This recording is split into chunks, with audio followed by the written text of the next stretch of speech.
Hi, welcome back guys. This is your friend, back with amazing fanfiction. This is the series of What If Deku Had Powerful Dragon Quirk?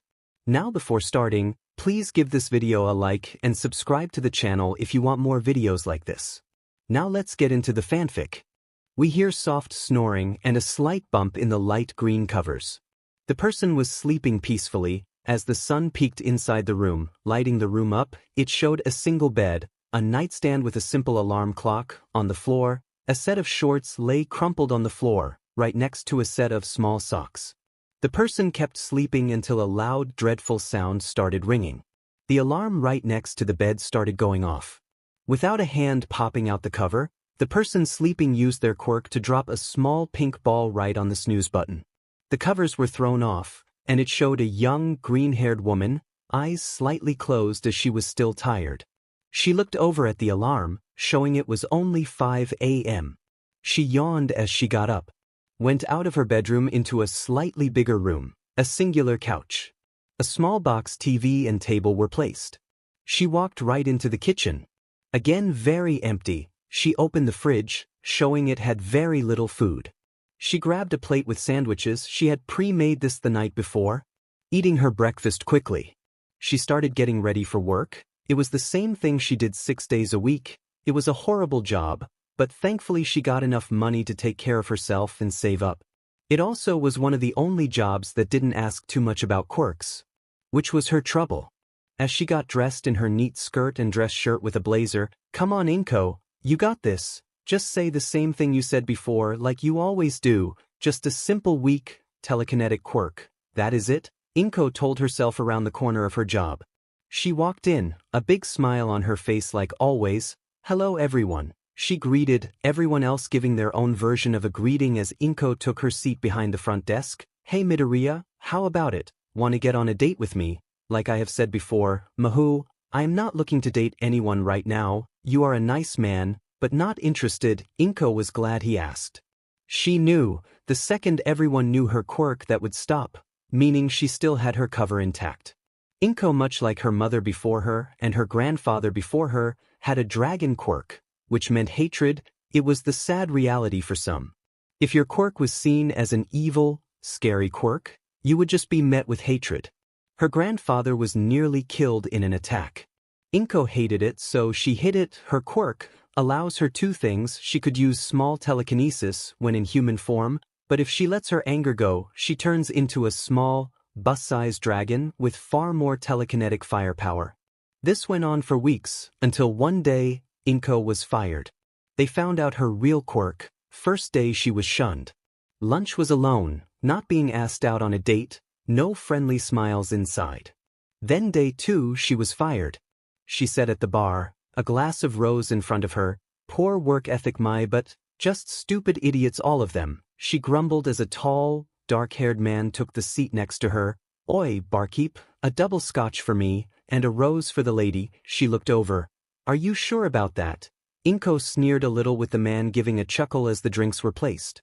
"Oh, now I am," he smiled. "Hisashi. And who might you be?" Inko gave a laugh as the man gave his first name, Kanna. Both started talking and drinking. The night burning short like a lit candle. At 3, the two drunk adults stumbled out toward a nearby motel room, one Hisashi bought for the night, where they had a singular night of love. One that in 9 months brought to earth a healthy, strong boy, Inko named Izuku MidoRyuu. One she hoped, prayed for, to have the quirk of his father, whoever he was. With Izuku on the way, Inko had moved, going to a new town, where her cover was intact, where she was just Inko MidoRyuu, a weak quirk user. Went to work Oswell, this time using her saved money as a startup to make her own company, one that sold art, one that got her a great income, nothing that would make her rich, but she was able to live with her child. Give him all that he wanted. She walked into her living room, just having finished a new commission from a customer. She moved into the kitchen where she cleaned her hands. Izuku sat at the table, drawing happily, just like his mother. Izuku liked drawing. Inko sat across from the 3-year-old boy. She saw that he was roughly pressing into the paper going right into the table. "Izuku, what are you doing?" she slightly yelled as he was ruining the table. Inko pulled out his stuff, his crayons, papers, and he was sent to his room for the afternoon. Inside his room, Izuku was throwing a tantrum, angry at the fact he wasn't allowed to draw more, just because of a silly table. Izuku for a little bit started storming back and forth. It was there that he started throwing his own stuff in the room. "Dumb mommy not letting me draw, I just want to draw." He started yelling as he threw stuff around. Slowly a transformation started. The skin on his forearms slowly started turning rougher. Slight parting as it turned a black dark green color much like his hair. His nails grew slightly longer and with a point. His teeth turning sharper, as his eyes turned into slits. Izuku's quirk took effect, a year before it normally should have. And it allowed Izuku to completely destroy his room. It didn't take long before Inko burst inside the room, her face filled with fear and despair, as Izuku was slowly rampaging inside his room. Inko didn't care about the stuff, she could buy new stuff, but his reputation. Inko ran to the window to close the curtains, but to her shock and fear, a couple of teenagers stood there, phone out, filming Izuku's dragon transformation. "Villain," they screamed as they ran away. Inko hoped, because it was a shitty phone and a kid yelling it, they could escape the wrath of society. Inko went and calmed her son. She wrapped her arms around Izuku's body and started whispering into his ears, "Calm down, Izuku, it's me, your mommy, calm down my little hero, please mommy is sorry, just calm down baby." Her hands went through his hair. Her nails scratched his scalp softly, taking him out of his anger fit. His eyes turned back to normal. His skin turned back into his normal skin. "Mommy, what was that?" Izuku asked, confused. As for him, it was like everything turned black for him. His animalistic instinct running ramped. "Don't think about it, Izuku, forget about what just happened. Don't tell anyone what just happened." Izuku didn't understand it. He had no idea why his mother wanted to hide what just happened. Inko moved him back into the living room, where she started closing every window, curtain, door, anything that people could use to look inside. Her worst nightmare had come true. The thing she didn't want to happen, happened. She sat on her knees in front of Izuku. Izuku was on the couch still confused, but Inko was about to explain everything, about to explain why she wants this to stay hidden. She had a saddened smile on her face. And as she took a deep breath, she spoke. "Izuku, what just happened was your quirk?" Izuku smiled, now totally confused why she wanted to keep it hidden. He had his quirk, the first one in his class, the first one from his friends. "Izuku, we have a quirk that is seen as evil, as a villain quirk." Izuku frowned, not understanding what she meant. "We have a dragon quirk, Izuku, one that people find scary, and we get judged by the looks. It's the sad reality, don't try and fight." Izuku didn't hear it. But Inko spoke with anger. While a dragon quirk was rare, it wasn't unheard of. Sadly, over the years, there have been quirked villains that had a dragon transformation, one that caused everyone else to feel hatred. "So for us, Izuku, so we can stay here happy, don't tell anyone, you don't have your quirk yet?" Izuku nodded. He didn't want to, but if his mommy asked, he would. "Izuku promises me, I will, mommy, I don't have my quirk yet." Inko grabbed his head and gave it a massive embrace. "I love you, Izuku, and mommy is really happy and proud." Izuku smiled, sadly, unaware of the pain he was about to go through. It didn't take a week before the assault happened. It started slow. A couple of teens threw an egg against the house, and Inko's garden stomped. Some graffiti against the walls, written in bright red paint, "F off villains, die villains, eat sheet I dot." But it quickly turned into worse actions. Stones were thrown at the house, her car tires were slashed, and even death threats. That was just the house. Thankfully, Inko was able to keep selling paintings, but the rest of their lives were ruined. Izuku was bullied. He was hated by everyone in his school. It started with people not talking to him. The occasional push, snarky comments. To quickly, all the students even attacked Izuku from time to time, and while Izuku hoped and believed the teachers cared for him, they did the opposite. The teachers ignored him fully. They give him extra homework, punished him for small faults. They removed his breaks. This went on for one entire year. Izuku begged his mother not to move, as he didn't want to leave his friends behind. But then it happened. The one thing Inko feared. They almost were killed. It was around 10 at night. Inko was on the couch reading some of the nearby news. Izuku was already deeply asleep when a group of adults threw a Molotov against their house. Right through the window, Inko easily with a telekinetic blast removed the fire. That, however, wasn't what they wanted. They wanted to be done with the villains. They wanted the villains to die. The two that had ranged quirks started firing through the building.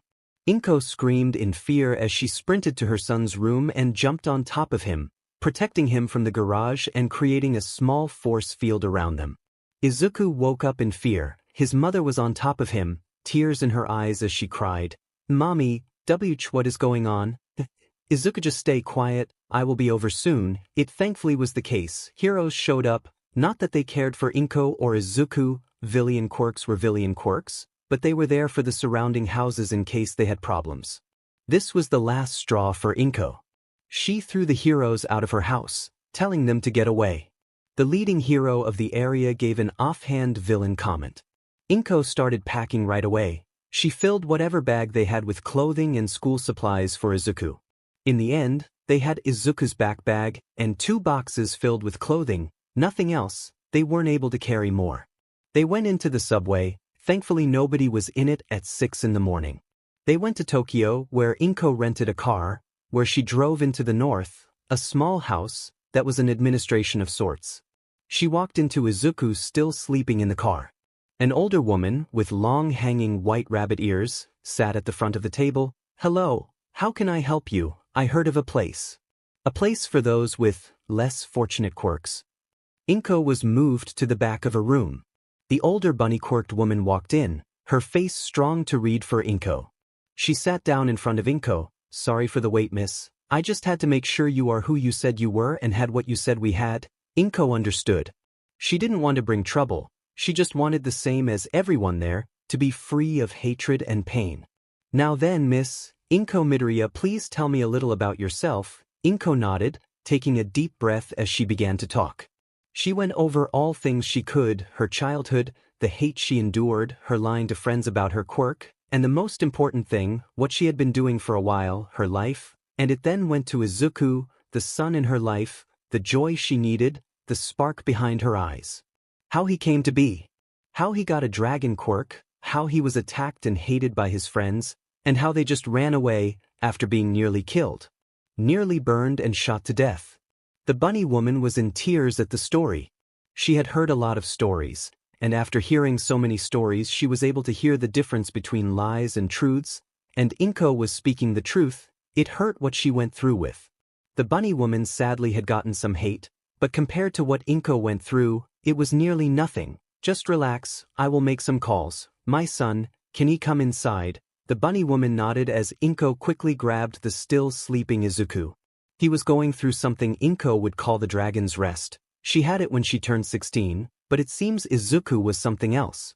For her it was a week-long sleep that awakened her dragon instincts fully, a better sense of smell, and a need for shiny things. To get a hoard, that or Izuku was just extremely tired and sleeping, which was also possible. Being scared for your life and running away could do that.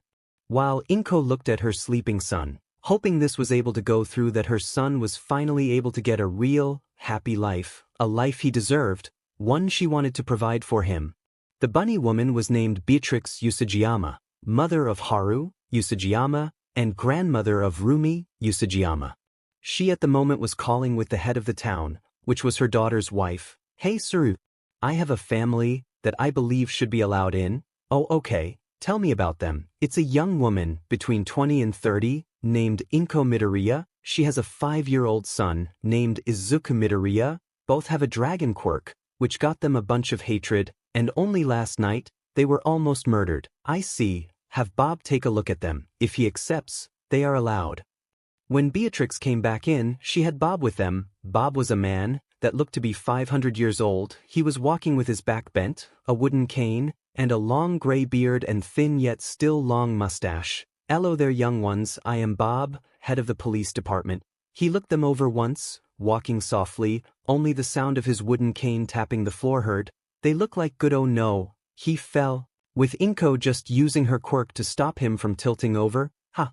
The man slammed the cane down, and with a triple forward flip, he landed on the top of a single chair just leaning on one foot.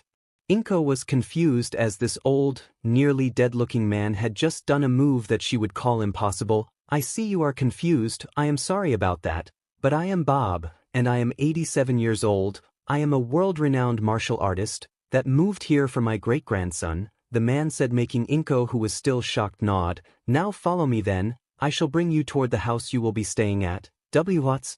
You're accepted. The man stayed quiet for the rest of the trip, not answering any questions that Inko had as they drove.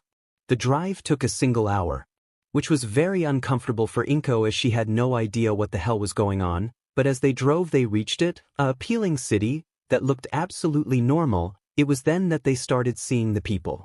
Inko gasped. Dozens of people, mostly those that looked evil, demons, massive shark men, and scissor hands. It was something else completely. Yes, kiddo, you're free here, and don't worry, we are a close but friendly community.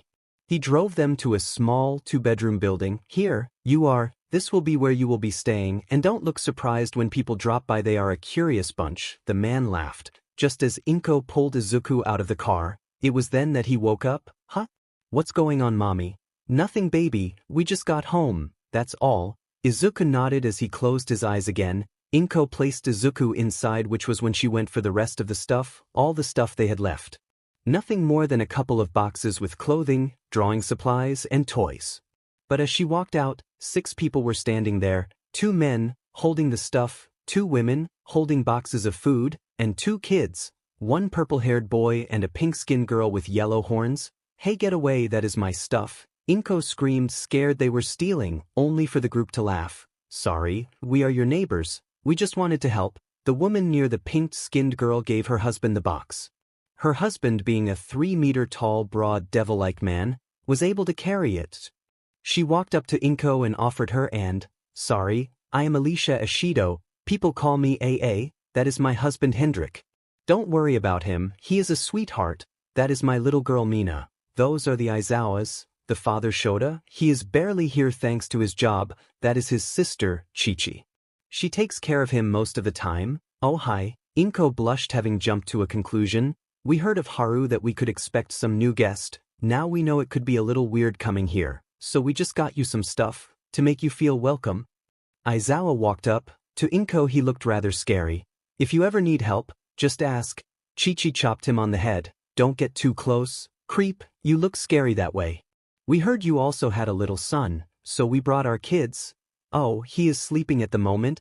I understand, don't worry, take your time, and get used to everyone. Just remember, we are here to help. With this, Inko was left alone. Shota and Diablo did place the stuff inside and gave a goodbye to her as they went home. It was then that Inko was able to relax.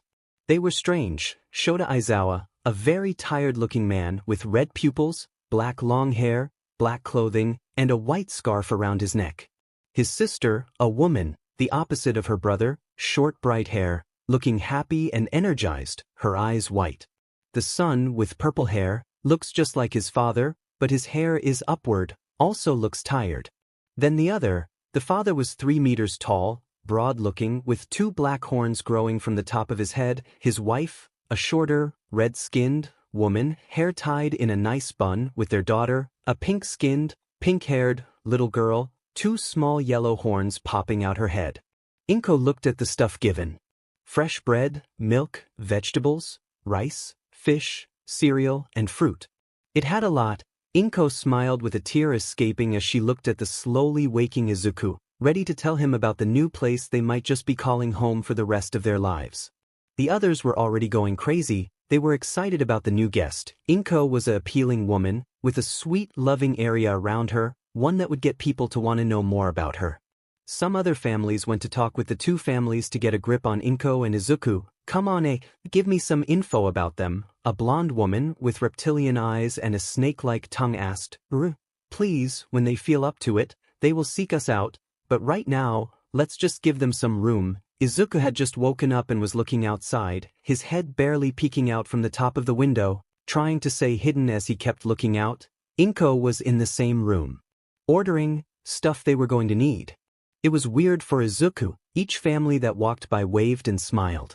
It was something Izuku barely remembered people doing that before. Mommy, why are they acting so nicely? They hate us, right? Inko didn't know how to answer that. That was exactly what she would have thought, but they looked truly friendly and helpful. I think these people are just really nice. Izuku smiled. Mommy, can I play in the yard, please? Fine, but be careful. Don't leave the garden yet. Izuku nodded happily as he grabbed his ball from the backpack and ran to the garden. He started throwing it against the wall and catching it again. The first couple of times went great, but then the ball flew out of the garden. Without thinking, Izuku went and grabbed it, only for a car to drive in his path. It could have turned out badly, if not for a white scarf to wrap around Izuku's body and him to be thrown up in the air. He yelled in shock and fear. He was caught by Aizawa, who had a soft smile on his face, only to be punched strong by Inko, whose eyes turned to slits. Don't touch my son. Aizawa got back up, scarf loose and face relaxed. He fully understood her feelings. I just saved him. I wasn't trying anything, I swear. Aizawa walked down the road after looking at both sides, where he grabbed the ball. Again walking back slowly and placing the ball in front of Izuku. Be careful, kid. Don't want to get hurt and make your mommy sad, right? Why, sir? Sorry. Izuku was scared to look Aizawa in the eyes, being taught that thanks to his teachers. Aizawa raised his hand, and Izuku flinched, expecting to be hit, only to feel a soft head pat. Just be careful next time. He stood up looking at Inko with a soft smile. Sorry for the scare. He gave a small bow before walking back again. Izuku went back to playing, and Inko went to hover, not losing sight of Izuku. They stayed like that for the day, with no problems at all. The night's sleep was peaceful, nearly perfect for them. The second day, Inko allowed Izuku to play in the playground, one with other kids. All that was super friendly and willing to play with him. Allowing Izuku to use their toys, or allowing him to join in on games, all while Inko started slowly befriending the moms. Hey, you're the new girl, right? I am Mika, a woman the same age as Inko said with a cup of coffee. She offered her hand, and Inko was quickly able to see her quirk had something to do with ears, as both her earlobes were earphone jacks. Come join us. We have been talking about this cute little painting shop online. They make really cool stuff. Inko nodded, a little unsure what was going on, but she was happy to try and befriend these new people. While Inko was making conversation with the new housewives from around the neighborhood, Izuku was playing on his own. He was kicking the ball back and forth against the fence, that really being the only playmate he had for years. It was his best friend, one that never got tired of playing with him. So he kicked the ball and it went back to his feet, allowing him to kick again, but because it was a new wall when he kicked again, the ball rolled away from him, into a group of other kids. One Izuku was far too scared to ask for his ball back. He had learned from experience that if the ball was near them, it turned into their ball. Or he got his butt kicked, so he dropped his head and went to find a stick to play with instead, but then something happened he really didn't expect. Hey, here is your ball back. A pink skin girl he had yet to meet walked up to him with the ball in her hands. She had a super bright smile on her face, shocking Izuku to his core. Why are you not taking the ball yourself? She pet her head. No, why would I? It's your ball, right? She dropped the ball and offered her hand. I am Mina Ishido. Wanna play with me and my friends? Do you wanna play with us? We always wanna play with more people. You're not gonna bully me or beat me up. She shook her head. Come, it's fun. I will introduce you. She grabbed his arm and pulled him with her, giving a friendly laugh as she walked up. Guys, I got a new friend. She yelled to the others, who all turned and looked at them. Okay, these are my friends. That is Hitoshi. He is really sleepy all the time, but also fun when awake. Then that is Kyoka. She likes music. Kyoka was a girl with short dark purple hair with small earphone jacks sticking out from her hair. That is Rumi. She acts really tough but is a crybaby. Not Mina. Stop lying or I will fight you. A white-haired girl with 2 large bunny ears said, tears already showing up. Mina, stop bullying Rumi. She is just sensitive. The next girl said this one had short blonde hair and 3 spikes of sorts styled on the side of her head. That is Ryuko. We have more but they didn't come today, so still want to play with us? Am I allowed? Don't you hate me because of my quirk? We don't even know your quirks, and we aren't like the meanies outside. Are really? Mina nodded. My quirk melts stuff. I am just not very good with it yet, but I will be. Oh, outside. Izuku asked, not knowing what this really was, but Hito can control people when he talks to them. Last week he made Kyo do this silly dance which was really funny.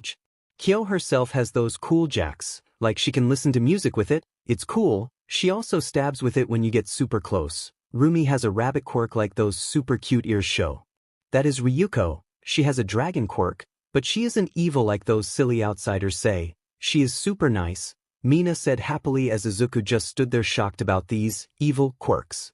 One even much like himself. He gave a quick look to his mother who was looking right at him. She gave him a nod showing he could tell them to be a kid. Well, I also have a dragon quirk. I have only used it a couple of times at home though, so I don't know a lot about it yet, and my name is Izuku MidoRyuu. Mina looked at him seriously, which got Izuku very scared for a second. You're Zuko for now on? Izuku didn't know what to think. The only ones to have ever given him a nicknames were his mom and Bakugo. But Bakugo did it as an insult, while his mom of course did it out of love. Mina just shrugged as they skipped to Kyoka. Taguritz.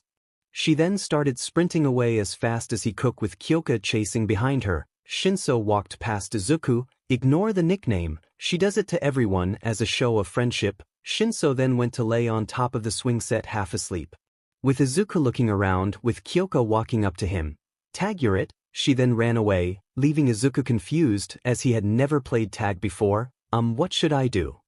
Wait, we are playing tag? Izuku nodded. Yeah, what is that? Oh, run after us and tag someone when you're it. Oh, okay. Izuku nodded as he started running, which was when the kids noticed it. Izuku was fast. The only one slightly able to outrun Izuku was Rumi with her rabbit legs. You're like super duper fast, Mina said on the floor, breathing heavily. I'm sorry, Izuku said, thinking it was a bad thing. Don't be sad, that will be super useful when we play Ding Dong Ditch. Mina giggled, making Izuku give an unsure laugh himself. But he was feeling great. He started enjoying himself more and more, all those silly, weird games. But they didn't just do stuff they wanted, they even played with the ball a little. It is exactly what Izuku found enjoyable. It was the game he played most himself.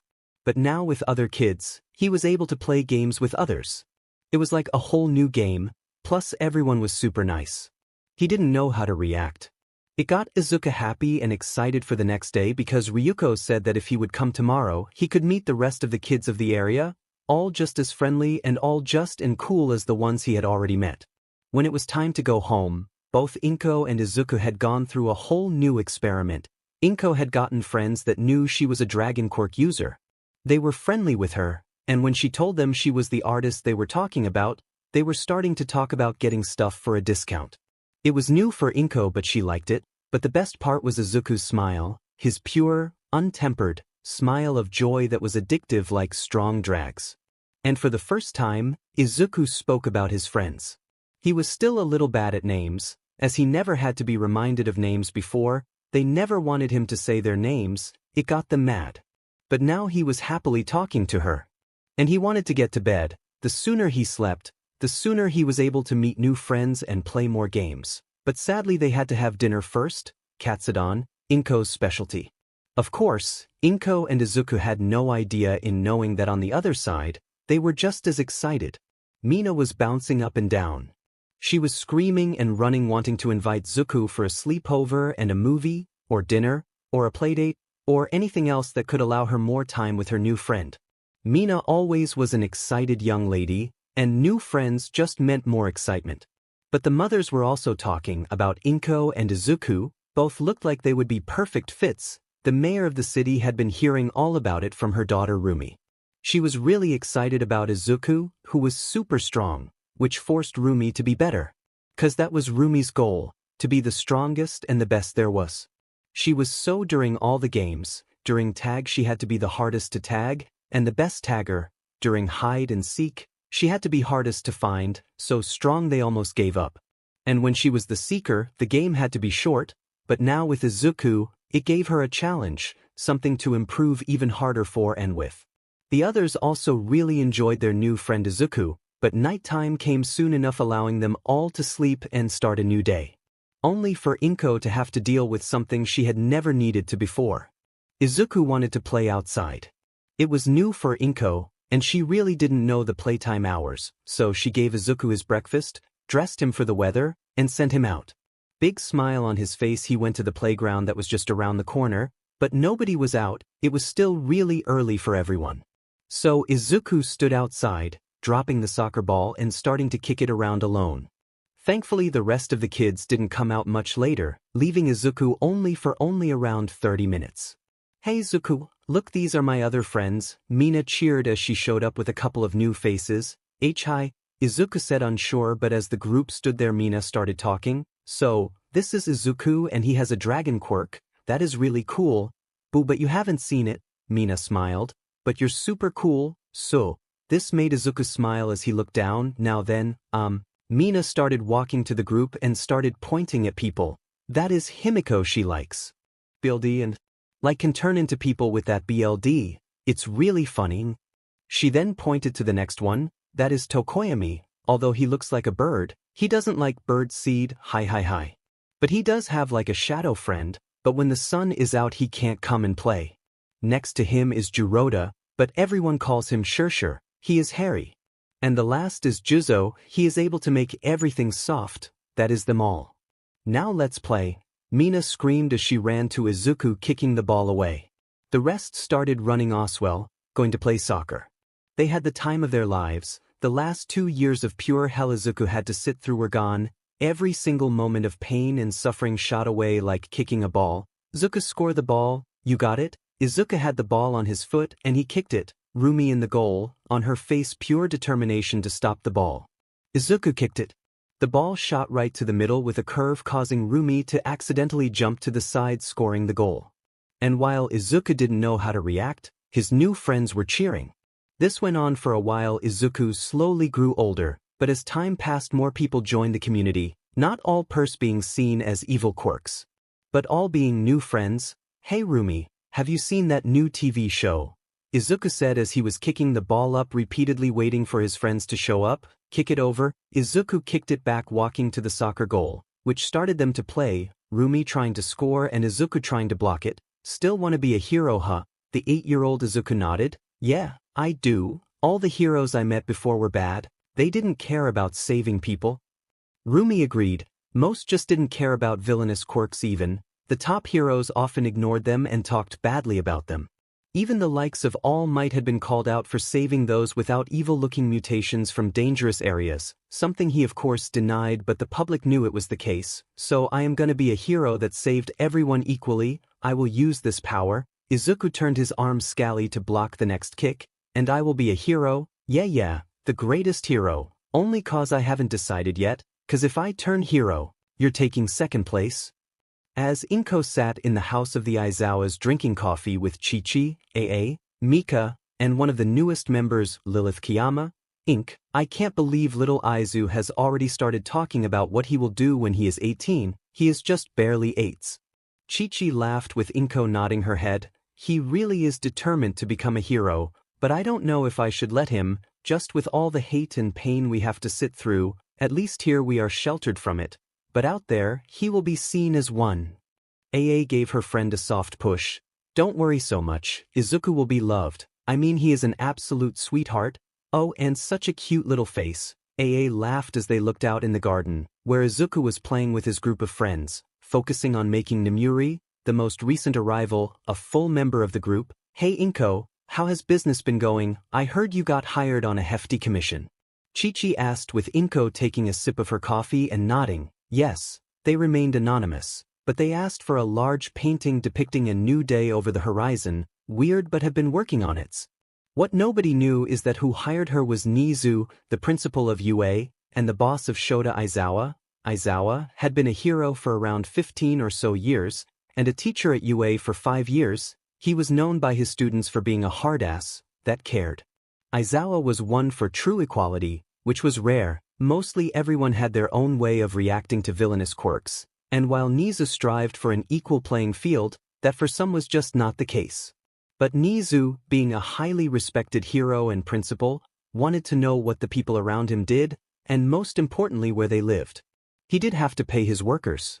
But it was then that he stumbled across the most delectable artwork, that because whatever reason, struck a string with him. They were beyond appealing, and he was unable to understand why.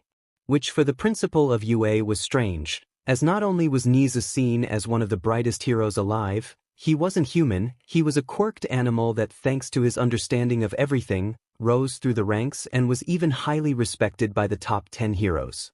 So he bought a fair share of Inko's artwork, half because of their beauty, and a half because he needed to understand how a mere white piece of canvas, with simple colors, could create such depth, create such emotion. Which caused the hero school of UA to gain quite a bit of new artwork. Oh, you paint, how wonderful, Nem herself likes to, May, she should come by, it will be great if you allow of course. Lilith nodded her head wanting to ask herself. Namiri wasn't the most open person. Yo, Izuku wanna one-on-one? Rumi said bouncing her basketball.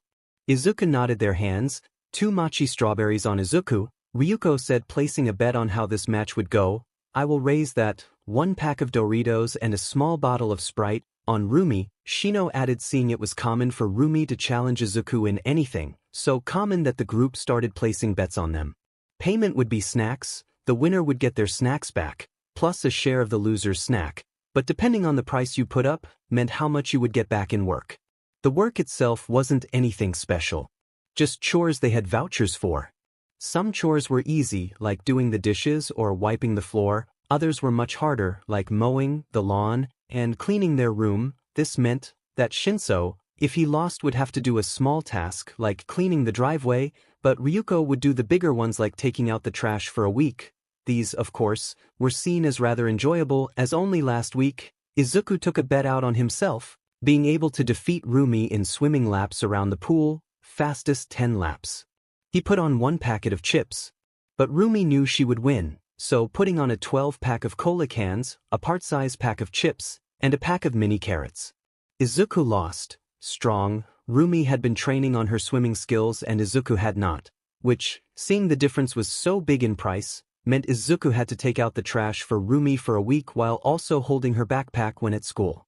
So for that week, Izuku-7 knocked on the door, walked in, and took out the trash, all while Rumi and the group watched and laughed. Oh, Shinso doesn't want the big punishment, such a pages, Mina screamed from the swings, put in 2 packs of crackers for me, and put it on the green. Izuku stood in front of Rumi waiting for her to pass the ball which would start the game. It started fast. The second the ball got in Izuku's, Rumi ran forward. Izuku expected this and started off right from the bat, bouncing the ball through his legs, catching it behind his back, and moving left past Rumi. Damn it. Rumi hoped to have stalled him right there, enough to grab the ball and run with it, but Izuku was halfway toward the basket. She knew this first point was lost, but it was the best out of 11. Point 1. Izuku called out as he jumped up high and dunked the ball strong. I know this basketball stuff is set for kids, but that is still super impressive. Shinso said his hair is tied into a top bun by Kyoka while he himself was watching the clouds to relax. Sure laughed. Izuku took Rumi's place, doing the same exact thing Rumi did. He rushed her. But unlike her, he made himself big, his arms wrapping forward, closing Rumi's movement off, blocking her from running past him and making an easy point. Izuku was on her tightly, but Rumi knew Izuku just as well as she knew herself. She started acting like she would bounce the ball up high, forcing Izuku to react to her jumping upward, jumping over him. Only to go under his arms and straight for the basket where she was also able to dunk. Bia loser. She cheered to Izuku prideful as ever. Izuku gave her the ball as it was his turn. This time Izuku wasn't planning on dunking the ball, it was doable but that would be what Rumi would expect of him. So as she passed the ball, he took a couple of steps back. Oh, gonna shoot, huh? Not on my watch. She rushed for him, jumping high and blocking that line of sight, but Izuku just took a step to the side and shot. The shot for Rumi felt slow as it swished in the basket, scoring Izuku his second point. You got lucky with that one crossed-eyed sheet, Rumi cussed as Izuku smirked at her. He passed her the ball and stepped back, blocking dunks, but not shots, and Rumi, seeing herself as a marksman on the court, laughed, doing a double pass through the legs, a step back and shot, only for it to fall short and land right in Izuku's hands, who grabbed it and started dribbling. Sheet, she screamed as she began running to Izuku, who with a small jump and a soft throw scored the third point. With his turn being next, ready to lose Duracell, Rumi wasn't happy. The chances of her losing were massive at this point. Izuku again went to step back, planning on shooting. Rumi doing his exact tactic, just with her own spin on it. Izuku shot and it seemed to miss slightly, only for Rumi to jump up high, reaching over the basket and just smacking the ball away. This is a team match that would most likely give them a perfect shot at scoring a point, but in one-on-one the ball just went to Izuku again, who this time shot perfectly. Thanks for the top-tier pass, wouldn't have scored without you. Izuku said, seeing he would now only need 2 more points to win the game. Rumi was next up again, not planning on playing even a tiny bit with Izuku. The second she got the ball, she shoulder-tackled Izuku, pushing past him and dunking the ball strong. Not cheering after doing so and just staring down Izuku, who still had a smile on his face.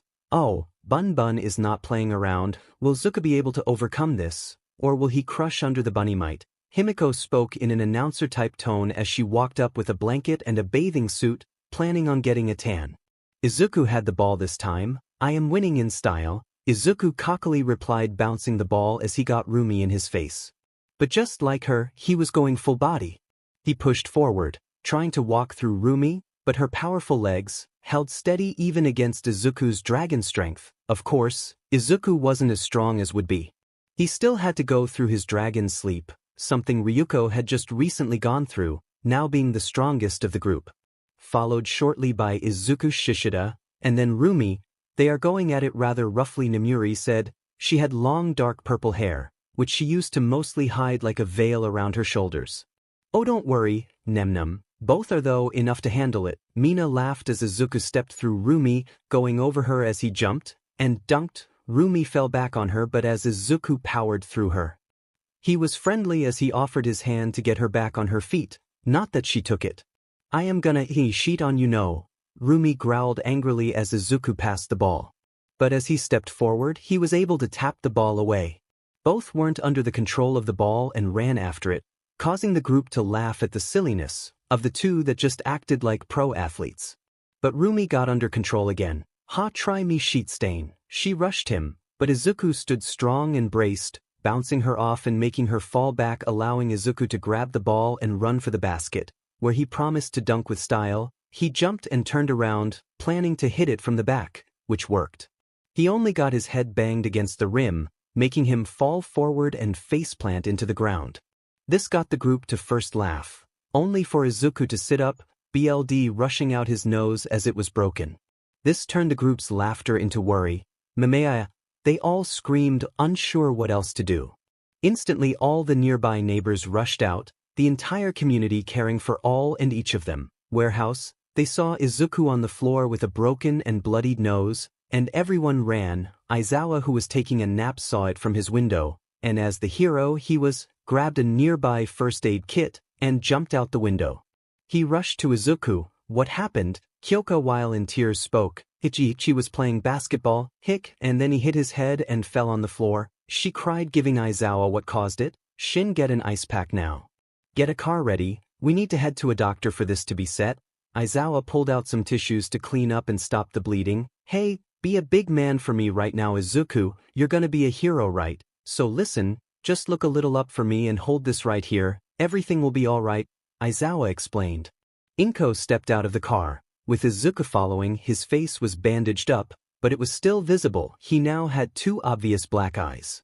The bandages around his nose were slightly bloodied. You know what the doctor said? Izuku, no solid foods. I will make you an extra big portion when you are healed, but for now you will stick to non-solids, so yogurt, soup, and that stuff. Fine. Izuku wanted to pout, but that frankly hurt too much, so he just walked to his room, not wanting to deal with stuff. He really wanted to see his friends, but at the moment that just hurt, they always made him laugh, and when he laughed his nose hurt, so he just stuck to be in his room, hopefully being able to play something on the gaming consoles. But as he was doing that, Inko was making her way to the neighbor's house. Knocking twice and waiting. It didn't take long for the door to be opened. Hey Ink, how is Izuku? He in a lot of pain? Inko shook her head at Chi-Chi's question. He acts like it, but the doctor gave him some pain medication. But, could you perhaps call your brother down? Chi-Chi smirked, noticing the small blush so, like the friend and little sister she was. SOO, your future girlfriend is here. Inko used her quirk to float a small magazine over to hit her in the head, causing her to laugh even more as she walked away.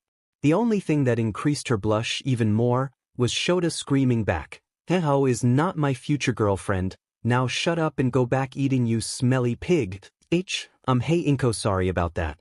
What is it, need any help? Inko shook her head. And no. She took a deep breath. No, I would like to invite you over for dinner.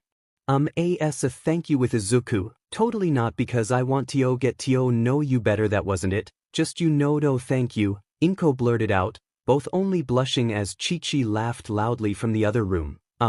Well, if you insist, I will happily take you up on that offer. Inko nodded with a smile. Is 7 okay? Shota nodded, making Inko smile and run back to her house. Ships, I still need to clean. Started cleaning her already neat and clean household, only to jump in the shower right after.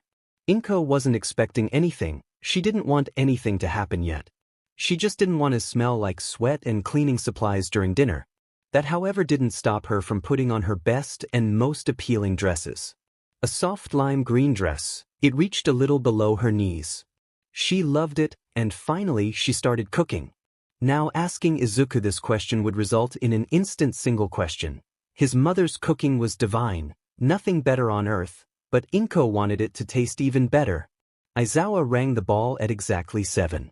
Inko skipped down the stairs, just having given Izuku his soup and tea, but at the perfect temperature that he could eat it yet not burn his mouth, which could hurt him. On time as always, Aizawa gave a breath as a chuckle. It's illogical to let people wait. Please come in. Dinner is just about ready. Would you like some wine? Inko said as she stood to the side. I will have what you will, Aizawa said as he hung his coat up and walked in. He himself had cleaned up Oswell, wearing clean black breeds with a tighter black shirt. His hair was washed and combed back, clean-shaven, and most importantly, he was standing straight. He walked around the house. First time being inside, this made his notice things. You like these books? He pointed at the set of fantasy books about pirates. Yes, Izuku wanted to watch the movie together, which I enjoyed, and decided to buy the books. Aizawa laughed as he walked toward the table where Inko placed his glass of wine. He sat down and just looked at Inko, who was finishing the last part of dinner. She placed both bowls down and took a seat on the other side of the table. Itadakimasu. Both took a bite. For Inko it was a normal meal. For Aizawa, it was as if the flavor god came down and just punched him in the face. Oh wow, this is absolutely delicious. Aizawa started eating more. While he always made sure there was food in the house, and Chi-Chi always cooked healthy meals for Hitoshi, Aizawa more often than not ate like trash. Best he mostly ate during work was bento from nearby shops, and at home, either microwave meals or cold leftovers. This, however, was the best food he ever had. It was almost as good as his mother's and grandmother's cooking. They ate quickly, but they didn't move. I heard from Hitoshi that Izuku aims to be a hero. Inko nodded. Yes, I don't know how I feel about it. I don't want Izuku to deal with those angry people, those that hate him for something he can't control. Aizawa nodded.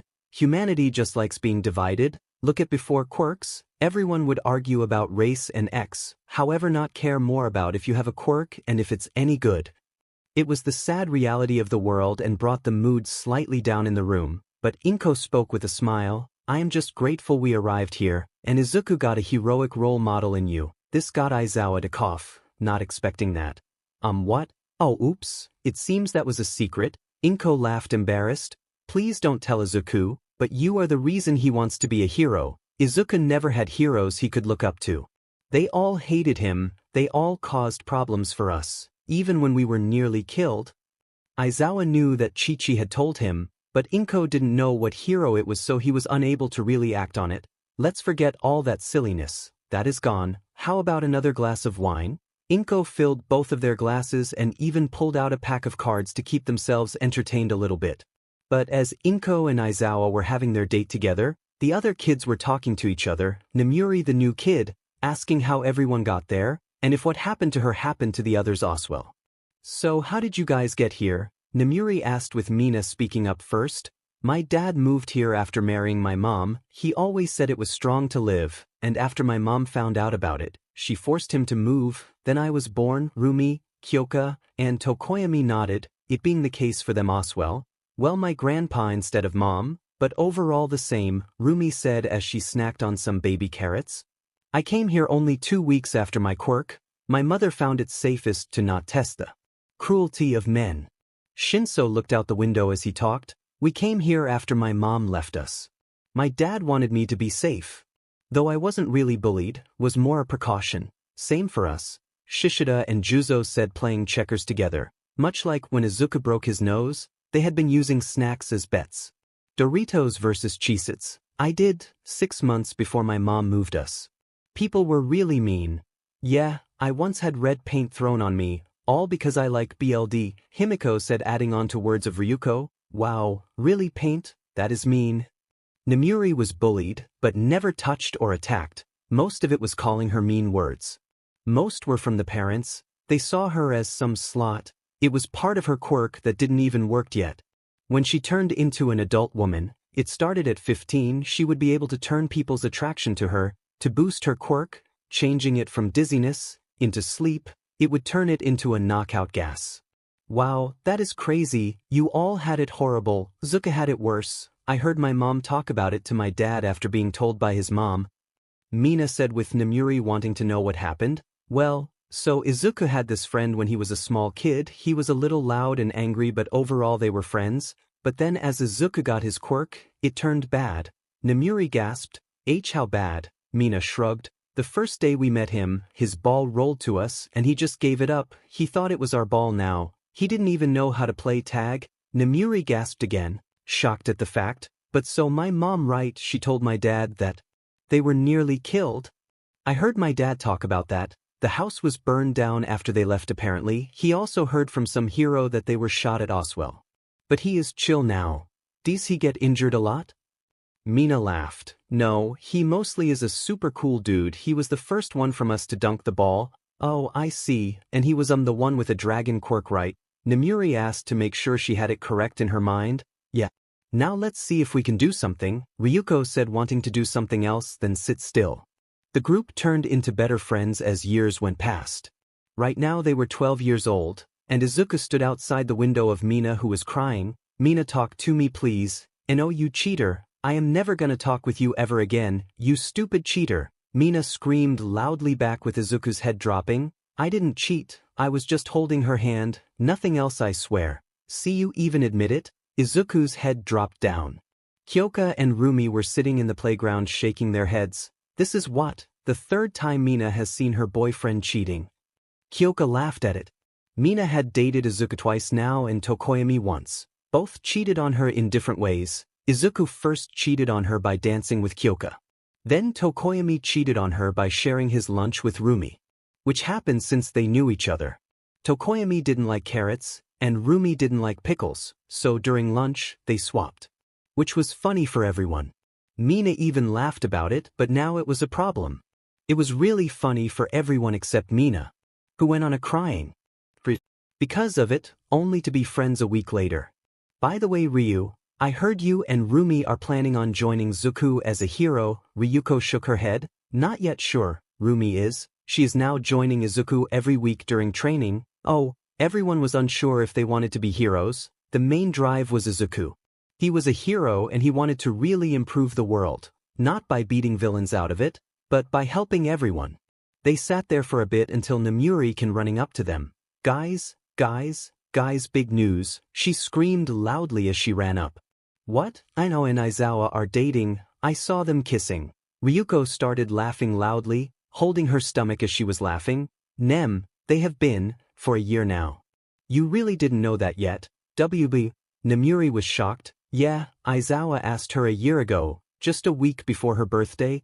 Namuri was so shocked that she fell to her knees. I am the last one to know. Yeah, you are in fact the last one to know. How? I don't know, they haven't been keeping it a secret at all, Kyoka said with Namuri dropping her head in sadness. Izuku opened his eyes, he looked to the side to his alarm. July 15th, his birthday, he turned 15 today. And he was worried but excited. The group would be going outside the city, head to an arcade and movie. It was not something Izuku often did, and even rarer for it to be without an adult, so he sat up in his bed, standing up and dropping forward right away, starting to do push-ups. It was how he started off all his days, with a simple workout. 25 push-ups to start, which he was able to do easily. To then move into a set of 50 mountain climbers, which was harder. It then turned into a 5-minute plank. With meditation. As he walked out of his room, he slammed his hand down on the door next to him, causing Shinso to get out, eyes closed, still tired as they walked down the stairs. "Morning, Mom," both boys said as Inko waved at them, playing 2 plates of food down. Both quickly ate all food. Only for Aizawa to walk up. "Hey buddies, dear." He patted both their heads and walked into Inko, who got a embrace. It had been 4 months since they had married each other and 2.5 years since they had moved in with each other. Shinso had quickly started calling Inko Mom, same for Izuku with Aizawa, although that was at moments. Aizawa was sure that during training he was SR, but during the day or any time else, Izuku could call Aizawa Dad, Pops, anything he wanted. "You are both ready for tonight, right?" "Yes, Dad, we are." "Fine." Aizawa walked up to Shinso and grabbed him by the collar. "Give me your money." It was a test and Shinso knew he would need to react. He twisted his body sideways, weakening the wrist. The arm closest to Aizawa moved up and brought his forearm to Aizawa's wrist, turning it down, making it loose, only for one hand to still be stuck. Which just meant Hitoshi turned fully, which with a grip on his wrist, turn it into shoulder toss, right through the table, only for both to stop. "Good, smooth moves, Hitoshi," Aizawa said, removing his grip and sitting down as Inko gave him a cup of coffee. "I also won't be home. I will be doing rounds for Black Arms." "I am gonna take a jog," Izuku said. "Yes, I will wear something else than my sleepwear." He was still wearing just breathes and nothing more. He didn't wear a lot, it was sunny. So wearing shorts, running shoes and a phone case on his arm, he put his earphones in and started running, waving to everyone. Also ignoring the cat calls Mina and MidoRyuu always gave him in the morning. It was rather impressive how they always came up with new ones. "Tonight at 5 at my house, beefcake," Mina screamed, with Izuku having a single wave of acceptance. It didn't take long for some of the neighbors came by and dropped off presents and congratulated Izuku on his birthday. Izuku thanked them and talked a little. Just after the afternoon, the group walked in. "Hey buddy," Mina screamed as she ran in and jumped on top of Izuku, who was able to catch her and hold her up. "You really like this, don't you, Jup?" Mina popped the pea. "I can't help it. I wanna really know the difference when you finally get your dragon rest. Ryuko already had it and now can press me. Wanna know if you can do the same with one arm when it's finally your turn. I just wanna know if you will finally outgrow me." Rumi laughed. She was smaller, though she counted her ears, making her the tallest, which was unfair in everyone's eyes, but Rumi had been training strong. She had one of the hardest kicks in the group. "Now let's have some cake, so we can hit the road." "No, can't do that. Mom is still finishing it. And before you try and sneak a peek, Himi, she will attack you with the spatula." This caused the door to stay closed. She could hit people harder than a car with that simple RBB mixer. "Fine, so what now? We can't eat, so really what can we do? You can come to the garden and show me if you're allowed to go," Aizawa said, wanting each of them to be prepared. It was the same reason he gave a monthly self-defense lesson, the most brutal and effective form of self-defense. The group loved it. It made them safer even after being hated. Each one did a similar except Mina and Rumi. Mina stepped up and kicked Aizawa in the ball.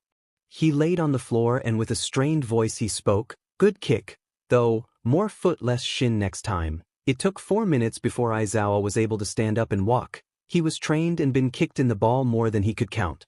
Rumi was last up. She could have kicked him in the ball as well, possible break his ball, but that wasn't the case. She just kneed him in the side, then kicked him back. "Wait, Izuku hasn't done anything." Izuku laughed as Shinso called him out. "Oh yeah, so what do you got in store for me?" "I will try my best." Izuku first tried pushing him off, but Aizawa had too much grip. "Rather weak. Really gonna defend yourself like that?" Izuku grabbed Aizawa, once by the collar, and once by the hip. "Let Gio." Izuku angrily threw Aizawa, making him fly through the garden and fall in the pool. "Wow, Izuku, that was something else," Shinso laughed. Only for Inko to finally walk out with the cake. "Food!" Himiko screamed happily as Inko placed the cake down and cut everyone a piece. Everyone ate. The cake was tasty. It was a French vanilla sponge cake, with jam and WHP cream. They were still talking about it, even when they were in the subway on the way to the biggest arcade in the area.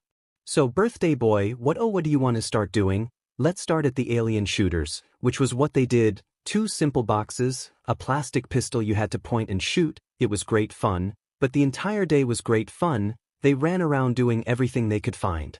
They had tokens for days, which got them to play everything. When it was 8, they were all headed outside, having played for nearly 2 hours, but right now they had a movie to catch, one they really didn't want to miss. It was about 2 brothers fighting against the world, an outbreak of a virus turning those effective into bloodthirsty beasts, acting much like smart zombies. These 2 brothers were immune, and it was the first in a turn of a 4-part series that the group was really looking forward to. And oh boy, was the movie great. The ending was left on a massive cliffhanger. One of the brothers' girlfriends were found and joined their group, only to fall down a bridge as they ran.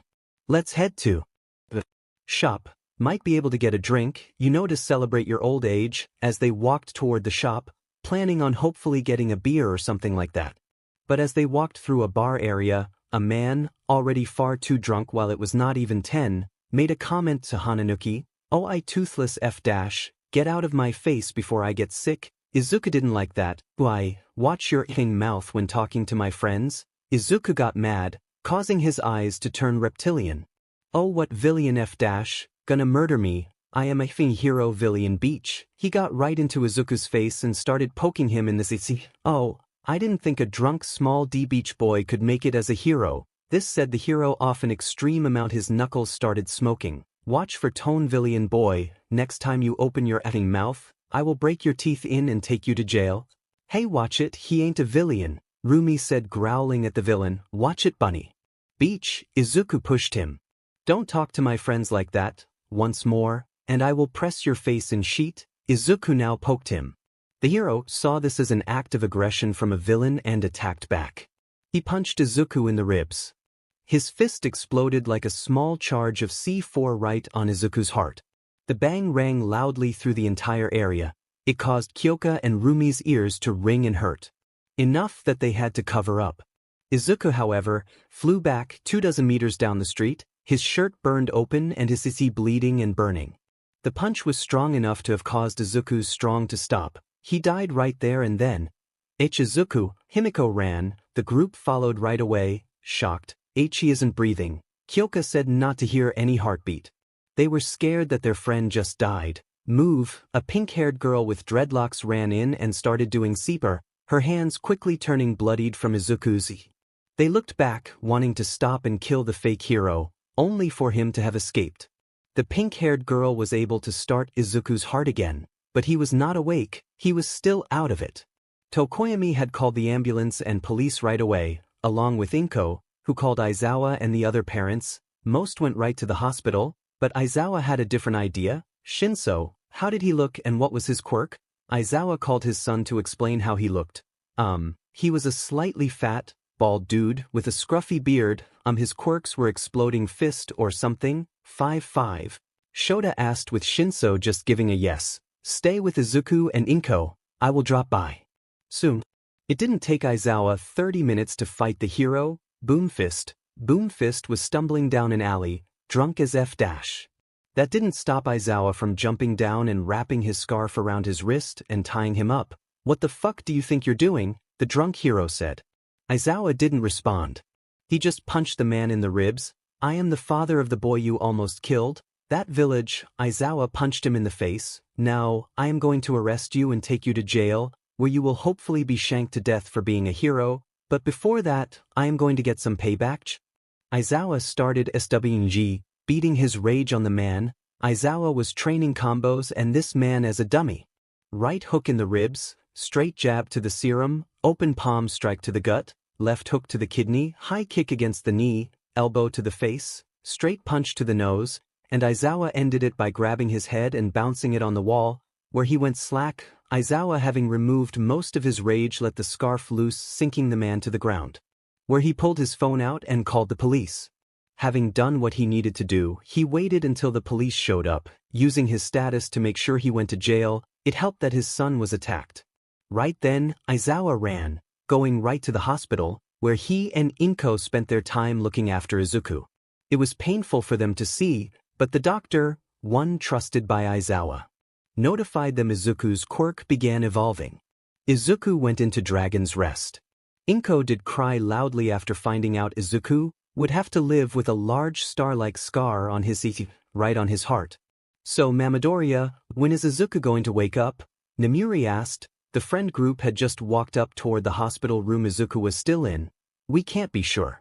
The doctor said the damage was rather intense. He is only breathing as of now because of that pink-haired lady that gave him CPR. We can still visit, correct? Of course, Shishida, you're always welcome to visit Izuku, you're all his friends. The group smiled as they followed Inko into the room, where they saw Izuku laying in bed.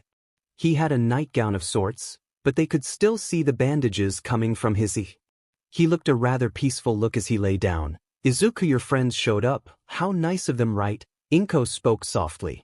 They saw Aizawa in a nearby chair, sleeping next to Izuku. He was in full hero gear. He had texted Nizu for a vacation, not sure how many, but seeing as Aizawa never took any vacation days, and it was a family emergency, Nizu allowed it. He was even willing to make some calls to get Recovery Girl to give him a once-over as well as some extra hero patrols.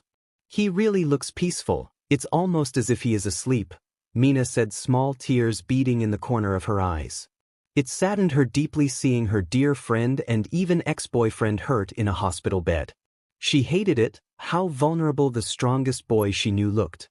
She wasn't alone, everyone had that shared feeling.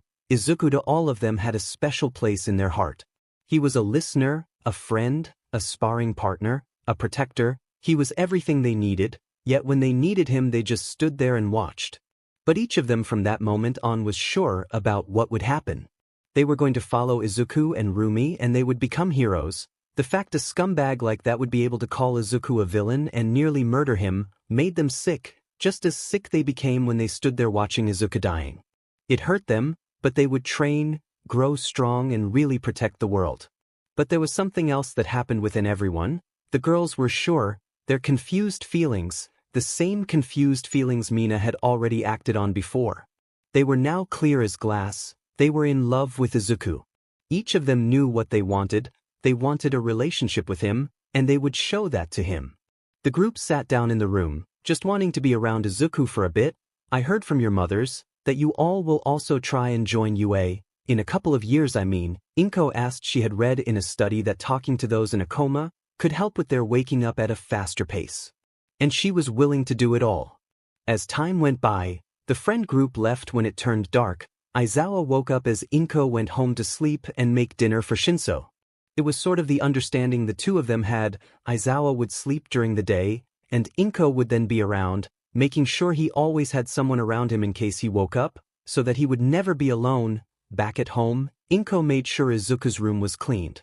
But as each day went by, the time went slower and slower. It felt like entire months had passed. But it had only been 3 weeks, but he wasn't in a coma, he was in his dragon rest. And the group noticed.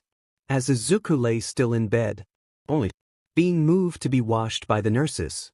But his muscles became more defined. First Izuku had rather plain arms, no heavy training that turned them into much, but then slowly, they started growing. More visible than before, but it wasn't just his arms, it was his entire body. Inko noticed that the times his bandages were cleaned, Inko noticed his abs grew. He had them before, small, nearly unnoticeable, but most recently, they were there. Funnily enough, he also grew. It shocked the nurses slightly as they had to change his outfit twice, and add an extra roll of bandages as well as his isi grew. It was an absolute shock to the group. But again the dragon's rest, chance him more. Ryuko and Inko grew stronger, more control, faster, and more primal, but Izuku also grew more durable. It wasn't an absolute shock, as the doctor started having trouble getting the needle through Izuku's skin. The last noticeable change they were able to find was the feeling the animal quirked users got.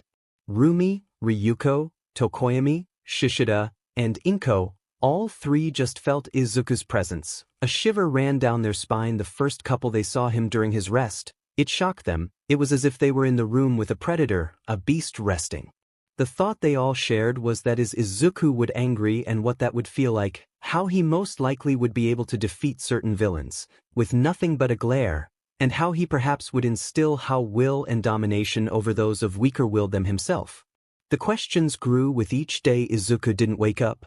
I wonder when he will finally wake up. It's been 6 weeks, 1.5 months now, Shinso said, slightly irritated with the time it had been taking for Izuku to wake up. He hated the fact he was feeling useless. I am not sure. The doctor said he should wake up soon. Let's just hope it's soon. And as if the gods heard Inko's request, Izuku's right hand twitched. Soon his arm moved. And just like that, Inko woke Aizawa up and called for a doctor inside. Izuku had started waking up. It took 15 minutes before Izuku fully woke up. What is going on? Izuku's voice has slightly changed. It had become more rough and brutal. You were in a coma. You have been knocked out for 6 weeks now. How I can't remember what happened. It was my birthday, right? Inko took her son's hand. Yes, baby, it was your birthday. You were attacked. You died for a bit, but you are okay now. What happened to the villain that attacked me? He has gone to jail. He won't ever walk free ever again. Aizawa quickly responded, placing his hand on his son's head. We will do a quick set of tests on you, to make absolutely sure you are not in danger, but after that, you will be allowed to go home with your family. Inko happily nodded, and they were allowed to bring Izuku home. He drove in the street, and the group was already waiting for them. Zuku, you're back, wait. Himiko happily screams as she was jumping happily with Mina, hands combined as they went in circles. The second the car stopped, the group was at the door. The girls pushed each other to the side.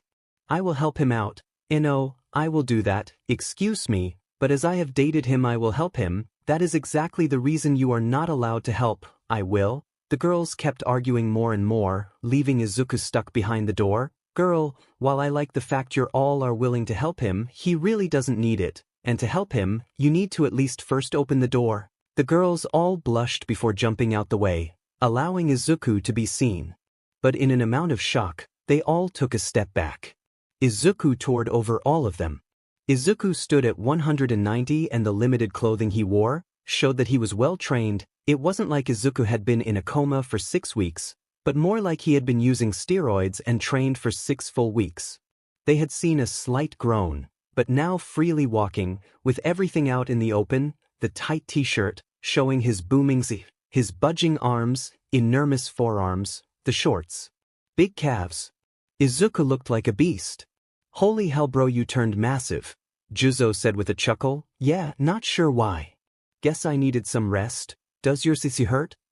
Shishida asked, slightly worried, but Izuku just shrugged. It still has a slight irritation to it, but nothing too bad. Izuku softly tapped his siki. Just don't get a big head, lizard. I can still kick your butt if I want to, Rumi said, standing face to see with Izuku, her soft fluffy ears tickling his nose. I am sure you can, Rumi. I am sure you can totally beat my butt. Izuku put 2 hands below Rumi's armpits and lifted her up. And placed her to the side. Sorry, but I am starving for katsudon. Rumi was blushing red. You're lucky my called for me. Rumi did not hear her mother, but she was too embarrassed to stay there. The small but sudden show of power was just a little too much for the rabbit woman to handle, but Izuku didn't notice. He just walked over to the door, but Mina and Himiko jumped on his side. I will help you. Izuku just kept quiet as Shinso and the other dudes face-bombed. He has to notice, Shinso said as he followed them inside. Inside, Izuku ate around 10 times the amount of food he would normally eat. Oh mom, that was great. I am stuffed. I feel as good as new. Then if you're good with it, come in the yard. I want to see what this rest has done to you. Izuku nodded to Aizawa's request.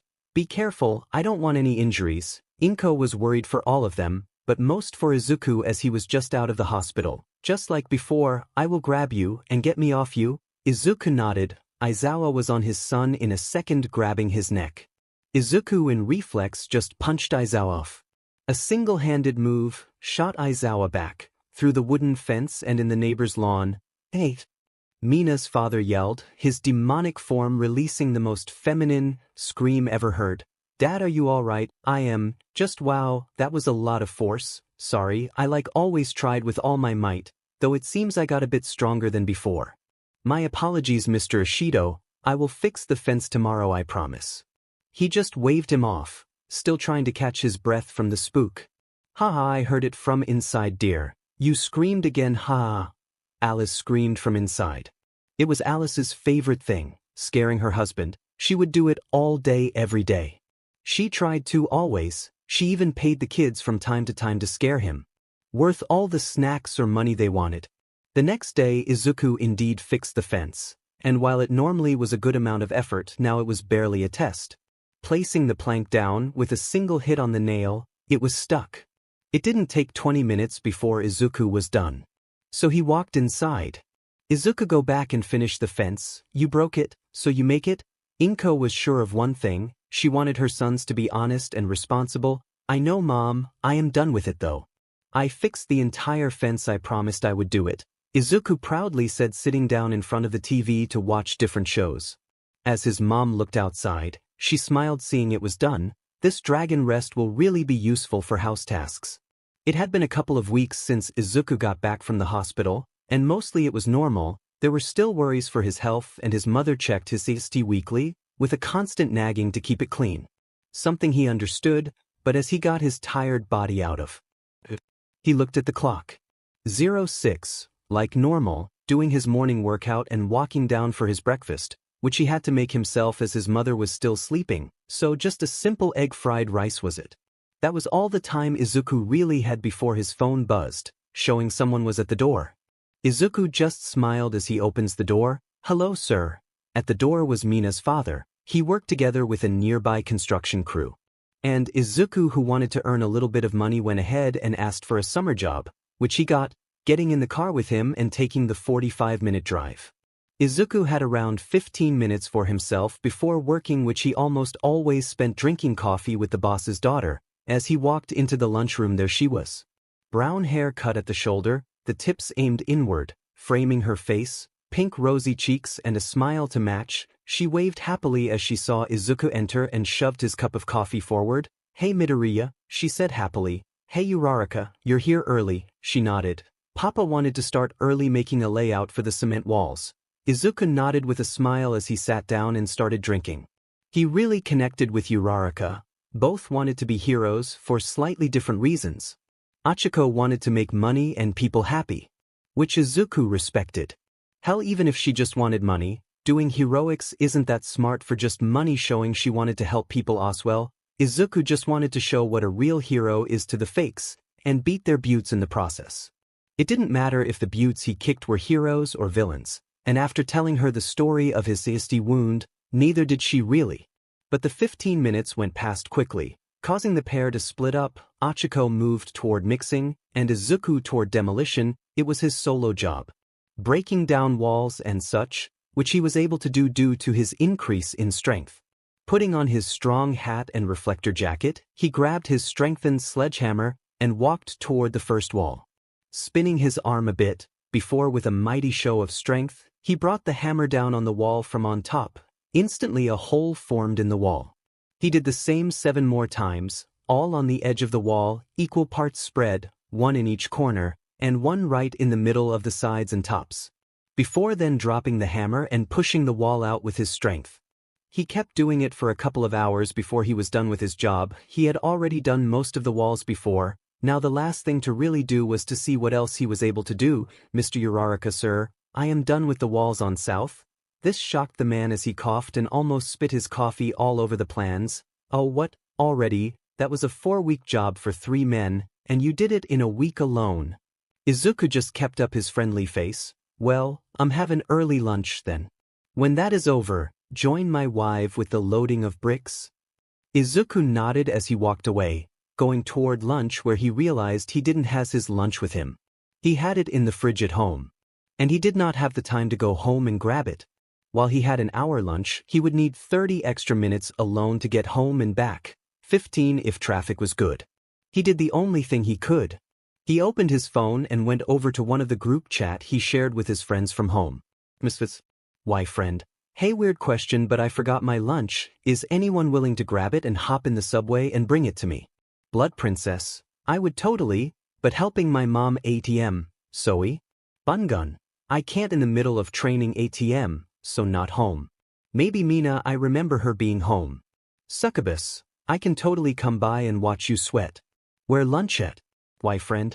Thanks, Nem, it's in the fridge, a couple of containers of food. You are a lifesaver, you know that. Bubblegum, and I am too late. I would have loved to come to bring it. I would even feed you. Succubus, well, too bad, Pink, I am already on my way.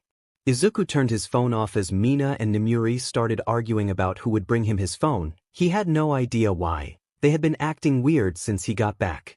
Whenever he jogged shirtless and he came face to face with the girls, they either ran away or just stared. It had to be with the scar. Maybe they were guilty that he died without doing anything about it themselves. But they also argued a lot more, mostly revolving around him, and he really didn't get it. But putting his phone back in his pocket, Izuku decided to just close his eyes for a bit until he got called on his phone. Hello MidoRyuu speaking. Yo hunk, which subway was it? Oh hey Nem, yeah it's subway line E and then the fourth stop, should take around 40 minutes. I can't explain how big of a help you are. Nemuri laughed. Thank me with a back rub tonight huh? See you in 40. She gave a smooch before hanging up, making Izuku laugh as he decided instead of sleeping he would just scroll through the web. 35 minutes later Izuku stood up and walked toward the subway, explaining it quickly to the boss who understood.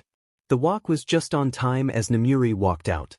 Bag in hand. Hey Zuzu, she screamed and ran, jumping in his arms, blocking it easily as if it was nothing. Hey Nem, thanks for bringing the food, you are a lifesaver. No worries bae, what do you have friends for? She said looking him up and down, liking her lips as she saw his arms slightly bulked up from the work. Well see, Izuku said assuming she would go right back home but she shook her head. We are eating lunch together. Look, she pulled out a salad, or don't you want to with me? She pouted. Izuku just exhaled with a single chuckle. Fine, just let's hurry still gotta warm mine up. They started walking back, Nemuri hugging Izuku's arm. Nem why are you clinging on to me so much? He asked. Being the dense dragon he is, I don't want to get lost that is all. Oh, okay.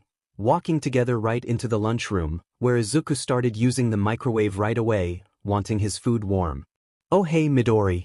Who are you? Achiko said, her cheerful face kind of disappearing as she saw Nemuri sitting at the lunch table next to Izuku's stuff. Oh hey, Uraraka, that is Nemuri Kiyama. She is a friend from my street. I forgot my lunch but she was sweet enough to bring me my lunch from home. Oh hi.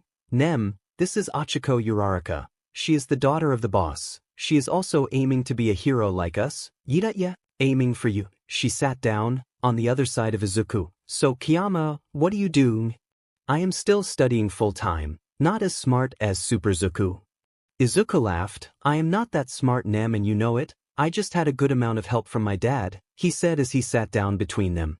He started eating right away, shoveling big parts of food in his mouth as both Achiko and Nemuri slowly ate their food staring at each other as both felt they wanted each other's spot. Izuku of course had no idea that both of them liked him. Izuku shoveled the food down as he had never eaten before. Slow down MidoRyuu, don't want to choke now do you? With a full mouth and stuffed cheeks Izuku nodded, slowly eating the rest.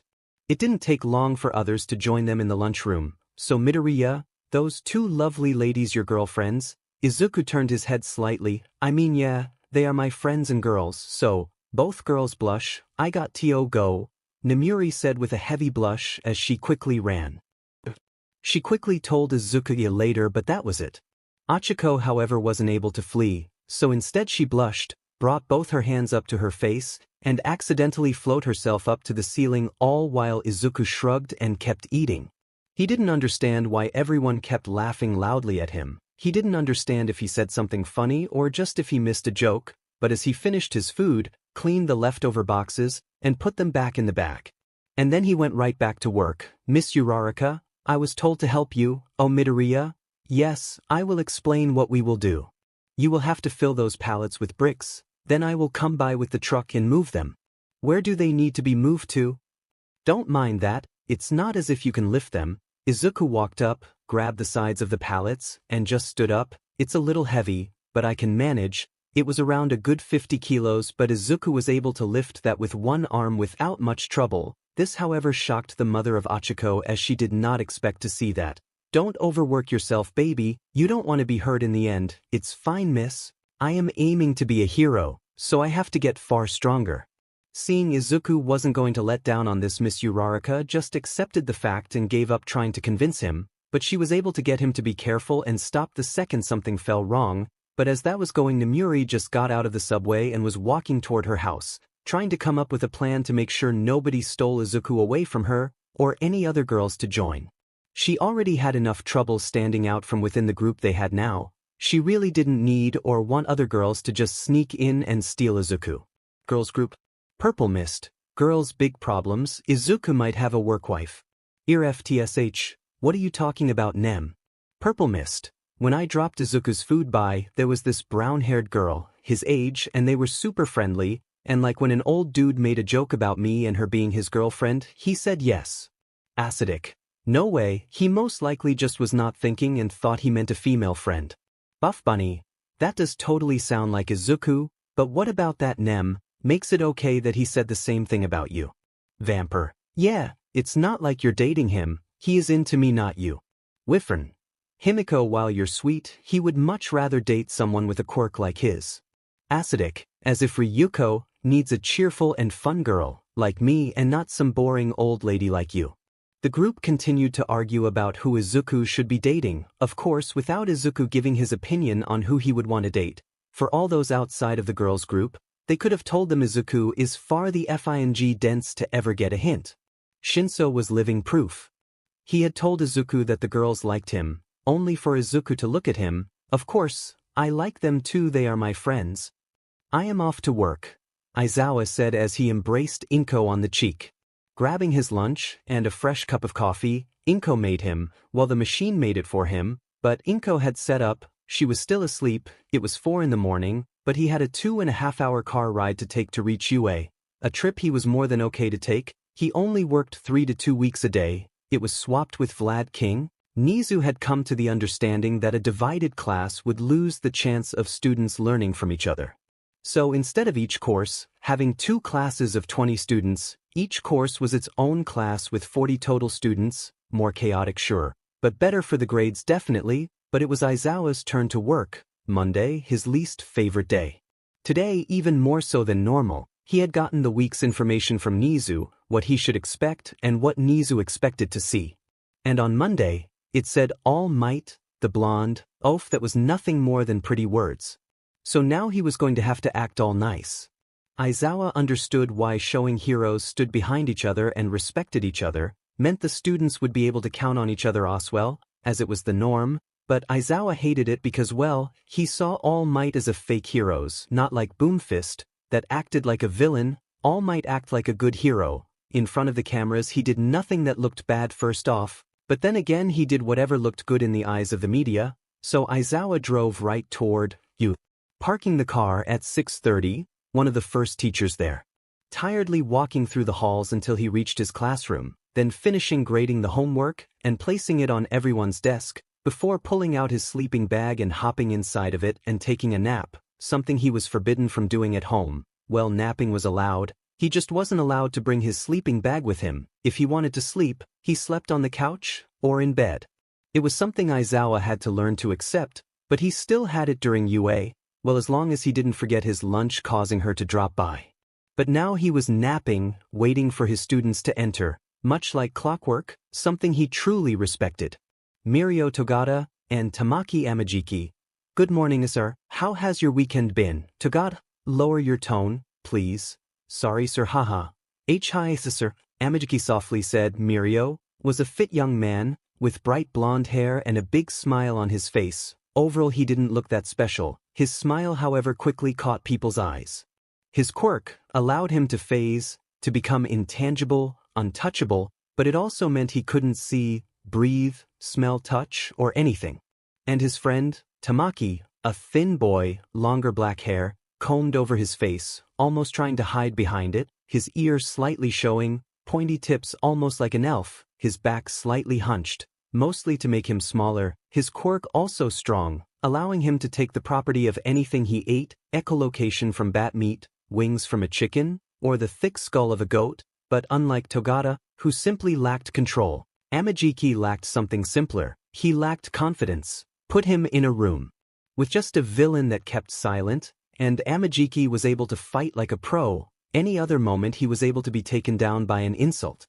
What can we expect today, sir? More quirk training? Are we gonna jog in our underwear again? PP, please no. IW would rather die, Amajiki said with a whimper at the thought. That workout was just for him, simply to get more confident. It also helped Togata, seeing he already got naked 9 out of 10 times when he used his quirk thanks to his lack of control. No, we will be training with All Might today. He should show up around 1. So before that normal lessons? The day seemed to be taking years, only for lunch to be over, and it was 1. So Aizawa got his students dressed in their hero costumes, and meet him at Gym Gamma, where All Might was waiting. But as the students walked up they saw nobody. One of the students asked, "Sir, what are we doing here?" "Wait and see, Reizo," Aizawa said with a sigh as he saw it. All Might ran and jumped from a tall building. "Hello, young students," All Might said proudly as the students exploded in smiles and happiness, which for Aizawa meant the longest 3 hours of his entire work life. "I will be seeing you all later, students. Give it your best, and I will be proud to call you my colleagues." This got everyone very excited and gave each of them a good boost in what would be their studies. But then, Might went away, jumping away, turning into nothing more than a star, only to land behind you, where his big muscular body, the thighs that was harder than a shield, arms strong enough to lift buildings, legs strong enough to reach near hypersonic speeds, all of that was engulfed into a puff of smoke. That large body, able to shield others from any and all from whatever could possibly harm them. It then turned to show a body, thin to the bone, sunken cheeks, weak and thin, a complete opposite look of the original All Might. This sadly wasn't a fake, a copy, or an imposter. This was the true All Might, one that lost the ability to use his quirk without problem. He was just able to hold it for 5 hours. He jumped into a small 4-seater car, which was the thing he used to get around. Driving back home. The number 1 hero, a man who made how much money on just royalties, arrived at his house. A simple house, with a small garden, nothing crazy, or even something that would scratch the top of his balance. "I am home." "Hey uncle," a female voice called out from the 2nd floor. All Might waited a bit, as he quickly heard the steps coming toward his location. Down the stairs ran a girl, the same age as Izuku, with black hair, reaching her shoulders tied in a ponytail, and a small mole below her bottom slightly centered on her right side. She had a sizable bust and a tall stature for a girl. She also had a showable but slight muscular build. And she was the successor of All Might's quirk, a secret quirk hidden from the public, gifted down from generation to generation, all to those that the previous wielder deemed worthy. Nana was the next one in that line. At the moment she had the same quirk as her grandfather, who was also the 7th user of One for All. She wrapped her uncle in a big hug, easily lifting him and turning. "I missed you this morning." All Might laughed. "I know. Sorry, I will take a quick shower," she nodded. "I will make some lunch, don't worry." He embraced her on the forehead. As he started making the stairs, he had to hold on to the railing. He made it into the bathroom, where he removed his shirt, showing a massive scar, laps of flesh, put together, to hold his guts inside. An injury he will never forget or will grow past. An injury he received from his worst enemy. An injury that caused his time limit. 3 years ago, he entered deadly combat with this villain. The battle took 2 entire days. It left the small island where the battle took place, a desolate wasteland, an entire forest, broken and torn from the ground, used to hurt each other. All Might crush the skull of the villain, killing him, but not without his own pain. His life was cut short and he knew it, but in his final moments, no matter how many he had left, he kept fighting on. He kept fighting for a better world, a world without villains. It was the same reason he was looking over Nana at the moment. He would be her teacher. He would teach her everything he knew. He would lift her up to reach the next level, the next pillar of peace. He would bring her to UA, follow her there to look over her training. Nana was happy she had the opportunity. From a young age, she heard about her family, her father, a man that died after a villain attack, a man she didn't know, her mother dying as she was young due to sickness. Her father simply had a one-night stand. Unaware of the other family she would have had, if not for that one villain attack. It was the reason All Might took care of her. He lost her family. If he was a better hero, that attack would have never happened. "Uncle, the ramen is ready. I added a side of trout and vegetables for you." Nana screamed from the kitchen. "I will be right down. Just a sec," All Might called as he was putting ointment on his scar. It was a special cream made by Recovery Girl, the nurse of UA, a sweet old lady that healed everyone with her quirk. Everyone that was able to be healed. All Might sadly was not one of them. He was too injured to be healed effectively. All he could really do was watch what he ate, watched what he drank, and put the ointment on his wound to relieve the pain as much as possible. But having done it for 3 years now, so he was able to do it quickly enough, wearing a smaller shirt and breathes as he walked down the stairs into the living room where Nana was already finishing up her food. "I am gonna go back up, Uncle. I just bought a new game and wanna play it some more." "Sure, Nana, you will however take a jog with me tonight." "Of course, why would I ever miss it?" Nana smiled, that her uncle at least took his health seriously. He cared for himself, jogging, eating better, they even worked out together weekly. "Now then, thank you for dinner, I will eat my fill, you enjoy yourself." He patted her head as she ran past going up the stairs and went into her room. In it, there it showed some of the money All Might had, a 124-inch flat screen, each and every gaming console, and enough manga and books to make anyone jealous. And a desk where she had a laptop. The laptop had a game on. A simple real-life online simulator, one she had made her recent friend with, a Japanese lobby making sure it was someone just like her. This one had made her avatar, a large curvy woman, purple hair reaching the ground like a wedding gown, nicknamed the R-rated queen. "Hey girl, I am back, had some ramen for dinner," Nana said. Her account was named Miss Might. "Oh, that isn't healthy." Hi, I know, but had veggies with them, so it was good." At the other end, MidoRyuu laughed. She had met this girl. At first, they argued about her choice of nicknames, MidoRyuu, and disliked All Might, mostly because of Izuku's information on the matter. And Nana defends her option as well as asking why such a name for herself, which gotten them to start chatting, which turned each other from enemies, into friends, into great friends, MidoRyuu being able to talk with Miss Might about her love life, or lack of love life, and her constant battles with her friends for the crush they shared, and Nana with her worries about fulfilling the heavy task placed on her shoulders by her uncle. "Mom, can I please?" Izuku asked, on his knees, his hands intertwined in front of his head shaking in front of his face. "I don't know, Izuku, I feel it's scary, and you will just receive pain because of it."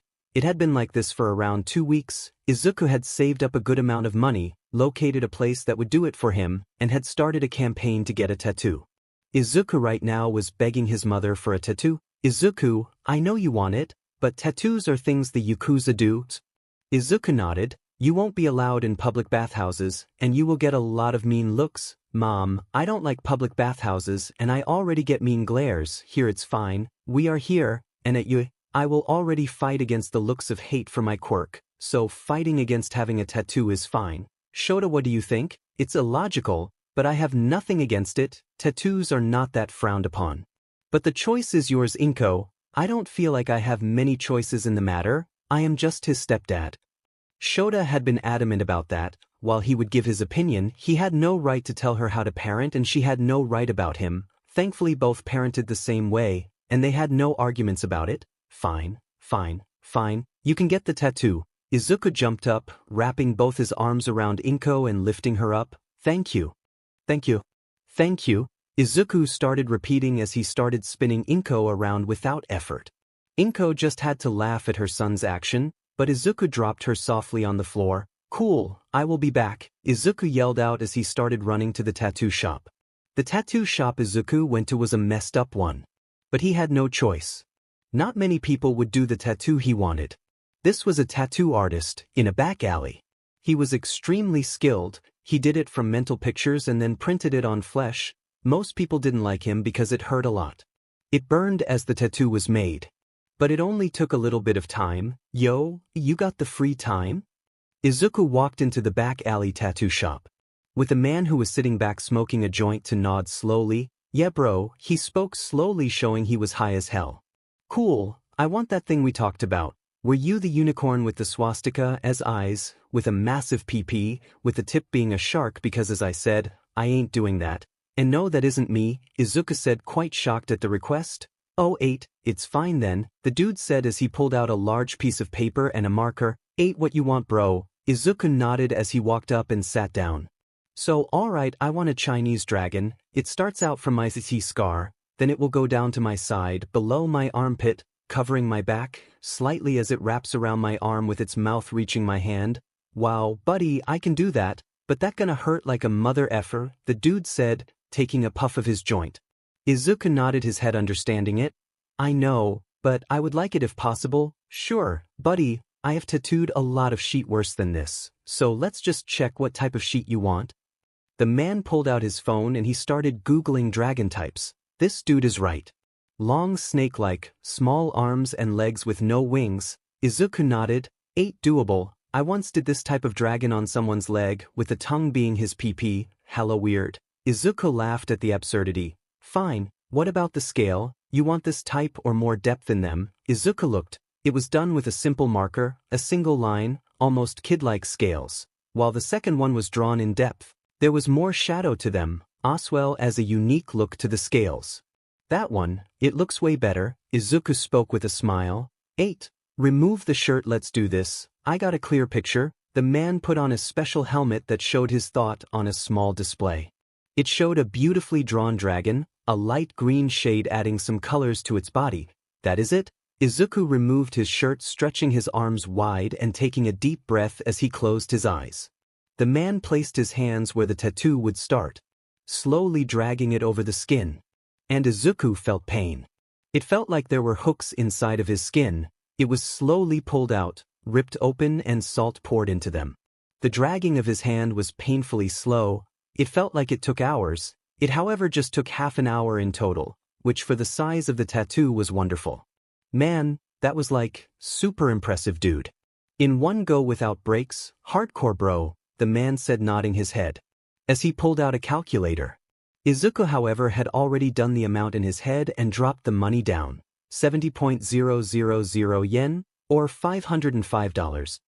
Izuku had already placed the notes down in front of the man. Cool bro, fast huh. Now just for skincare, put some cream on it, and when showing no chemicals and for crying, softly dip, and rub or else there will be scaring and it will look sheet. I get that, I will keep it in mind. No rubbing cream, is that once a day or twice? Once, just don't do it the same time as that shower and do it for about 2 weeks. My quirk makes it so it takes less time to really heal, but still, sure thing man, thanks for it. Izuku said putting his shirt on, grateful he chose a loose shirt today. Izuku rushed home, excited to show his new addition to his friends and family. He got rather lucky as the girls were chilling outside, kicking around a soccer ball in the playground in front of them. They quickly turned to see Izuku running toward them, going at a near sprint for everyone else. But for Izuku it was a simple jog. Yo girls, follow, I got something to show you. They nodded as they started walking toward Izuku's house, Kyoka lifting the ball and placing it under her left arm. They weren't sure what to expect as they stepped into the MidoRyuu household. They would have reacted better if it was a bear, a shark, hella murder. However, it was none of those things. It was Izuku, removing his shirt, showing his toned body for them to see. It caught them off guard, and each of the girls received a blush, except Kyoka, who just fainted right off the bat, not expecting her crush shirtless. Cool right? Izuku said excitedly as he showed Spun not having noticed the blushes or the knocked-out Kyoka as of that moment. So, why is Kyoka on the floor and why are you girls red in the face? Izuku asked with an innocent tone, showing even if he had an adult muscular body, his mind was far denser than his muscles ever could be. Inko just smacked her son on the head as she floated her slipper and smacked him while walking to Kyoka to lift her up and get her seated on a chair. Hey mom, what was that for? Izuku asked as he rubbed the spot he was tapped on. It didn't hurt, but he felt a sting as it happened. You will figure it out when you're old enough, Inko joked, making Shinso, Tokoyami, and Shishida laugh as they were playing cards with Aizawa, who also chuckled at the sight. Why, I'm 18 years old already, any older and I will be walking with crutches, still gonna be as dense as a brick though. Shinso laughed as he dropped a matching card on the pile. Too bad mister, grab 2. Shishida said as he dropped a 2 on the pile, making Aizawa smirk. Draw 5. He placed a joker on the pile. Oh, the darkness has foreseen these possibilities as it gave me a torch to use in the darkest of days. Tokoyami spoke cryptically as always as he placed a draw 2 on top, giving Shinso a draw 9 if he had no protection against it. Sorry beast boy, but back to the kennel. Shinso laughed as he placed a joker on the pile. Both Aizawas had been holding the jokers. But Shishida had one more chance, a draw 2, and instead of the 14 he would have to pull, Shota would be required to pull 16, but he didn't has any. Damn it, he said softly as he started counting the cards he would need. This was how the day went by. Nothing special happened after the tattoo was shown. But as the next day happened, Shota like normal woke the boys up. Today would be different, as he would start teaching them real martial arts, which would help them more in a fight than brute strength. Izuku however quickly shook it off, saying he didn't need his. He was strong enough to enter UA on his own and he would learn it there. While Aizawa didn't like this, he understood it and accepted it. Even more so when Izuku brought up the fact heroes should protect not fight, cause if heroes didn't fight, he wouldn't have that scar on his teeth. Aizawa agreed. I get that, but fighting will happen, so why not learn now? I just don't see the point. I will be learning all this stuff in UA anyway, so why learn it now? Aizawa just dropped the subject as he went to train with Shinso, one who was happy to learn it seeing he didn't have a fighting ability on his quirk, not like Izuku. Izuku however didn't spend the day doing anything, he chose to spend it playing different fun sports with the others of the group. Not everyone was a part of the group as Namuri had also joined Shinso. She might have been able to just like Shinso defeat most badasses like nothing against robots, which was UA's entrance exam and had been for 13 years now. Why are not joining? I thought Mr. Wannabe the best hero would train. Like I need to, I can already beat Dad, and will get stronger. At you, so why rush it? I do agree with Izuku, we both thanks to our similar quirks have an upper hand in combat. Ryuko gave a slight glare to the other ladies tonight, as Izuku nodded, still in the race of who would end up being Izuku's girlfriend. Go deep, Izuku called out to Tokoyami as he went into the form to launch an American football across the park they were chilling at for the moment. He did so just as Izuku threw it. He wouldn't have been able to catch it normally, but Dark Shadow came to the rescue. He himself is seen as a friend in the group. Dark Shadow flew out and caught the ball, giving it back to Dark Shadow. Thanks, Coco. This was the name given to Dark Shadow seeing they saw him as his own person and not just as a quick. It meant Dark Shadow and Tokoyami worked together a lot better. Hey, I have been wondering something, Izuku asked as he caught the ball back after a great throw from Tokoyami. Oh no, what? Do you think Nem has feelings for Shinso seeing they have been so close? How they are even training together? At the moment? This nearly caused the group to facepalm without wanting to. It caught them so off guard. And as they thought about it, how Izuku could have possibly thought of this outcome, they had to laugh. Whenever Shinso and Namuri were together it was because Izuku was there, Shinso being there with his brother and Namuri following her crush. Hell, Namuri was training now so she could follow Izuku toward the same school. Min, you're dense, Shishida said as he took the ball from Izuku to throw it back and forth, leaving Izuku in confusion wondering why everyone was laughing at him. Hurry up, Slowpoke, the train is about to head out. Mina screamed loudly at Izuku who just scanned his card and started walking up the stairs right to the train. I know, Mina, just chill, Izuku finished as he walked toward them seeing his group waiting for him. They sat down near an area that was big enough for all of them. I just don't get why I wasn't allowed to sit on your lap. It's not that bad, Mina pouted as they walked toward you, Izuku standing taller than all of them like always. They walked right toward Yue. Each of them was well trained for this moment. You better kick butt in the recommended exam, or else I will tie you to the goddamn tree, Izuku told Juzo, who would be the only one taking the exam thanks to an uncle of his. The rest didn't really get the chance as those that were full-time teachers at UA were unable to recommend students, as it gave an unfair advantage when they voted. Juzo would still have that, but it was a loophole of sorts. Yeah, you just try your best and not finish last Lazyards. Izuku pushed his shoulder softly, as if, I am taking the top spot without effort. This earned Izuku a punch to the shoulder, as if, I will stomp your butt in the earth, and take that spot myself. You can be just below me, Rumi growled staring up at Izuku who just chuckled as he lifted his arm and started ruffling Rumi's hair before walking further. As he walked, many others gave him a stare, and he understood, he was their biggest challenge, one they were not going to overcome. Let's head inside, hanging around here is just for scaredy cats. This received a lot more stares from the ones hanging outside, mostly to indeed gain the courage to head inside, but he was however stopped. MidoRyuu?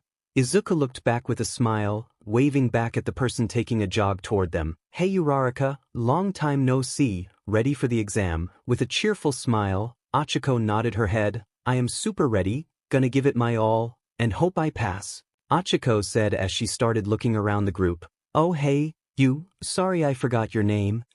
Achiko said, her smile dropping a slight bit as she saw Namuri, as well as the other ladies that were clinging onto Izuku, so to speak. I will introduce you inside, let's go. As Izuku started walking, the group followed him, with Izuku introducing the group to Achiko. As Izuku had expected, they were one of the first ones in the auditorium. Let's sit here. Izuku pointed toward a corner that was pretty empty but close enough so they could hear whoever gave the presentation. And right as they were seated, the group talked a bit, but mostly they were scoping out the competition. Izuku took note of some students. A pretty tall woman, at least taller than most of his female friends, that looked well-trained walked in and chose a seat right in the middle of what seemed like strangers, showing she was confident and wanted to learn. Same for a well-built kid with glasses, his hair combed neatly to the side, but a little messy nonetheless, showing he might have rushed to be here. He was a broad build for sure, with what looked like engines sticking out of his calves. Each step he took looked to be by the book. A large man, extremely well-trained, spiky hair with thicker lips, his build alone making him stand out. He was hanging around a group of pretty loud guys, one with bright yellow hair and a clear black lightning bolt inset hair, which Izuku found funny, and kind of wished to find out if it was done with dye, or just since BR. A dude with black hair was uncombed, but the group was loud. Countless more people walked in, yet nobody gave Izuku a feeling of worry. Each seemed to be rather underwhelming. The only one that gave Izuku an unsure feeling. Light blonde hair, sort of exploding from his head. A growl-like grin on his face. His hands in his pocket, and he looked bored and irritated. Izuku didn't know what it was, but there was something about that dude that fueled something in Izuku. It was like a mixture between worry and rage. Something that caused Izuku's dragon will to activate and give those around him the feeling of impending doom.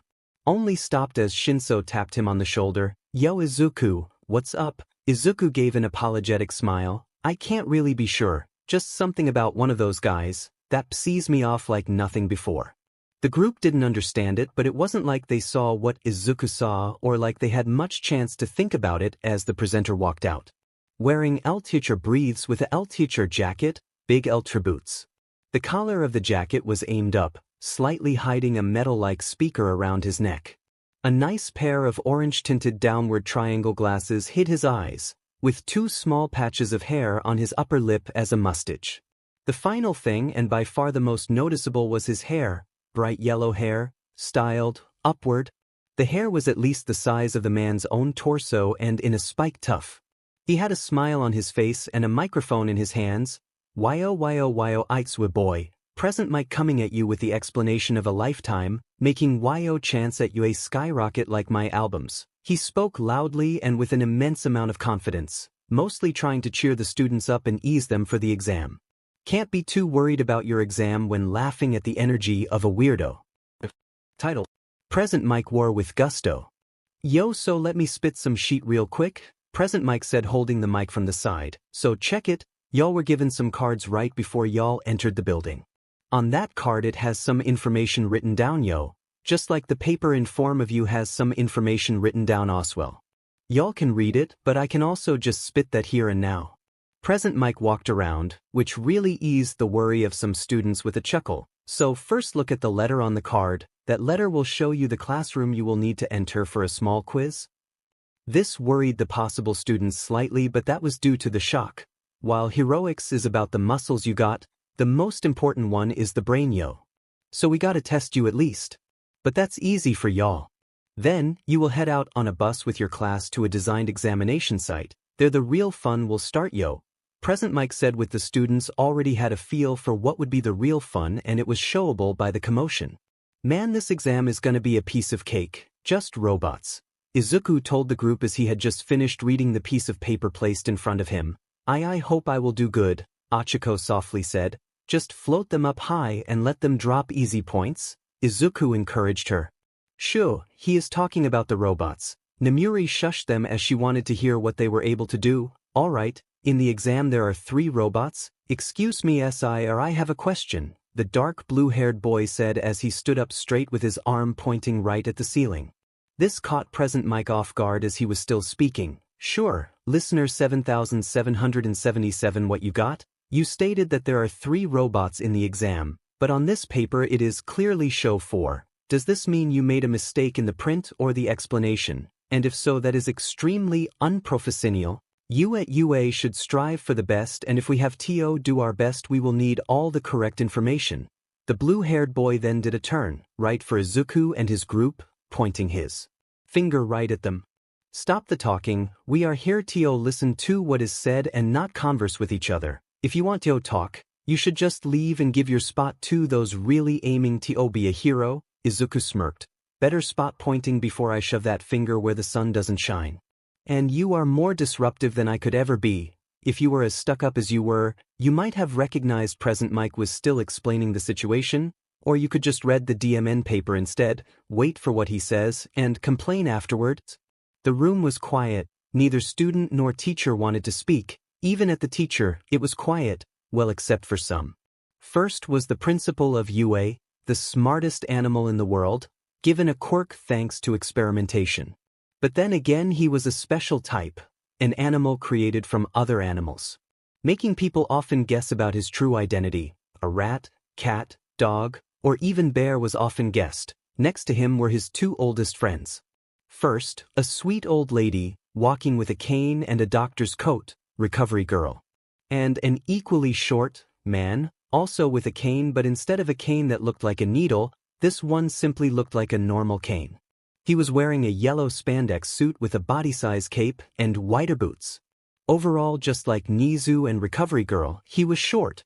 Tallest of the bunch at 120 centimeters, Recovery Girl at 115 centimeters, and Nizu shortest of all at 85 centimeters tall. They were laughing just like Aizawa was. Present Mike, however, wasn't laughing, but he wanted to. He loved burns, and that was a pretty decent one in his eyes. Yeah, I was just getting to that, he said, trying to get all eyes focused on his once more. So like I said, there are 3 robots that will earn you points when you destroy them. First, you got the one-pointer. They are these one-wheeled robots that got 2 large arms it uses as shields. Just watch out when they rush you. We named them Victory. Second, 2-pointer dubbed Imperial. These are scorpion-like robots that are able to fire off small lasers. Don't worry, they just feel like a punch. Still, they clear off them unless you want a couple of bruises. Present Mike looked over and saw everyone was still paying attention. Then the third robot is worth 3 points, with the nickname Venator.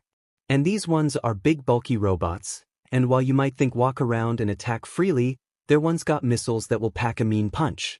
And don't get too close or you might get squashed. Present Mike slammed his hands together, adding a bit of shock to the group, but it did nothing more than excite Izuku slightly. Perhaps they would be fun to tear apart. Then we got the final one left, its name, the Executor. This name brought fear to most. Now look, this thing is like massive, taller than all the buildings and incredibly strong, so just stay clear from them. It's nothing but a hurdle that will give you nothing but trouble. Seeing they're only worth 0 points, it will just take more time up than you got. So focus on the smaller fish. Now then, that is all I have got to say. I will just wish you good luck, and let's watch you go. Plus, Present Mike hoped everyone would pitch in and they would loudly say UA's well-known motto, but either the nerves or their lack of joy stopped them, leaving Present Mike alone. Ultra, he yelled defeated, before waving the students off to their classroom. See you guys later, don't disappoint me. Izuku spoke to his group as he walked out with Ochiko. Both of them have the same exam site. Something Izuku found a little irritating was that he couldn't take the exam with multiple friends. But they all walked into their own classroom. Izuku and Ochiko sitting next to each other. A piece of paper was already placed in front of them. It seems we can start right away, Izuku said, slightly confused that there wasn't a teacher in sight. It aimed to allow them to cheat. Not something most would do. But Izuku silently chuckled to himself as he noticed a small rat-like robot in the vent. He looked around the classroom, already seeing groups share answers. But just like Ochiko did, he ignored them all and filled the answers in himself. The questions weren't even that strong. The first couple was about moral dilemmas. A burning building trapped 2 people. An old woman and a young businessman. Who do you save and how? It just made Izuku scoff. It was too simple. Both of them or die trying. You're next to a train track. Next to you is a lever. If you don't touch the lever, The train will run over 5 middle-aged people. If you do touch it, it will swerve and only one teen will die. What do? You stop the train, free the people, or just die trying to do so? Izuku believed that was what made a hero. No matter the situation, if a person was in need, you would as a hero need to be ready to give your life. The slightly harder questions were those you had to really study. These included math, Japanese, economics, and the like. Not that those were too much of a problem. It took him around 30 minutes to 45 minutes to fully fill out the exam. Placing a paper on top to deter cheaters, he closed his eyes and leaned back. Fully relaxed and made a mental plan of how to pass the exam with as little real effort as he could. Then again, he was kinda looking forward to destroying those robots. He never had much of a chance to really let that much. But more important was to make sure both passed. But by the sound of it, Achiko got done with the test shortly before the end. As the time was over, the speaker went on and a kind, slightly soft voice was heard. The written part of the exam has reached its end. Those that cheated, please leave UA instantly. Those that took the exam fairly, please walk outside and look for a bus that matches your card. Good luck. Like Nizu expected, not everyone that cheated left, only around 10%. It seems we have a lower amount of honest cheaters than last year. Yeah, last year was like, what, 45%? Wonder why? Gran Torino wondered as he much like Nizu checked the drones. I wonder how this boy will do, Hound Dog said, tapping his chin as he aimed at Izuku. Yes, he showed he was rather confident during the explanation. And most of the test, he acted asleep. The teachers nodded. I am just curious about my niece, though they are on the same site. I wonder if they clashed what would happen. Aizawa groaned as he thought to himself, she would get her butt kicked. Well, let's see, shall we? Nizu laughed, already releasing the robots to the exam site. A nice amount of prep work. As the bus slowly filled up with the students taking their seats, a voice was heard again. You will now be driven to the exam site. There you must destroy as many robots as you can. Please stay in the starting area until the doors open. When the doors open, you are free to rush the site and break as many robots. However, attack a fellow student, and you instantly fail the exam, Nizu said in the same tone. But the bus ride to Izuku was mostly quiet. The girls had to deal with 1 or 2 idiots believing they could stuck them. Now we can get to the fun part, Izuku said as he was the first one out the door. Spreading his arms wide and going for a stretch, allowing most to hear his bones cracking loudly. Are you okay? Big guy, that sounded rough, Nana called out with Izuku laughing. I ain't just okay, I am the best. I like your style, man. A boy Izuku saw before with black hair. Are you sure you can move in that? Seems a little long for this weather, Izuku smirked. He was wearing a long-sleeved shirt on purpose to hide his tattoo, not wanting to deal with villain haters. It's fine, it doesn't lower my mobility, and it's not like I will get hurt by a robot, Izuku said right as the doors opened. Yururika, let's move, Izuku called out, instantly going in a sprint stance. Achiko just touched her face, causing her to float and grabbing Izuku's shoulders. And off he went like a rocket, making him break the first robot as a one-pointer, jumping in front, acting like a scare tactic, but ending up getting his body shot by Izuku, easily breaking through, and going for the middle of the exam site. Wow, you're fast, Achiko said, really shocked. I know, but no standing around twiddling our thumbs, let's just do this. Achiko nodded as she raised her fist. Call me if you are in trouble. Izuku started running toward a third pointer he noticed. Big guy, come on and entertain me. Izuku started using his quirk on his hands. His fingertips turned more nail-like, with his hands turning scale-like. And as a 2-pointer aimed its tail at him, he slashed at them. His hand goes left to right, cutting the robot into chunks. Oh wow, he seems to be able to back his talk up, Present Mike told the other teachers with a smirk. But what are his limits? Nizu wondered as he allowed the third pointer to fire its rockets toward Izuku. Fun to eye. Izuku transformed his forearms Oswell, taking the multiple rockets right against his arms. And while they felt like a strong hit of a powerful punch, it was nothing Izuku couldn't handle. However, a puff of smoke engulfed Izuku. But as the rockets fired at him, Izuku jumped out and stabbed both his arms right into the 3-pointer. With a mighty roar, Izuku lifted the robot up, both his arms, grabbing onto whatever metal was strong enough and lifting it as high as he could. With a small sign of power, he threw the robot. It crushing 2 one-pointers and exploding, earning him a total of 5 points in one move, having him stand at 8 total points so far. And he wasn't letting up. He started rushing through. Much like Nana, who had only earned 2 points as of yet. "This is easy," Nana spoke herself as he allowed her quirk to activate. She zoomed through the exam. "Smash," she yelled out as she punched with her maximum might. She could have increased it more with her quirk, but that would have just broken her arm. This, however, was as strong as it could be while keeping her arms intact. The street was ripped apart, asphalt, bricks, and the such broke, but so did all the robots in the area. Skyrocketing her low 2 points to an incredible, Ochako herself was doing great as well. She had taken the advice given to heart, doing nothing more than running toward them and touching the robots once and running away. It caused them all to slowly float upward, which resulted in either other breaking them apart, giving her a share of the points, or they reached a high enough altitude and Ochako would release her quirk and the robots would fall down and break apart, giving her the points alone. It was caused while most had small steps, caused larger jumps. "Watch it, idiot," Izuku shoulder tackled a student, just giving him enough space to tank a 1-pointer tackling him and 2-pointer firing lasers at him, burying his shirt open, only till the forearms. While Izuku barely felt it, it did start to show the scales and the tattoo on his back. The villain," the student yelled as she started running away, making Izuku groan and crush the 1-pointer. A flare of anger caused him to crush the robot as a Coke can. "You're welcome, effer," Izuku growled, going for the 2-pointer, grabbing its tail, wanting to use the robot like a morning star. But as his hand imprinted itself into the robot's tail, he did take a laser to the face.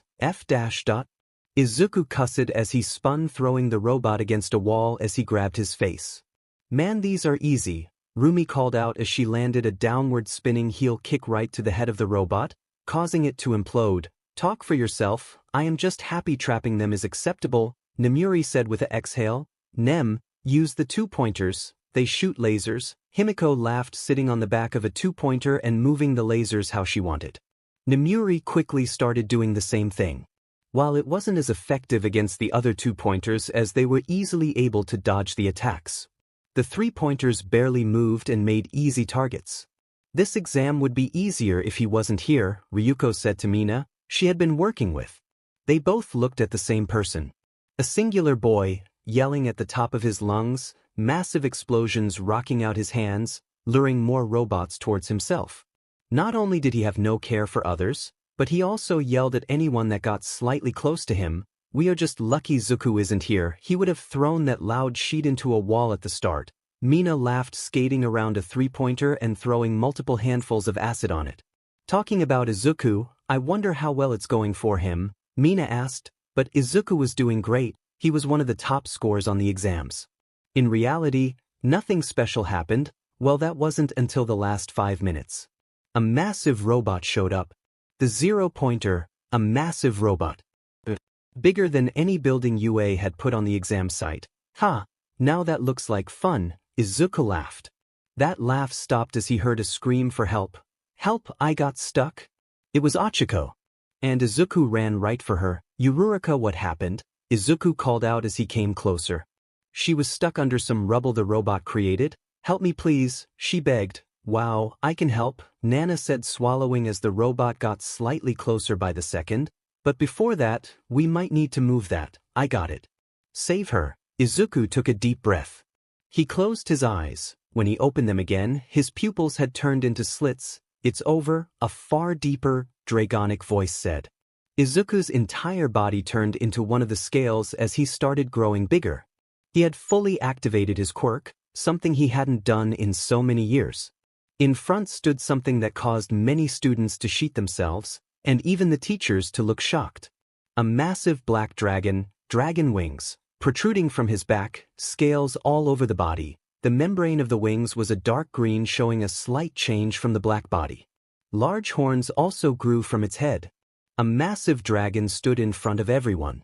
The wings flapped strongly, causing a strong wind to be felt by all nearby. It did so to move its larger body. Its leg flexed, the sharp nails slicing through the ground like warm butter, making Izuku the massive dragonfly forward, over Achiko and Nana, and tackling the large robot back, overpowering it by a lot.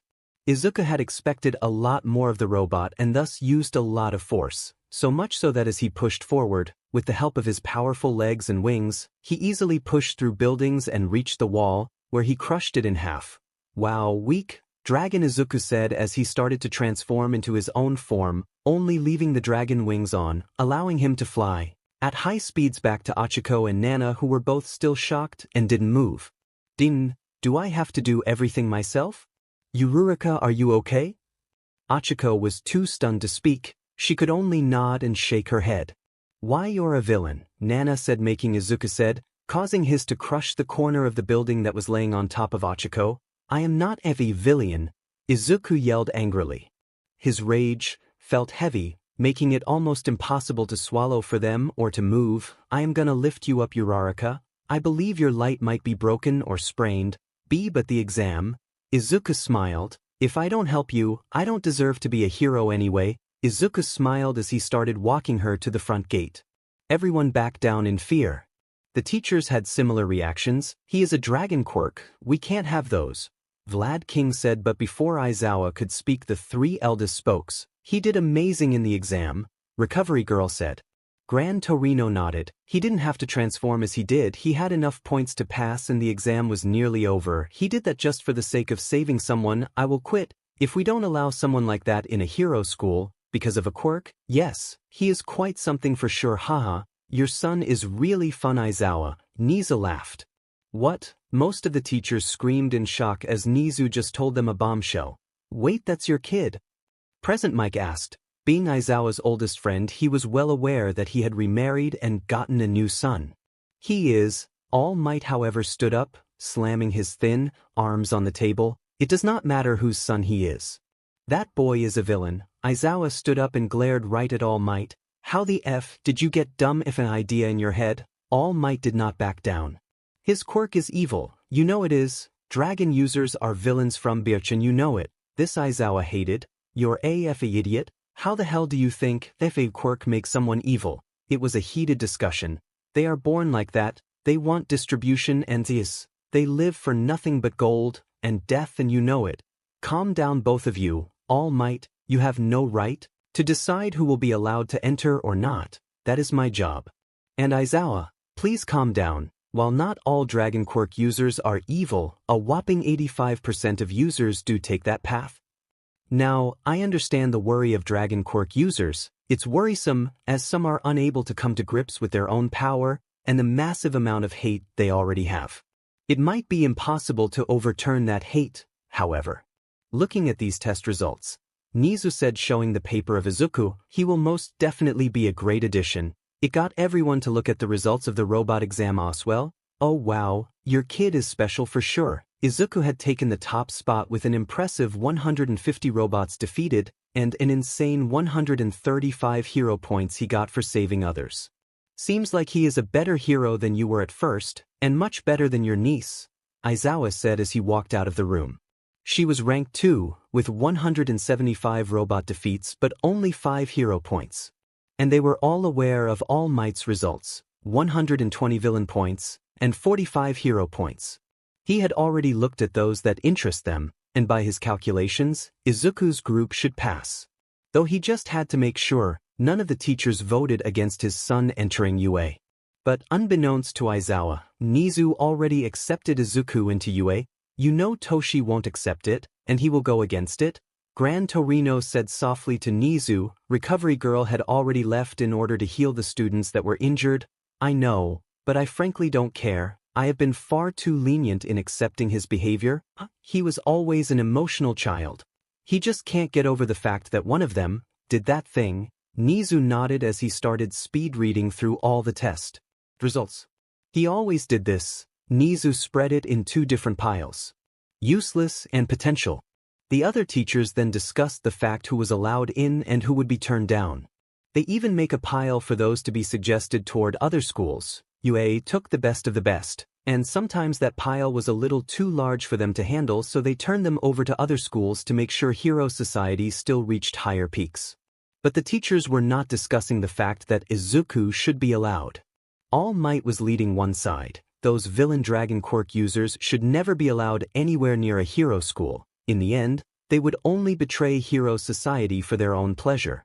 And then there was the side, being led by Present Mike, who believe in just letting anyone enter and train them the best they could. All Might, your bars are hella mixed, you want hero society to be best, but if you don't allow those of power to try, you're just weakening it in the end. And oh Mike, I am not, they are killers. I have fought with dozens, maybe even hundreds of them, and they are all the same, insane, and believed to be fighting for a better world. While the heroes were heated, Izuku was bringing Achiko to safety, using her wings to protect her from the rocks and rubble they were throwing at them. I know you might not like being touched by a villain, but you can't walk, Izuku said softly to Achiko, who had yet to say a single word, mostly shocked at the fact of Izuku's powerful quirk. She couldn't speak and wasn't even aware of the attacks. While the rocks did not cause lasting DMG, they were for sure felt by Izuku. No, it's not that, I like it when you touch me, Achiko said without thinking about it. Her entire brain was already fried thanks to her near-death experience. The pure Demps Izuku's quirk gave off. And being princess carried by her crush, all those things were just crashing her brain. Weird wording but touching, Izuku said with a smile, not thinking anything behind the words, just believing it to be an unlucky case of wording. So you are not scared, I am gonna rip your head off. Or that I am gonna kill anyone. Achiko just shook her head. No, you're MidoRyuu, you would never do those things. Izuku smiled, that means a lot. Now I can see help walking up. Izuku smiled as Recovery Girl waved him down. Lay her down, Sonny, I can help her here. Thank you, ma'am. She has an injury to her leg. I am not sure what for, but she can't put force on her leg. Recovery Girl nodded, her lips extending much further than normally possible. It was her quirk. As she embraced Achiko on the forehead, a light green light started forming around all the place Achiko had pain.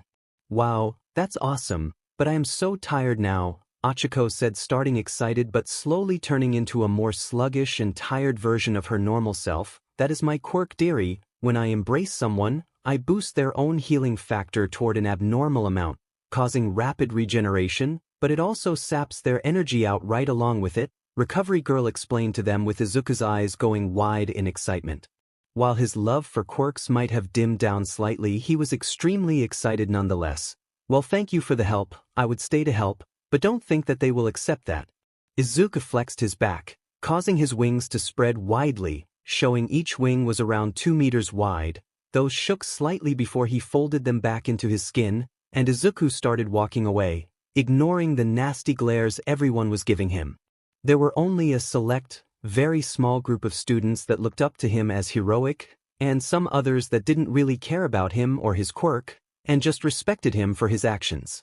But there was one person burning with hate. She punched a building, her quirk coursing through her arm, crushing the building under her hand. In her mind, she screamed at herself, Dragon Quirk showed me up, that villainous beast must have caused the destruction himself in order to boost his chances. I was so shocked I wasn't even able to move. That villain, she screamed, sadly having taken All Might's teaching to the heart fully. Never for a reason, she just hated them because she was told to hate them. She dusted her hands off, at least I won't ever have to deal with his villainous but ever again, she whispered to herself as she started making her way out once more. Izuku was the first one to change, thankfully he wore an extra t-shirt. The entire exam had gone how he had planned. Well, he didn't want Achiko to get hurt, of course. But he did want to show off his own quirk fully. He knew it would bring hate, but it would also show everyone he wasn't one to mess with. And that he had the potential for heroics, that he was ready to even shower all the hatred on his own shoulders in order to save those that needed help. Get the F out of the way, extra, the spiky sandy blonde hair cursed as he walked past Izuku. Again, a very irritated and hateful feeling started coming over Izuku, and he hated him. The second he was alone again, he slapped himself in the face. You dealt with that hate for years yourself, hate without reason, you won't have put that on someone else. Now stop it, he said, slapping his own face again before getting fully dressed and walking out. Planning on either meeting up at the group in front of UA gates, or being the first one there and then waiting on the rest. He smelled his group walking before he saw them. That exam was easy, Not even the three-pointers were able to withstand even one of my combos, nothing but hunks of sheety metal, Rumi stated proudly with a wicked smile. It was annoying for me, though I did find a couple of gals to team up with, really nice. Namuri said, if it was against people, Namuri would take down nearly anyone. She was decently skilled hand-to-hand, not enough to fight someone like Shinso or Izuku, who both were skilled and could overpower her, but with her quirk added to the fact, she could take them. Hey Izuku, how did your test go? Mina happily asked as she started skipping over up to Izuku and grabbing his arm. Oh, it went great, kinda lost count when destroying robots, but went great, even got to show off my dragon form, plus I saved Uraraka. This first slipped under the radar before they heard what he said. What you showed, OFF your quirk, what are you thinking you, idiot? They all screamed at him. Izuku just laughed as he rubbed the back of his head. Relax guys. Izuku didn't even seem worried.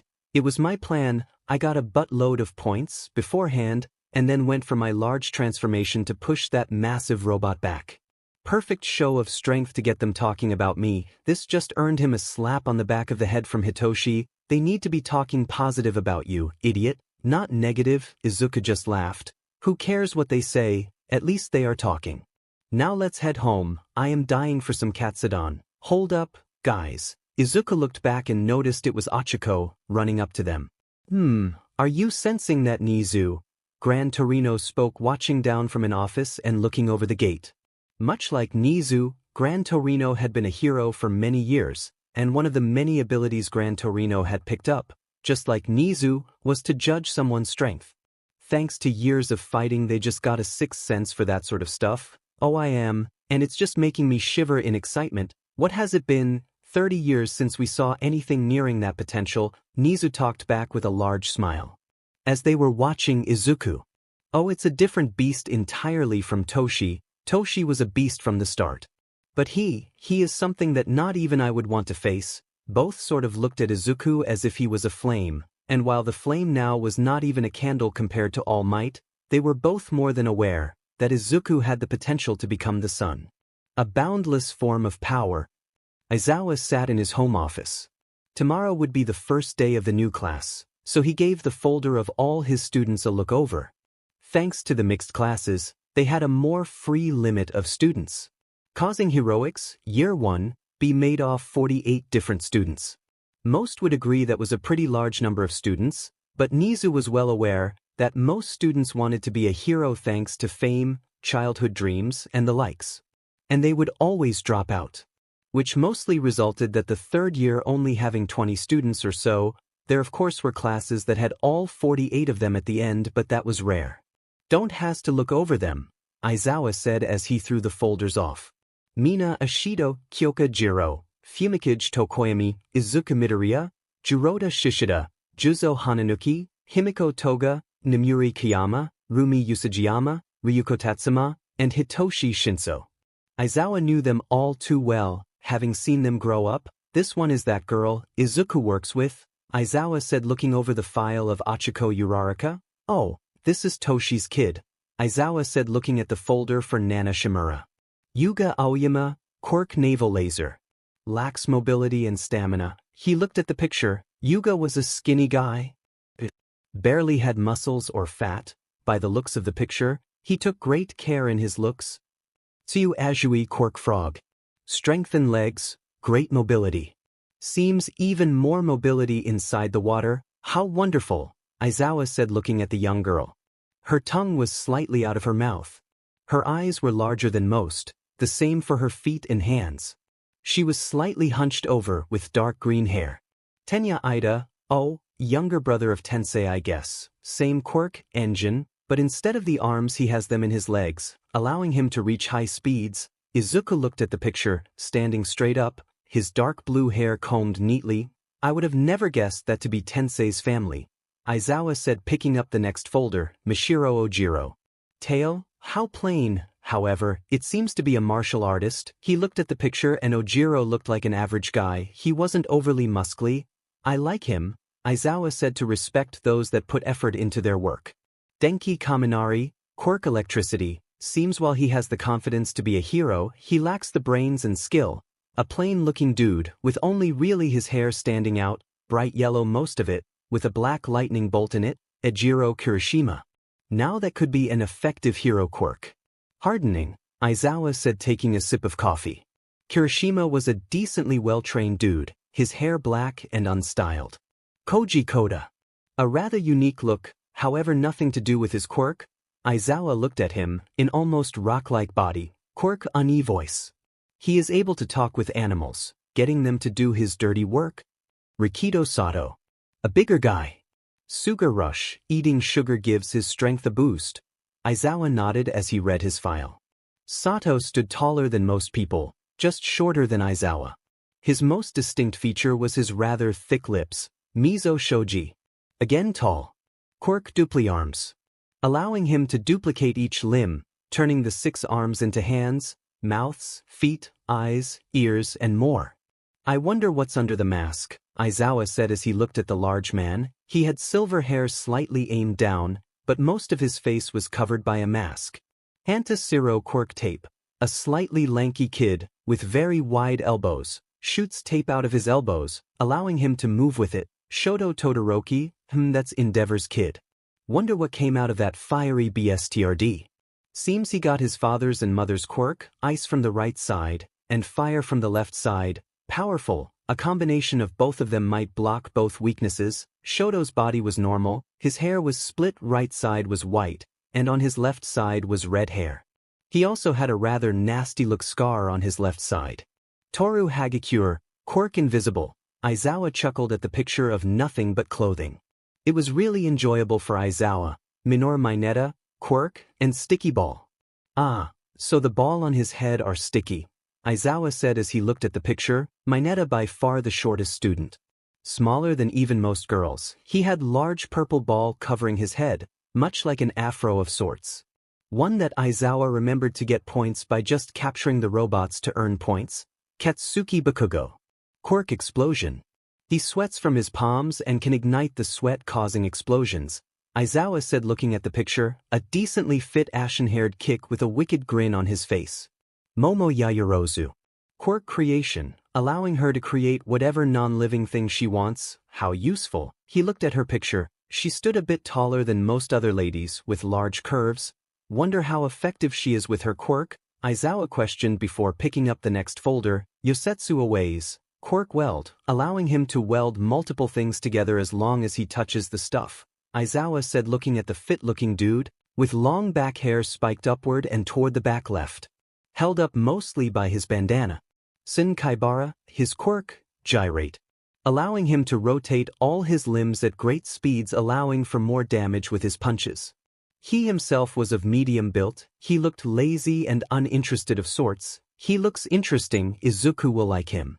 Taguru Kamakiri.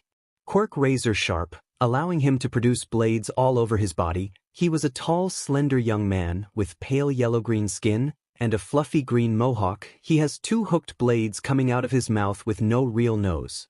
Aizawa could almost compare him with a praying mantis. Shirhai Kruar.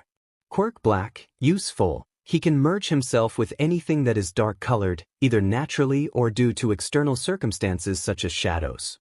He can even move through those freely. Shirhai was a tall man with fluffy white hair and black eyes. His skin pitch black, a mutation because of his quirk. He looks irritated like me, Aizawa said, placing his folder down and going for the next. Another martial artist is good. Itsuka Kendo. Oh, that might be Rando's kid, Aizawa said, having trained before with the same man in his dojo.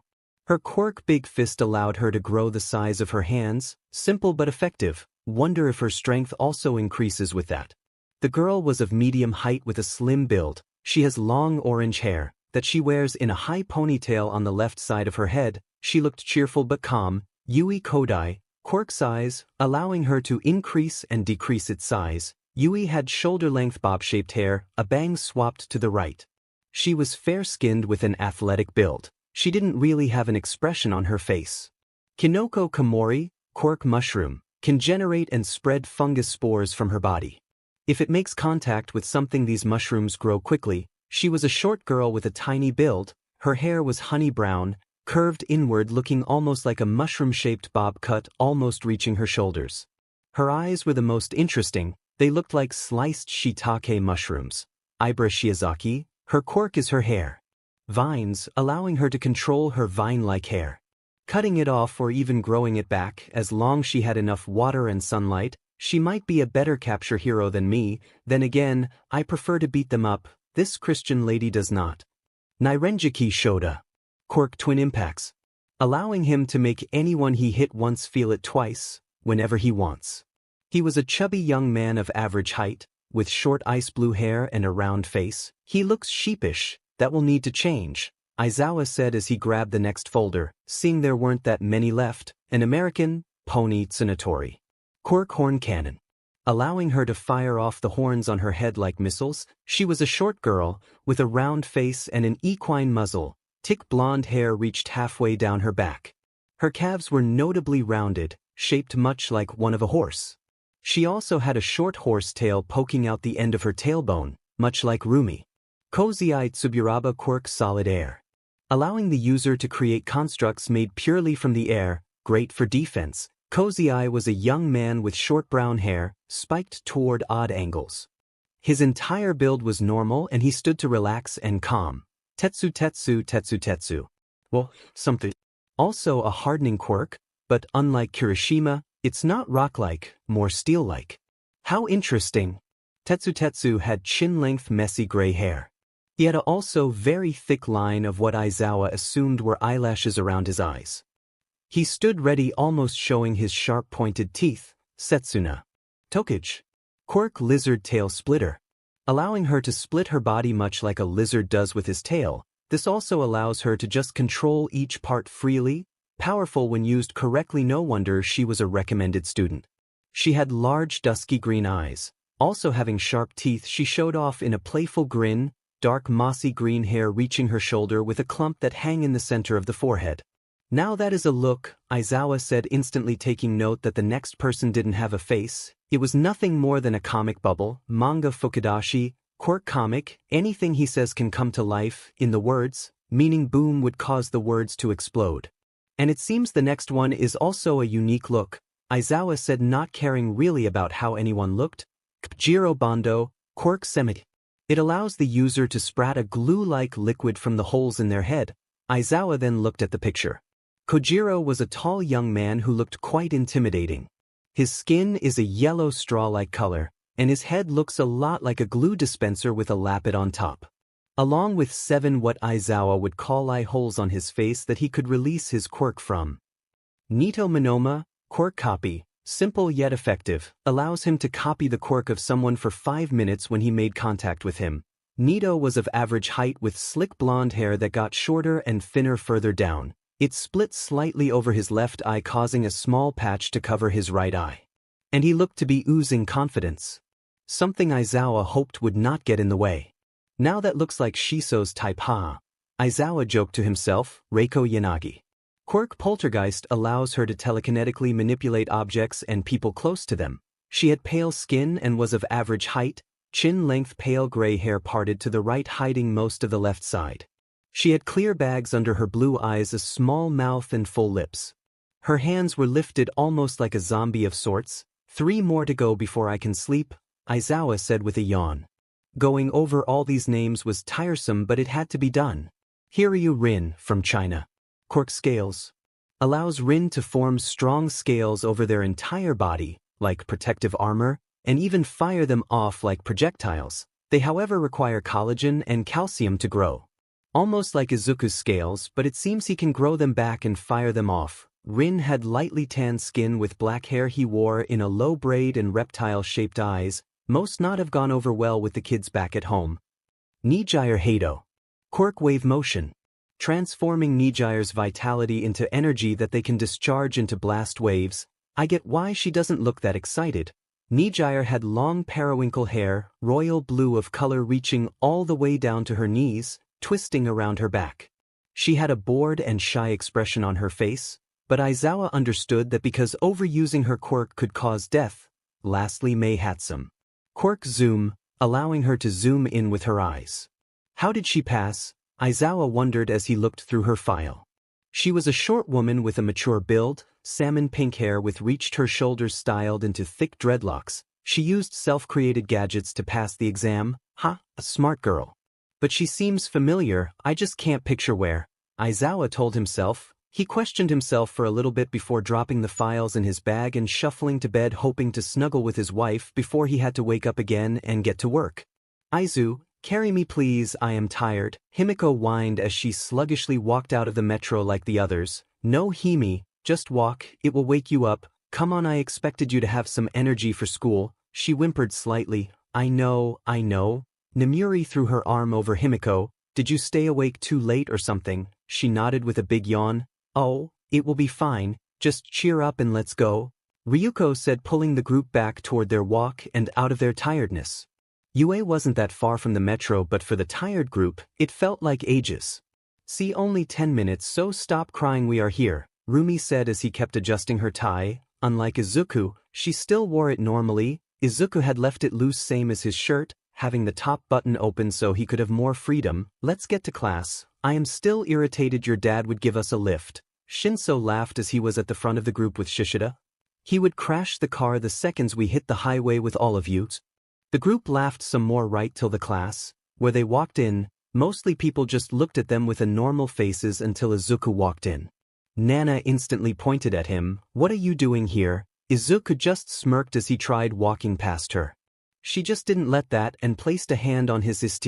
I am talking to you, villain. Izuku just smirked as he grabbed her wrist. Don't touch me, failure. He threw her arm off and walked by. Nana wasn't done, however, and tried stepping in Izuku's way but was stopped as Kendo and Yaoyorozu stepped in the way. Wow, let's calm down here.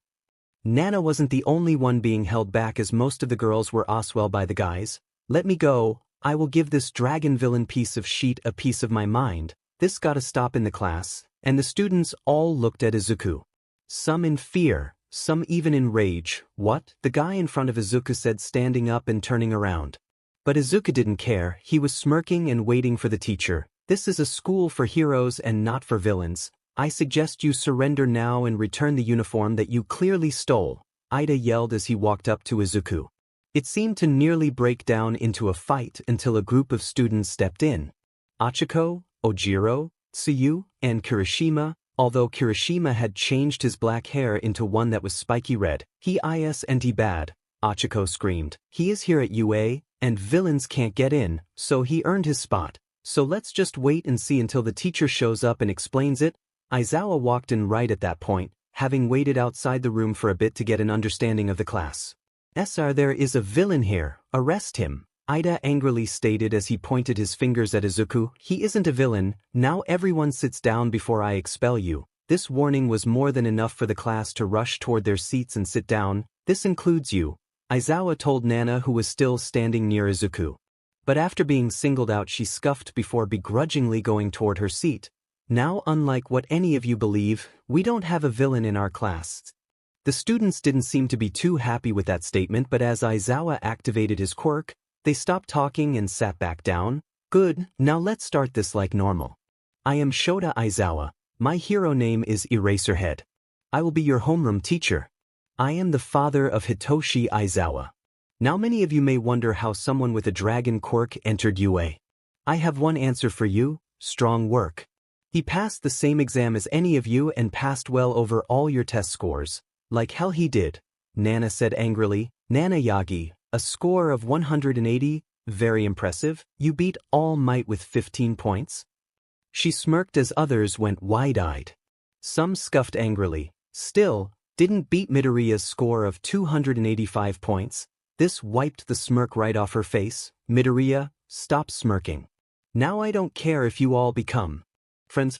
I don't even care if you keep hating MidoRyuu for all 3 years. That's not my problem, but you will behave yourselves. Anyone that can't accept that can leave my classroom and never come back." He waited a bit for any of the students to move before nodding his head. "Good." He opens the folder on his desk. "You can all get to know each other after class, but now, I want you all to grab these." He pulled a drawer open and threw out a couple of UAPE packs. "Once you have those on, we will head out toward the open area behind UA and perform a couple of tests, which show me your physical abilities. However, for those that can enhance their abilities with their quirk, we will rerun these tests with your quirks active." "Yes, sir," the class said together, quickly.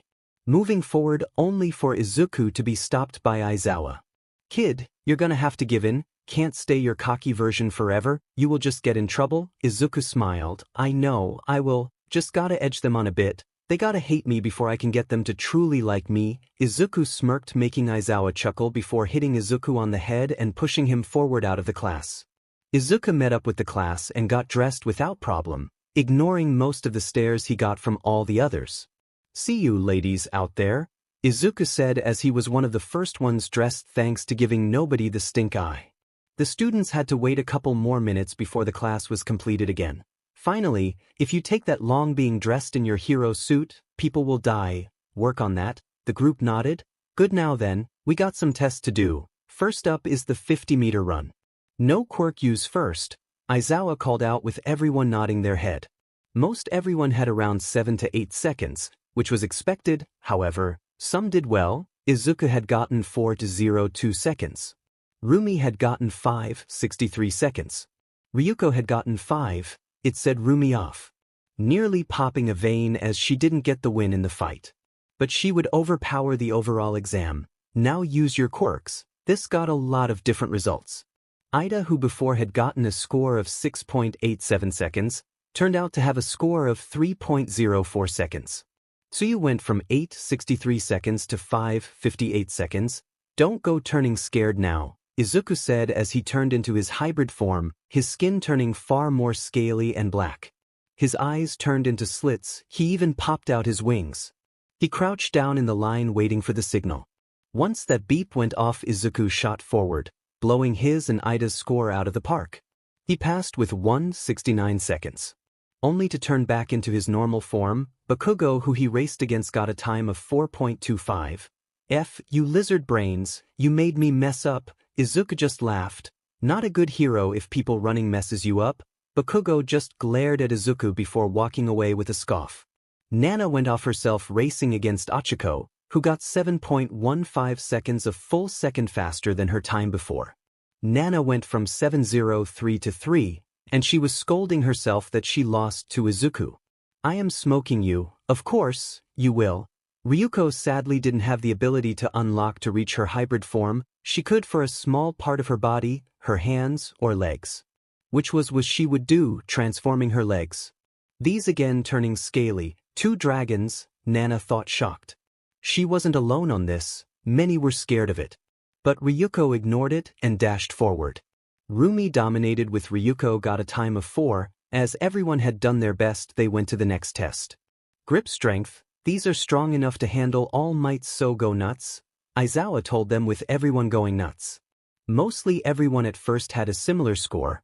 Most guys ranged around 50 kilograms of force. The girls ranged to 40. Now Nana reached 56 kilograms of force. This again was broken by Izuku, who reached 200 kilograms of force, and Ryuko reached a well-trained 98 kilograms. Showing just how much more dangerous they were. That only broke once more when quirks came into play. Shoji went from 52 to Izuku, however, reached 997 kilograms of force in his hybrid form. Shishida and Tokoyami went further as well, one turning into a beast and getting a score of 300, while Tokoyami worked together with Koko and passed that barely by 305 kilograms. Standing long jump wasn't that impressive for any, nearly everyone jump into the sandbox, apart from Rumi that hopped over it, Tsuyu that did the same, but as they were allowed to use their quirks they easily cleared the box. Only having those with non-physical quirks like Himiko and Hitoshi.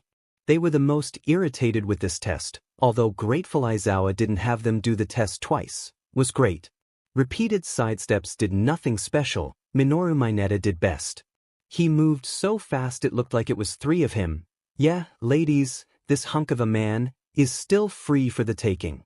And I am more than happy for more ladies. He winked. It did nothing more than cause the girls to shiver in disgust. The ball throw was where everyone had fun at.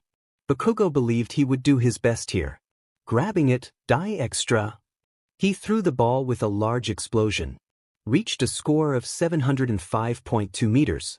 It was an incredible score that was blown out of the water by Achiko, which reached infinity. That score was copied by one other person. Monoma smiled as he placed a hand on her shoulder. Great score, really, before walking to throw the ball himself, getting the same score. Others like Yaoyorozu created a cannon and fired the ball a whooping 1,000 meters. Shoto Todoroki shot out a line of ice, traveling to his max limit which was 200 meters. Izuku on his first throw reached nearly 200 meters but as he transformed into a hybrid he was able to reach 500 meters. Something that earned Bakugo a smirk. Get destroyed lizard haha. Rumi laughed as she kicked the ball 506 meters away, barely passing Izuku. Well done Rumi, impressive. Izuku knew he could pass his score. The problem however was just that he did not have a heavy enough ball. That was the real problem he had, the same problem Sato and Ryuko also had. After the ball throw, the students had 3 remaining tests. A long-distance run. Something they were all allowed to use their quirks, simply because none really had a quirk that affected their stamina. The group started jogging, most taking distance from Izuku. He was going slowly enough to keep up with them. And after the 30-minute mark, only a couple remained. You're able to run a lot. Ryuko spoke short of breath. MidoRyuu just gave a scoff. Yo, let's keep going, I want at least a couple more rounds from you, Izuku called out from the front. But just then, Kendo started to falter and grow tired so Izuku slowed down and ran nearby. Come on, you really want to lose to a Dragon Quirk villain? I know you got more in you than just this. Wasn't fun talking down on himself, but in order to help them, he would. As the final couple dropped out, only Izuku and MidoRyuu remained. Hey blue-haired girl, how about we do a final sprint? At this tempo, I am able to keep running. What I get from that? She joked. Just to join, hell ask me what you want if you can outlast me, Izuku said beginning to sprint. MidoRyuu had no chance to keep up, but his sprint, however, zoomed out his stamina. He dropped out tired, leaving MidoRyuu alone for 2 more rounds before she stopped out of breath. Huh? Didn't you are able to run? Izuku said, hissy heaving up and down. The 2 final tests were not Izuku's specialty, seated toe touch and sit-ups. Had Izuku not emptied his tank during the run, he might have scored higher, but that was his fault. Good job, now get back to class. Some others will show up and explain their school plan. The students nodded and moved out back to get dressed and move to class. Izuku moved to class quickly. He seemingly had a plan for today. So getting back to class, being one of the first ones, and sat down in his chair where he waited. Now to wait and read behavior, which was what he did. He needed to see how they reacted to him. But he was glad his a-hole self could leave. He didn't enjoy being one. His group of course reacted like normal. They smiled and waved at him. It was normal. But he was interested in the behavior of others. Most either ignored his presence or glared at him. Again to be expected, then to his surprise, there was also a group that didn't glare or anything. They all just walked in and sat down. Which made it easier for Izuku. Finally, MidoRyuu walked in and gave him a smile. But now Izuku had to deal with the most difficult problem. While the students disliked him for mostly learned hate. But they could have dealt with dragon quirks and held a hatred for a reason, which made it harder, but not impossible. First, it was their second homeroom teacher Vlad King. As Vlad walked in, Izuku could see the irritation on his face. At first, Izuku wasn't sure if it was anger toward him or the fact he was a teacher and this was his style. I am not here to be your friend, I am just here to get you in hero shape. As he said this he looked right at Izuku. That would be needing to change. Vlad disliked him. Vlad explained a little bit about how his class would run. And he was not one for nonsense. But with that he walked out, allowing the next teacher to show up in their own time. Which was Present Mike. Who had a big smile on his face. Yo kiddos, it's the realest teacher in the building, Present Mike said with a tune. Izuku liked Present Mike. Present Mike didn't hate him, he smiled the entire way in the class. Yo, I am gonna be teaching your grammar and cause you know I got them bars, call me a dictionary because I know it all. His energy did lift the room up after the slightly grumpy Vlad King. Now I am more than happy to chill like we took a pill, but we still gotta rep you eh? Present Mike walked out, allowing the next teachers to show up. It was around 50-50 for hate and love. Until the last one. Izuku could hear him showing up. With a rush of speed and power the door was opened and in ran All Might, the wind rushing in the room and pushing back the hair of the students. Ha, I am here as your heroics teacher, All Might said as most of the students smiled back with excitement. His untouchable smile nearly faltered for a millisecond as his eyes ran over Izuku. Wait, my god, All Might is our teacher, Kaminari cheered. One of the excited students. For most, this was one of the biggest things in the world. All Might is one of the most loved and powerful heroes in Japan. He had been a hero since they were younger and still at the top of his game. Hello, young students, All Might said with a smile, his loud tone silencing down mostly everyone, even irritating the hearing of those close to him and those with improved hearing. But he lowered his tone as he continued to talk. I will be teaching you all what it takes to be a hero. Izuku had to scoff at that.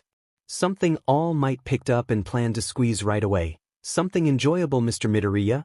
Not really, just weird. You teach heroics. You don't really follow the law, you follow the media. All Might leaned forward. And what does someone like you know about heroics? I know a hero should save everyone equally. I know fighting should be the last means instead of the first try. All Might grumbled a bit before shaking his head, which is what I am about. But no matter for now. You will fight through your first year. Most heroes are in fact needed to fight, no matter what our dragon pacifist said. Villains fight, they kill, and if you don't fight back, they will kill you if given a chance. All Might said, mostly directed purely at Izuku, but more of that tomorrow as we will have our first lesson together, but that is for later. For now, you can have the rest of the day off. All Might dashed out of the room, leaving the students alone, with most picking their stuff up. Izuku, however, was stopped by Nana glaring at him.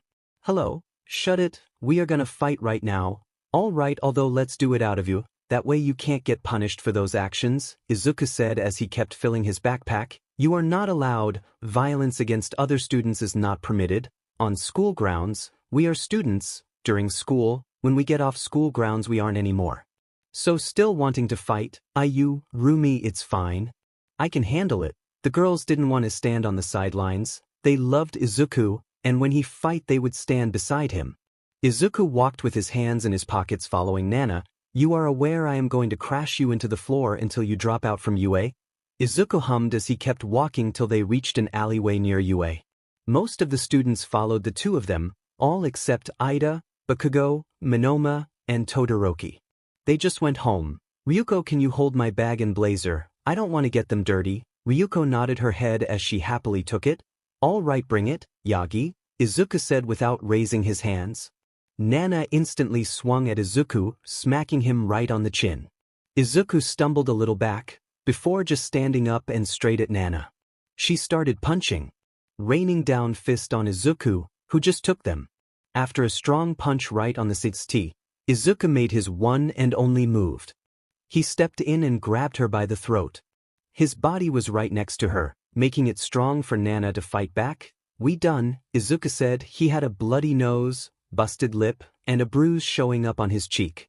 His grip was tight, not hurting Nana, but making known it was over. Jesus, you are not even worth it. She knocked off Izuku's hand, only after Izuku weakened his grip. He turned to the group, bleeding slightly. Any more takers? Izuku said toward the students, more than ready for them to just beat some rage out of him.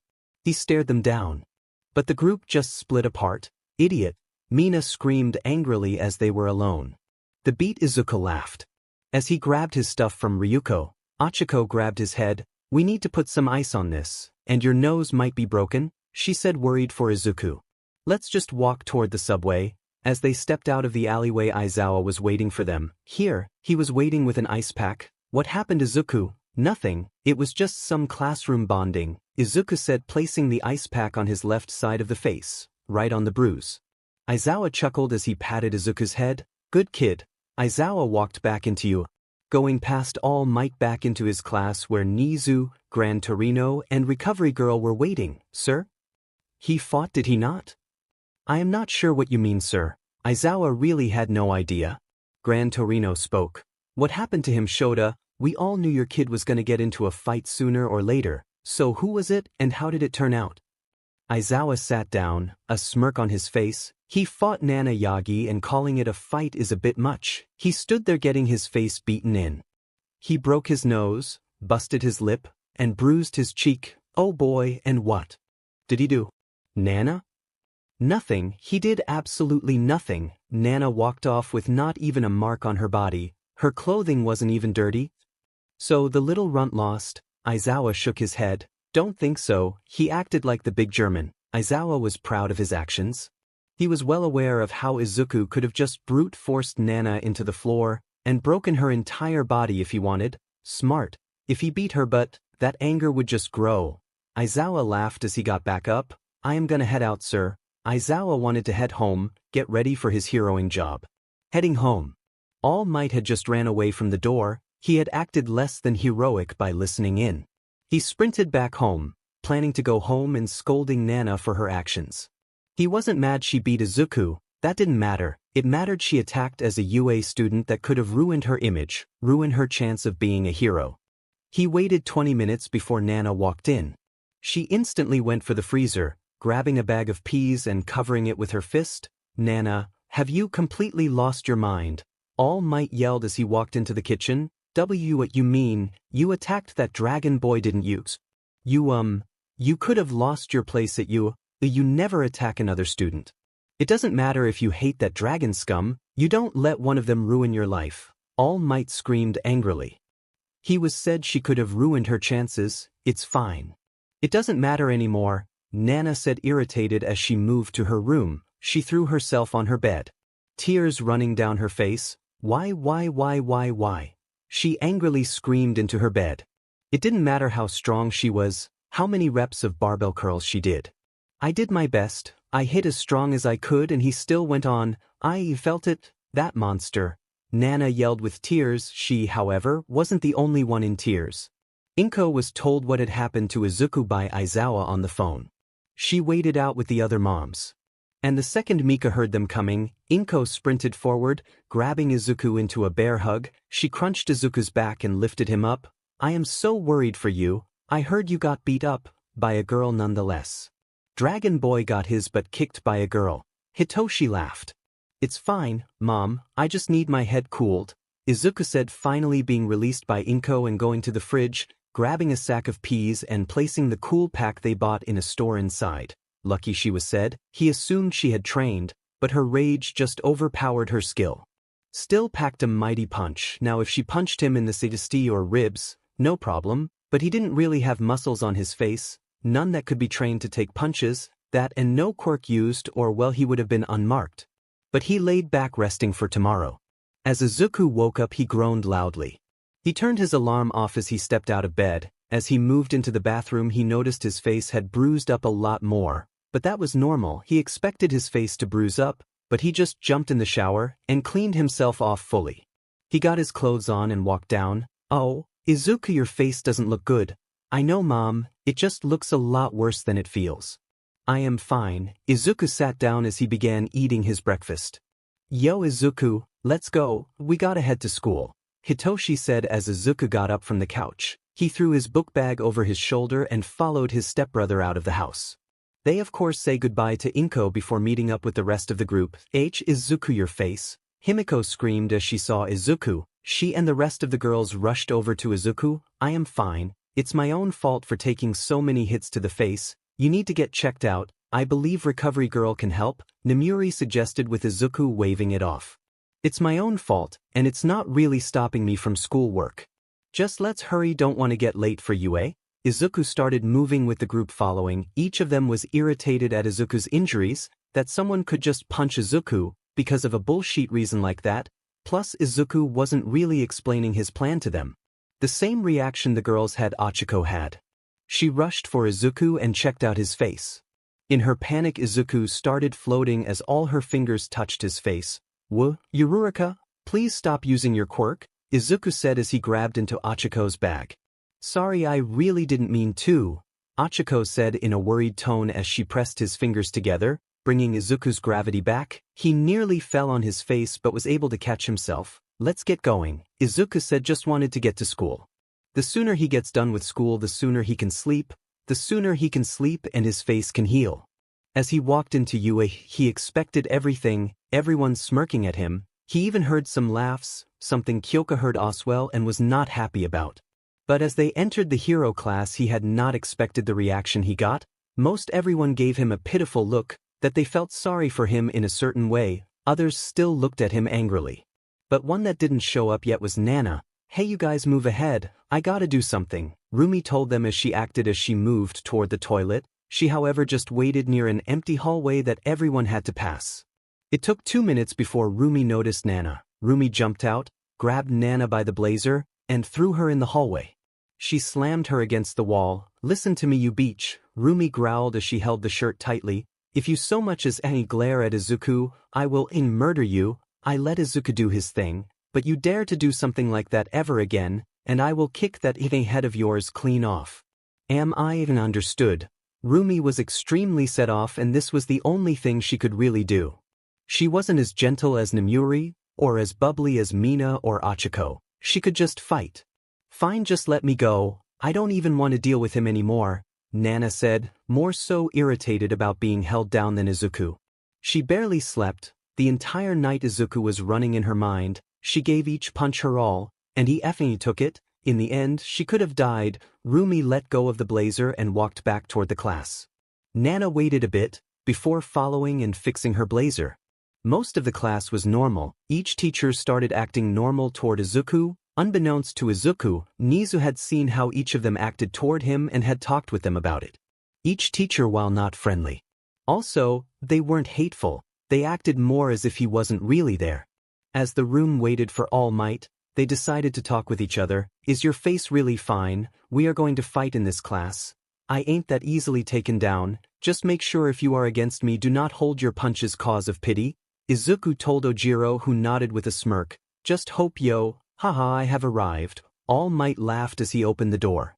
"My students, I am glad to see you all once more. Today will be the first day that you will be dressed in your hero outfits. Now rise up and grab your outfit." All Might laughed as he pressed a button, causing the wall beside him to open up and all types of briefcases to slide out. "You all will need to meet me at Grounds Beta, there I shall explain in detail. Now do not be late." All Might yelled before sprinting and jumping out the window, to disappear in a flash, leaving most of the students starstruck. They moved out of the class with their hero outfits. First of the group. She had on a simple school uniform that seemed very generic but also a little bigger for her, allowing her to slip in and out of her outfit if the need raised, which helped a lot with her quirk. Aoyama had chosen a simple knight armor set minus the helmet, which he had replaced with fancy-looking sunglasses and a sparkling cape. Around the armor were multiple round circles, with the main one being around his stomach, allowing him to attack with his quirk. Next was Mina, who had chosen a purple and turquoise skin-tight bodysuit. The colors were in a slash pattern which screamed Mina. The arms were sleeveless with it ending just above her BRST. She also had a plain white eye mask with a cropped sleeveless tan-colored waistcoat with white fur along the collar. Just like the rest of the outfit, her boots were acid-proof with holes so she could skate on her acid for mobility. Next to her, Ajui's outfit consisted of a bright green turtleneck bodysuit. With tan gloves, the bodysuit had added black lines, and on top of her head, she had a set of goggles. Much like Aoyama, Ida had also chosen an armor-like suit. The only difference would be that he wore it with more car-like engines and exhaust around it. Achiko, like most of the girls, had a tight bodysuit, this one mostly being a dark blue near black with a light pink one, big large boots that could act like stabilizers, and large pink handguards with the same need. She also had a pink helmet with a visor. Ojiro had just chosen an outfit he was used to, a simple GI with fur coming out the shoulder, and fingerless gloves. Kaminari came out with punk vibes. He wore a LTHR jacket and briefs with a white undershirt, and over the jacket there were white lightning bolts. To finish it off, he also had simple sunglasses. Kirishima was next, having a 2 gears placed around his shoulders, leaving his arms and st free and out in the open, then black briefs with dark red boots and a red almost skirt around it. Koda stood almost behind Kirishima wearing a yellow and red bodysuit. Sato stood next to him wearing a big, light yellow bodysuit even covering his face. His hands and feet were protected by gloves with sugar packets inside the belt around his waist. Shoji had chosen much like all the clothing he wore sleeveless. His dark blue mask was now attached to his outfit with it switching to light blue around its C, giving it faint hints of squid. Kyoka, much like Kaminari, had punk rocker vibes. She had on simple Eltsher briefs and a black Eltsher jacket, a ripped salmon-collared shirt with matching headphones added to it. In her large boots there were speakers. Under here I was also red downward triangles. Zero's outfit of course was caught off before the elbows, allowing him to use his quirk. He also had shoulder guards and a helmet that looked like tape dispensers. His outfit self was just a plain-looking black and white bodysuit. Tokoyami had nearly copied Aizawa in his outfit. Except for his white scarf, Tokoyami had a black covering, allowing him to have a safe spot for dark shadow nearly all the time. Todoroki had an outfit that took heavy inspiration from his father, a dark blue collar with tubes going all over his st. He also wore arm guards that were hooked up toward a small box on his back. Next, by far the weirdest hero outfit in Yua, Hagakure wore nothing except gloves and shoes. Abusing her invisibility to the max, Bakugo had a black eye mask. His shirt was a sleeveless black shirt with a red X down the middle, a neck guard for blowback and black combat breathes, knee guards that could kill, and most noticeable 2 arm guards that looked like grenades. Mineta, while not as weird as Toru, wear a mostly purple bodysuit with a white bowl that mostly just gave diaper vibes to everyone. He also added a yellow cape to look cool. Yaoyorozu wore a red one-piece, leaving her st open. Around her waist she wore a belt that acted like a skirt, and on its back was a book holder that held an encyclopedia. Away's hero outfit consisted of a burgundy, baggy, full-body suit, its collar passing his chin. He wears shoulder pads and a bag on his belt in which he keeps various items, including blocks of wood and metal aid his quirk. He also switches out his usual zigzagged headband for a striped one. Kaibara appears to be a dark-colored windbreaker with a drill pattern rings around the base of the neck and feet. Over it he wears a simple white trench coat. Kamakiri wore a large dark green cloak, plain black trousers, and tree-toed boots. He also had a mask covering his eyes. Kurwar had a simple black bodysuit with white shoes and white arm guards. Kendo had picked out a turquoise knee-length kapoa. She wore a black double-breasted corset over it, with black sports shorts with a brown utility belt and a satchel. Kodai had a white and red mixing outfit. She also had a cap protecting her from the sun. On her skirt, she had a side satchel for items she could use. Komori's outfit was a red dress with white polka dots over it, a mushroom-styled hat with leg warmers that matched the dress. On her waist she had 2 watering guns that could increase the speed for her quirk. Ibra had one of the simplest, a simple white robe, with black boots that reached her knees. Shishida had just worn black breathes, his quirk covering his st in brown fur. Shota had picked out an armor-like st plate, white outlines for a lot of muscles, and a deep blue visor around one eye. Pony's outfit was much horse, just her quirk and appearance. She wore a horse halter around her head with a lead rope dangling around her back. Her outfit itself was made to resemble a jockey uniform consisting of an orange skin-tight shirt with paler markings around the st and stomach. Suburaba's outfit was a simple light blue jacket, pale breathes a black undershirt with large brown boots, and cylindrical-shaped soles. Tetsu wore a dark green jumpsuit that cut off just before his st, some holes in his baggy breathes with metal shoes. There was also some metal around the st, leaving most of it open. Setsuno wore a purple scaled-like bodysuit with an eye mask, black knee-high boots, and fingerless gloves. She had orange-like 3-piece arm guards on. Manga's hero outfit consists of a blue shirt with red sleeves and breathes covered by a series of ink bottle-like pieces of armor around his torso and legs, black on his torso and white on his legs. He wears a belt with manga panels and elbow underlength gloves, and his mask resembles a manga page template. Hananuki's outfit was a black bodysuit under most of it, then pieces of armor over his st, forearms, shoulders, and legs. His helmet looked a lot like Zero's helmet. Bondo wore a yellow, slightly baggy suit. Around his ankles, wrist, waist, and neck there was a red accessory that looked like the bottom of a glue bottle. Minona's outfit was a double-breasted tuxedo with 2 long tails reaching almost down to his ankles. On his belt he had 3 different stopwatches, most likely to keep track of how long he had a quirk active. Reiko wore a pale purple, knee-length kimono with a white fur collar, 3 dark straps around her waist and a black mask covering the lower half of her face. Rin had picked out a black bodysuit with yellow clouds across the torso that got a lot baggier as it went down. Around his waist a red thin belt tied with pouches on its side, a large collar around the neck covering the bottom half of his chin, with large arm covers reaching his knuckles. Over his face a covering hiding his eyes. Niji's outfit is a royal blue skin-tight bodysuit with a high black collar, pale mint green markings covering her torso, shoulder, and legs, and on her feet a pair of knee-high boots. Around her ankles a jade green spiral that went upward much like she had around her wrist. Mei was covered in a mech suit. It looked very steampunk with a burst of steam shooting out the back from time to time. It freed her face showing she was smiling and checking her armor out. Next to her was a slightly pouty MidoRyuu that had a skin-collared bodysuit, with a altar corset and knee-high boots, stockings that reach around half her tight, broken HNDCFFS around her wrist. Finishing it with a brown altar belt with a golden dragon wing like a symbol. Rumi wear a white sleeveless leotard with a dark purple trip around her shoulders and waist, a wide yellow crescent moon design over her CST and a single think metal plate around her midriff. Added to it she had purple thigh-high boots that worked well with her leotard, with more plating around her feet as protection and for more damage. Much like Kendo Ryuko wore a traditional qipao that reached her ankles. On the bottom it had a dragon-like slash in yellow, with two dragon-like wings around her headguard. Two long white arm guards with a single pouch tied around her upper thigh. Nana's consisted of a dark, sleeveless bodysuit with a high collar, yellow elbow-length gloves, and white knee-high boots.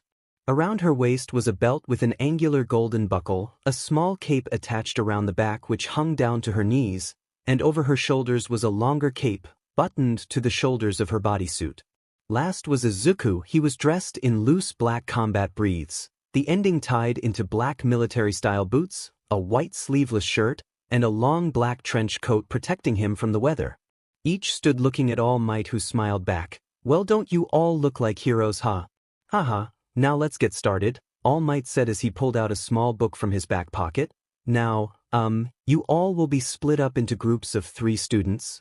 This will result in 16 different teams. The teams will be decided by randomness." This instantly got some reactions from the students. "Sir, is that truly the best possible strategy?"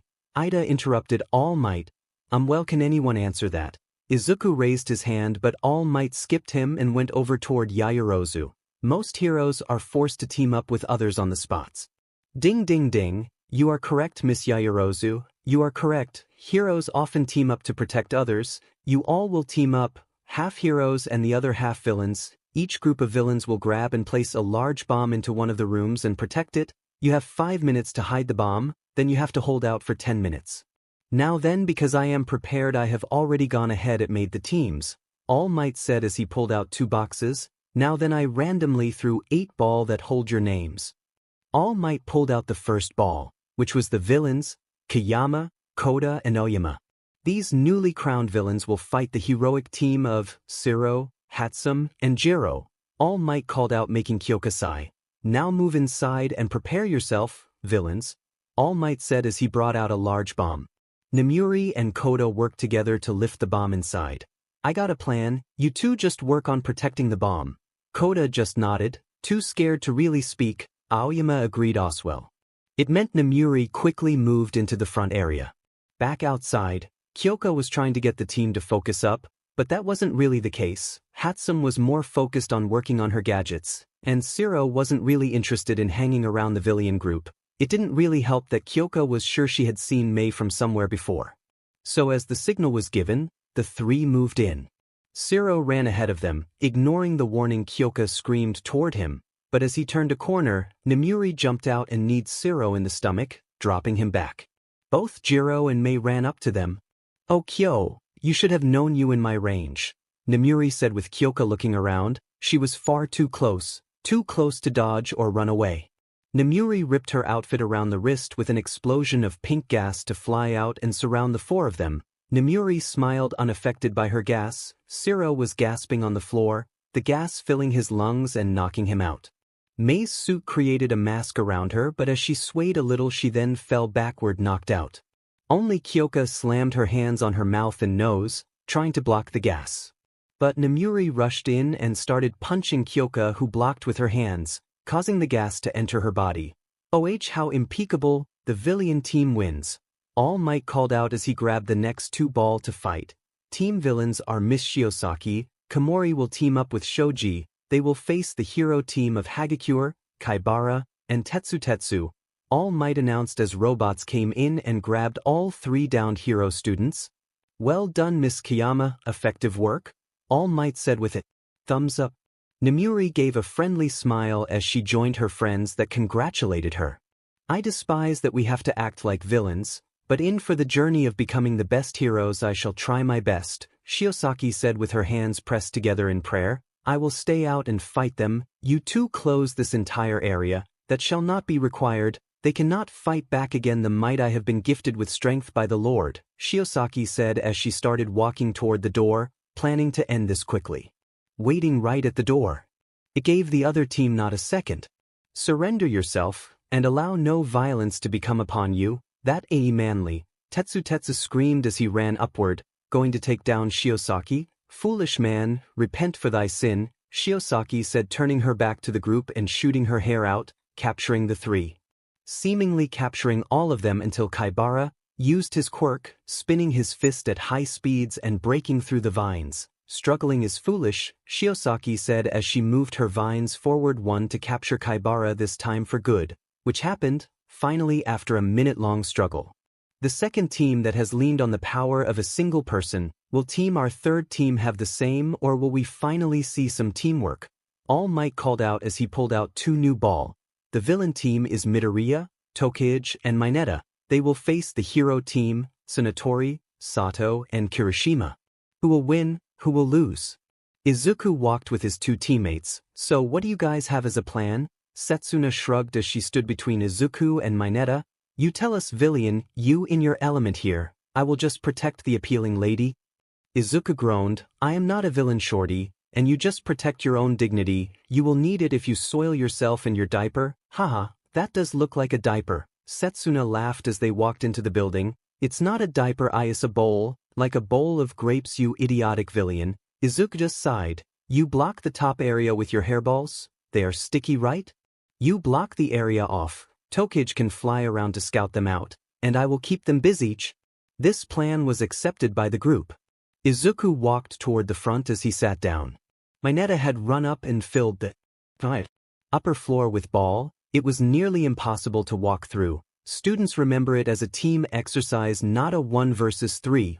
All Might called out, making Hitoshi growl in frustration. It's fine when the other two do it, but Izuku, and it's a problem. Izuku himself groaned. His plan basically got called out over the radio, making the three heroes hear it as well, so Izuku couldn't play passively. He hardened his fist with scales and punched a wall. While it dented, he didn't break through. It was what he wanted. He walked toward the gate, but on the way he pulled out multiple doors that he stacked against in between walls. He waited behind it, going in his hybrid form. Setsuna hides behind that wall, they are coming, Izuku said to nobody at all, just as the three heroes walked in. Each thought they just heard into his plan. Hey buddies, you ready to face a villain alone? Kirishima hardened himself, strengthening himself, as if Kirishima ran for the wall, believing he would break through.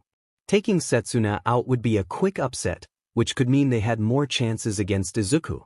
But as Kirishima ran face first into the wall kept standing, his face busting again concrete. He stumbled back, right as Izuku sprinted through the doors, each door splintering as Izuku forced himself into the fight.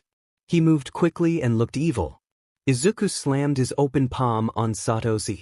He flew backward, forcing Pony to dodge toward the floor, causing Sato to miss her. Izuku kept moving. He grabbed Kirishima's head and pressed it into the wall once more, this time breaking through the already dented part. Kirishima's head was stuck in the wall, and last was Pony, who was still on the floor, scared. So Izuku stopped. He turned back to normal. Hey, you good? She flinched at Izuku's touch and crawled away screaming. It's all right, I am not going to hurt you, just calm down, Izuku said as he was tackled to the floor by Sato. Focus, Pony. Sato punched down on Izuku's face, his strength easily breaking Izuku's nose. BLD spatter all around, but Izuku was not gonna give up. He grabbed Sato by the head, both fists around Sato's head, and he pulled him down. As his head moved down, Izuku's moved up, Izuku using his forehead to just headbutt Sato in the nose, breaking it. But Izuku kept doing it until he felt Sato's grip lessen, which made Izuku throw Sato off. He stood up and BLD running down, but the match was over. The villains win once more. If medical help is required, move toward Recovery Girl's office, All Might said as Izuku helped remove Kirishima from the wall, and he then moved toward Recovery Girl's office. While his fight with Nana could heal on its own, the punch and headbutts made his broken nose pulse in pain. Next up is Shishida, Ida, and Hananuki, which will be facing the hero team of Hado, Kodai, and Ishido. Do your best. The three villains made their way inside. So how are we going to do this? Hananuki asked, looking around the floor they had picked.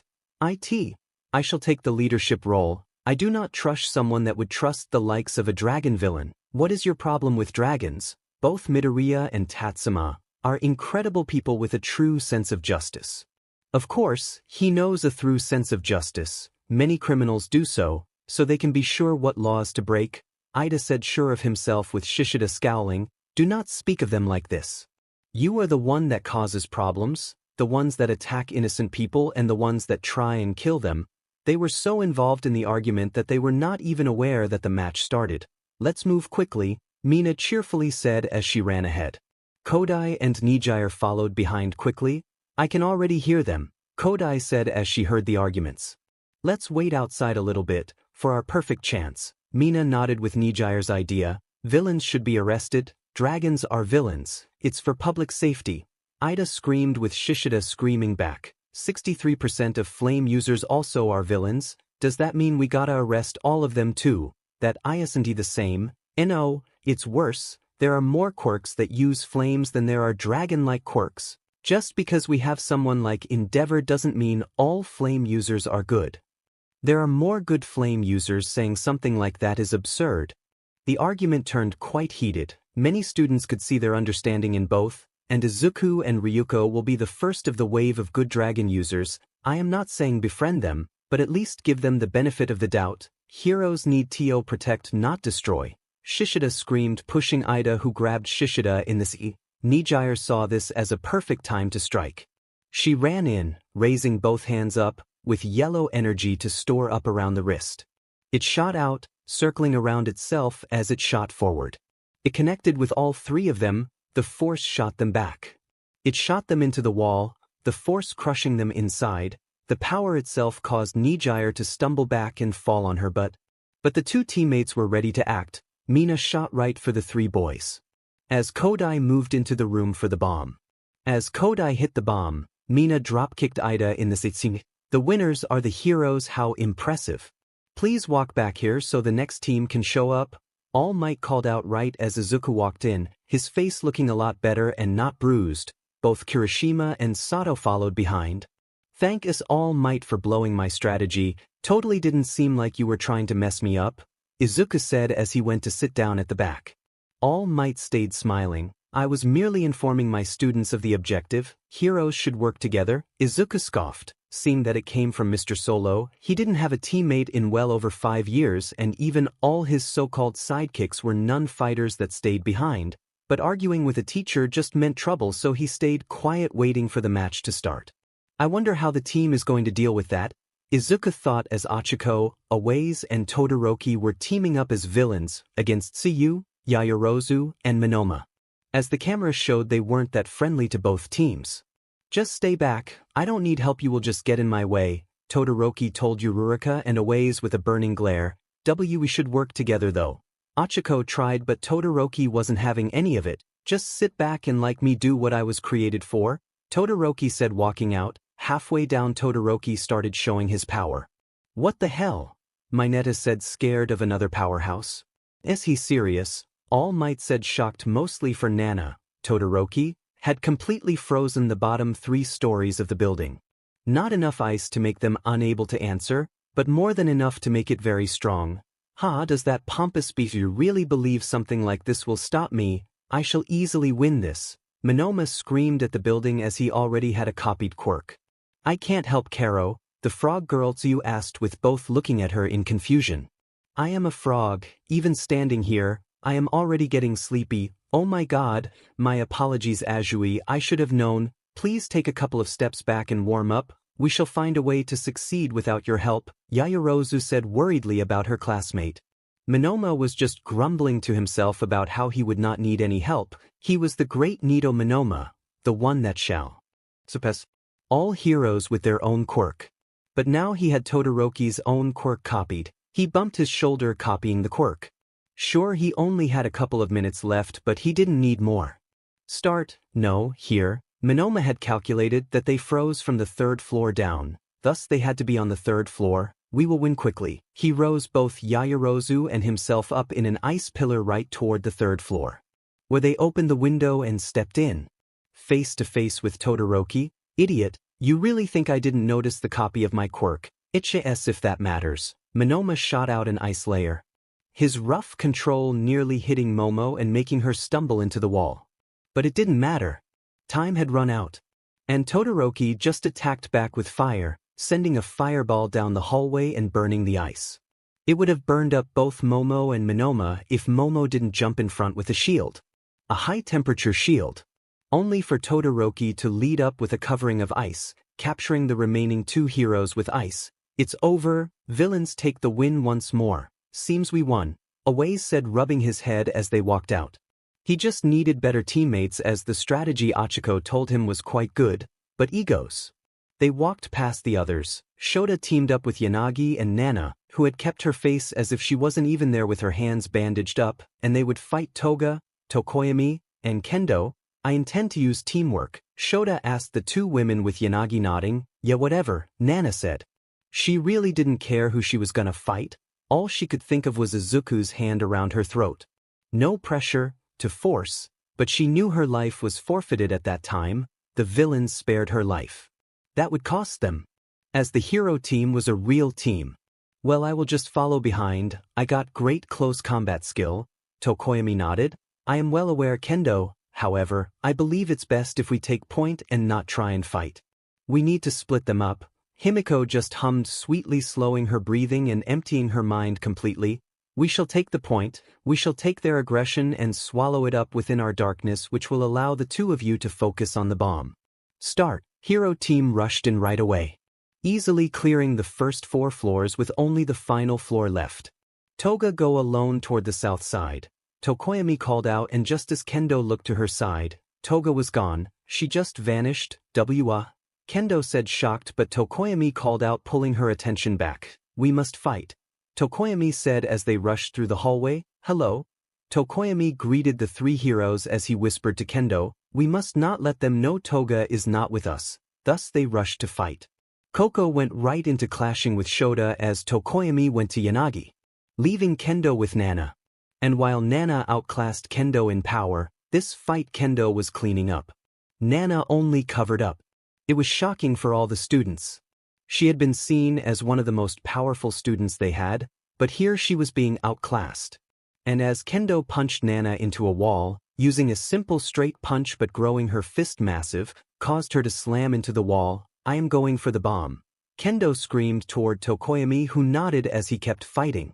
We are going to win this, Kendo screamed, with it snapping Nana out of her dip for just a slight bit, causing her to run after Kendo.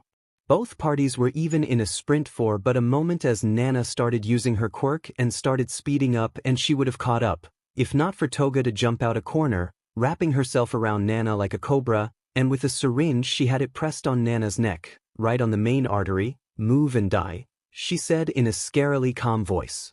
Nana thought about it for a sec, but she wasn't fast enough, and she was stuck. Toga had her legs wrapped around her body and arms, with one arm pulling her head back and opening the neck for the other syringe. This allowed Kendo to just touch the bomb, allowing the hero team to win again. Nana scoffed angrily as Toga jumped off her, ignoring her completely. Nana's pride was being broken. Not only could she have been killed by a dragon quirk user, but now she also lost to someone who didn't even use a quirk. So she just dropped down in a corner, raising her knees to her sis and hugging them in frustration. Izuku noticed and wondered why she was taking it so badly. Compared to the powerful lioness she was before, now she acted like a kitty. But the next team had reached the bomb side.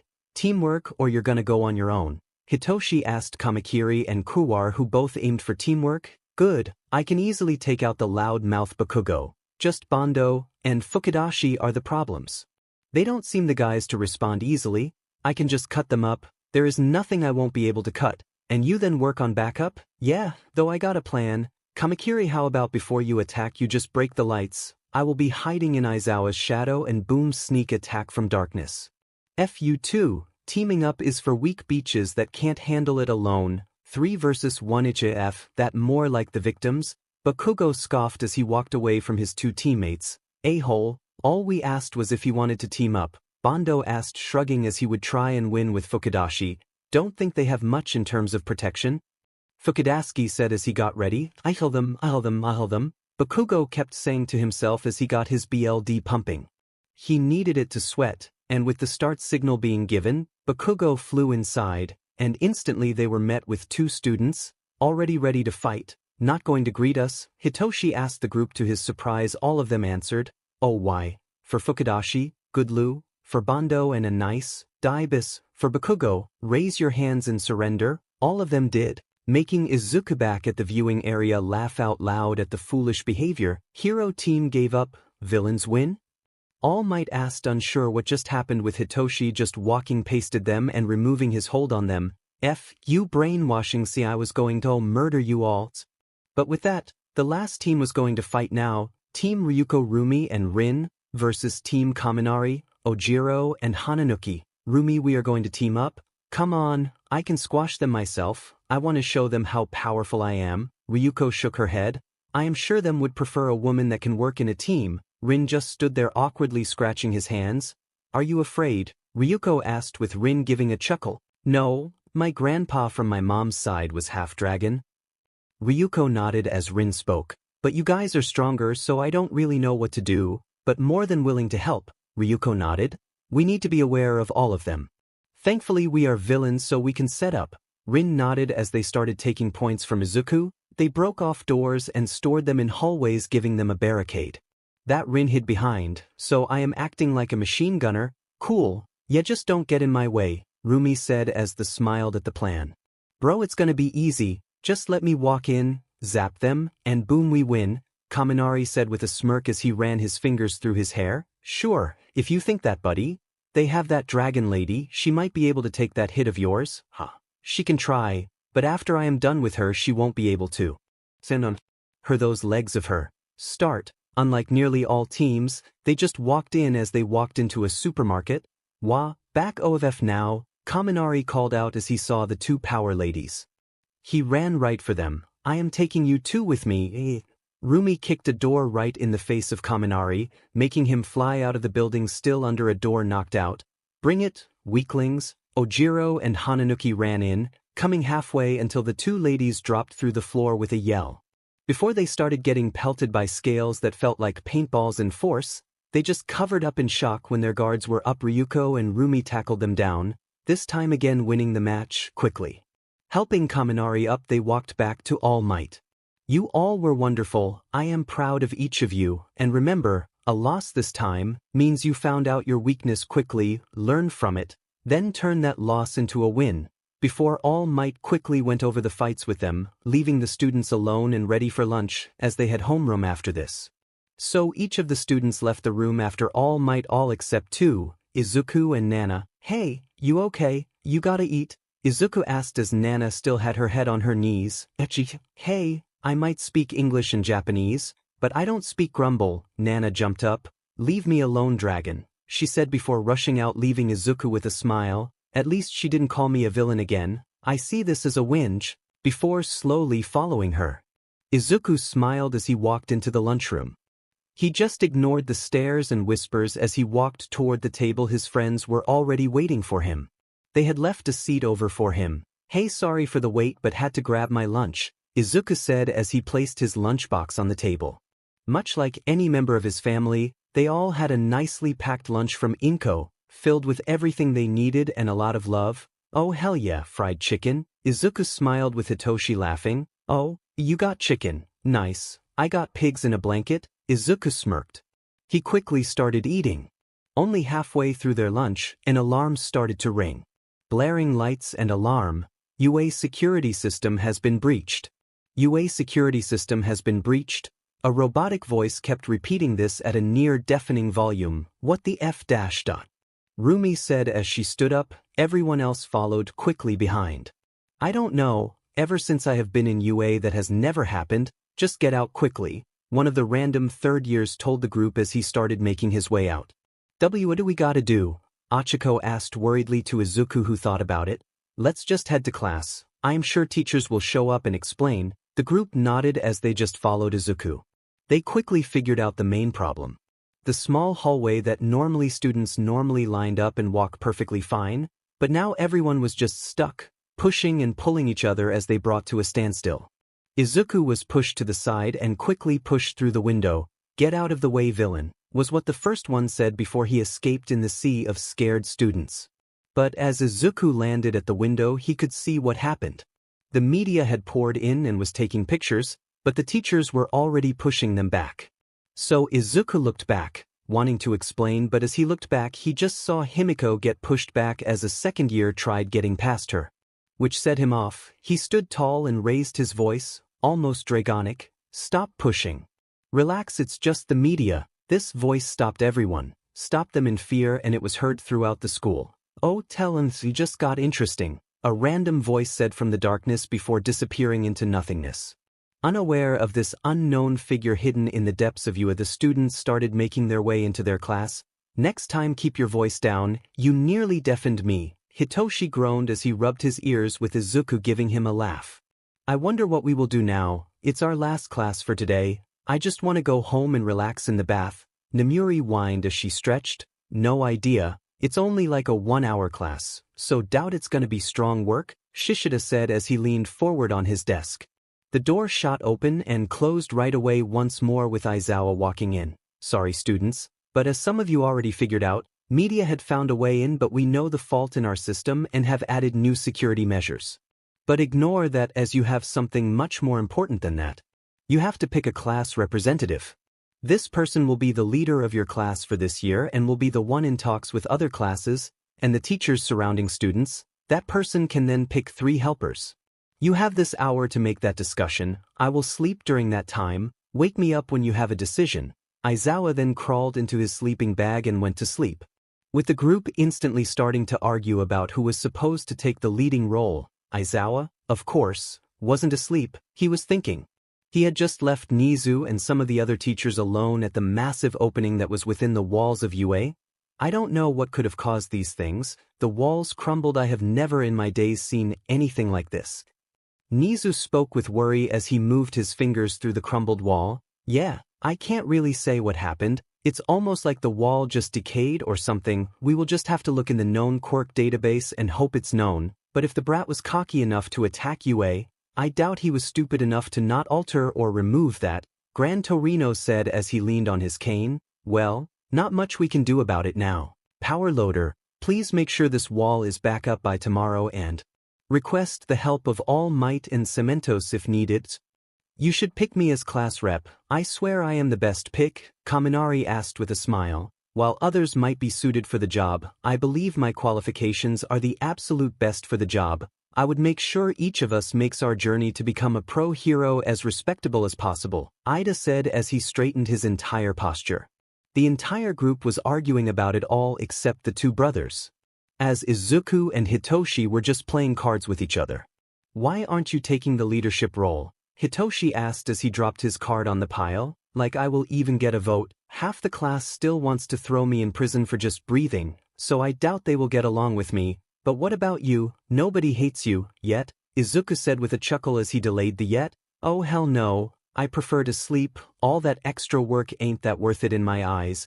Guys, just let me take control. I will make sure all the women's skirts get shortened by 5 centimeters. F5? Ciro asked Mineta, who was drooling a bit. "Yeah, slutty short skirts are hella secretary," Mineta said, drooling even more as he thought about it. "How disgraceful. If you all come to your senses and choose me to be the representative, I will make sure our class shall be the greatest heroics class in the world," Monoma loudly declared as he slammed his fist on the table, pulling attention to himself. "We as first-year students must put in the effort to become greater than our elders. Thus it shall be my job as representative and gain knowledge and teach you all. I still believe I would be the best pick. It's time a woman is in the lead, and that woman is me," Nana proudly declared as she was back to her old self. The helping hand Izuku had offered her slightly annoyed her. How could he be so nice? She was taught in school that those that do evil are mean, loud, and hateful, But here a Dragon Quirk user, the meanest of mean, the evilest of evil, wanted to help her get up. She pushed those thoughts out of her mind as she tried to get the job. 30 minutes had passed and nobody had decided yet, so Aizawa stood up. "Shut up!" he yelled as everyone sprinted back to their seats. "I was hoping this would serve for a decent understanding of overlooking your own egos and making a decision for the best of your collective, but seeing as it never even mattered, seeing as the UA First Year's Heroics class representative has been decided already from the first day. It's MidoRyuu." The group of course had problems with this and they quickly voiced those objections. "Why does the lizard sheet get to be the class representative? What the F does he have that we don't?" "Bakugo, sit down in silence. It's not a matter of discussion, but I will answer it. However, no outburst in my classroom. The first year's representative has always been picked based on abilities. MidoRyuu well surpassed everyone's physical scores. He also ranked in the highest scores for the written exam, which is why he earned that spot. Now then, MidoRyuu, pick 3 picks that will help you keep order." Izuku nodded as he thought about it. "I would ask Kirishima, Shimura, and Uraraka." "Fine, if all 3 are okay with that." Although unsure, both Nana and Kirishima nodded their heads, all while Achiko was happy that Izuku had chosen her. It made her smile brightly and it made her quite proud to be trusted like that. "Now then, one more thing before you can all go home early. Tomorrow, we will have a full-day training session, so be here at 9 instead of 8:30, then we will grab our hero outfits and move toward an undisclosed location. Now go," Aizawa said quickly, only for Ida to raise his hand. "Essa, why our hero outfits? If we train, would our normal outfits not be adequate?" "Simple if you think about it," Aizawa said, taking a sip from a cup of coffee from his thermostat. "You will all become pro-heroes in time. Your outfit will be worn daily, so you're wearing them right now, so when you go out on patrol when that time arrived, there are no mistakes that could end up killing a person." Aizawa sent the students off with Ida being the last one as he gave a bow as an apology for questioning his clearly wise decision. Then finally Aizawa had some alone time, which he wanted to spend enjoying the wonderful lunch Inko had made him that the media stop him from enjoying. "Aizawa, oh F me," Aizawa groaned as All Might angrily stomp inside of his classroom, both hands being pressed firmly on his desk. "How dare you pull favorites and get your son to be class president? We all know he is heavily disliked by his class and not one that should take order and decide their fate. It's unacceptable." Aizawa stood up, his quirk active as All Might turned into his small form. Aizawa's strong floating upward as his glare was cold and staring daggers. "You are one to faint talk. You have been against Izuku since the very start. He has done nothing, and you are against him. If someone is biased, it is you. Now understand Shimura's stance. She has been poisoned by that hate you and the media like to spew, but if we look at the hearts, his shines far brighter than yours. Now I will say this once. If you ever dare to go against my son again, like how you went against him during the test, I promise I will break all your bones in that frail body of yours." "You are threatening me now, Aizawa. I am not one to be taken lightly. I will stay silent now. I will not speak against him. But if he so much as makes one mistake, I will stomp him and crush him like the villain he was born to become." All Might was sure in his words. "I will offer you the same. Shimura ever steps out, I will make sure she gets forced out of UA and won't even be accepted into a shitty D-tier hero school. I will make sure her chance of being a hero will be 0. They glared at each other for a bit before All Might turned around and walked off, leaving Aizawa back to his lunch, and just as he broke his chopsticks and wanted to take a bite out of that perfect rice his wife had made, his phone went off. He was gonna have to wait with his lunch once more, it seemed, dropping the chopsticks and moving slowly to his phone as he saw it was Nizu. "After your lunch please drop by. We have to talk about the new security measures." "Thank God, I can at least eat."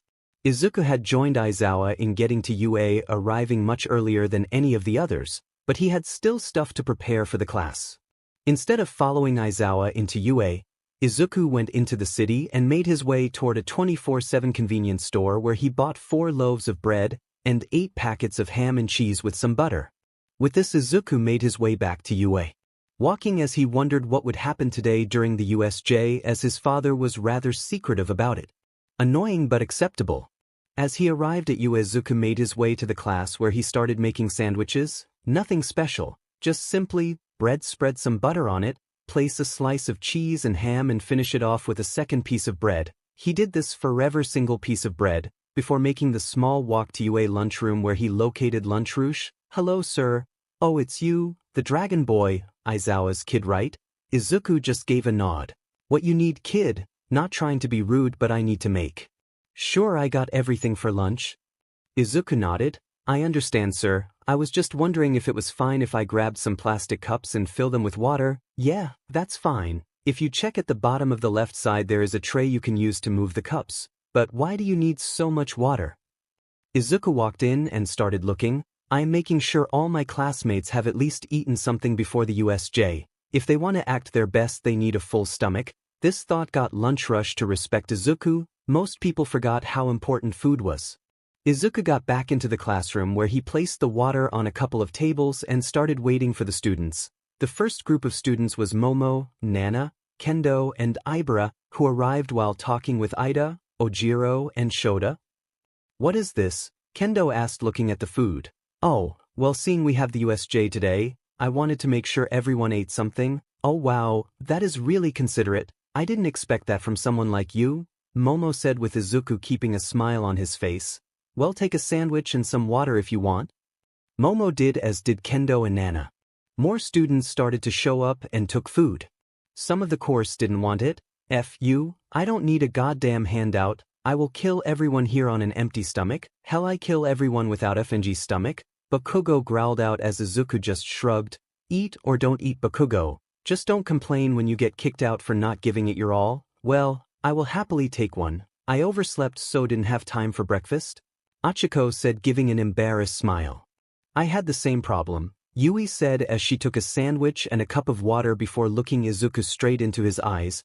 Thank you for this, before she turned around and walked to her seat to eat. Once all the students had walked in, sat down, and most had eaten something, Aizawa and Vlad King walked into the class together. Oh, MidoRyuu, seems you have extra food. I do, sir. You too want something? Izuku said, offering his teachers something to eat.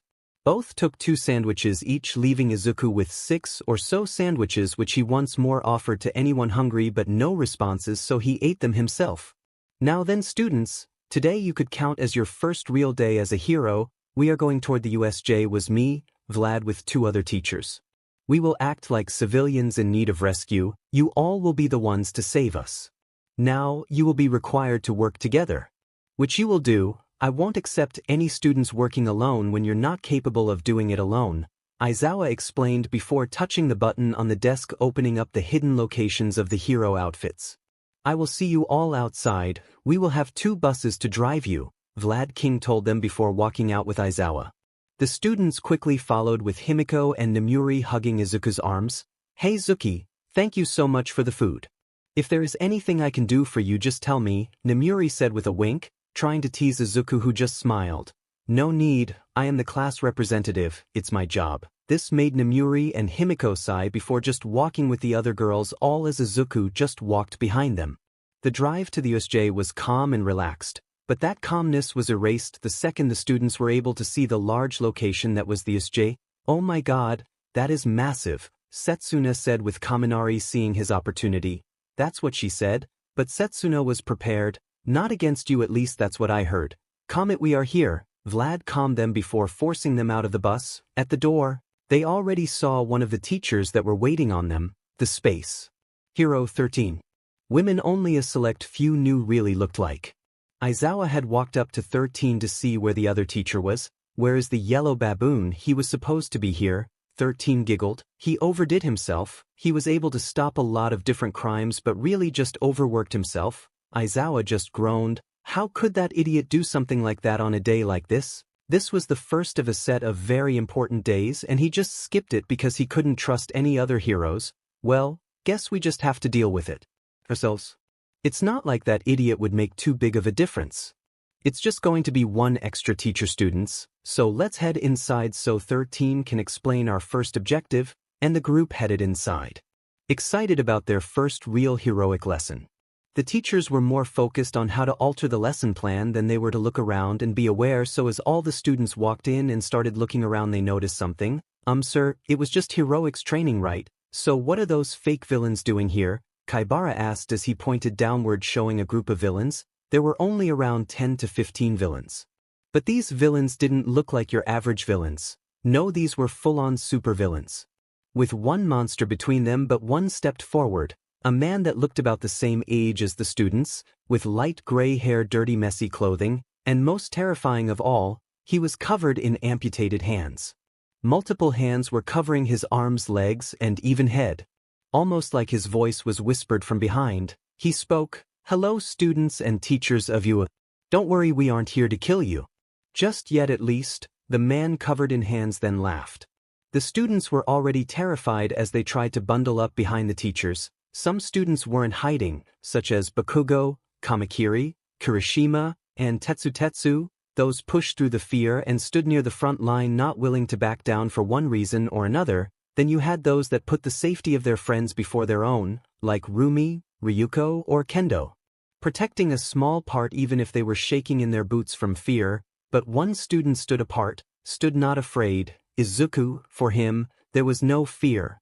These thugs were nothing compared to the fear he had when he walked through school as a child. It was nothing compared to the night a Molotov was thrown into his house in an attempt to murder him and his mother. He stood near the teachers ready to act himself, but the man covered in hands kept walking upward, his crew following shortly behind him. "Now look, my friends and I here are more than capable of killing you all and then plastering your corpses all over the news." With each word he spoke, the already fearful students started shaking more and more.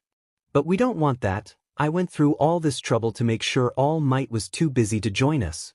So let's keep it civil, ha." His laugh chilled the students to the bones, and the teachers knew they were screwed. Aizawa and Vlad were both reading themselves to tackle this group down, forfeiting their lives most likely in order for the students to escape with 13. "Now I don't know who, but we are interested in one of you, a dragon." The stares instantly went to MidoRyuu, causing the group of villains to smirk. "Good, then we don't need to rest of you." This wasn't well received by the teachers of Izuku's friends. "No, you can't take him." Nemuri screamed angrily before the man covered in hands waved them off. "Remove them from my sight, Kurojari. Just drop them back." The man that stood on the right side of the man covered in hands moved. The purple mist that covered his body exploded in size and quickly covered all of the students and teachers, all except Izuku. For Izuku, he was now in a horrible location. He was quickly surrounded by villains as his friends disappeared. To his friends and family, they just blinked and they were hundreds of meters above UA, falling to their death. The students quickly started screaming in a panic before a few were able to calm themselves and save themselves, such as Bakugo using explosions to steady and even slow his fall. Todoroki, who with a large release of flames did the same, but the rest were saved by Mei, who with both hands, roughly slapped hers 3 times, making it explode, shoot downward and cover the entire area in a thick, white foam that blocked their fall. It resulted in what would have been death, to just simple bruises, and at most a broken bone or two. But then again, that was nothing compared to what Izuku might face. "What the F you do you want with me, hands?" "Oh, now don't be like that, buddy. You and I are the same. First off, my name is Tamura Shigaraki, but please call me Tenko. I am here to test you to see if you are worthy of joining us." Izuku growled angrily as his skin turned slight dark green with a more noticeable scaling. His hands grew bigger with his nails sharper. He turned into his hybrid form and he was ready. Nomu test him. Stage 1. The Nomu walked up to Izuku and raised its arm above its head, combining its fists together into a single object that it was most likely planning to slam down on Izuku. But Izuku wasn't going to just take it. Izuku punched the Nomu in the gut as strong as he could. The wind force was felt right away by the villains that surrounded Izuku and the Nomu, but the Nomu didn't move nor did it react. But with that, the Nomu slammed its hands down on Izuku. Izuku quickly lifted both his arms up in an X shape as he took the attack. His feet were pushed into the ground, breaking it slightly, but Izuku could take it, so as he felt the force decrease slightly, he pushed his arms to the left side, making the Nomu's fist slide off to that side as well, allowing Izuku free range to the face. Raging Dragon Fist. Izuku screamed one of his only named moves, a punch that had his full force behind it. And it connected right to the face of the Nomu. The crunch was heard around the area and its head moved, although slightly it still moved. Izuku believed he won. He had yet to meet something that could take him at full force, but it stood calm with the man covered in hands, giving a disappointed look. Is that really all you got? Well, let's see how well you grow. Nomu stage 2? Where the F are we? Aizawa groaned. He tried sitting up, but thanks to how he landed, his arm was clearly broken with his forearms sticking out. Ah, sir, help my leg, Toru asked as broke her leg. Vlad King grabbed his phone. It's broken. Wait, it might still work. His screen was ruined, but it looked like it mostly still worked. He was able to call Nizu. Nizu, we have been attacked. From what I can tell, only MidoRyuu is still at the USJ. Ping our location and send medical help. Nizu had already pinged the location of Vlad II. He said attacked. I understand. Please hang in, help is on the way. Nizu sounded calm, but he was in a bit of a panic. Most of the students were relatively safe. But one was stuck in the USJ with villains. Tashinori, you are needed at the USJ. MidoRyuu is stuck there with a group of villains. What? He is teaming up with them? All Might asked with Nizu slamming his paws down. No, he is being attacked. Now you are going there and saving the day as a hero should. Backup will arrive soon. As this was happening, Shigaraki had ordered the Nomu into stage 2. It punched Izuku straight in the gut. Izuku barely saw the attack. It was a flash that he was just too slow to react to. It made Izuku fly back. It launched him deeper into the USJ. To stop himself from falling, Izuku grew his wings out and caught himself. He barely was able to breathe as the fist had broken him. And up in the sky, he was safe at least for a little bit. At least that was what he believed. The Nomu just moved, like a black blur. The Nomu was next to him. He slammed his hand down with an open palm. It shot Izuku into the middle of the USJ. He broke the water fountain, and it broke Izuku's arm. That thing isn't letting up. Izuku groaned out as the Nomu dropped down and crawled over and started stomping Izuku into the floor. Stop, Nomu, Shigaraki ordered with the Nomu stopping. It showed Izuku a mangled arm, pain all over his body and a piece of rebar sticking through his gut. He coughed up. BLD. You really have potential, but you need more time to blossom into something special, but that is later. Now we will take our leave. Fuck.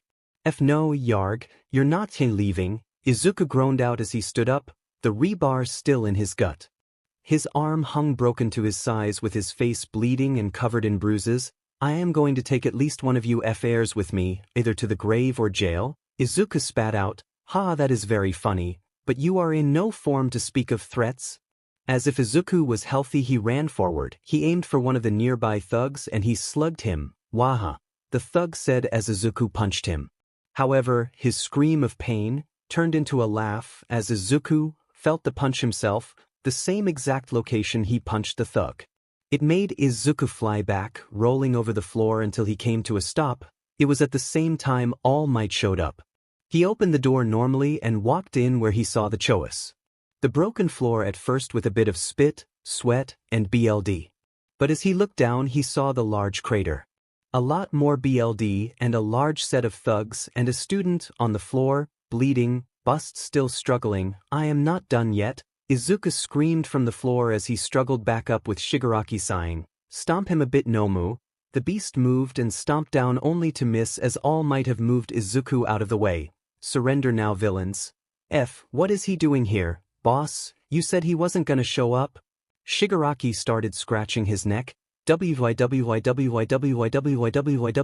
He started repeating to himself as All Might stood tall. You just kill him. End him now. We don't accept unwanted players, god damn it. Shigaraki screamed angrily as the Nomu roared in action once more. It dashed forward to All Might at his maximum force. It punched, but All Might captured it with his fist. Nice try, but surrender peacefully, this boy needs medical attention. All Might said about the assumed knocked out Izuku. But the Nomu punched with its other fist. One All Might caught once more. All Might spun around, still holding the Nomu's hands as he threw it away. He should still survive that. All Might assumed the Nomu would have been gone for a bit if not the entire time, but before he took even a single step, All Might was punched in the face by the Nomu. Rwag, it screamed as All Might nearly fell. The Nomu started raining down fists on All Might, who was caught off guard. The Nomu attacked with a force nearing All Might's own force. For the first time in like 5 years, All Might was unable to fight back. He could only cover up. Where is that fighting spirit, All Might? Izuku screamed as he rushed to tackle the Nomu. It allowed All Might a brief moment to recover, but as the Nomu slammed its fist down on Izuku, slamming him to the floor and cracking his spine. But now All Might fought back. He started firing back with punches. Instead of focusing on the entire battleground, he was just looking to fight one thing right now. He didn't notice that Shigaraki had taken this point to flee. To discuss what he learned with his MR, how shameful of myself to be required to get help from a student, one with a dragon quirk nonetheless. Izuku didn't hear anything, he was knocked out and still bleeding. And All Might knew he needed to hurry, even if he hated Izuku, even if he wanted Izuku to be expelled, he wasn't going to let him die here. That was an insult to heroism and youth. To let one of the students die under his watch. So he started going beyond. He started powering up even more and slowly started to overpower the Nomu. But no matter what All Might did, the Nomu kept showing back up. A punch enough to destroy an entire block connected to the side of its head. The Nomu just didn't react. It started to make All Might wonder what this quirk was. It allowed him to be powerful enough to face All Might, but also durable enough to stop punches that would put anyone on their butt. It made very little sense. But if he couldn't overpower this beast, he would just pin him down. All Might started to focus his punches downward, on the knees and arms to slow it down. It was effective, as he dashed to the side and hugged the Nomu, pinning its arms down. This is the meaning of plus ultra. All Might loudly screamed as he leaned back, with as much force as All Might could muster right now. He German suplexed the Nomu in the floor, burying it in the floor, and it finally stopped moving. It allowed All Might to stumble over to Izuku, but as he arrived All Might dropped to his knees, his body reverted back into its small form as he started puking up blood. He had overworked himself completely. He wasn't going to move from this spot. He still needed to save MidoRyuu. He dropped next to MidoRyuu. Thanks to the loss of blood and damage All Might sustained, he, much like Izuku, got knocked out. He wasn't sure how long he was out, but when he awoke he was being moved. He looked at who was moving him, and it was Izuku, crawling with All Might on his back. What is going on? All Might asked with Izuku just going forward. Not save. Izuku got out, struggle clear in his voice, but as they reached the stairs, backup arrived.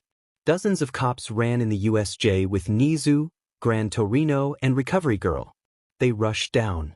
They moved to Izuku first. No, the old man first. He is bleeding from his side. All Might coughed, shocked at the words of Izuku. Most would be worried for themselves, and understandably so, but Izuku cared for in his eyes someone he had never met that bled from the side. You're in more need, dearie, now stop moving. Recovery Girl started giving first aid to Izuku. His arm was broken, but that didn't matter that much in the grand scheme of things. His ribs and spine were broken as well. But those again were just not that important. The important thing was the hole in his stomach, where the piece of rebar had pierced him. She used some of the bandages she had with her.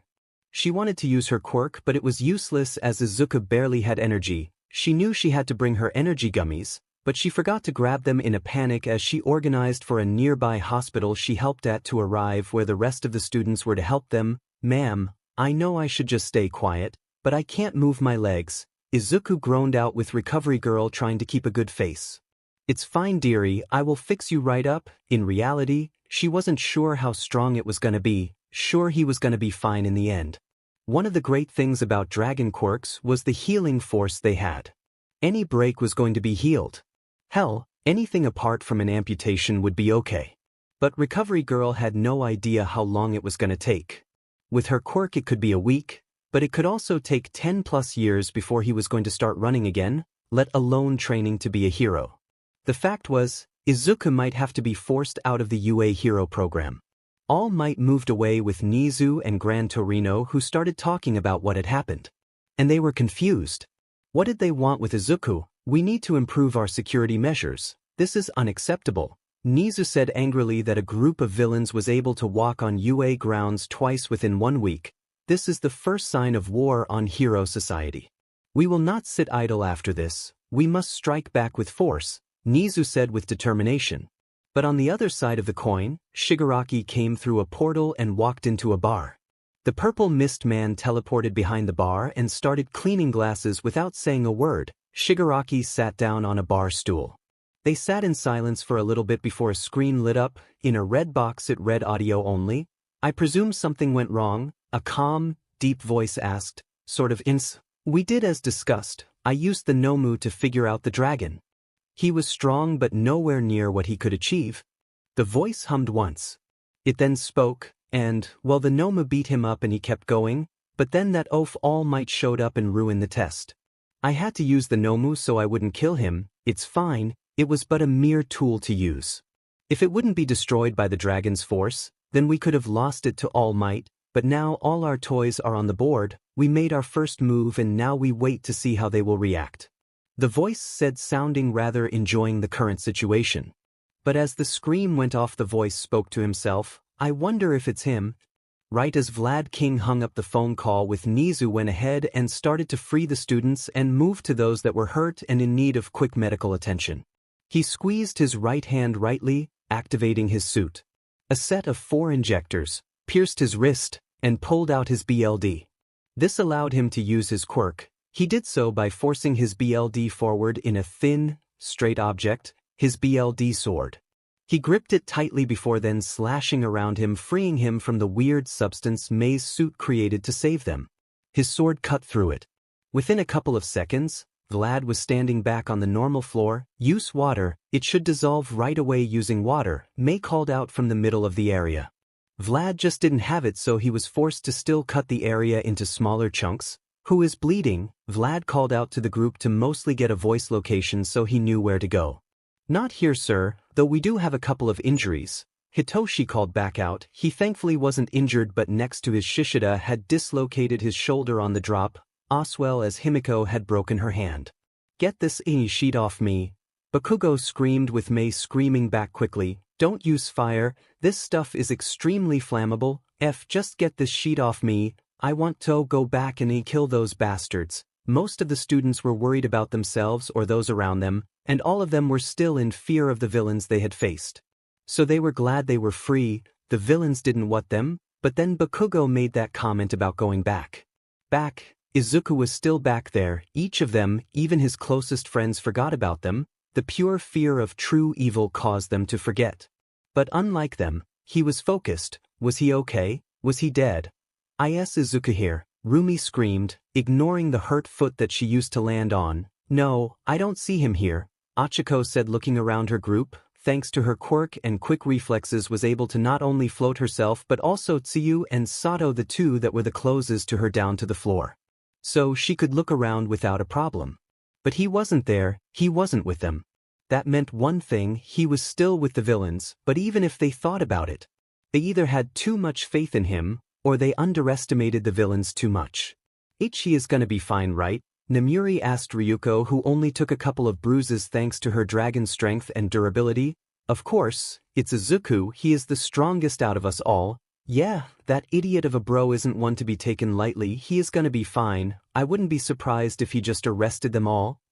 Some of course had a possibility that was different from that. He might have just joined them, joined the villain side, and become what most already believed him to be.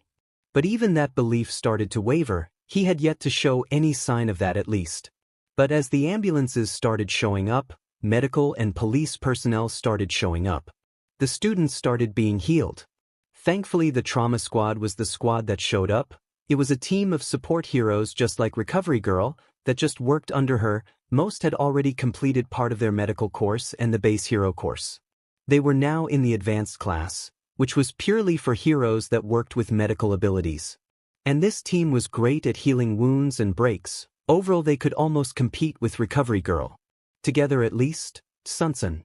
"I have set the bones of those two. You just start the healing process." "Got it, Rule. By the way, Mercy needs your help setting some of the bones." They were a well-oiled machine and truly acted like they had been medical personnel for years, even if they looked to just be in their mid-20s.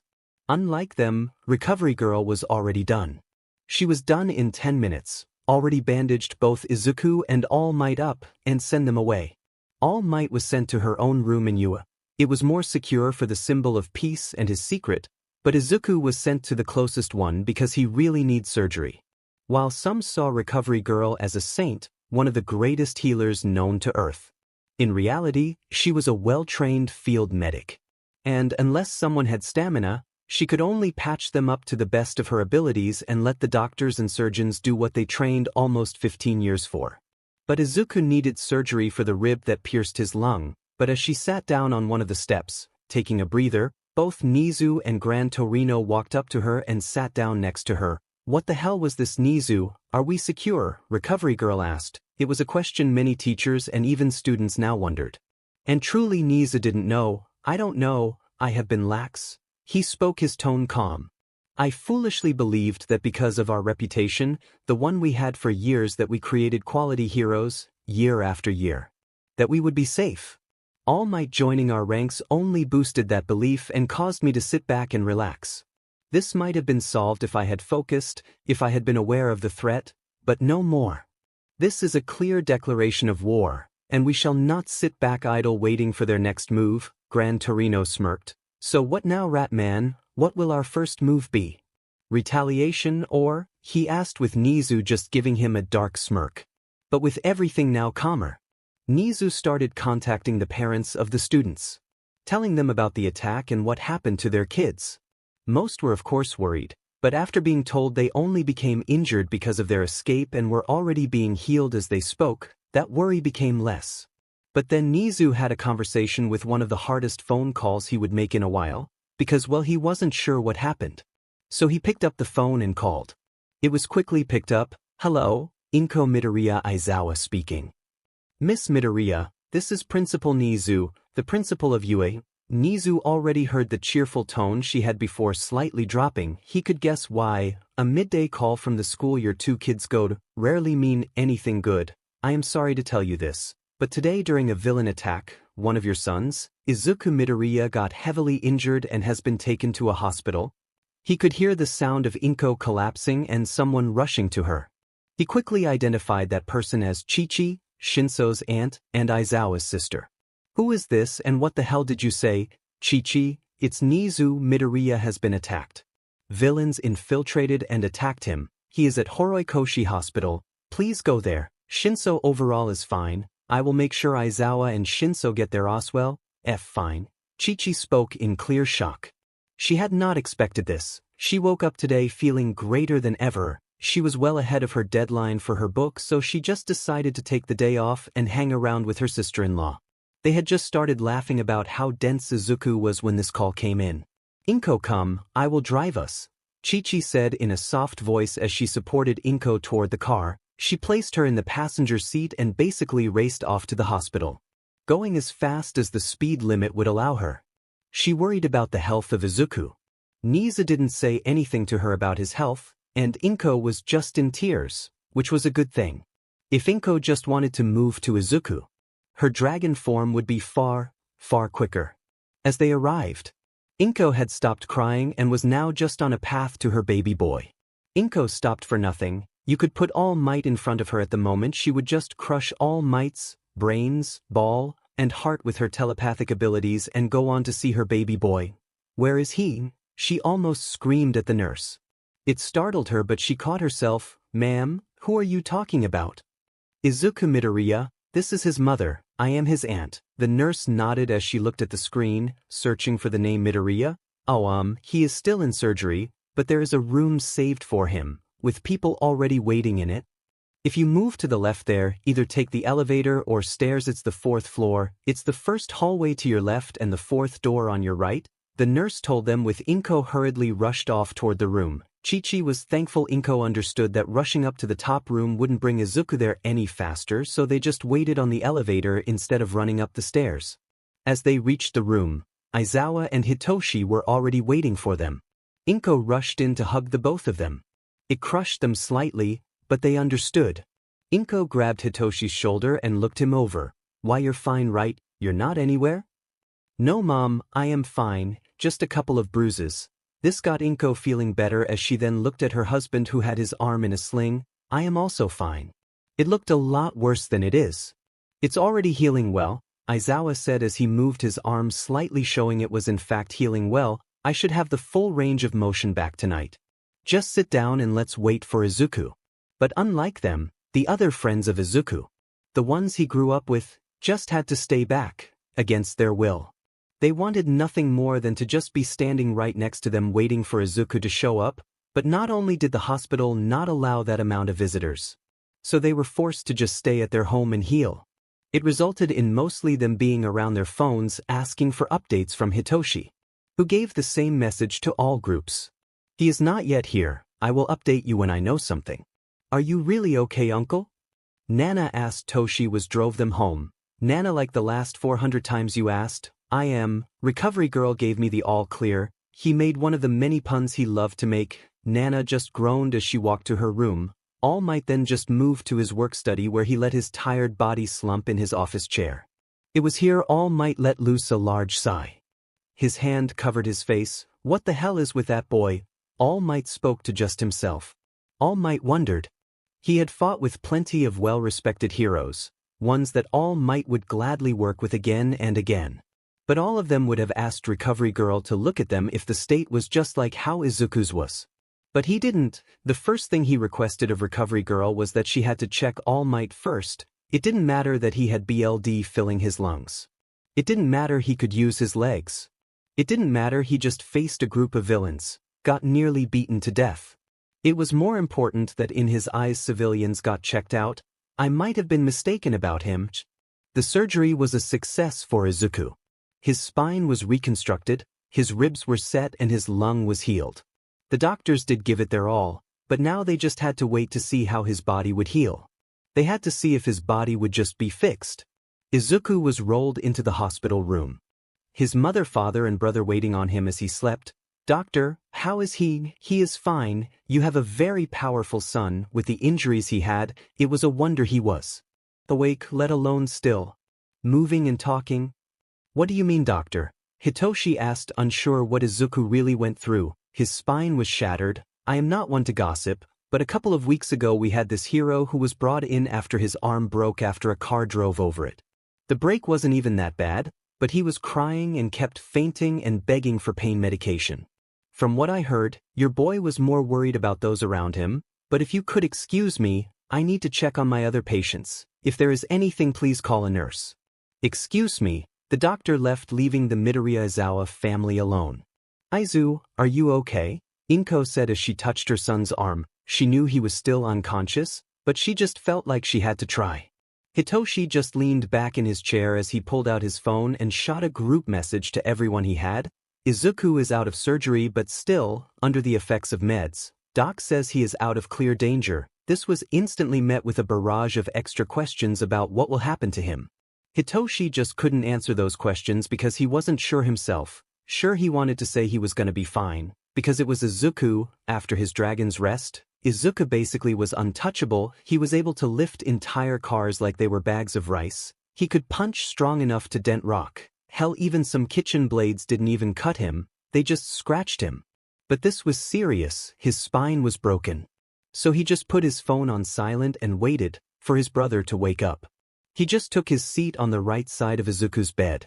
Aizawa sat at his feet. He had just messaged the teachers of UA that Izuku was stable and out of surgery. He didn't know more, and if he did he would share it. He then just closed his phone as he needed to spend time with his family. Inko didn't text anyone, she just held her son, closing her eyes and praying for him to wake up soon. She needed him to wake up soon. In between Shota and Inko sat Chichi. She was texting with the other families about Izuku, alerting all of them of what had happened. They of course were worried and offered whatever they could to help. But they had no way of saying what to do. So they sat there in silence for about 70 minutes, before Izuku slowly started to awaken. His eyes slowly opened up as he groaned, alerting his family and bringing them to the edges of his bed. Eyes.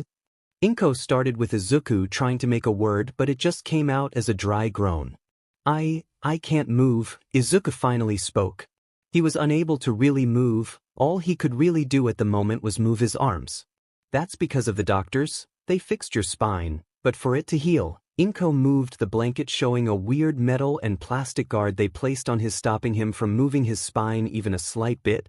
I will get a nurse, Hitoshi said, basically running out of the room in case they needed to do some test. Is everyone else fine? They didn't go after the others, right? Izuku said he knew Recovery Girl showed up, but even that he wasn't sure off. Everyone is fine, even I am just doing this for show, Aizawa said, already moving his arm a slight bit. What about the old dude? What old dude? All Might showed up. I tried to help a bit, but I can't really remember what happened. But when I woke back up, there was this old dude that kinda looked like a skeleton with some BLD on his shirt. I did my best to try and drag him away, but it's all kinda fuzzy, Izuku admitted, with Aizawa giving a smile to Izuku. He is fine. You just worry about yourself. I don't want to sound grim, but I also don't want to lie to you. He stayed silent for a bit before he wanted to speak, only for Izuku to interrupt him. I might be paralyzed from the waist down. Yeah, one of the villains broke your spine. Found one, Hitoshi said as he walked in with a nurse. Hello, sir, I just need to check one thing. Please let me, the nurse asked as she walked toward his feet. She grabbed her pen and pressed it into his toes. Do you feel this? Yeah, I do. She smiled before pressing it on different locations. Good news, your nerves aren't damaged. Inko smiled happily. So he is fine, he won't be paralyzed, but even with the quirks of our staff members, he will need to take it very slowly, but the doctor will tell you more about that, the nurse explained before walking off to find the doctor. The girls were worried for you. Oh, that's nice, I should tell them I like them back. Izuku said this without much weight, but it felt like an entire record scratch just went off in the room. Excuse me? Inko asked, loudly shocked as her dense son apparently knew. You knew? Hitoshi asked with Izuku shaking his head. No, I don't know why, but I woke up and it just made sense. Hitoshi laughed loudly, seeing the enjoyment that Izuku quite literally had the denseness beaten out of him. Wait for what? I can't joke with you anymore, Chichi said. Over the years of knowing Izuku had found a love for saying slightly inappropriate jokes and having Izuku answer them just as pure as a nun would. Nope, you can't, but now that he seems to understand you, can always tease him, Aizawa added with a chuckle. Izuku just laid his head back down with a sigh. I need to get stronger. Why is that talk happening now? You need to just focus on recovery. Inko instantly responded to Izuku's statement. No, they are coming back. They basically said as much to me. Yeah, about that, did they say why they wanted you? Hitoshi asked, but Izuku stayed quiet for a bit. They wanted me to join them. That's insane. Why the F would they ask that of a hero student? Izuku's family was together in this, so why would they want him? It started making a bit of sense to Aizawa. They must have been the ones to break in. Izuku yelled in a voice only a dragon user could during the break-in. They must have heard it then and wanted to recruit him. He would talk with Nizu about this, possibly coming up with more protective measures to make sure that if there even would be a next time they would have been prepared. Well, at least your lazy attitude is gone. And don't worry, Izuku, the second recovery girl gives you the go-ahead, I will work you to the bone, and I will make you stronger than anyone else, Aizawa told his stepson with a smile. Izuku was forced to stay at the hospital for 2 whole days, but during those 2 days, recovery girl showed up daily and gave him a heal. Sadly, because of the area, Izuku was forced to stay in for a speedy recovery meant that no people were able to visit him, which meant no mom, no dad, and no girls he wanted to confess to. But during that time, Izuku meditated a lot. It was the only real thing he was allowed to do.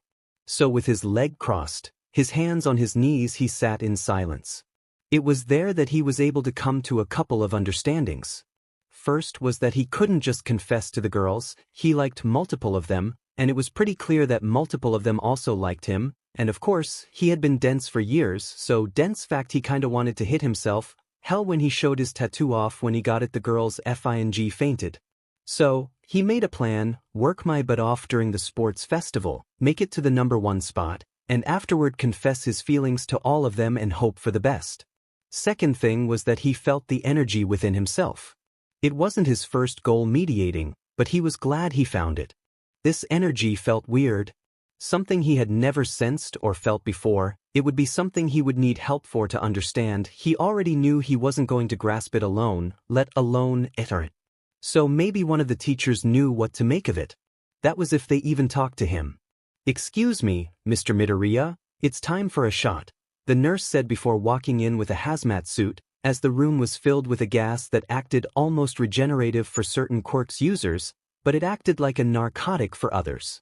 Okay girls, we need to come to an understanding. We all like Izuku and he is just too dense to get it, so we need to figure it out. Do we dump our feelings on him or what? Namuri said as she was on a video call with the girls that had feelings for Izuku. I mean, it's not like we can all date him, Ryuko said, not ashamed to admit as much. Yeah, and we should at least give Izuku the chance to pick who he likes the most out of all of us. Himiko asked, with Mina adding a question. What if he doesn't like any of us? What if he is gay? Or what if he likes one of the others from school? Like who? That beach that fought him on the first day? Or the other sheets that keep insulting him with every chance they got? Namuri snapped back, clearly set at those girls. The girls kept talking about it, and the more they spoke the more they just ended up postponing asking him. They thankfully had the week off. Nizu had called it personal time to deal with the aftereffects of such a traumatic event. And it was, but it also gave the teachers and Nizu a 7-day window of upgrading the entire UA system. They were in the first full systems upgrade when Nizu was called by Aizawa, who was in a voice chat with Izuku. Hello sir, I have a request I must make of both you and UA. Izuku sounded serious, something Nizu had not fully been expecting. Of course, please go ahead. Nope, we are still waiting on Vlad, Aizawa said, but right as he said this, the BLD Quirk user joined the call. What is it? I am busy helping Cementos move stuff. Sorry sir, but I would like to request a leave of absence from UA until the sports festival. Why is that the case, MidoRyuu? Has the villain attack done something to you? Sort of sir, it's just that I need to do something, and Aizawa has found where I can do this. I just need some time off in order to do it. It was quiet for a bit before Vlad spoke. I don't mind, not like one less kid will keep me away. Fine, I will allow it, under some conditions, Nizu said with a sinister smile. The class sat waiting for Aizawa to show up, looking around as some of the spaces that were normally filled were now empty, but perhaps they were late, or maybe they were in talks with Aizawa. But as the door opened and Aizawa walked in, only Aizawa got confused. Sit down, I got stuff to talk about, Aizawa said, placing a paper down in front of him. As you can see, some of the students are gone, because while they weren't cut out for being a hero, Shota, Koda, and Shoji left you, being in the same class as a dragon user and the attack being the reason they left. Aizawa didn't hide the fact they left. But sir, what about MidoRyuu? Nijire asked, seeing that his seat was also empty. MidoRyuu didn't leave. He, however, took some time off. From my understanding, he will be back by the time the sports festival will happen. But enough of that. I understand that the USJ was scary, but unlike those that quiet, I hope you all use that fear and strengthen your will with it. Don't let that fear control your actions and use it as fuel. School started like normal, but for the students, it felt weird. The teachers all acted a little different, perhaps because they felt like they had failed, perhaps it was because they were still worried for all the students, but it felt off. Something else that just felt odd was the fact that all the students felt the hole created by those that left and Izuku. For some, it was as easy as not having to lean to the side to look at the teacher, but for others, it was bigger than not having that one person to ask for help next to them. But then it was lunch. The group found their table, but now more people had joined their table. Hey Hatsum, I have to ask cause it's been bothering me since we started here at you. Do I know you from somewhere? May just looked up from her notebook, the one she was scrabbling crazy ideas in. Oh yeah, I gave MidoRyuu Sigu, she offhandedly said before shoveling a big bite of rice into her mouth. This stopped the group, however, from eating. Wait, that was you? Namuri screamed, remembering the incident. Silence, Rumi whispered and yelled at Namuri as she threw her hand on the woman's lips. Yeah, why, I am lost, Yui asked, with May explaining it as if it was just basic math homework. A bit ago, I was walking about and heard a boom go off, and so I look and see this dude on the floor with them all looking shocked, so I just did some CPR, and yeah, you didn't just did some CPR, you saved his life. How can I ever thank you? Hitoshi asked, with May just shrugging. Can you get your dad to sign off on some lab time? May was a simple woman. She wanted only a few things. She wanted to create her gadgets, or as she liked to call them, her babies. She also wanted to be the first hero that used her own gadgets in battle. But so far she had very limited luck with creating new babies at UA because the lab was restricted for those in the support course.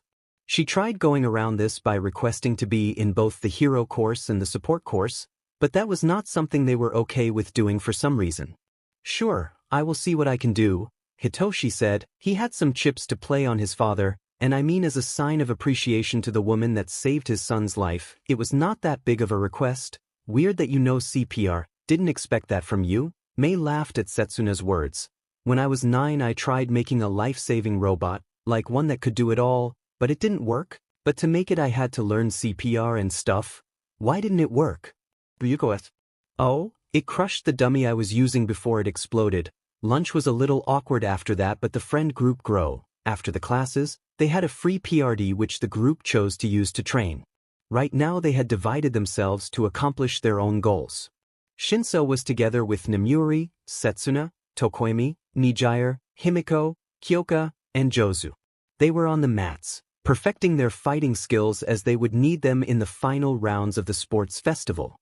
But on the other side, Achiko, Rumi, Ryuko, Mei, Shishida, Mina, and Yui were at the weights. At the moment, Achiko was doing squads with by far the most weights on the bar, but then again she was also training her quirk so nothing had any real weights. Ryuko, however, did have the most weight, easily having the weight of a fridge on the bar as she was doing 4 sets of 8 reps with an overhead press. Rumi was down on the leg press, pressing the weight of a small car away. Shishida was just doing simple barbell curls with 15 kilograms on each barbell. But then you had Mei who was lifting nothing. She was just taking notes. One of the things she had figured out was that her suit really didn't do a lot for her at the moment, it just looked cool, so she wanted to add some cool stuff. Sure, she had the foam, but now she was looking at Ryuko and Rumi to see how they were able to lift that amount of weight. She was looking at what locations she would need to add strength to. Mei had figured out the joints such as the elbow, knees, and shoulders, but from what she saw on Rumi and Ryuko, she would also focus on the spine.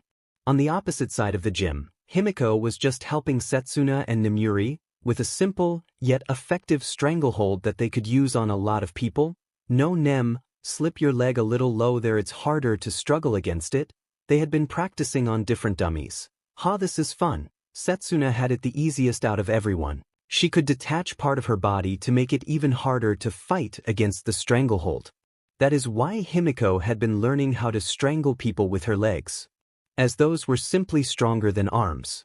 She had her left leg wrapped around the neck, her main weight was on the shoulder, and her right leg was wrapped around the left's ankle, leaving it nearly impossible to escape from it, and those that tried had to deal with the upper body of Setsuna that was detached of the lower part and floating around the arms, pinning those around the back. It made Setsuna happy that her quirk was nearly perfect for strangling people. Fumi, don't just rely on Koko, you must fight yourself Oswell, Hitoshi Simple said as they began their spar. He had ordered Koko back in Fumikage so they could work on his hand-to-hand. But all alone, somewhere in the middle of the entire gym, sat Nana, who was annoyed. She wanted more than anything to know how it went during the USJ. She had been scared, she had been shaking when the villains showed up. She was glad when she figured out she was saved, but it made her think as she got home.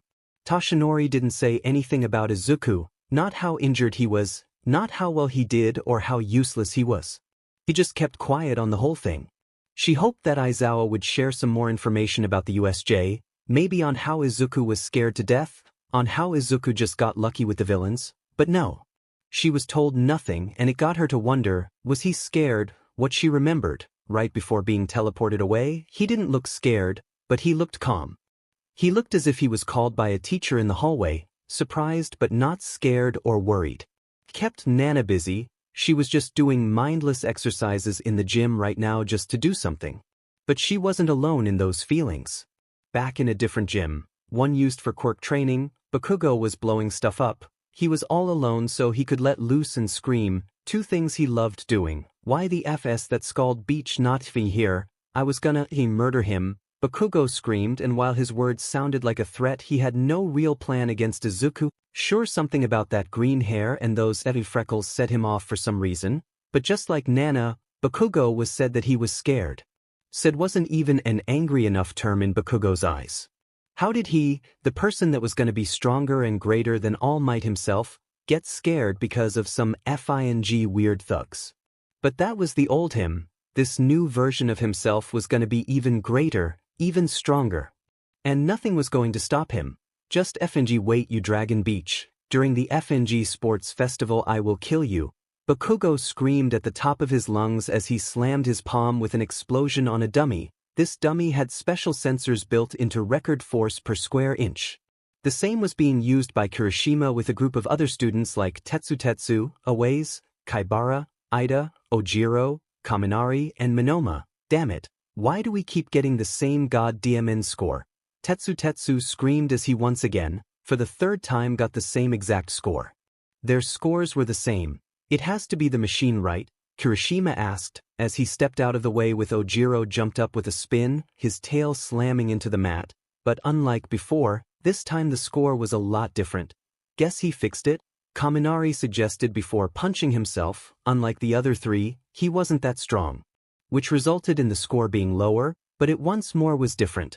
Wait, let's also do this, Minoma said as he read the back of the instructions. He enabled the advanced settings which read it a little more detail. He then punched the mat, getting a score of 441,736 pounds of force. But then as Kirishima and Tetsu punched the mat, they once more got the same exact score. Both boys dropped to their knees in frustration. Kaminari, however, decided to be a funny man and patted Tetsu's shoulder. Don't worry, Kirishima, it will be fine. This just resulted in both of them chasing the lightning boy around the gym as the others lay on the floor laughing their butts off at the joke.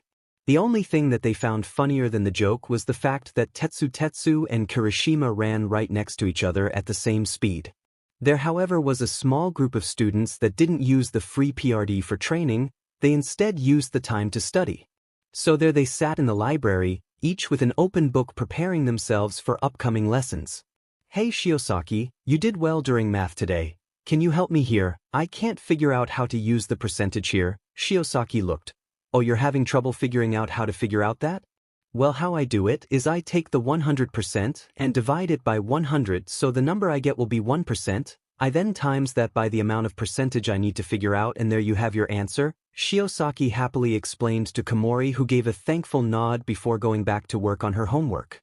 Channel the energy within yourself. Feel the energy within yourself. Izuku told himself as he meditated in the middle of a random forest. Takes deep breaths in through his nose and breathes them out through his mouth. His legs folded in a cross as he sat on the floor. He sadly had no godly idea of what he was really doing. He kept thinking back to what Tamura told him. He had potential but needed time to blossom. What did that villain know that Izuku didn't? Was there a secret to dragon quirks kept from the public? Cleanse all thoughts from your mind and focus within yourself, Izuku whispered to himself, just like the weird book he was given by Nizu told him to do. But he couldn't do anything with the energy. It felt strange, but he was able to constantly notice the energy. It was just always there, even working on math homework. So Izuku came to a basic and possibly wrong understanding. The more near-death fights he got in, the stronger he could become. That was all he could take away from this. He only had 2 moments to go off. The one who died was killed but survived thanks to someone, was also the time he unlocked most of his dragon abilities. And now once again, where he is feeling this energy within himself. But that information he was going to keep to himself. For now, the last person that needed to hear it was his mother.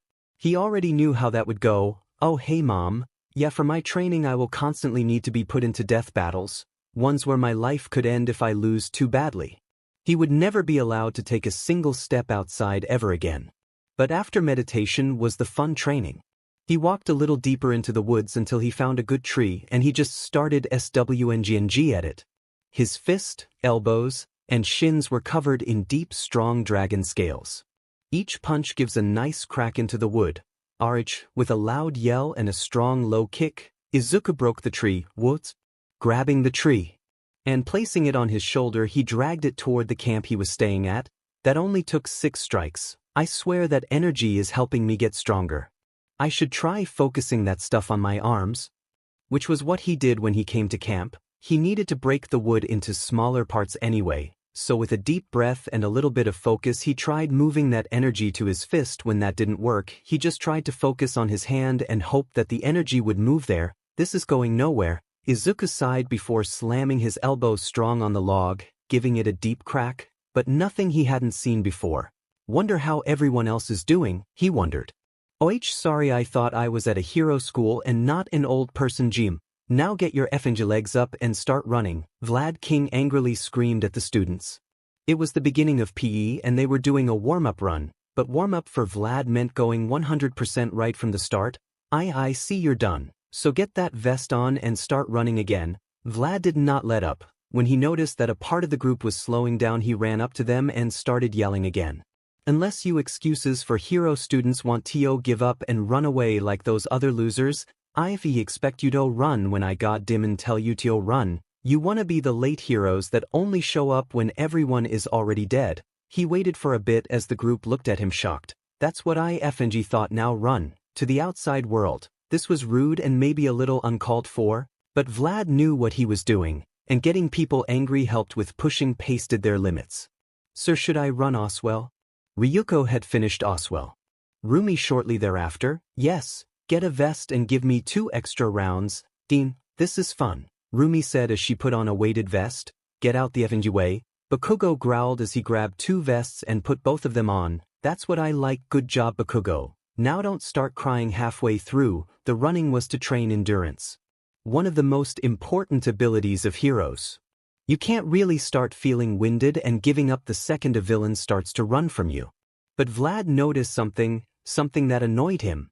Why are you holding back? You're giving up? You gonna quit already? He screamed at Nana, who stayed quiet. She was just feeling a little tired and was in the middle of the class. But that was something Vlad didn't care about in his class. You gave it 100%, you could just F off, and he was gonna press all your buttons to get 100% out of you? What is wrong? Don't have to show off in front of the dragons so you don't care anymore?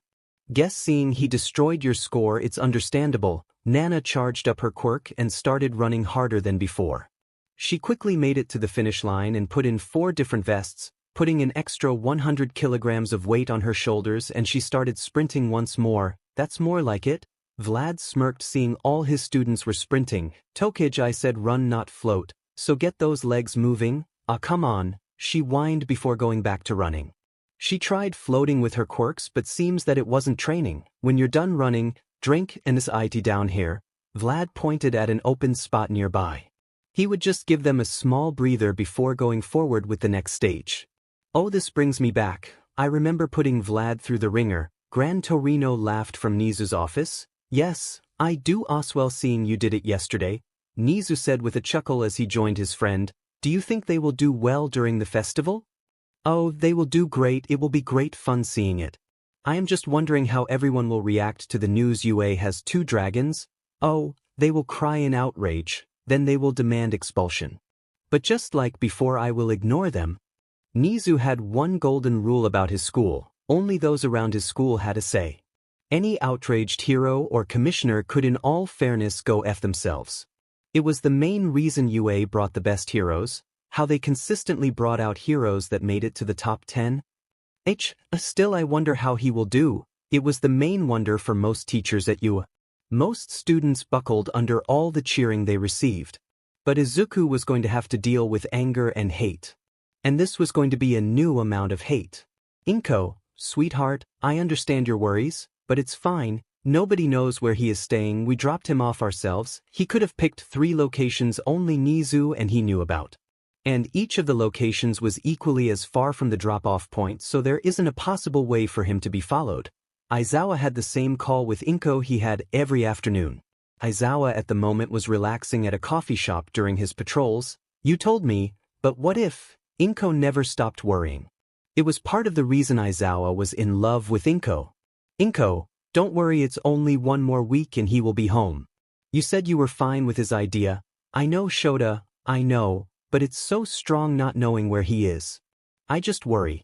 Just relax, in 2 hours Hitoshi gets home, and so do the others, and you can worry about them, but I gotta go, break is over, so have bad guys to stop. Love you. Love you too, and be safe please. Aizawa hung up with a smile on his face as he took the final sip of his coffee, paid the bill, and walked out. The patrol had been pretty easy.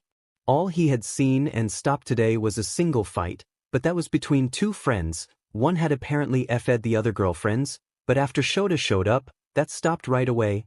I told you to give me the F&G money. Aizawa looked in the store as he saw a man holding a small pocket knife while pointing it at the cashier, who looked absolutely terrified. Shota entered in stealth before appearing behind the man and throwing him down with speed, making the knife leave his hand. "You all right, sir?" He asked the cashier, who nodded before shaking his head and rubbing his eyes, seeming to try and shake something out. "What happened to his large knife?" The cashier asked as he looked around the floor for the knife that seemed the size of a foot. Aizawa just placed a little pressure on the shoulder and asked the question, "Where is that knife?" There isn't one. That just my quirk." It was only as the police arrived that Aizawa learned the man's quirk. He was able to change the look of anything in his hands with something of the same sort while making eye contact. So if he looked at you while holding, let's say, a water pistol, he could make it seem like it was a real gun. Or how he did it now, turning a small, not even sharp pocket knife into a razor-sharp, large combat knife. It was a pretty interesting quirk one-on-one, but in a group, it was mostly useless. But Aizawa went to walk again.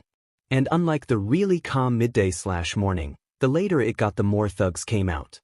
"Come on, buddy, my shift is about to end, and I really don't feel like adding overtime because of you," Aizawa told a villain that just showed up to fight him. "I am going to kill you for what you did to my brother." The man ran to Aizawa, his fist strong like a metal, only for Aizawa to activate his own quirk, stopping the guy's quirk and giving him a high kick to the jaw, and flipping him on the floor. "Why you won't stop the Hatton brothers that easily?" He began to struggle, but Aizawa had him easily under control. But then, again, he had no idea who he was talking about. "Listen, kid, I don't know anyone by that name. Now stop struggling and just give up. You came in our territory. This is our street." Aizawa gave a loud sigh. "This isn't my patrol.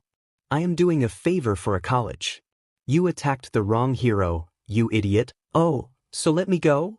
Aizawa nearly laughed at the foolish request. "You still attacked a hero, you idiot. You're going to join your brother in jail," he told him as he just waited for police to show up so he could clock out and get home just in time for his wife's cooking.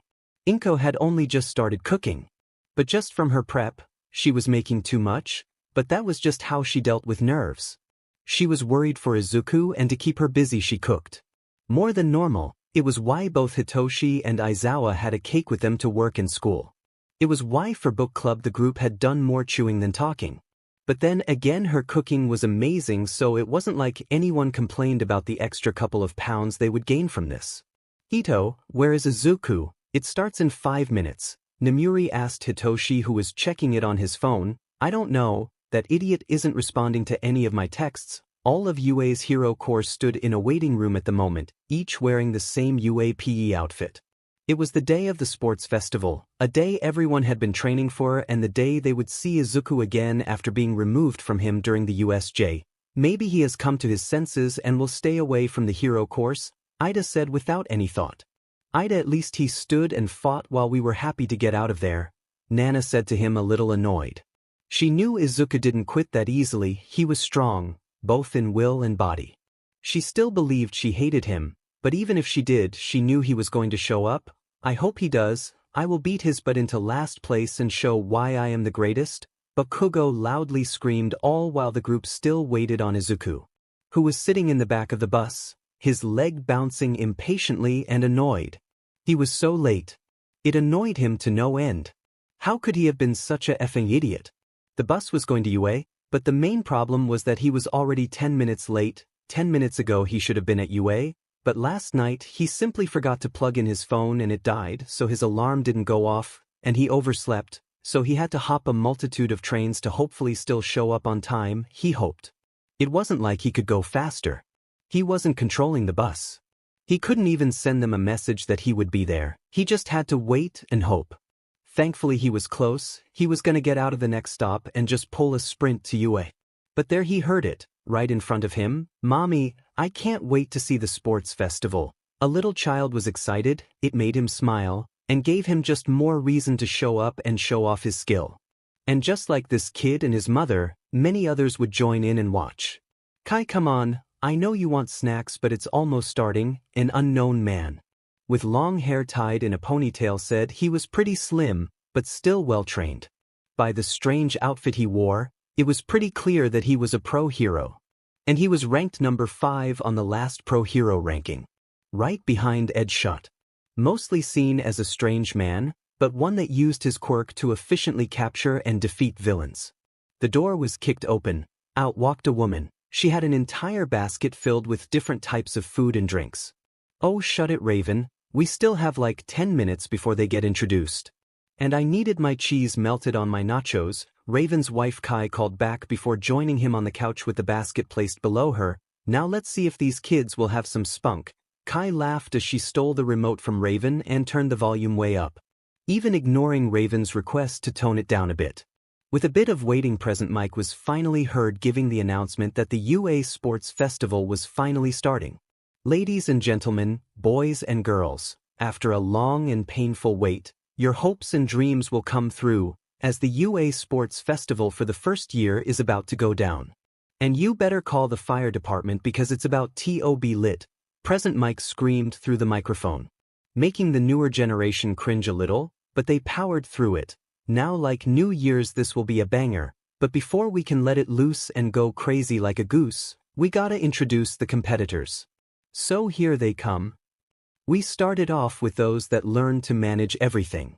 From shoe stores to hero agencies, we have the first year's Department of Management.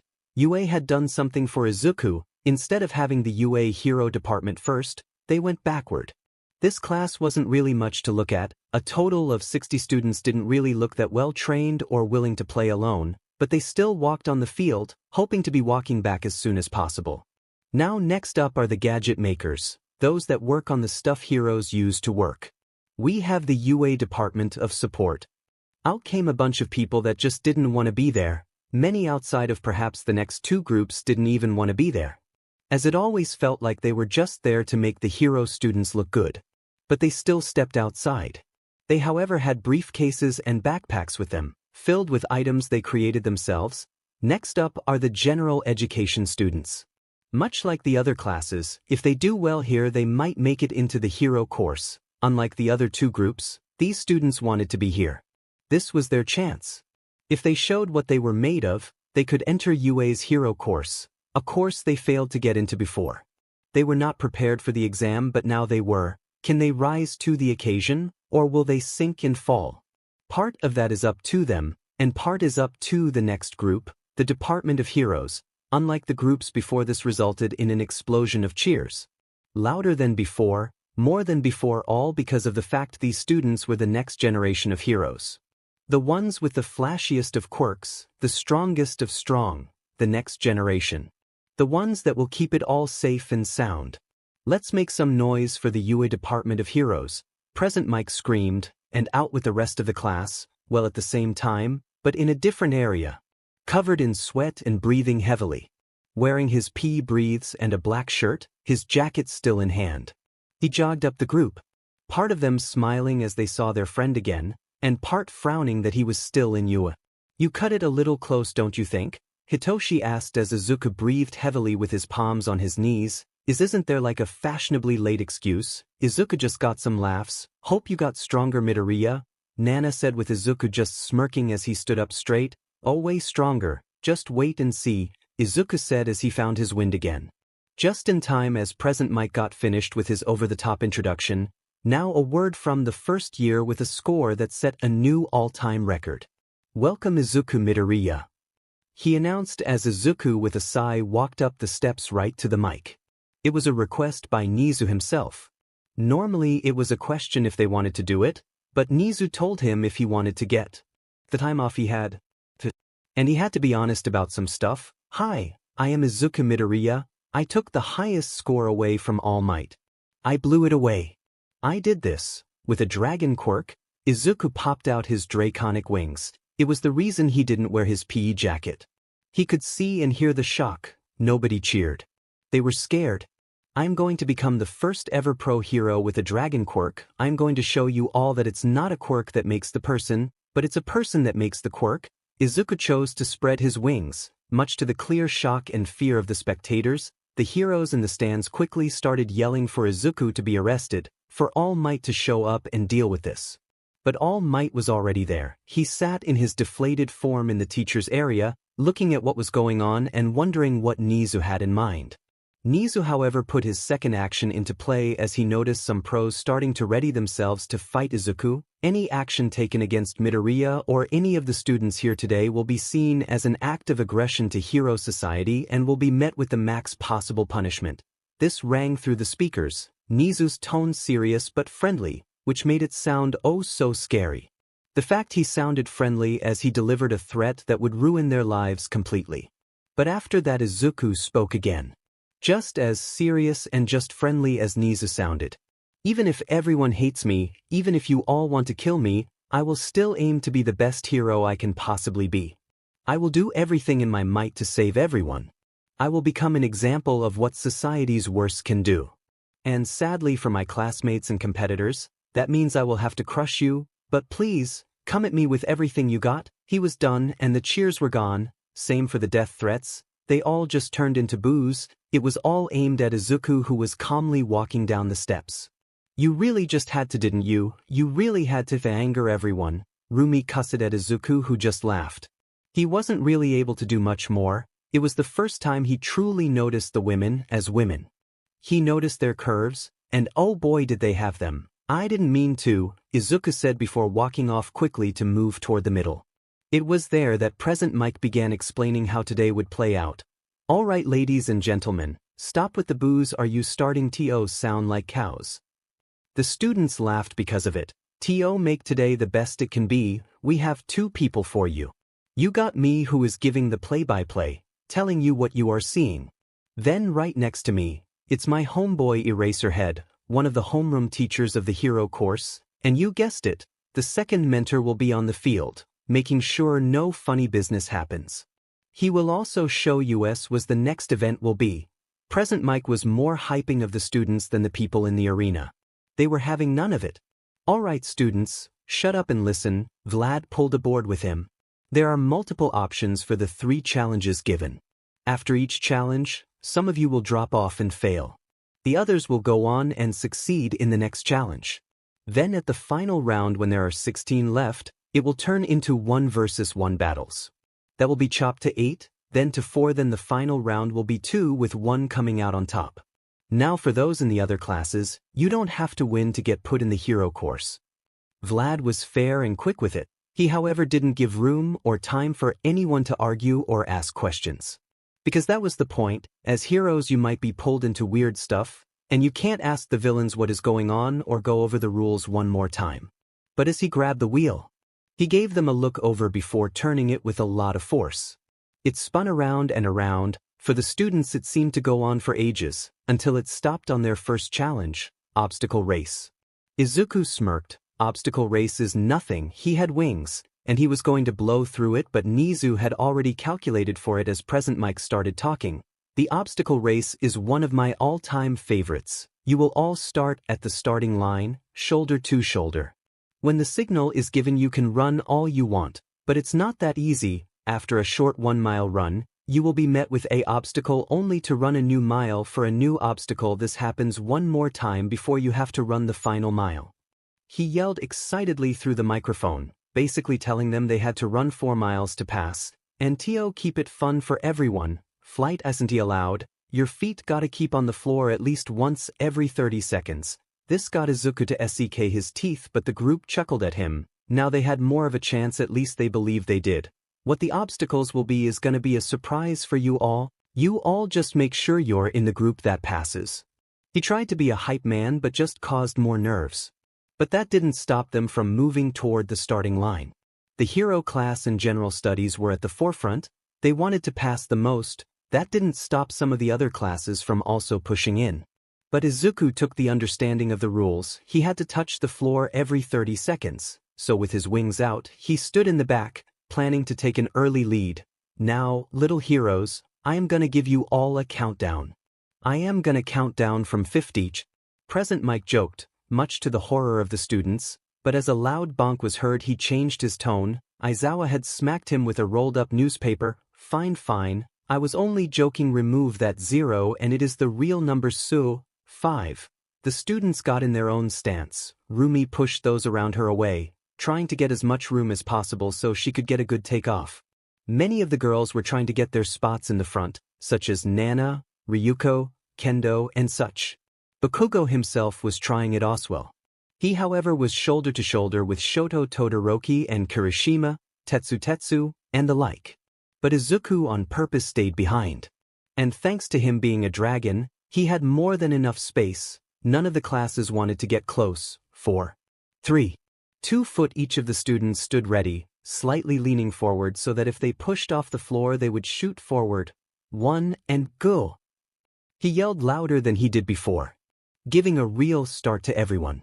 Ryuko broke her arms open, pushing those around her off balance as she ran forward, taking first place right off the bat. But apart from her, a problem was seen.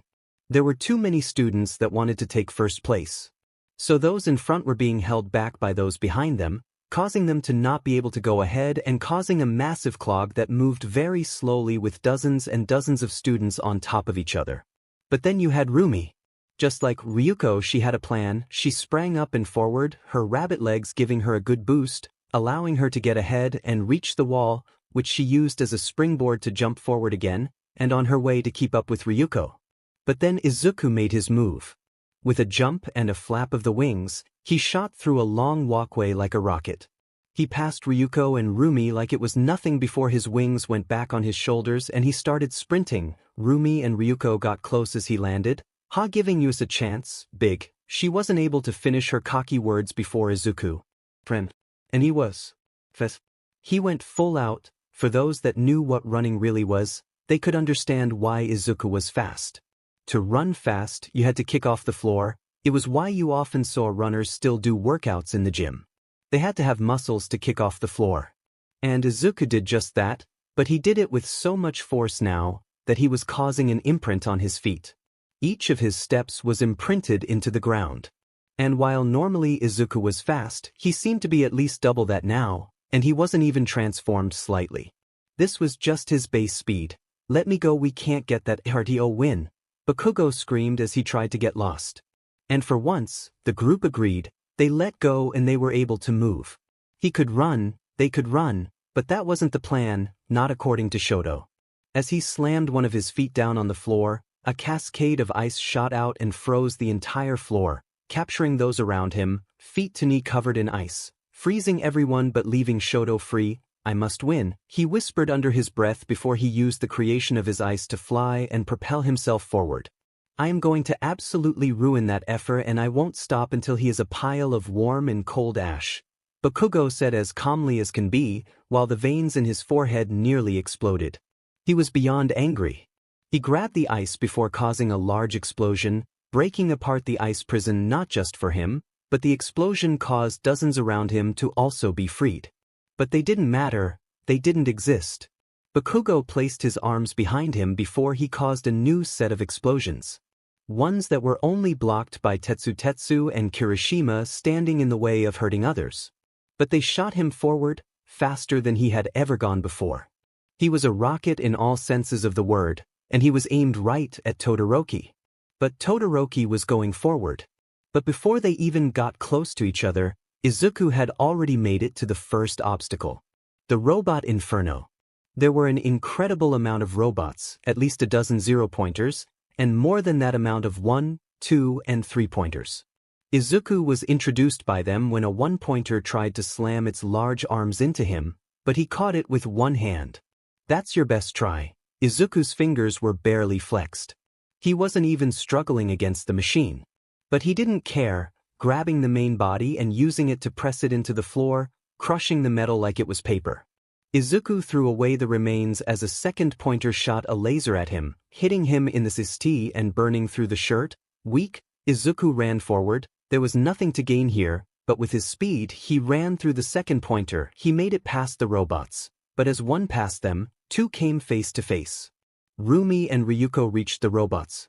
They could face the smaller robots, but against the large 0-pointers they couldn't do much. Rumi didn't have anything to sprint board off to get momentum and Ryuko lacked real firepower at the moment. And while before the 0-pointers didn't stand in place yet, they did right now. And there was no opening until, smash. Nana had used her own quirk of float to jump up, using its ability over and over again to sort of fly. But then as she was near one of the robots, she covered her arm in the quirk she was given of All Might. She covered her arm in if it was all she could really do, cover her forearm in One for All, enough of it to do monstrous damage, yet not enough to break her arm completely. But now because of excitement she did create some stress fractures in her arm, hurting her a lot, but giving a showing to everyone in the arena. As she fell down, due to the pain she could catch herself, and thus she was caught by Ryuko. As they stood there twiddling their thumbs so to speak, Todoroki and Bakugo arrived as well. "You frozen Scarface and how dare you effing freeze me?" Bakugo went past the group just causing Todoroki to scoff. He was done looking like these average people, he was beyond that, he was a Todoroki, and he was the son of Endeavor. He slammed his leg down and raised his arm, sweeping it from the floor to the sky, and with the movement, ice was called forth. More ice than some even thought possible, as he covered the 0-pointers in a layer of ice. It was an absolute show of power for Endeavor's son. Irony aside, it's truly heating up in the first part of the obstacle course. But as they are fighting, it seems the dragon has awakened the second obstacle. Present Mike spoke, killing the entire excitement of the arena. But it did alert those that didn't even reach the first obstacle that Izuku was miles ahead of him, and those at the first obstacle he was a mile ahead of them. "Damn it, that idiot really is giving it his all," Hitoshi said as he and a small group of friends stuck close to each other in order to make sure they all passed together. Because unlike Izuku, they didn't have enough power to dent a wall and move buildings. But it was a strategy many used. "Hey Aizawa, how about our groups work together?" "Power in number, remember," Monoma asked as they arrived at the first obstacle together. "Fine, but betray us, and I will make sure you pay." And like that, their group doubled in size and they moved faster than before, seeing they had clear numbers over the robots that came face to face with them. But Izuku didn't need that. Ropes to cross each pillar, how irritating. Izuku, instead of going around and playing tightrope, Izuku just extended his wings once more, but instead of flying with them, he caused them to boost him by jumping height, going up high, and landing right in the middle of one of the nearby pillars. And he continued this many times over until he reached the other side without any problems. It was nothing for him, all he so far really did was run and jump a bit. And it wasn't really able to show what he was capable of doing. It annoyed him, he had trained his butt off and so far it was just to show he was fast. "Sorry, but we gotta keep going." Ryuko dropped Nana to the floor, before she ran, following Todoroki who had started freezing up slightly, but under the skillful and harsh training his father gave him, he had learned what it took. Now using the other side of his body, Shoto used the flames he created. To shoot them out of his feet and move forward, he also fired them from his hand. Much so to create stability and to warm himself up, enough so he may face any other challenge before him. As they tried running through the frozen robots, they quickly noticed that they were starting to crumble and collapse. "Watch it," Monoma quickly called out before he tapped Suburaba on the shoulder. Both took a deep breath, before blowing as much air out as possible, creating a large layer of barely visible air. It blocked out most of them. But then the two, newly nicknamed Strong Twins, were found out of the barrier, hardened completely and ready to break through as the multiple large frost-covered robots fell down upon the group. The robot landed on the group and quickly pinned them under the air barrier, but even that wasn't going to hold for long. They needed to find a way to move and they had to right now. But then their savior came. The rest of the women showed up. Uraraka arrived first and touched the robot, making as much as possible as light as a feather. But she wasn't alone. Kendo and Shiosaki. Kendo moved down as low as she could before growing both her hands as large as they could lift up as much weight as she could. And the same did Shiosaki, only she used her vines to create an area for them to run. It seems that the hero class is working together. Present Mike gave commentary as everything happened. While they are struggling against the chaos that happened, it seems that both Bakugo and Todoroki are hot on the tail of MidoRyuu. Will they catch up or even pass the man in the lead? The three girls were also chasing after Izuku, who had not slowed down a bit. So he showed up at the third event. They were just seeing the second even up ahead. MidoRyuu has already made it at the minefield. You better watch your step because they are loud and will knock you on your butt. Izuku could have just flown above it. It wasn't that long and he was pretty sure he could make it in 30 seconds or less. But that still wouldn't show much. He had to make a statement and something came to mind. He smirked as he ripped the shirt off his back, showing everyone the absolutely massive dragon tattoo they had only seen parts from. Look at my baby, Inko screamed at the TV. She had joined all the free families and started watching the sports festival together so they could cheer for their kids and friends. Demon never saw it like that. It's a pretty big statement, Chi-Chi said as Izuku threw off his shirt and he cracked his back. Oh, where is Mina? She better not be slacking off, Mina's mother asked, but they noticed her with the other girls at the back helping Hitoshi and their group. But they were moving quickly, but they had a group of around 15 people working together now. See you later, losers, Rumi said as he used her strong rabbit legs to easily jump from pillar to pillar. As she reached the other side for a show of good sportsmanship, she flipped them all the middle finger and began running. Bakugo was growling as he followed her shortly after, his explosions helping him jump. But Ryuko and Todoroki were falling back. Nana just used float to jump over pillars. It was slower than both Bakugo and Rumi, but it got the job done. Ryuko, however, had to crawl over the ropes. She still had no wings and the gaps were too large to jump safely. Todoroki, however, had stopped to think. He came up with an idea that might make up for lost time. Instead of overheating himself by propelling himself over it with fire, he created a small ice bridge. Before turning around and using fire to melt the bridge down, this allowed him to bypass the set routes the ropes made for everyone and could pick the fastest path from pillar to pillar. Okay, let's set an example, Izuku said to himself as he took the first step. He slammed his foot down with enough force to crack the earth. His legs were covered in dragon scales. He stepped right on a landmine, the force causing others around him to explode in a large pink mist explosion. Wow, it seems that his excitement caused him to mess up as MidoRyuu gets a face full of boom boom. This for the first time caused cheers for Izuku. Sure, they were cheers that he hopefully got hurt, but Izuku was smirking as the mist went away. He could take them all day. So he did. Covering himself with more scales, he started running around the entire field, taking each and every mine for himself. The symphony of explosions was heard without speakers by everyone in the area. The entire area was covered in a pink mist. Unable to see anything, it caused some shock around the arena at what just had happened. With a laugh and a gust of wind, Izuku used dragonic wings to blow away the mist, showing he was standing in the middle of a crater, and while he was covered in scratches and some dirt, it was nothing. He was fine and loving it. While to your average enjoyed this was an idiotic move. To some of the well-respected pro heroes, this made them smile. Haha, he really doesn't cease to amaze me, haha. Nizu cackled loudly from his office as he watched it. He expected Izuku to do something to show he was a team player and here to stay, but Nizu would have never expected this. Nizu had expected Izuku to destroy all the zero-pointers, but that might have backfired, as even he wasn't sure what reaction the world would give if Izuku transformed into a large dragon. This, however, was more than acceptable and more than enjoyable. Raven, you gotta send him and invite. Kai screamed as she repeatedly smacked her husband on the shoulder. He just gave a chuckle as he agreed. He was 100% going to send an invitation to have this MidoRyuu in turn with him. He was planning it the second he heard Izuku was a dragon. That was something he just couldn't let go of. Let's just keep watching and you keep eating, Raven told his wife, who had already stopped looking at him and stuffed her mouth with some chicken. 'Cause Izuku had started cracking his back and showed he was fine. Before he started jogging toward the finish line. Here, let's do this, Monoma said as they came to the second part.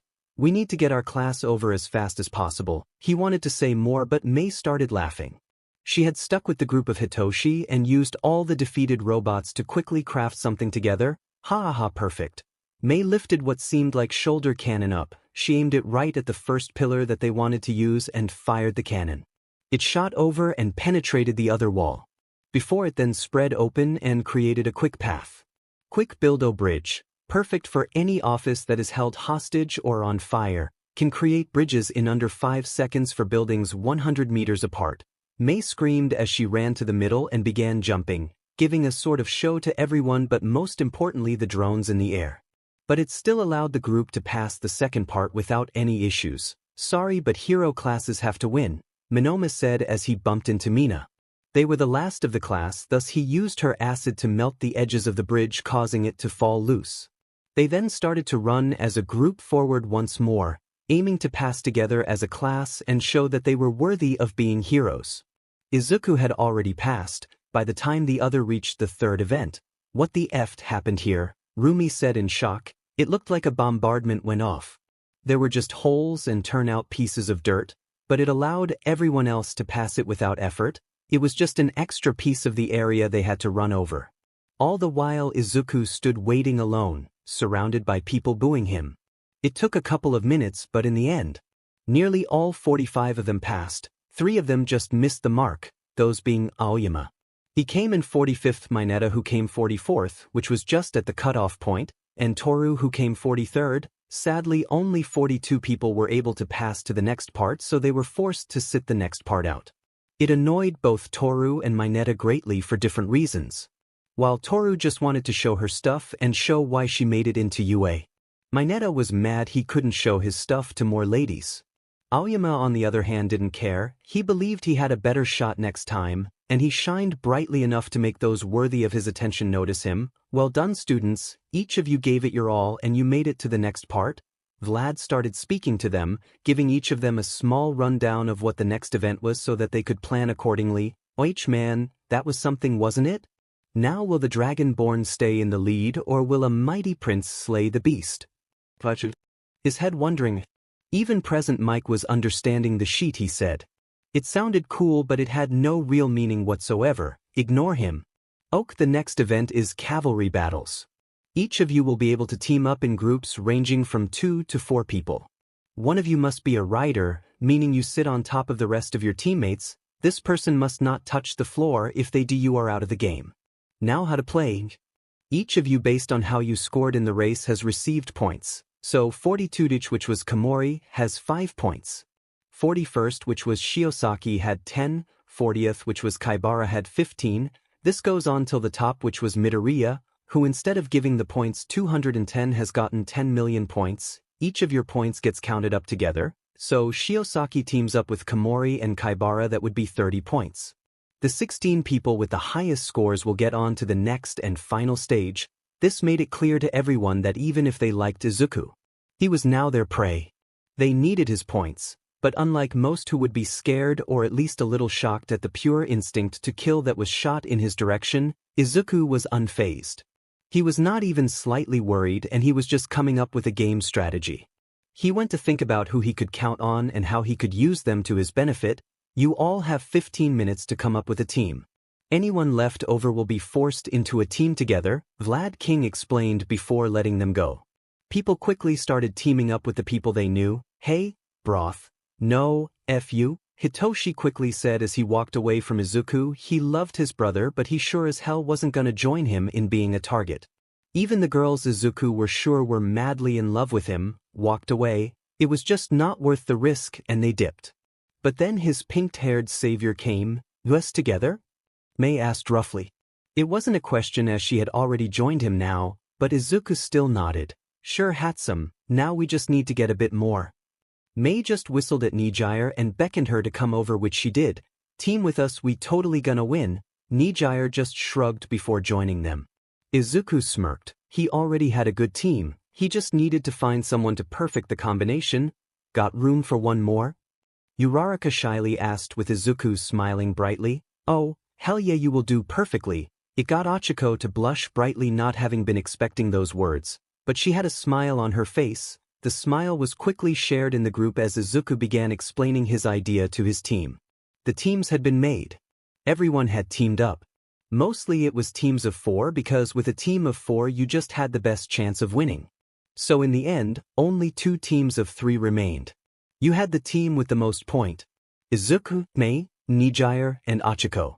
It was a good all-around team that Izuku believed was more than capable to keep his own amount of points no matter who tried and take the points from him. They were the ones that most of everyone, however, wanted to see fail. Then you have the team that wanted to make him fail by all possible means. A team filled with Bakugo, Todoroki, Ida, and lastly Momo, each for a certain reason feeling like they were better than him. They were above him. For most, it was an idea that was burned in their brains from the time they could talk. So Izuku couldn't fully blame them, and he didn't. Then you had a team that wanted Izuku's points, but just to show that Izuku wasn't above them, just to show Izuku they were on his level. Team Kyoka, Rumi, Ryuko, and Hitoshi. A team very close to Izuku, and because of that fact, they felt they could easily take his points, if that would be what they decide to do. But Shinso told Rumi it wasn't a smart idea, but the Battle Bunny wasn't willing to listen. But then you had the next team Mina who teamed up with Himiko, Kirishima, and Tetsutetsu. They felt strong, but then again weren't sure that they could fight against a dragon. But then they didn't have to, a lot of other people had points to pass and that was all that was really needed. Next up Team Kaibara, Aways, Tsuburaba, and Fukudashi. A team of boy buddies that formed quickly in their time at UA. Not at the top of their class, but also not at the bottom. So they felt confident to hold their own. Same for the team with Hananuki, Bondo, Rin, and Yanagi. They felt with Yanagi they had more of an edge than they would with someone else. Nana herself had teamed up with Minoma, Setsuna, and Kamakiri. Each of them was very capable and Nana had the best chance to take Izuku's points. Because he was her biggest threat. She could fight anyone anytime and place, but the last time she tried to beat Izuku, he took it, he kept standing and he grabbed her. He could have turned his hand into a claw and ripped her throat out. Bye-bye Nana, but he didn't hurt her. And she didn't want to figure out what else he could do to her, at least not if she didn't have to. The next team was Azui, Tokoyami, Ojiro, and Shishida. After that Kaminari, Sato, Siro, and Kurwar teamed up, which left the final two teams that were made of 3 people each. Team Itsuka, Komori, and Kodai. And the last team Shiosaki, Pony, and Nimuri. They were waiting now for Present Mike to finish his Give It Your All speech that he had been giving for 5 minutes, but to everyone listening it really just sounded like a 5-hour-long speech. Ladies and gentlemen, it's the time for the second event. Now get on your horses, and get ready to kick butt. A couple of students had to chuckle at Present Mike's joke about horses. Many rode on the back of students like they were horses. Present Mike began counting down. He went from 5 down. With each number, time felt slower and slower, and each of the students mentally prepared themselves for a fight. Flexing their muscles, activating their quirks, each believed that while they had 15 minutes for the entire thing, it would be 10 times easier to just get the points early and wait everyone out by running away. And that was the exact plan of Team MidoRyuu Oswell. So right as Mike screamed go, the action started. Izuku, who was right up front, spread out his wings. Each team already rushed right for him, so this was the smartest move. His wings flapped powerfully, pushing anything away from him, and forcing himself upward. As if they were lightweight because they were.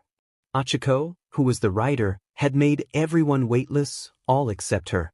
Thanks to her home training, allowed to hold around 1,000 kilograms for around 30 minutes. Not nearly enough to be the hero she wants to be, but a good start. Enough to carry 3 people though. They were kept in the sky because of Mei and Hatsum.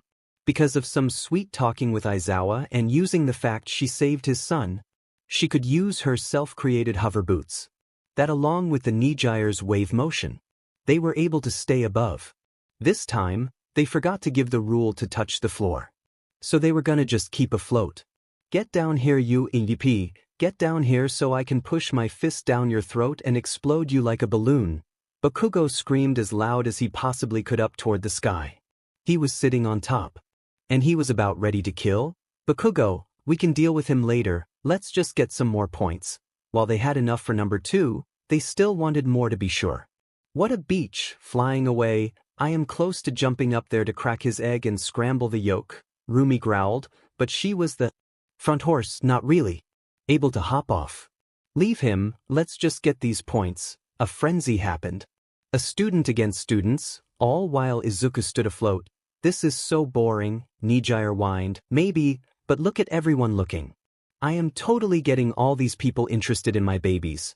Mei laughed, leaving the group a bit weirded out by her term for the items she crafted. Ride me in the middle of them, Kaminari ordered the guys below him. He had a plan to get 3 groups points worth. And they do. Indiscriminate shock, Kaminari, without real thought, just released too much electricity into everyone's body.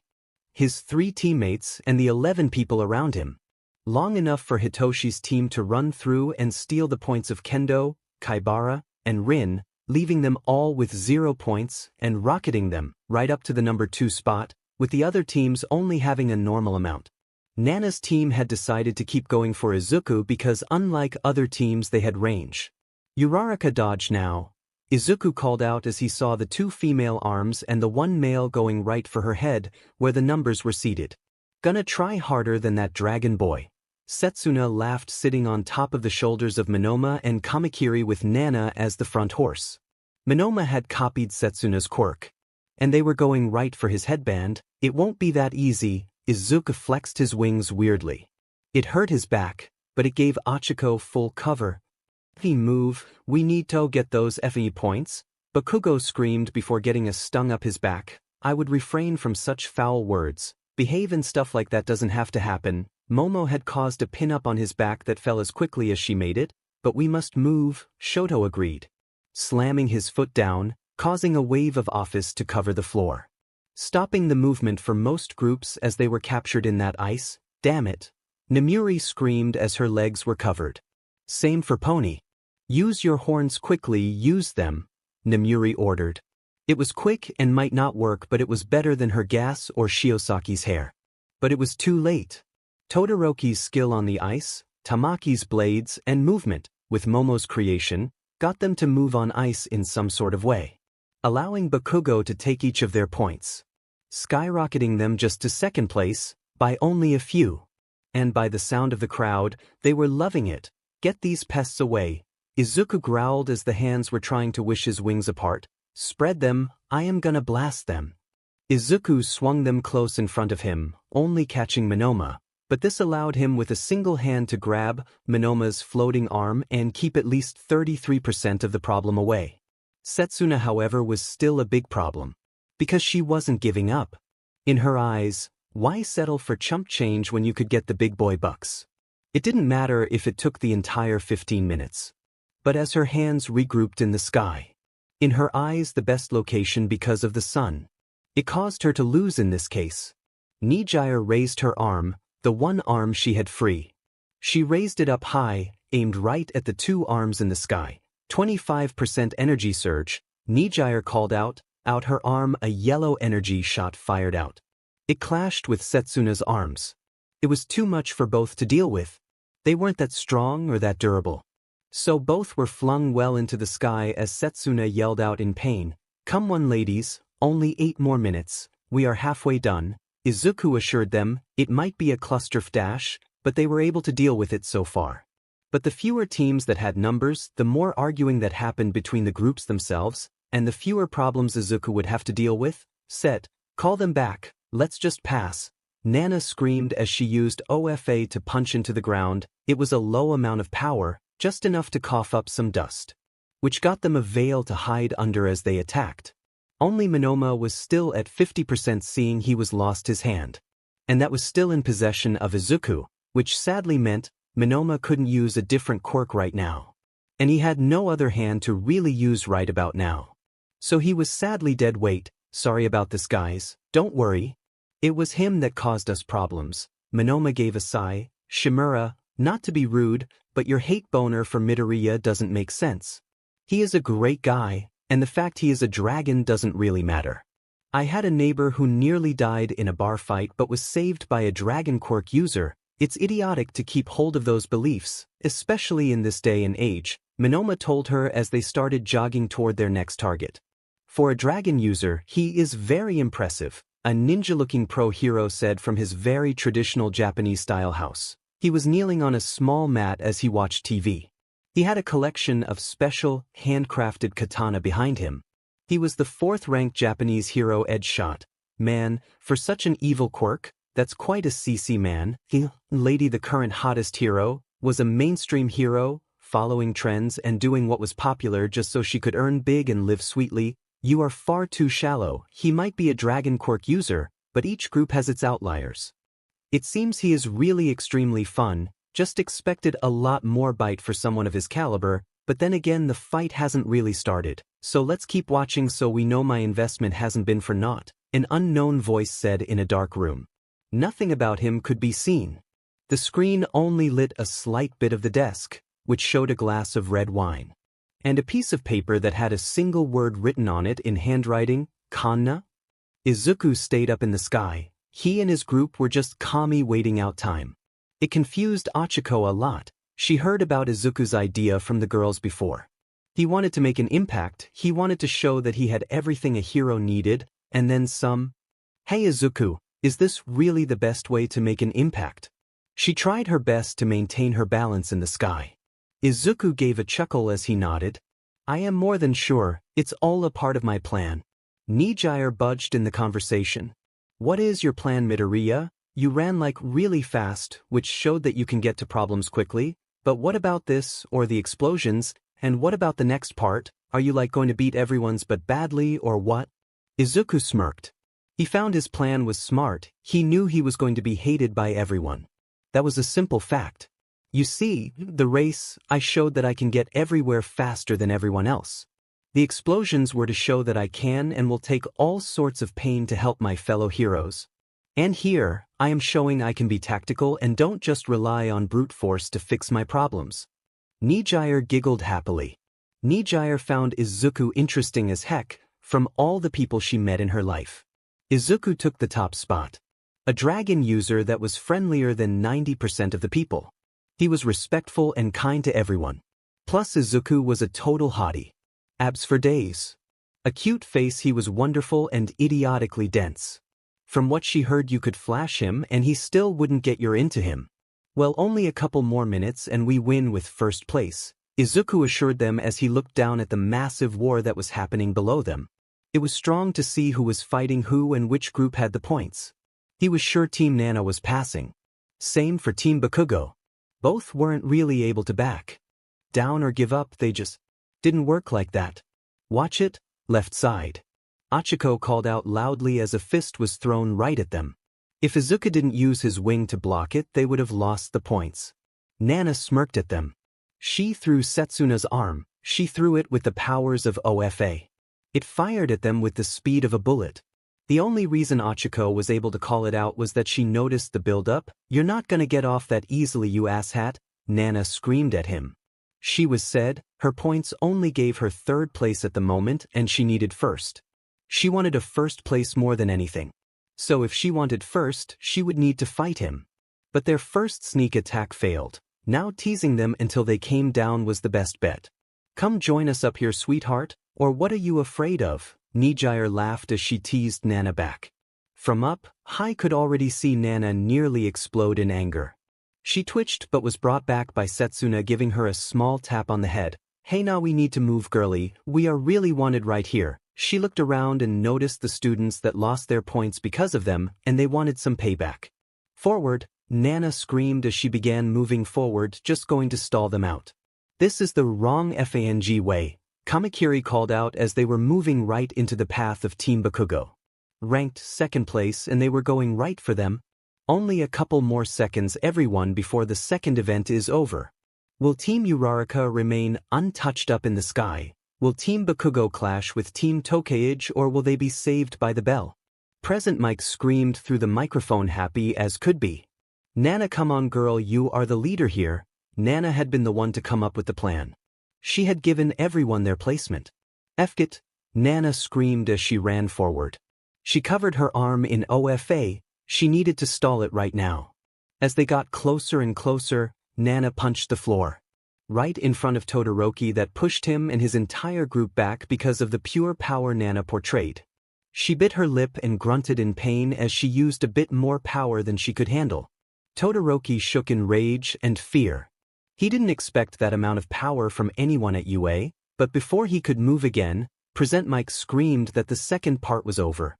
It's a wrap, everyone. We have everyone that passed to the third and final part of the exam. First place is given to Team Uraraka. Achiko Uraraka, Mei Hatsum, Nijire Hado and Izuku MidoRyuu. Then the second team that passed is Team Bakugo. Katsuki Bakugo, Momo Yaoyorozu, Tenya Ida and Shoto Todoroki. It's already set up to be an incredible tournament. With Team 3 that will just keep increasing because they caused a upset.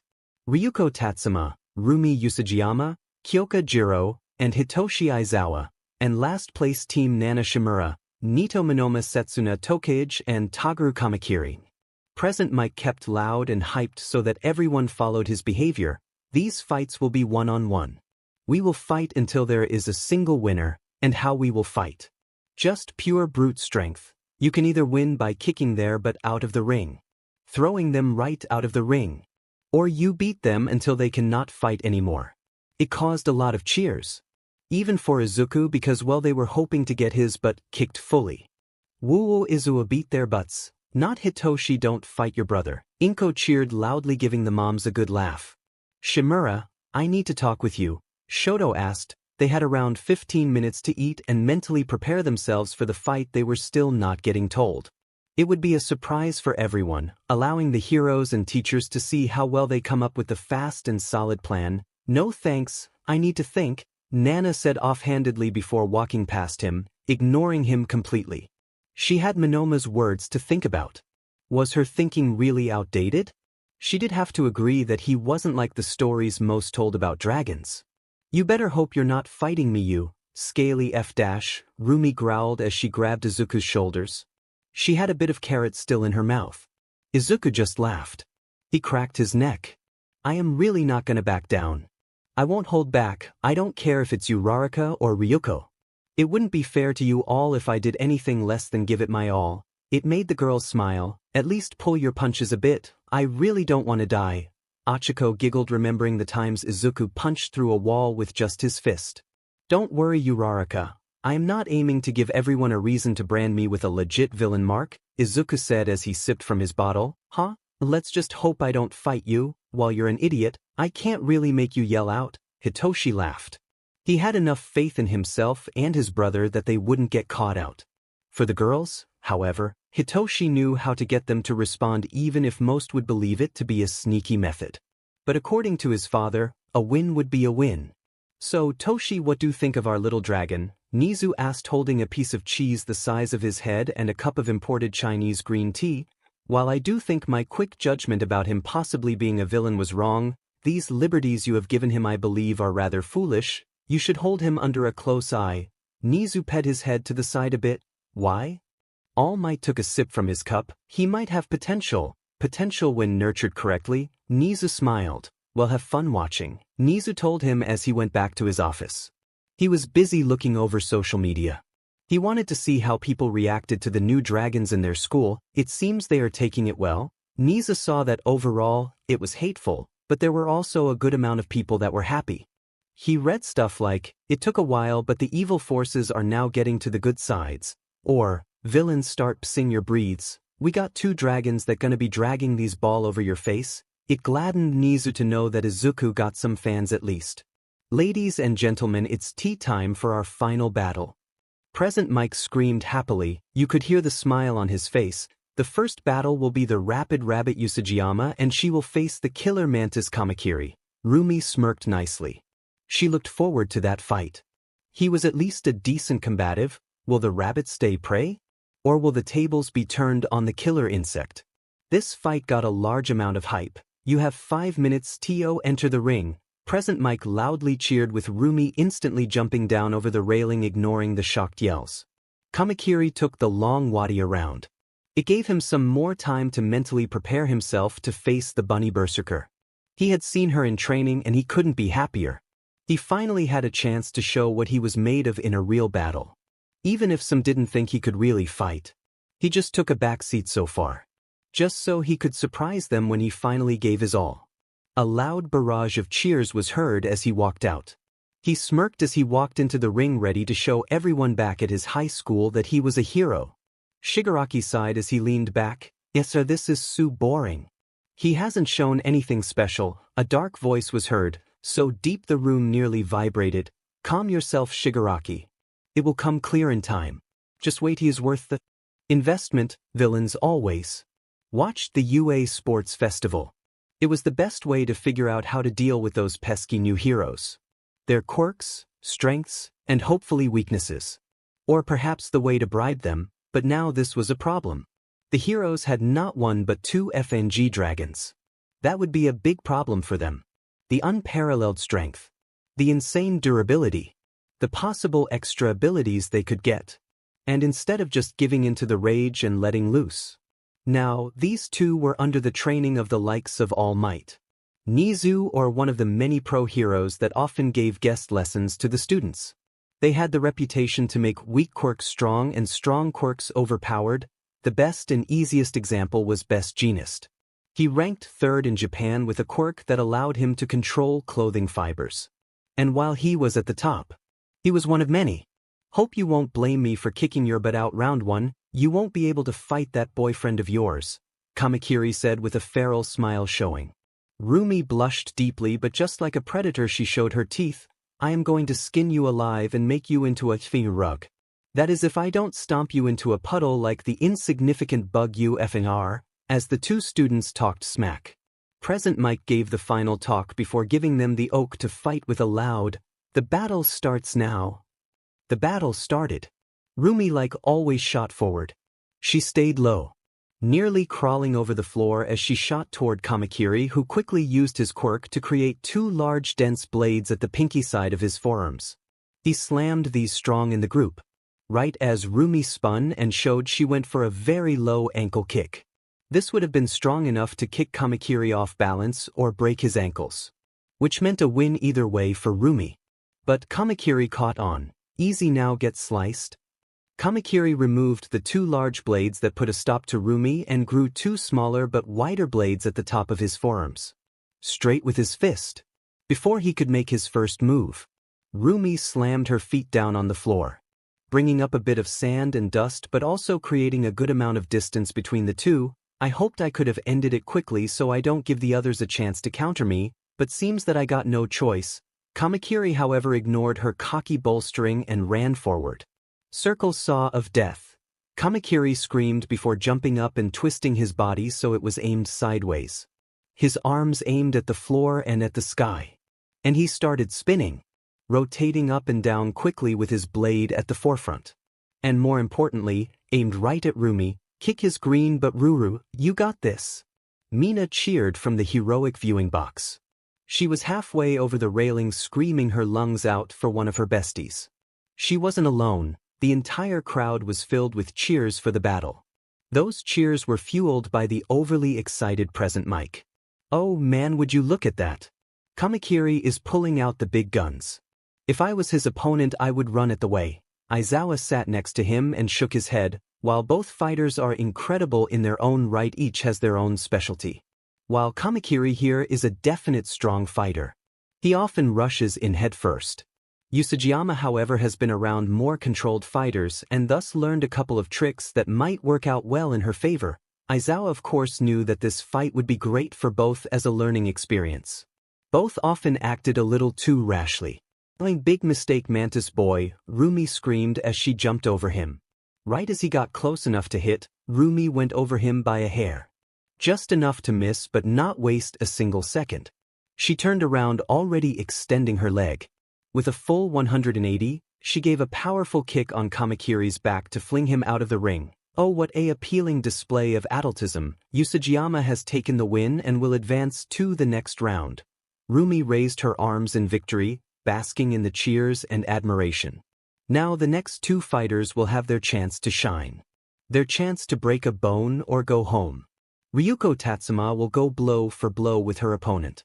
Mei Hatsum is a woman willing to create her own gadgets. Will her smarts get her the win? Or will she lose again? The might that is Tatsuma. Present Mike loudly called out as Ryuko and Mei walked out of the heroic watching area, planning to have a fair and honest fight.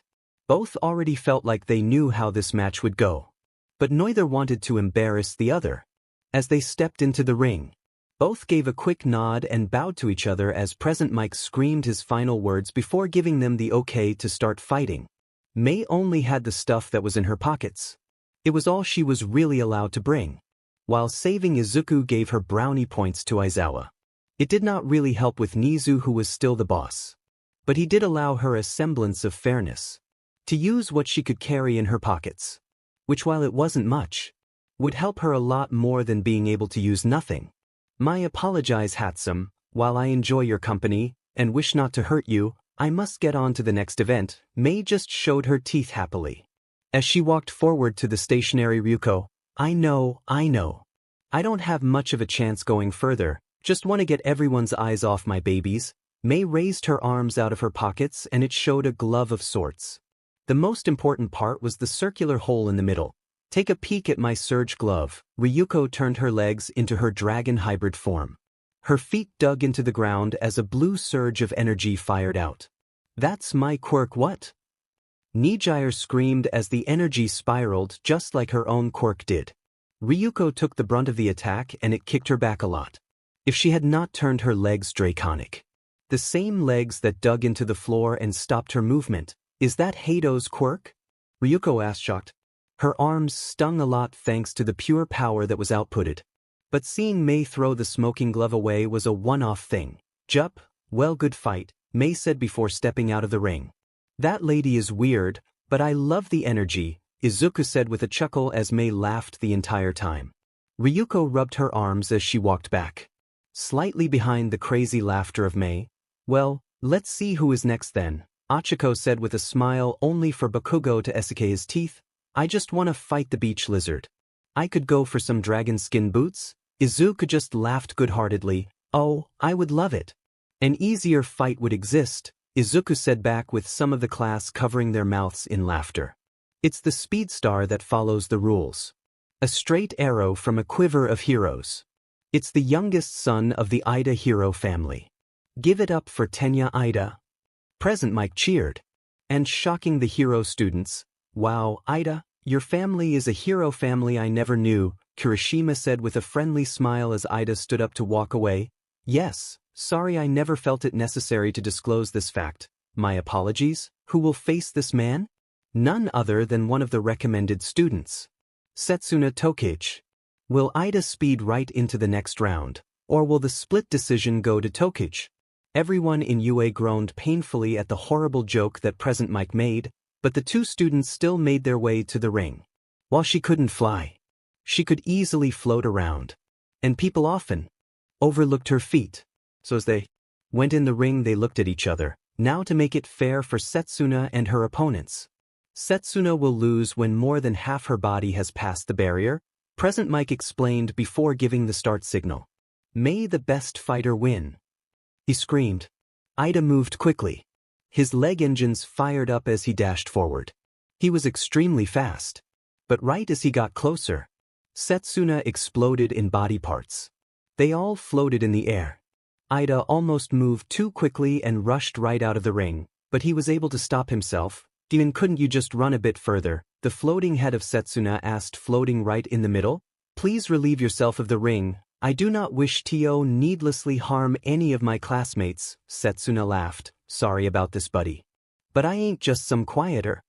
Setsuna's two arms rushed from the other corners right at Ida. They went as fast as Setsuna could make them, but then again Ida saw these coming and ran back into the middle of the ring. Last I checked you were unable to lift a lot, correct? I might not lift but I can still win this, Setsuna said as her feet and arms rose up to her head. Surrender quickly and I won't have to beat you in front of all these nice people. While I thank you for your worry, I do believe I still hold the most cards. I will beat you. Part by part. Ida started running around again. Much thanks to Setsuna's arms going after him, you will never catch up. And I won't go near the edge, Ida told her, but she laughed. Watch the arms get bitten by the legs. She had her legs laid in front of him, which caused him to trip, rolling strong over the floor. Not that Setsuna stopped her arms. She grabbed his shirt and dragged him right out of the ring. Oh, what a win. It seems that Tokichi has gotten the win with an old-school prank. Will a new upset happen next match? The next match. A man that can copy the quirk of those he touches. Only he knows what quirks he has. Will that help him again, the quirk of Achiko Uraraka? Get close enough and she will remove your gravity. This match could be determined by who lays the first hand. 1 to give and 1 to take, both walked down, but Monoma of course gave everyone he walked by a tap on the shoulder. Mostly so that Achiko never knew what quirk he would use. And that surprise would give him the edge and hopefully the win. No heart feeling, right, Uraraka? We both made it to the third event and that is an incredible honor, Monoma said with a proud smile. He of course wanted to go further and further right to win the final. But if he lost here, that would be fine. He already showed his stuff and made it clear to everyone he was in the top 16 of best UA students right now. No more of those bullies talking shit to him about being a weak side character. They never made it this far, hell they even never made it to UA. Achiko nodded. She was nervous. She never really liked to fight. It went against her nature. She wanted to help. That was why she wanted to be a hero. She wanted to help the community and her family. But she needed to make an impact here.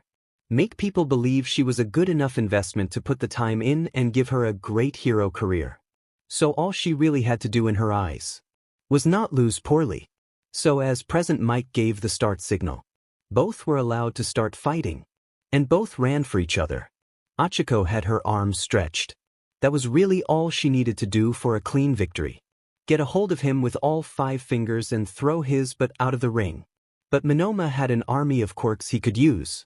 Did he have Todorokis and would he just freeze her? Nijires to blast her out. Yayaroses to create something to give him the edge. He had the edge, but when he raised his hands up Oswell, Achiko's mind began to race. He was getting really close. Did he have her own quirk? Was he gonna make her float? Would she lose to her own quirk? All these thoughts clouded her mind and slowed her down. Right for Monoma to duck under her. And let out an explosion, showing he had copied Bakugo's quirk.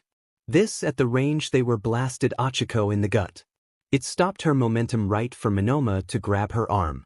Swapping quirks and floating Uraraka right out the ring with a push, what a quick match. Monoma has earned the victory and will go through to the next round. Achiko felt bumped out as she sat down outside. When she felt an arm softly tap her on the side, she looked to see Monoma. Hey, good match. Sorry for how quickly it finished. Achiko nodded sadly before putting a fake smile on. She was heartbroken at the fact she lost. But she just put on a brave face as they walked back to the sitting area as the next match was announced. Will the next fight be as quick or will it last the ages? Our first fighter, Izuku MidoRyuu, the Dragon of Yu. A fighter like no other. But will his opponent Nana Shimura be the warrior to slay the beast or will she fall victim like a princess? The cheers as Nana walked into the ring were almost deafening. Of course not as deafening as the silence was when Izuku showed up. He however was very sure of his victory here, all while Nana put in a brave face. Don't start hating me too much when I win, Izuku said with a smirk causing Nana's serious face to turn into one of determination and anger. When? More like when I kick your butt so strong, you will get kicked out of UA? She channeled OFA over both her arms at 5%. Izuku however did nothing. While he knew Nana was strong, he himself got a lot stronger Oswell. So as the countdown was given, Izuku just cracked his neck and stretched his arms. All of this together really did a number on Nana and she was getting angrier by the second. And as President Mike loudly gave them the starting signal, Nana went into action. She ran fast, jumping once with her own quirk causing her to float, and a second time without giving her height as she punched downward at Izuku, who took a step inward, right for Nana's fist. It stopped Nana's full extension and lowered the power by quite a bit. Right into Izuku's F-. Nana got out as Izuku grabbed her by the shoulders and using pure brute strength he just threw her back. If not for her quirk that allowed her to stop her momentum, she would have been thrown out. I won't be done in that easily. Carolina smash, she screamed, crossing her arms and using a move from her adoptive father. She rushed Izuku and tried to slam her hands into him with an X shape. But Izuku already knew the move. With one arm, he grabbed the middle of both her arms. With his other arm, he grabbed the bottom of her shirt and the top of her breaths. See, he spun around, planning to throw her away like a spear. But Nana wasn't about to give up that easily. She freed her arms and grabbed his head, using OFA to push her toward him and him toward her as she landed a knee to the face, stopping the throw and freeing herself. If you aren't gonna start why even try? So that's what you want, a rematch from day one? Fine. Izuku stood straight up, showing his bloody nose. But I am not holding back anymore then. Izuku rushed for her. The first time he really moved his feet this entire match. He was quicker than Nana remembered. He was quicker than anyone remembered. With a twist of the hip and the fist, Izuku punched straight over right for Nana, who used her OFM-powered arms and covered up. The pure power even pushed her back and her arms felt like they had been run over before she could recover from that. Izuku was next to her again. Right next to her. He hit her with a kick.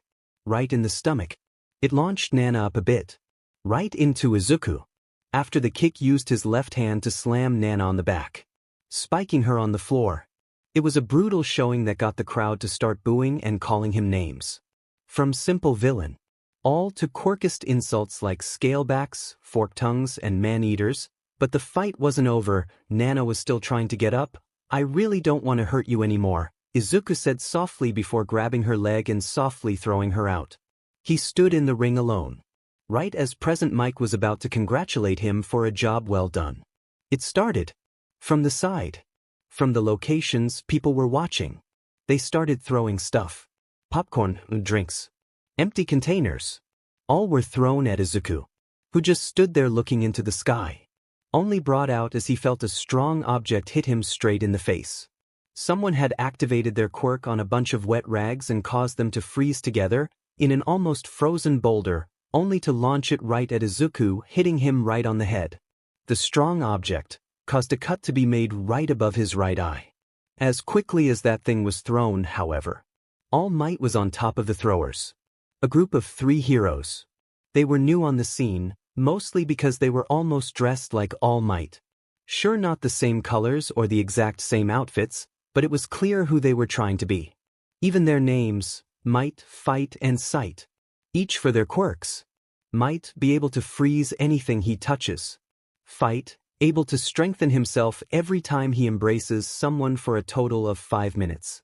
And Sight, who was able to touch something and make it always finds its target. "Your actions disgust me." He grabbed each of them and pulled them forcefully out of the arena.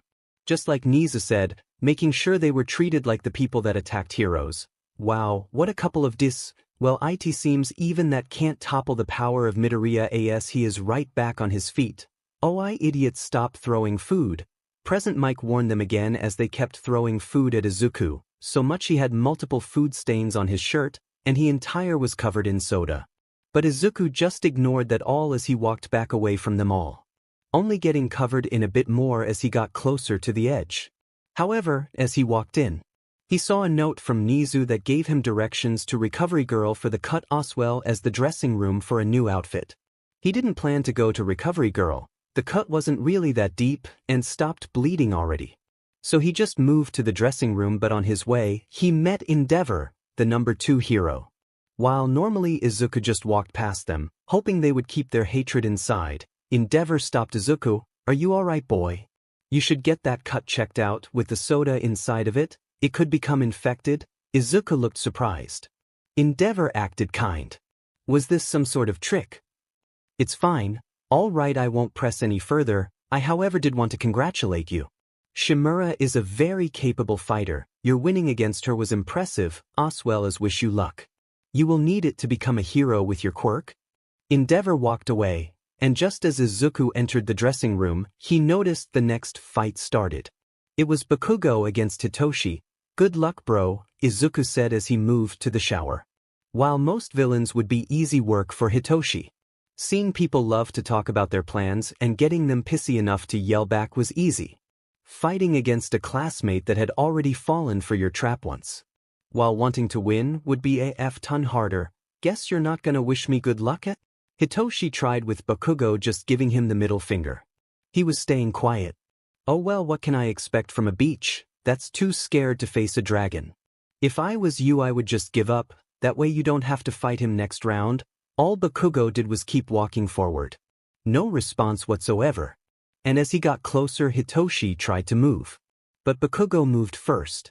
The second Hitoshi moved, Bakugo caused an explosion behind him which propelled him forward like a missile and tackled Hitoshi strong to the floor. With a roll, now Bakugo was securely on Hitoshi's back. One arm was pinned to the floor while his head was being held down. The winner is Bakugo, and oh boy did he move fast.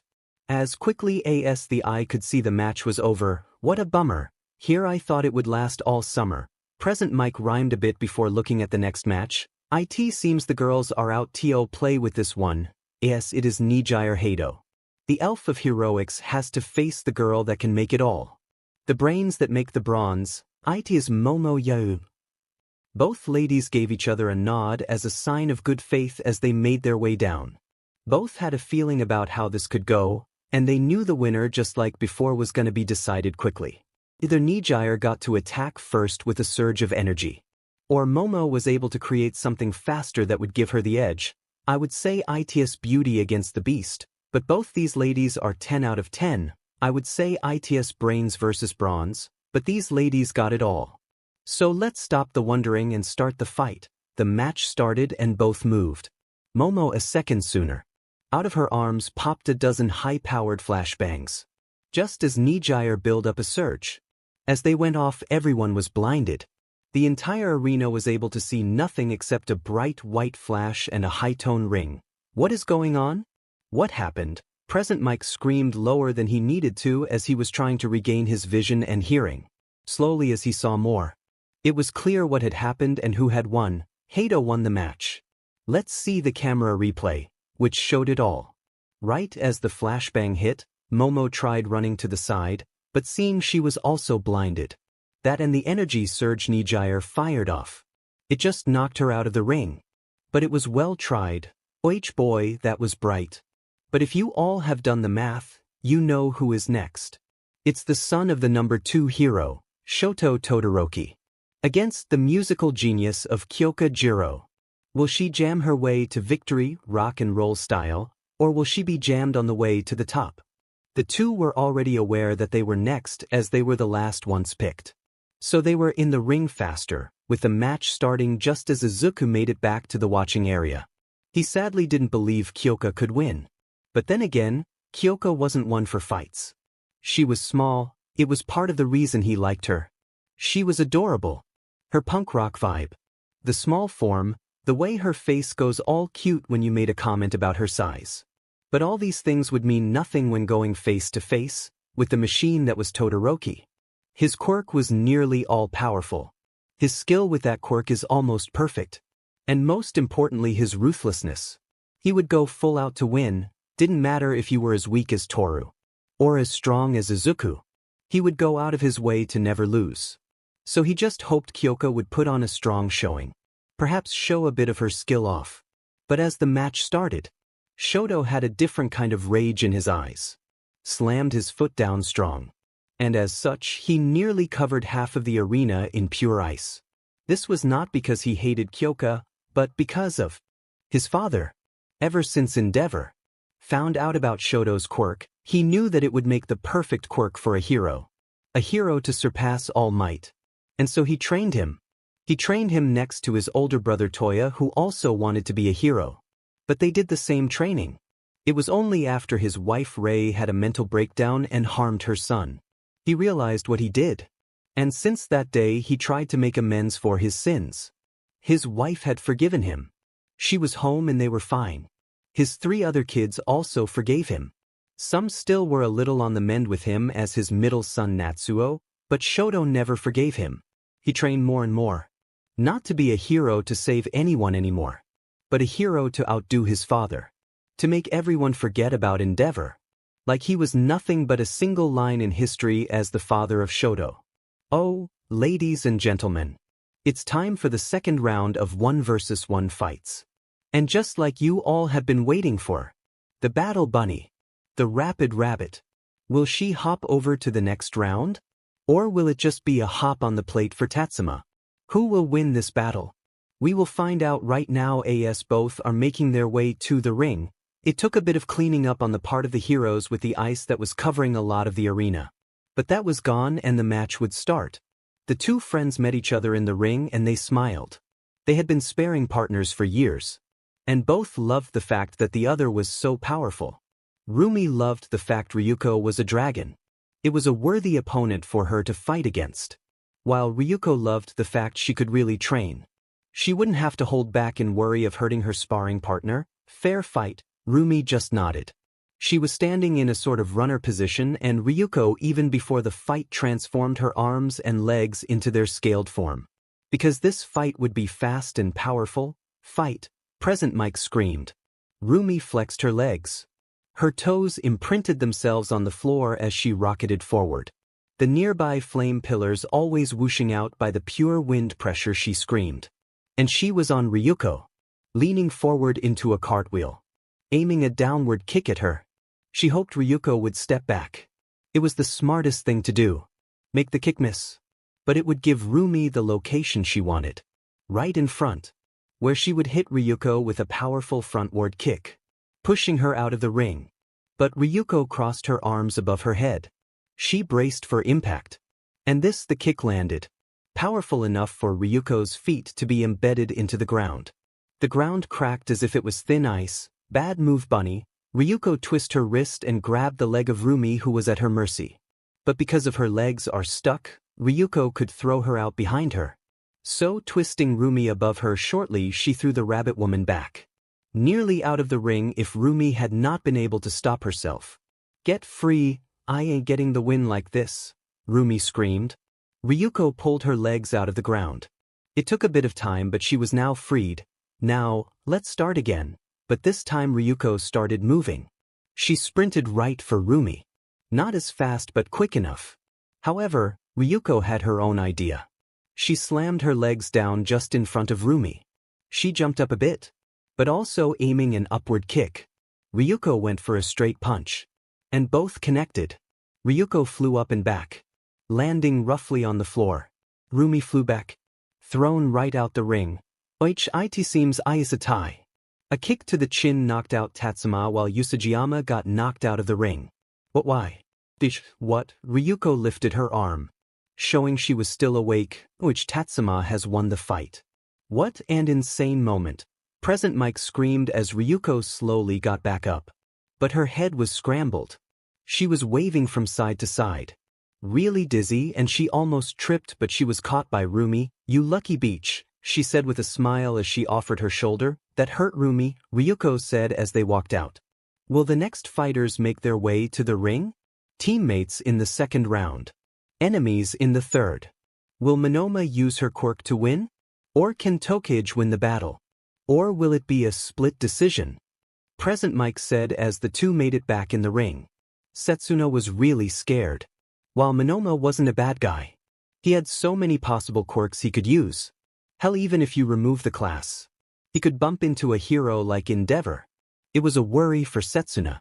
But just like her, Monoma was worried himself. Setsuna was able to split her body into 50 parts. That just meant hitting her was going to be extremely strong. He just needed to close her in some way. Make her stop moving and get her out. Just like before, half of a body out of the ring does mean eyes the win for the other. So pay attention and start the fight. Setsuna knew her option was to win quickly. Move fast and kick him out. Hell, she might as well just drag him out. But as she fired off her arms, her eyes went wide. There were 10 different Monomas. Each of them looks exactly like the other, ectoplasm. Setsuna said, knowing the math teacher's quirk well. But she knew. The real Monoma had to be kicked out. F.I.T. Setsuna fired her fist at someone random. She just needed to get lucky. But Monoma dodged. They started to crisscross against each other. It was completely random now. And he was getting closer. Setsuna sighed as she went for a last resort. She exploded her arms into 50 different pieces and she fired each of them off right for Monoma. For each of them, it was like a shotgun of body parts, and this worked. Almost, at least. As Setsuna had no arms anymore. It did stop 9 of the Monomas, each of them turning back into weird blue-whitish ectoplasm. But the real one pushed through. He slammed his hand on her stomach and copied her quirk, pushing her out of the ring. In both an example of skill and luck. Uhu Monoma had taken the win and used her quirk to do it. What a showing. But it's only halfway done. The man many of you hate. The man many of you fear. Izuku MidoRyuu, the dragon of UA, is up next, and he will fight Katsuki Bakugo in the third fights. Bakugo had seemingly rushed down. This fight he had been wanting. He would beat this dragon out of UA and be seen as an equal to All Might. Just in his first year. Because All Might was what many called a dragon slayer. A person that was so strong not even dragons would be able to defeat him. Of course, he didn't share this name alone. Endeavor was nicknamed One Oswell. And now Bakugo would belong with the likes of them. Or so he thought. But Izuku moved to the ring calmly. He knew how Bakugo fought. He didn't need to know him that long to be aware of an idiot hothead that dives headfirst into trouble. He would rush him. So that was all he needed. With the booing, Izuku had started to drown out. He stepped into the ring. No words were shared. But right as the start signal was given, a massive explosion took place. Bakugo fired forward. Izuku just puffed up his tea and prepared himself for Bakugo. As Bakugo reached Izuku, he raised both his arms and nearly placed them on Izuku's tea. Die dragon scum, he screamed as the crowd cheered loudly. Only for Bakugo to hear a chuckle as the aftermath of the explosion covered everything in front of him. Faster than he could react. He was kicked backward. He felt his ribs crack under the weight. His lungs forced out the air. Together with spit and some BLD, it came up from Bakugo, who ragdolled to the middle of the arena.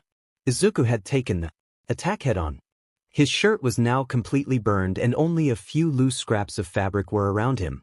Everyone could see the tattoo that Izuku wore proudly on his eye, but they were still kind of unsure as to what happened. But they had present mic for that. Oich my god. Faster than the eye could see, Bakugo was on MidoRyuu and hit in square in the city with a double-arm explosion. But it didn't even kick him back. Instead, MidoRyuu just kicked back instead. A powerful front kick right in the city. I am not sure about you, but I heard something crack, he said, explaining the fight and trying to convey the power of that kick. Come on, Bakugo. Where is that fire? Izuku said as she slowly made his way to Bakugo. But Bakugo couldn't move. The kick had really done some damage. Breathing was strong. He was barely awake. He wanted to cuss him out. Get back on his feet and start to fight again. But the lack of air made it so strong. And as Izuku crouched next to him, he gave him a look of pity. It's over, Izuku screamed as he chopped Bakugo in the neck. The final straw for Bakugo to lose consciousness. Which boy, another fast one. If it keeps going at this rate, I will be home well before my shows start. Present Mike joked as he read the next fight. The Fairy of Heroes against the son of the powerhouse Shoto Todoroki. This small comment again fueled the flames of hatred for Endeavor for Shoto. And while it really was just meant as an explanation as to who would fight, it was most likely the end for Nijire's chances. As Shoto walked up to the ring, only a select few noticed the small particles of ice left behind with each step of his right leg. But as Nijire walked, she put on a brave face and smiled and waved. She was worried for herself. She had seen the last match. Shoto Fang obliterated Kyoka. She wasn't a fighter and he went overkill. He went completely overkill. But here Nijire was. An airhead. In class more focused on daydreaming than learning, but she was still seen as a fighter. She had the power. So how would he get done with her? The same amount of force. Or more. It told Nijire she needed to move fast. And that wasn't her preferred method. She would prefer to wait him out. Let his ice take over. But the longer she waited, the more attacks he could send. So as they stepped into the ring, one burning with rage for being again called the son of Endeavor while the other worried with 1,000 plans in her head, unsure which one would be the best to go with. The match started and both moved. Nijire quickly flew upward, using her quirk on her legs. While she didn't have as much control as she wanted, she could move around. With Izuku with them, it was more about keeping away from stuff, and there were two people flying. But she had to do it alone, so she flew up, just above Shoto, who had also moved. Instead of covering one part of the arena, he decided to just close her in. He slammed his arm down and created a pillar of ice. Overtaking Nijire in height, ice cage, spears of ice shot out from the pillar all the way around Nijire. Just like bars on a prison cell or a bird cage. Nijire was now trapped. Ichem, she hummed as she raised her arms, firing her energy beam out her arms and breaking the cage open. But Shoto was not done. This was not his full power and he was going to show them everything. The bars grew thicker and thicker, until basically half the ring was covered in ice and Nijire was nowhere to be seen or heard. What happened? Present Mike asked confused. He manly asked the man next to him, "It's over. That ice now is too thick for her to break out of." Call the match. He knew the power of both students. And while MidoRyuu would be a contender for the top 10 heroes later on, right now her power was to spread out. Well, guess Miss Hado has been captured, thus Todoroki takes the win. Hey guys, I am now going to do some streaming once again. Not fully sure what game to play, but join me and help me decide. https://www.twitch.tv/theaniminivis. It's the place to be. What a match, and what a cleanup, huh? But with the cleanup out of the way, we can finally start the first match of our semifinal. The female predator, the lady dragon. She has been able to match the might of the battle bunny, durable enough to win against the crazed creator. And now we will see how she matches up against the man of a million quirks. Does he have yours? Who knows? He outplayed Uraraka with her own quirk. Against Tokage he used a teacher's quirk and her own. Present Mike gave a rundown as they made it down to the arena. Now, will the dragon win? Or shall the diverse quirk user win? They both made it to the ring. Both were happy they made it this far, and both were excited to see how far they could get. Hope you brought out a bunch of quirks, Ryuko said with a smile as Monoma laughed. I hope so too. I respect you too much to ask for pulled punches, but don't hurt the moneymaker too bad, Monoma joked as Ryuko joked. Only to sprint at each other as the signal was given. Ryuko brought her arms low. Her nails were sharpened and ready to move. Monoma stretched his arms out and started using Achiko's quirk. A perfect counter to Ryuko's strength. But Ryuko noticed the beans on his fingers. She attacked his wrist first, grabbing his forearm as soon as she was close enough. But just like her, Monoma had some good hand-to-hand training. He pulled his other hand back, stepping his right foot forward, and he then pulled his hip. He tried to throw her out, but Ryuko pulled back. It's not that easy. Ryuko tried to stump his leg. This could break it but would stop his movement for a good while. But as she raised her leg, Monoma moved again. This time with the lack of balance. She was thrown to the side, but she kept her grip on his arm. It's not that easy, she said again, as she threw Monoma to herself as well. Her might allowed her to do so easily. Thanks, better aim here, Monoma said, swiping his hand at her. In the rush of battle, Ryuko forgot to look at his arm or even think of the time. But Monoma had already lost Achiko's quirk. He had lost it after he tried throwing Ryuko for the first time. He now just went for Ryuko's quirk. She pushed him away and created some distance. Now it's a little more fair, right? He said as he transformed his arms into those of a dragon. They rushed for each other again. Now their fingers intertwined as they clashed. They were equal. You're really powerful, Monoma said as he struggled against Ryuko. She strained herself. It's been a while since I had to put this amount of power into a fight. But Ryuko was more used to it, so she kicked. Her feet found a place in his stomach, the force kicking him up a bit. Right for Ryuko to twist her hips and slam his body into the floor. She landed on top of him as well. And while Monoma thought this would hurt a lot, thanks to dragon durability, it was just painful. But he could keep going. That was if he didn't fight Ryuko. She quickly took his back. One arm pressed his face in the dirt while she used the other to bend his arm behind his back. Uhushi. They grappled strongly, and it seemed that the real deal still beats the copy. But now a match many have been wanting to see. One of the strongest students I have had the pleasure of seeing here at U. He broke records and faced off against the strongest students and came out victorious. But now he will have to face a new dominating force. A man that has been seen to use overkill. The son of Endeavor. A new Endeavor. You could say his hero name could be Aspire. Shoto burned with rage. Each word Present Mike said was more fuel to the flames of Shoto's hatred. He wanted nothing more than be known as his own man. Make that man hide in the shadows for once. I will show them power, Shoto said angrily as his sleeve started burning a slight bit.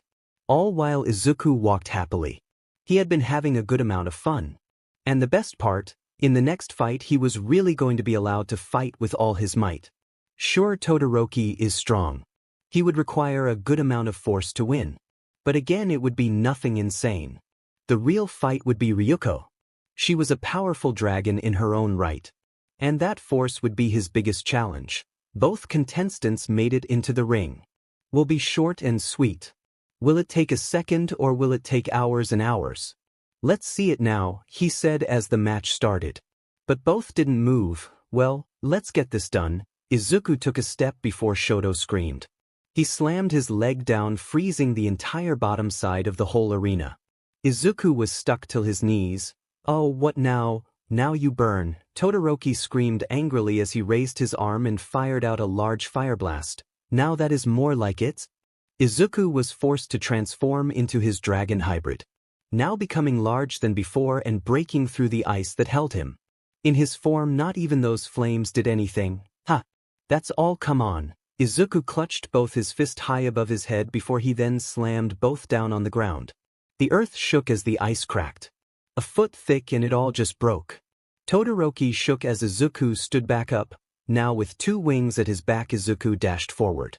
As he reached in front of Shoto, he aimed a strong and powerful punch. It would be more than enough to knock Todoroki out of the ring. But before the punch connected, Todoroki was able to connect his hand with Izuku's ST. Flash freeze. It was the fastest attack Shoto could do. Only reserved for the toughest of foes, but Izuku would be an adequate showing. What better than to show himself as the one capable of stopping dragons? A thick layer of ice covered Izuku. Every inch of Izuku. His wings. The only free was his fist and his face. It's over, Shoto said as his arms started shaking. The bottom side of his hand was completely effed, ice covered its skin. It, however, wasn't just his hand. It was his entire hand. It was at the moment an attack he could use once and would need medical help shortly after. Or he would have horrible after effects. Oh! The dragon has been caught. The dragon has been stopped. I think it over, Izuku just smirked. Don't think so. I ain't done until I am dead. You think a little layer of ice will stop me from being the winner? Izuku flexed his arm. Crack, holy F dash, present Mike screamed. Whoa, are you seeing this, Raven? Kai asked back at their home, eyes wide at what was happening. Raven himself was wide-eyed. He is impressive, All Might said, blinking to make sure what was just happening. Perhaps sending him an invitation would be beneficial. The third-ranked hero in Japan, Best Jeanist, said to his secretary, who nodded as she noted it down in her notepad. See Shigaraki. He did have certain tricks up his sleeves. And who knows? Perhaps he has even more to show us soon. But for that, we must set up a reunion. What everyone was so impressed by. That the single flex of Izuku's arm cracked nearly half of the entire ice. Shoto was shocked. He fell on his back, his hand shaking like mad. And no, not possible, he said, stuttering in a mix of fear and cold. His arm cramped on his ST as the cold started taking effect. I am never giving up. Izuku turned his body as he put as much power into it as he could. Not only cracking the ice, but obliterating it. The ice covered Izuku, covering nearly half of the entire arena. Turned into snow. Now it's over, Izuku said as he grasped Todoroki's neck. Izuku blinked as Shoto couldn't fight against it. His arm is barely able to be moved. Recovery girl, get here now, Izuku screamed with worry. This could be permanent damage. His arm. Quickly, Izuku grabbed Shoto with both arms, placing him in a princess carry of some sort before he started sprinting. Right for recovery girl. Present Mike screamed as both ran away. Most were already shocked at the fact Izuku was able to stop an attack of that power. They were even more confused that he ran out. He basically had the win. The door was already opened when he got to recovery girl. What is it, dearie? Izuku grabbed the shirt and tore it off. Recovery took a breath in as Shoto's arm was entirely purple. The pure ice had thickened his BLD and nearly caused his arm to die off. Water. Not warm, just room temp. Quickly, they had to bring his arm back to temperature. At least before his hand would die off. Endeavor bursted into the room. Oswell. Worried for his son, what is going on? He asked loudly as he noticed Izuku using a wet towel to warm up his arm. My boy, he screamed in worry as he saw his arm. It looked to be dying. I am working on it. Use your heat to warm that water slightly, and I do mean slightly. Endeavor nodded and dunked his hand into the water. He warmed it up ever so slightly. just so Izuku could start tapping his arm with the towel. It took a bit. And in that time Nizu, Present Mike, Aizawa, and Vlad King were informed. They were thankful that Izuku cared more about the safety of his classmates than the victory in the semi-finals. Now, ladies and gentlemen, we have some news. Don't you worry, I am here to spit the facts. During the last sick fight, it seemed that our hot and cold quirk user had overused his own quirk. The capture technique froze his own arm as well. The students were shocked to hear this. That Todoroki would go that far in a match against a classmate. Even those that hated Izuku thought it was going a tad bit too far. If not for the quick action of Izuku MidoRyuu, Todoroki would have lost his arm. Back at the Todoroki house, plates and cups broke into pieces in shock as they fell to the floor with the news. The youngest of them could have lost his arm. But don't fret, we have Recovery Girl in the action and he should be fine. But for the next match, Izuku MidoRyuu shall move on to the final. And it seems that the final match, for the first time ever, shall have a Dragon Quirk winner as both contestants are Dragon Quirked. Present Mike screamed, expecting silence. But some of the students were screaming their lungs out in excitement. Mina and Toga were the loudest by far, screaming random jippies and wows. They were excited, but also worried. One of their own classmates was nearly permanently out of commission. But as Izuku got back to the class, he got swarmed by dozens of people wondering what was going on. He is fine. I think Endeavor is with him. Recovery Girl has him sedated. But his arm isn't dark purple anymore. Hope you are fine to fight me. I will take advantage of that, Ryuko said as she held Mina and Toga back. Both wanted to rush Izuku and hug him. Seeing it's been so long since they had seen him. They had promised to not rush him during the sports festival, but they were already out so they could hug him in their minds. Now this will be extremely interesting. Tamura, keep your eyes open. You might learn something useful in your quest to bring him to our side, the dark voice said through the television. Tamura Shigaraki nodded his head as he looked. Yes, he will join me as one of my officers. He will be great in the destruction of the Hero Society, Shigaraki said with a sinister smile. He was aware that Ryuko was also a dragon, but her capabilities were just nowhere near as impressive as Izuku's. But perhaps he could use her to get him to join. Tamura right now had a couple of scraps of paper in front of him. Each of them is written in hand by the same writer. It was a rundown of possible new members. Sort of a reference letter so that Shigaraki knew if they were worth meeting. But none really interest him as his focus was on Izuku, who was making it to the ring. A confident smile on his face as the arena was silent. No booing nor cheering. But unlike the arena, there were multiple excited people watching from home. One group of them being Inko and the other parents. They were fully cheering at the fact two of their neighborhood kids made it into the final match. Both the parents of Ryuko and Izuku were beyond excited and worried for both. Neither wanted their child or the other's child to get hurt or lose, kick her butt out. Suzu, Chi-Chi screamed as loud as she could, laughing while she did it. But they weren't the only family of UA Hero students to be watching. Wonder if the brat has already been kicked out? The mother of Katsuki Bakugo said. She was an appealing woman that looked far younger than her skin made her look. Because of her quirk. It turned her sweat into another compound that not only gave a sweet caramel scent but also made it look young and vibrant. She sat on the couch with her husband Masaru, who had a quick combustible hand sweat, which in combination with his wife's quirk, turned into Bakugo's explosion. She didn't like watching the fights. She always got overly worried, but she was wondering, so her husband switched the channel to look. It took but a second for her mind to connect the dots. That bright green hair. Messy beyond belief. A large smile. And those emerald eyes. That can't be, Mitsuki said, shocked as she dropped the book in her hands. What are you talking about?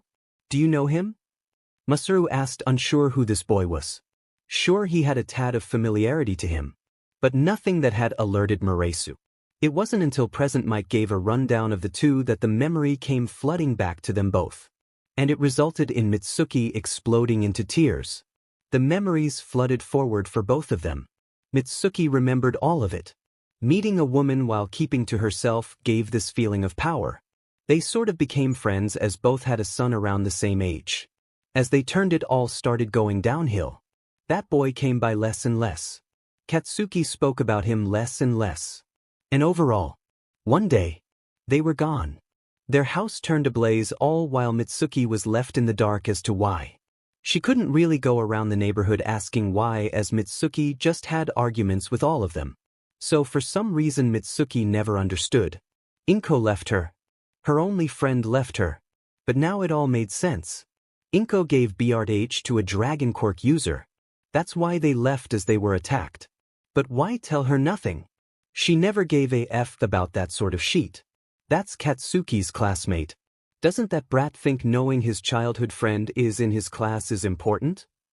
Mitsuki screamed, jumping up from the couch and storming out of the room upstairs. Darling, what are you doing? Getting my coat? I am going to UFA and getting effing explanation.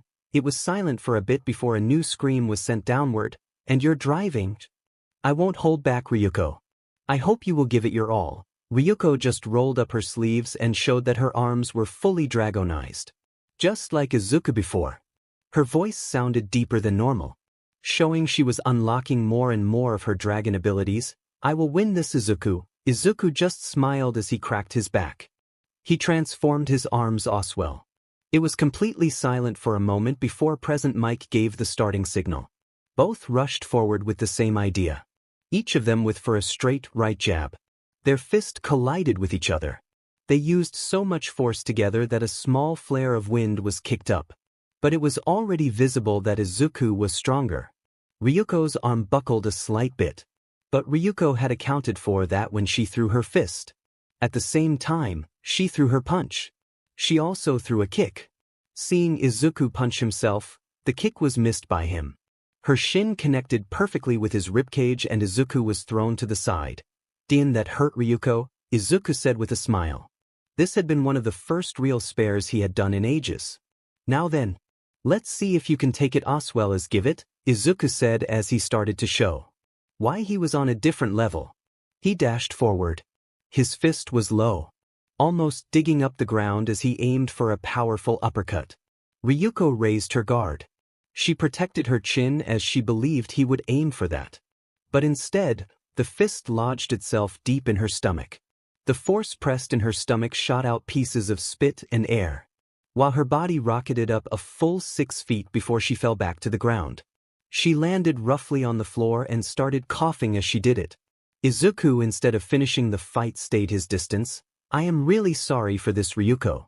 But it can't end this quickly. Ryuko's coughing just turned into a chuckle. Just wait, Ryuko said as she looked up at Izuku. Her eyes turned into slits as she reached the next stage of her dragonic abilities. Her teeth sharpened as did her nails and she stood up. Her body was almost calm, but aggressive. Ryuko dashed forward herself. Unlike Izuku's low punch, Ryuko went above her head. But Izuku caught her fist. The punch was aimed right at his face. And by the force, Izuku stopped. It could have broken his nose. He twisted her arm, bending her arm backward, giving Izuku a new opening as he swung his other arm around. While before Ryuko would have been slammed into the ground. This time Ryuko braced for it and stopped his arm. His arm was rather close to her face.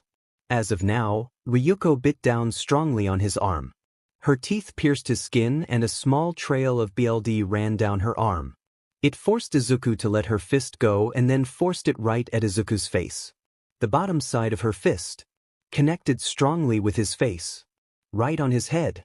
Izuku stumbled back before a multitude of strong punches just connected with his face. He stumbled back a couple of feet as fist after fist connected with his face. Each punch was harder than the last one. When Ryuko aimed for a straight punch to his nose, Izuku just headbutted. Without the full extension of her arm, the punch lost a lot of force. And of course, it hurt her knuckles. Done, Izuku said as he swung his fist from the side. It landed right in her ribs. Ryuko's dragonic side took over as this new emotion took over. She swung wildly. Izuku easily sidestepped it. Now on the outside of her arms.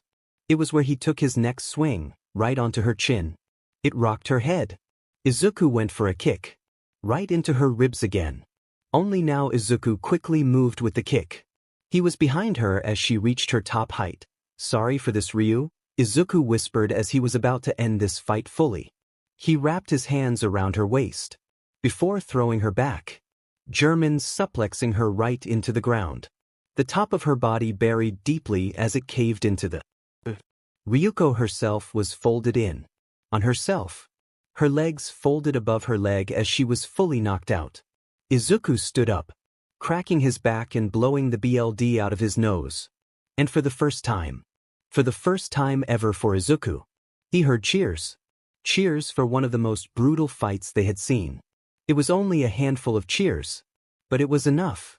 Izuku raised his hand as President Mike spoke, with a appealing yet devastating German suplex. The Dragon King.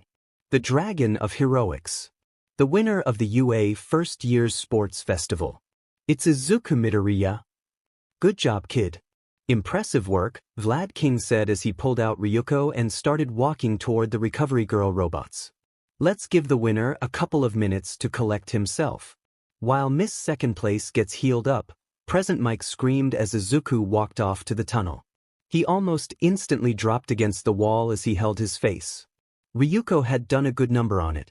It was only moments before out of the tunnel a bunch of people stormed out. Izuku was quickly surrounded by the members of his class. His friends were excited that he won. Woo, Izuku, you were so cool, Mina said, jumping on Izuku. And while normally that would be no problem, seeing he had not been in such a fight for a while, he was a lot less prepared than normal. That is the fact that Himiko and Namuri also jumped on him. Just caused him to collapse to the floor with the three ladies on top of him. You really gave it your all, huh? Guess you didn't become that strong now, did you? Rumi said, smirking. She nearly tied with Ryuko. Ryuko almost won against Izuku. So Rumi was close to Izuku. You're even uglier than before. Guess Ryuko, your face didn't help, Hitoshi said with a smirk as Izuku just gave him a look. Mido bro. You are really something else, man. I knew you were manly, but this was something else, Kirishima said excitedly, smirking with his arm up. Yeah, was impressive. We should spar sometimes, Minoma asked with Izuku nodding. I am a class rep, so it's only fair that I work with all my classmates. But it seems it's about time for me to get back and get an award or something, Izuku said as the three women still pinning him to the wall with hugs each gave their own sad whine that they had to move. By the way, how is everyone else? I hope I didn't hurt them that bad, Izuku asked as he won against Nana and Bakugo before Shoto. Oha. Bakugo is beyond said. He was foaming at the mouth when he got back. Rumi enjoyed it extremely. Shimura hasn't really shown something. She is kinda down in the dumps. But that could also be my fault. I did call her out for being a bit of a beach with you being a dragon and stuff, Minoma said as he went to walk back up to the viewing area. Hitoshi. Achiko and Kyoka pulled off Namuri, Mina, and Himiko, allowing Izuku to go back to the podium that Cementos had made for them. Let's greet the top of today's event. President Mike cheered wildly as a laugh was heard from above the sports festival arena. Your mom is one scary woman, bro, Kirishima said as Izuku explained how his mother bear hugged him and basically broke all his bones in one go when she saw him again for the first time. The fact he also had a second backpack filled with food, which was the same for both Hitoshi and Shota, made her all the scarier. She is an angel. One with a death grip, but yeah, she was just worried. I did kind of not see her for 2 weeks after I nearly died. Izuku laughed, causing the others to stop laughing as it brought up some bad memories. But their thoughts were stopped as the bell rang and Aizawa walked into a class right on time. Good morning, students. Let's start right away. The teachers and I have gone over all your results from the sports festival. So when I call your name, please walk forward to grab your paper. Each of you has more than enough room to improve. This includes everyone, even the top 3. Aizawa said, his face not changing one bit as he explained. Sadly, there was more information on those that made it to the 3rd round. Yu Sugiyama. If I ever catch you waiting for your opponent to be freed, I will give you 6 months of detention, or I will just kick you out of UA off the bat. It's bad sportsmanship and could cost you your life. As it cost you your win, Rumi just walked forward a little embarrassed as her ears hung low. She had gotten too obsessed with the battle and forgot that she had to kind of win. Kamakiri, you tried your best, but don't put all your money on one attack. Unless you want to die. Your actions might have looked scary, but more than 90% of your body was free to be attacked. It was slow and left many openings. Improve on that, Aizawa explained with Kamakiri nodding as he grabbed his paper. Bakugo, overconfidence kicked your butt harder than MidoRyuu. Get your rage under control before someone kicks you through your chi or chops your head off. I don't care what anyone says to you. Acting on rage will end up with you dead, Aizawa explained as Bakugo just walked with a scowl.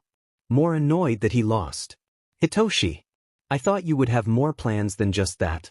Your quirk doesn't give you powers, so use your goddamn brains. Attack anyone in any way you see fit. You need to win no matter what. And it seems that barely any of you understand that. Yaoyorozu.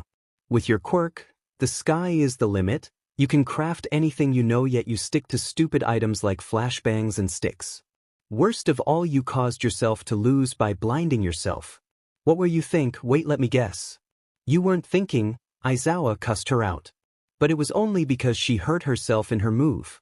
In a real-life villain attack, she could have been killed with how reckless she had been. Hato, overall you did well. However, your control over your quirk is extremely lacking. That will be forced to change. You won't be able to be a successful hero if you're an amateur. If you can't improve, adopt a different fighting style. Minona, well done picking out random quirks. It gave you the edge many were not able to deal with. Keep improving your combative abilities and push forward. You will make a fine hero someday if you are able to improve your fighting style, as you and Uraraka still have one major flaw. Uraraka, your quirk forces you to make contact. Learn how to do that correctly and quickly. Whenever you fight, it looks like you're playing an idiotic game of tag. That is unacceptable. Also, get out of your own head. It was clear you were more focused on your head than on your fighting with Minoma. Achiko sheepishly nodded as she grabbed her paper. MidoRyuu. You did well winning. I also must congratulate you on ignoring the fight in order to make sure your classmate is in good health. However, don't become overconfident because of what your quirk can do. You have already met those that are stronger, Aizawa explained to Izuku as he talked about those at the USJ.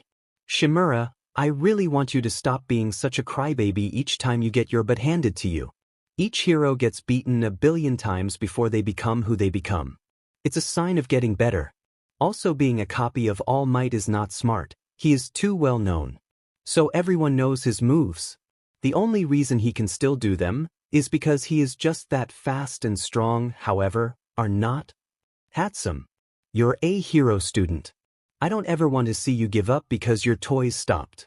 I don't care who you're fighting, I don't care what happens. Give up once more and I will expel you from UA. We are not here for fun, Aizawa said with clear anger. He hated it when students gave up. It showed they were most likely not that serious about UA. Mei just nodded. She had already gotten that speech from her own parents.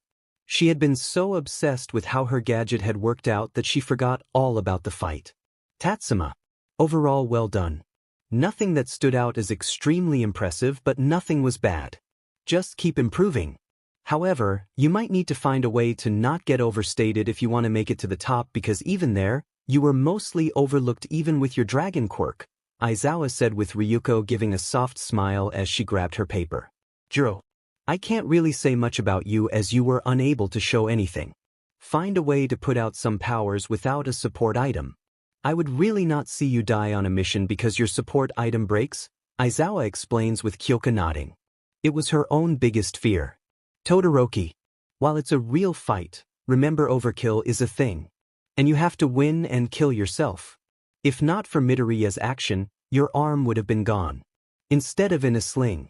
I don't care how much you hate whoever you hate. Using an imperfect move to win isn't advice I would ever give. Shoto just walked up silently. His arm was covered in bandages and wrapped tightly in a sling. He had to stop by once a day for a whole week so Recovery Girl could make sure his arm was fine. Ida. You lost to a childish trick. I am aware of what happened to Tensei. So I will leave it at that.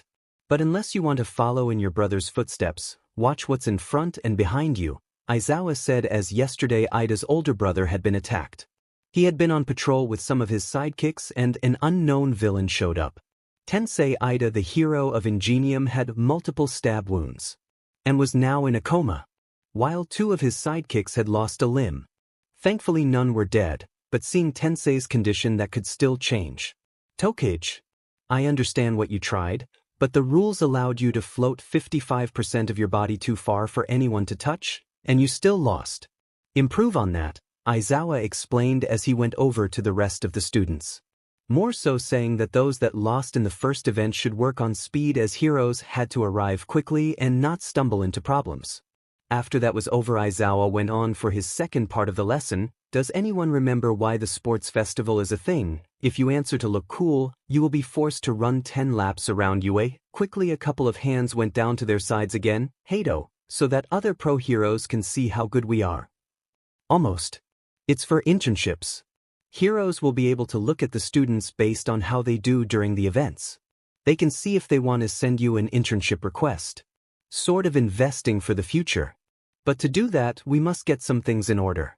He clicked on his desk as the whiteboard turned on and it showed the names of some of the students with a number next to their names.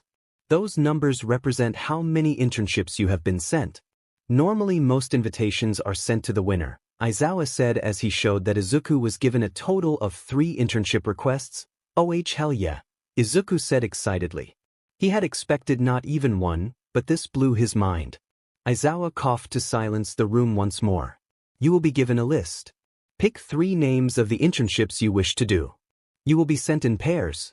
So if both, let's say Uraraka and Ida, chose the same hero, they will be sent there together. This does not mean you automatically get the internship, nor does it mean you will have a partner. Aizawa pressed the button again. This time all the names went away. Do be smart in your choices as picking the wrong hero here might cost you in the long run. Make sure the hero you pick works for what you are trying to do. So Jiro doesn't go for a powerhouse like Death Arms or All Might as they won't help you. The same for Bakugo, don't go with a hero like 13 as they are mainly focused on saving people. Aizawa typed something on his tablet before he started walking toward the door. Now for the second part of the lesson, you will all be forced to pick a hero name. This name won't be permanent, but there is a high chance this will be a name that sticks with you for life. So be smart and don't pick something like Chill Man Vibe King. That will just end in pain. Aizawa had not picked a name out of his butt. That was the name Present Mike wanted to use at first. Then again, that was not that different from Aizawa's first hero name, Hero. He didn't really care about his name or how fame. He just wanted to be a compelling hero. But thankfully his teacher was active with the names and suggested a different name, which ended up becoming Eraserhead. But as Aizawa walked out of the room, so that whatever teacher was forced to help pick a name could help them correctly. Aizawa was banned from helping name them because he just didn't care. He approved all names, which caused a problem as one hero student had picked the name Godkiller Death Punch. He had chosen the name because he believed a scary name would result in villains becoming scared of him. That had not the effect they wanted, as most hero names were not allowed to have a curse word. So Nizu made the smart decision to stop that right then. And now a different teacher was tasked with helping come up with names. A teacher that had gotten better at it. Yo little listeners, it's Ybo, the DJ of UA. Here to spit some bars and make y'all get the dopest of dope names. Present Mike almost screamed as he entered the room, spinning his hand on an air disc almost as if he was DJing. Present Mike dropped a stack of papers on the desk that he held in his other arm, each filled with ideas for the young heroes. Now, let's get this party started, am I right? Live once more, hit the link on my page to join the fun. Present Mike looked at the paper with all the names he had thought of for the students. He loved it because, well, it gave enough students great ideas for their names. A lot of them even stuck around until their pro time. Sure, times they just had a name that was perfect themselves. But sometimes the names they picked blatantly SC. Alright my listeners. It's gonna be like this, we got like 45 of y'all here, and if we spent 20 minutes on each of your names we ain't ever going home. So we gonna spitball this sheet real quick? I'm gonna point at you. You either say your name, or I will give you one. 8. The class nodded. Accustomed to Vlad or Aizawa that didn't allow any sudden outburst. I can't hear you, Mike called out again with the students given a collective yes sir. Check it. Bakugo, what you got? Murder Death God Explosion Fist. That's a big no from me, dog. No cusses because it's got to be PG. So stay clear from Death, God Murder, all that shills. How about instead we name you, Rupture? Bakugo looked offended. Hell no, that's a weak but name. I need something that will put the fear of me into villains. Bakugo screamed as he stood up on his desk. Chill little man, ain't gotta outshine me. What about something like Ground Zero? That will get everyone to know the bomb is dropping there. This was acceptable to Bakugo, who dropped back on his chair with a whatever. Bondo, you got one, Plamo sir? Don't get it but I like it, short easy. To say nice. What about Muscles over there? Sato hit me with something sweet, Mike joked. I was thinking of Sugarman. Or like something, Sato said, showing he didn't give his name that much thought, but Mike loved it.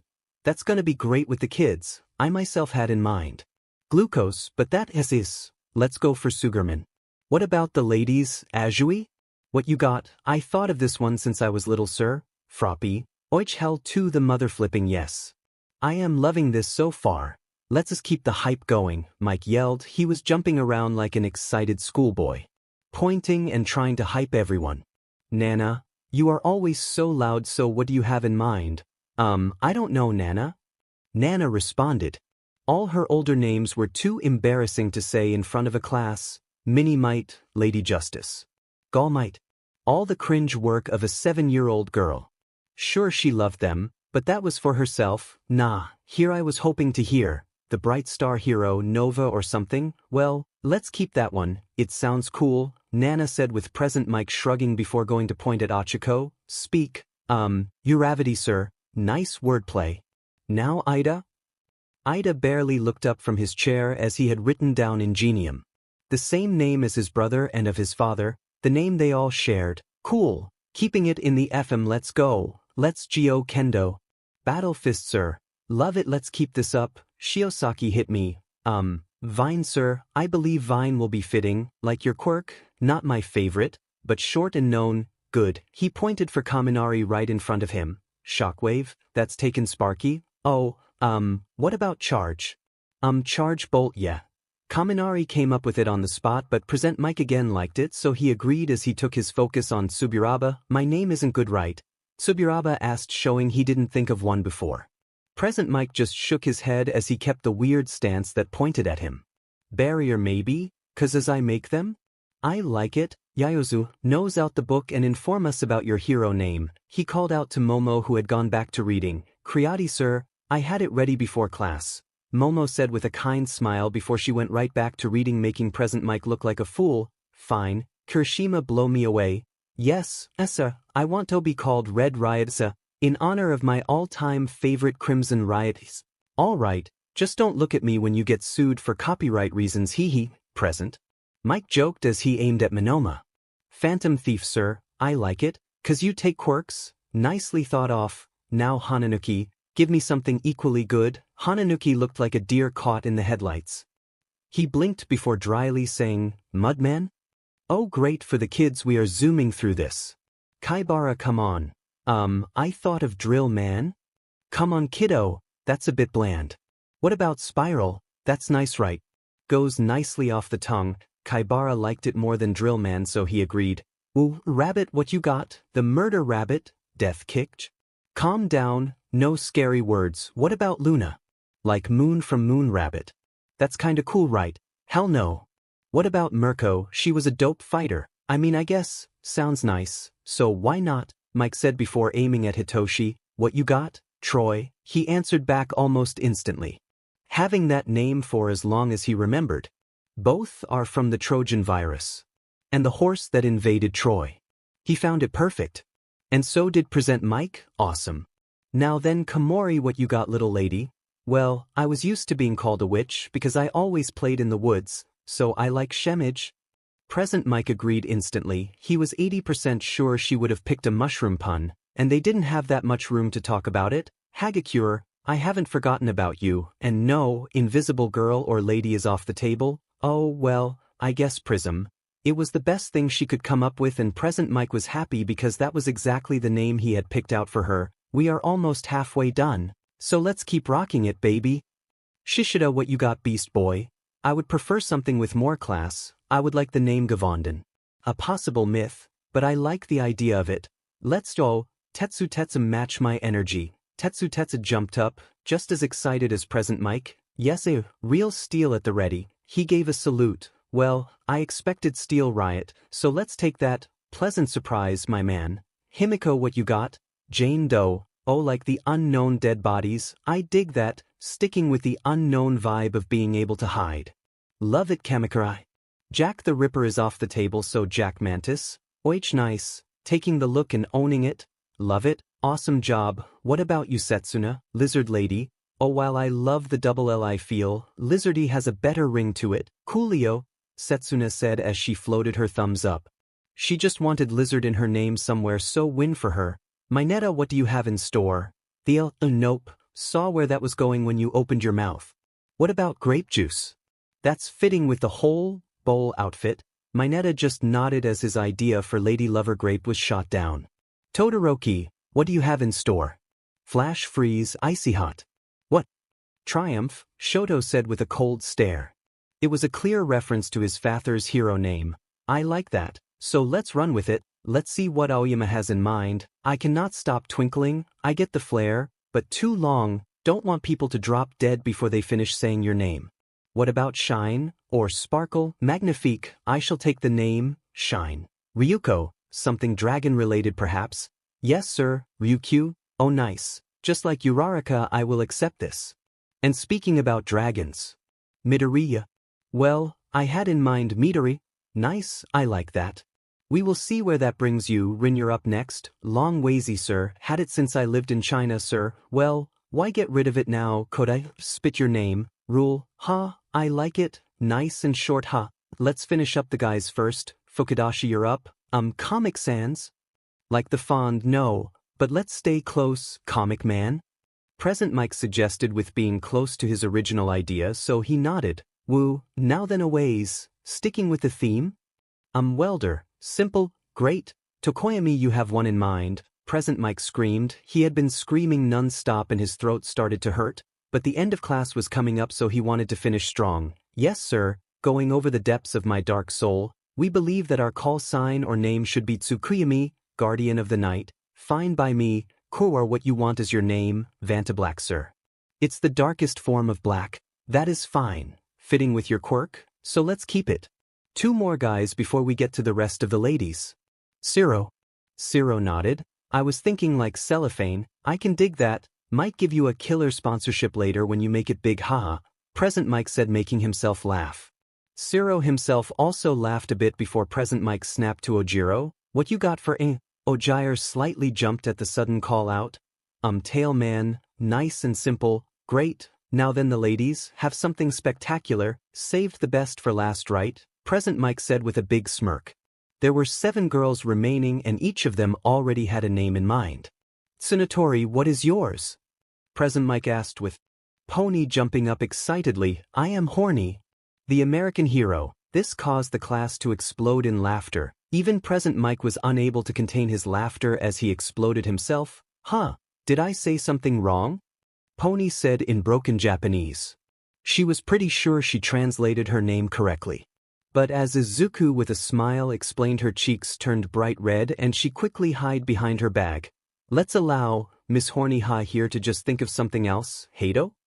I like Nijire-chan sir, it's cute. Well, I can't throw away a cute name now, can I? We got that, so now Kiyama, what you have? Well, I like midnight.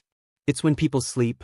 Well, it's fitting, I guess so, sure. Hatsum, you have a good one, right? I can sense your smirk. Yes it is. The mad creator. I love it. Let's keep that. Jiro, you're next. My quirk, earphone jack. Nope, that's bland and long. It's not the vibe I am looking for, and almost like finding the correct puzzle piece. Jiro found her name. What about vibe? Could be short for vibration, and when you have a good vibe going, it's normally with music. Oh hell yeah, the genius Present Mike figured it out again. Me, Mina said. She had been waiting for ages to get picked. Well, what you have, Alan Queen? Sorry, but that is copyrighted.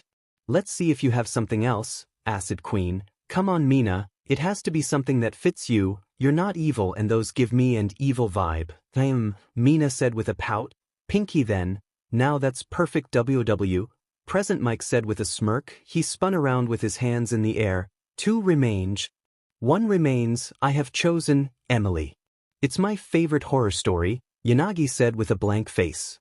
So all eyes were on Pony that was still really embarrassed by her big fail. I not know, Pony said in broken Japanese with present Mike giving his own option. What about Rocket? It's short, fits with the horn rockets, and sounds cute. Pony just nodded. She liked the sound of it, so present Mike slammed his hand down. We are done, Woo. Give yourself a big round of applause and good luck with your hero internship. Hope you don't pick the wrong one, present Mike said as he walked out. Having done his job. For the first time in around 8 years, Mitsuki was waiting outside of school again. But thanks to traffic she was unable to reach UA before Izuku left. Even Katsuki had left, so they were left out like idiots. But now she had made sure she would be at UA before anyone else. She would meet up with Izuku. Masaru stood beside his wife, enjoying a cup of warm coffee as they waited. Much to his enjoyment, Mitsuki had agreed to head out for food afterward like a family. They still did so around every month, but they always ordered to go, mostly because his wife and son would get into a screaming match, which would disturb the entire restaurant, and they would leave either out of embarrassment or because they were asked to leave. But Mitsuki had acted strangely nice, the idea of her old friend coming back possibly having a great effect on her. But they heard the bell rung. Mitsuki waited happily, wanting to know how her friend was doing. It took a couple of minutes, but Mitsuki quickly recognized her son walking out as one of the first ones out. Bakugo also quickly recognized his mother. He blinked to make sure he was not seeing things. What the F are you two doing here? Masaru smiled as he spoke. Your mother wanted to see an old friend, so what the F does that matter with me? Izuku, Mitsuki said in an almost silent voice as she saw him. His green hair was the exact same color as his mother's. His eyes were a copy of hers. It was ridiculous. As of looking at a male copy of her friend. A younger male copy, excuse me? Izuku said, not really recognizing the woman right now. Izuku? Overcome with emotion, Mitsuki rushed to Izuku and hugged him tightly. Izuku just raised his arms as everyone was confused. Bakugo, Hitoshi, Izuku himself, everyone was confused as to why this woman was hugging him. Excuse me, ma'am, but do I know who you are? Mitsuki raised her head, her face covered in tears. It's me, Mitsuki. I knew your mother. I knew you. When you were 5, Izuku blinked. Unsure for a second before everything made sense and it all rushed back to him. Masaru pulled Mitsuki back a little bit. Sorry, I understand it might be a bit much for you, Oswell. We lived in the same street as your mother. We were good friends with her, but one day she left. What the F are you two talking about? I can't remember this extra. Katsuki, watch your tone. Please. If it wouldn't be too much for you, could you please tell your mother? We would love it if the both of you would join us for dinner. I mean, I wouldn't mind asking, but my mother did marry. This is my brother. Izuku pointed at Hitoshi, who looked a little awkward at this encounter. Doesn't matter, you are all more than welcomed. Just please ask if it's all right for this weekend. I feel there are plenty of things to discuss between ourselves. Izuku just nodded.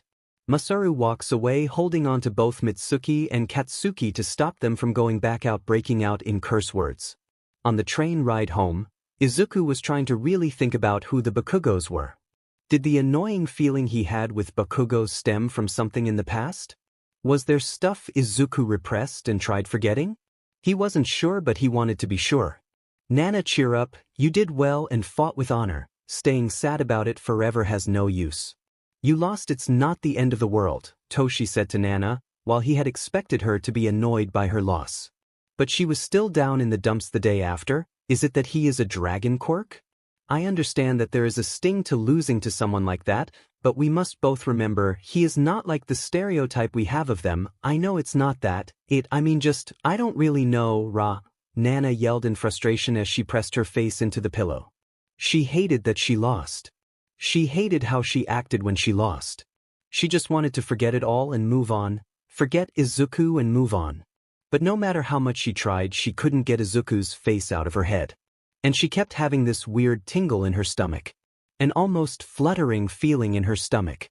She had no idea what it was, and she felt so conflicted by it, even by the words of Minoma. Was she really that much of a beach to Izuku? And even if she was being a beach, why care? It was only a dragon user. But every time she thought about it again, her stomach turned as if she was doing something horrible. It annoyed her, And this entirely confused All Might. He was not a real dad, and he had no idea what a dad was supposed to do in this type of situation. He wasn't even sure what this was. He doubted there was a website to help adoptive fathers deal with the daughters of their dead MSTR when they are having problems after losing to a good Dragon Quirk user. Momo sighed as she got home. The butler she had known for as long as she was born greeted her as he took her coat and shoes. Taking her bag to her room, she dropped on her chair annoyed.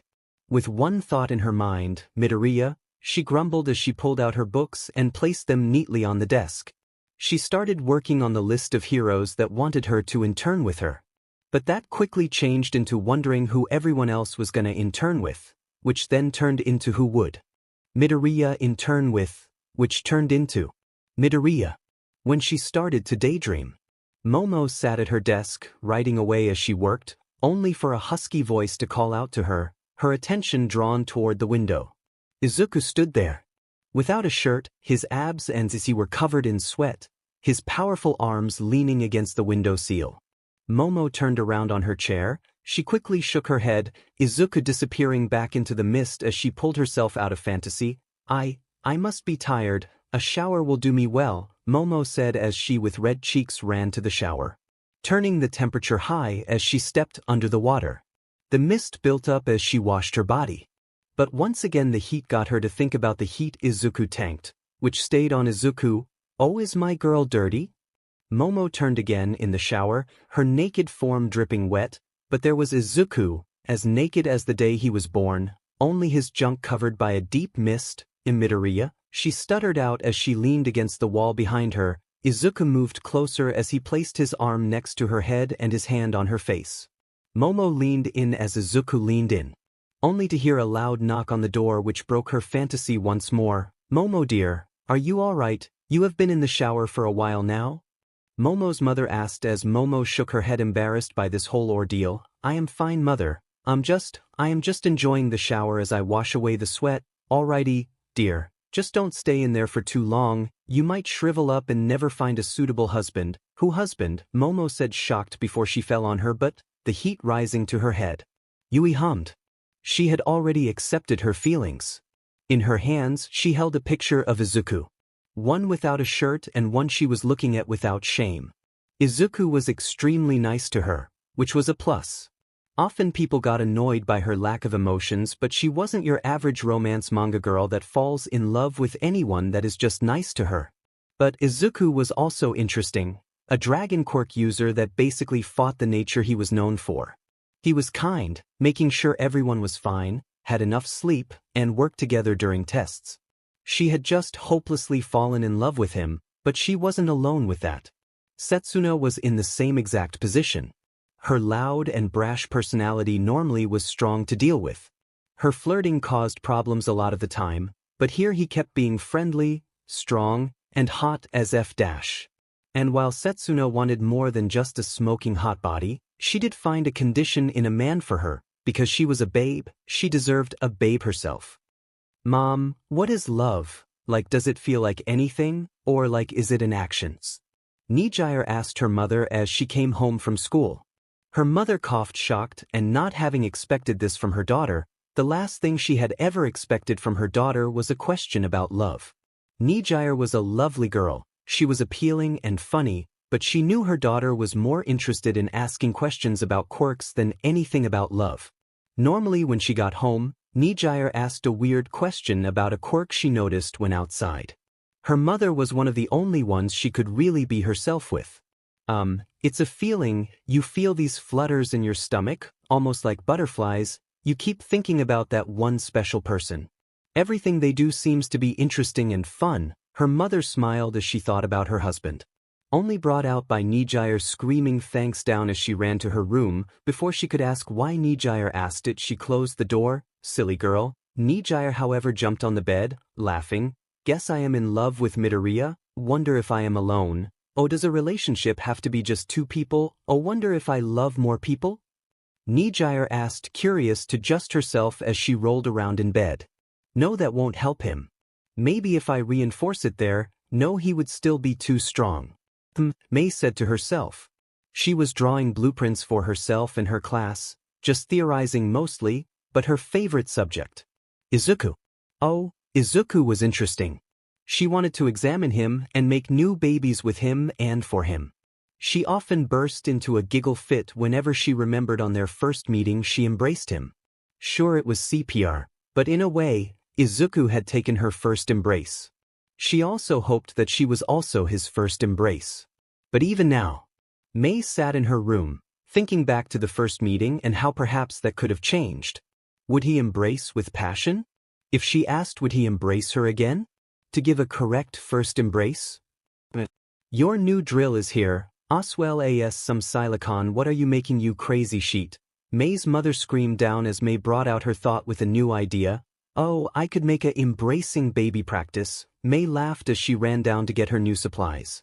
Hey mom, we had a guest as we walked out of school, a Mitsuki Bakugo. Do you know her?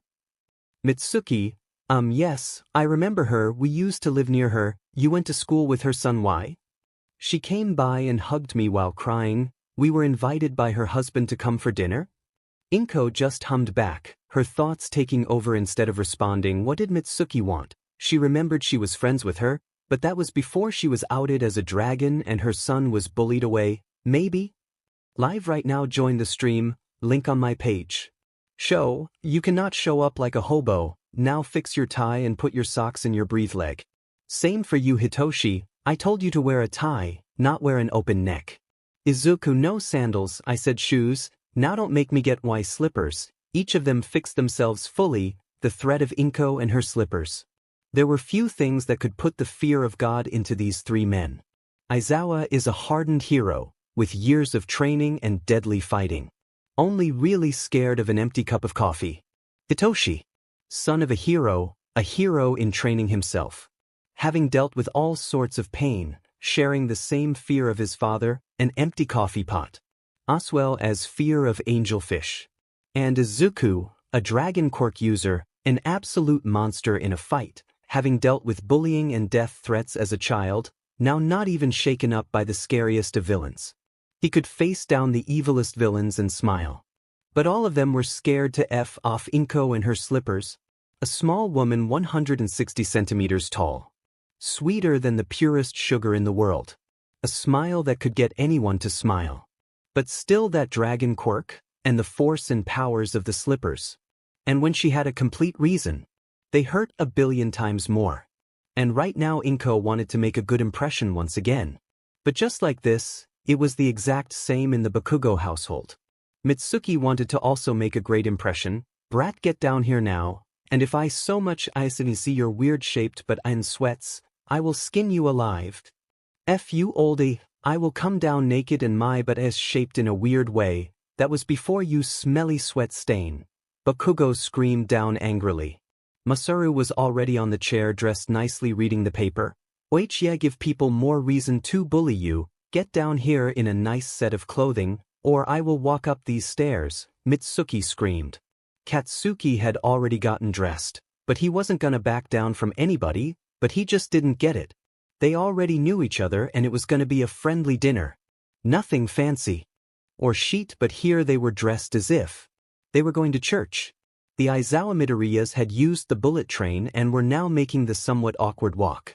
But Inko wanted to walk through the old neighborhood. Inko grabbed Aizawa's hand as they stood in front of their old house. Now a new family had moved in. But where Inko just felt sadness, Izuku had a feeling of rage. He has beyond said as slowly but surely these memories came back. The horrible bullying he lived through. But Izuku held it in. Right as they walked toward the Bakugo house. And just like Inko remembered, there was the brown bricked fence, the 6 equally spaced out bush taken care of, and the nice 2-story house. Just like what she used to have. Let's go, Inko said as she took the first step in. Mitsuki saw them standing outside and was smiling. They're here, they're here. Katsuki, get down now. Masaru put the paper away. She screamed as her excitement raised with each second. Sure, it was dark, so it was strong to see Inko fully, but the second that knock hit she rushed to the door, only tapping Bakugo on the butt once so he sat back up straight. Hello, Mitsuki said with a smile. Her face was just as she remembered it. Inko almost didn't age a day, still as appealing as she remembered. Hello Bakugos, we brought wine. Oh please come in. I can hang your coats, Mitsuki said, trying her best to not rush Inko and hug her. They walked in. MidoRyuu offered a hand, Katsuki offered an awkward greeting to them, and a proper handshake to Inko. It was still pretty weird having your teacher and classmates, so, I heard from Katsuki, you cook a lot? She might have asked Katsuki a lot of questions. One got the answer that they basically came to school with backpacks of food. Yes, I had a lot of time spare and took up some cooking lessons, still not as tasty as this eggplant casserole, Inko said, giving a compliment to Mitsuki, who just blushed. That is my recipe. Oh, it seems she still hasn't learned to cook properly. Oh, you don't know, the old hag, you kicked it. Mom almost killed us making onigiri, Katsuki said, grinding his teeth as Mitsuki kicked him strong in the shin twice. He leaned over and whispered, "This is child abuse." Mitsuki with a smile whispered back, "You're not a child anymore, or human, you are the spawn of the devil," she said back before they went back into the conversation. Over the glasses of wine, the conversation got a lot easier as time went on. The only ones that stayed sober were Aizawa and Mizu. Both did not enjoy the taste of alcohol. Izuku, Hitoshi, and Katsuki did take a glass of wine, just because they really wanted to get rid of at least some of the absolute awkwardness. It was just too worst. So much small talk, talking about their kids' accomplishments, only then into each other's jobs, but now as both enjoyed their third glass of wine. The conversation was just the two of them, sitting on the couch sharing memories and gossiping. MidoRyuu and Aizawa had moved to the garden to sit in silence, while the three boys had stayed at the kitchen table just sitting there as awkward as can be. "So, who offered you an internship?" Hitoshi asked, hands on the table just tapping away. Prob just gonna go with the strongest on that list, see how I match up, you? Prob Sir Knight I. He gave me an invite and that is kinda cool, never really heard of him being that active. He could help me fight people. Without a quirk, you know, Hitoshi said with Izuku shrugging, might pick Rush. He is ranked pretty high and I feel my quirk has more sheet behind the curtain, Bakugo scuffed. What annoyed I am getting stronger while you're sticking in the mud, Bakugo grinned. F you fish eyes, I will destroy you. The sports festival was a FING fluke. Next time we fight, I will skin you and make you into a effing dragon skin boots. Hitoshi laughed, I would make him a coat. Feels cooler, Izuku laughed. But he was stopped by Inko and Mitsuki standing up and hugging. Honey, it's about time we should get going, it's getting late, and Mitsuki, we should stay in touch. The next time, you should get to our house, I can make a very good curry, I know how you enjoy your spice. Both gave a nod before hugging each other once again as Aizawa and MidoRyuu shook hands. The train trip home was fun, and Inko was happy. The next day at school it was also quite weird. But they quickly all took note that one student wasn't with them. Okay, so you all have taken quick note of Ida. I am sad to say there have been some complications in Ida's brother's surgery. He might not be able to walk ever again. It's grim, so he has taken some time off school. It's quite a shock to all of us. Tensei is a good friend and colleague at us here at UA, Vlad King explained. Ibra grabbed the cross around her neck and sent a prayer for a speedy recovery. Setsuna raised her hand.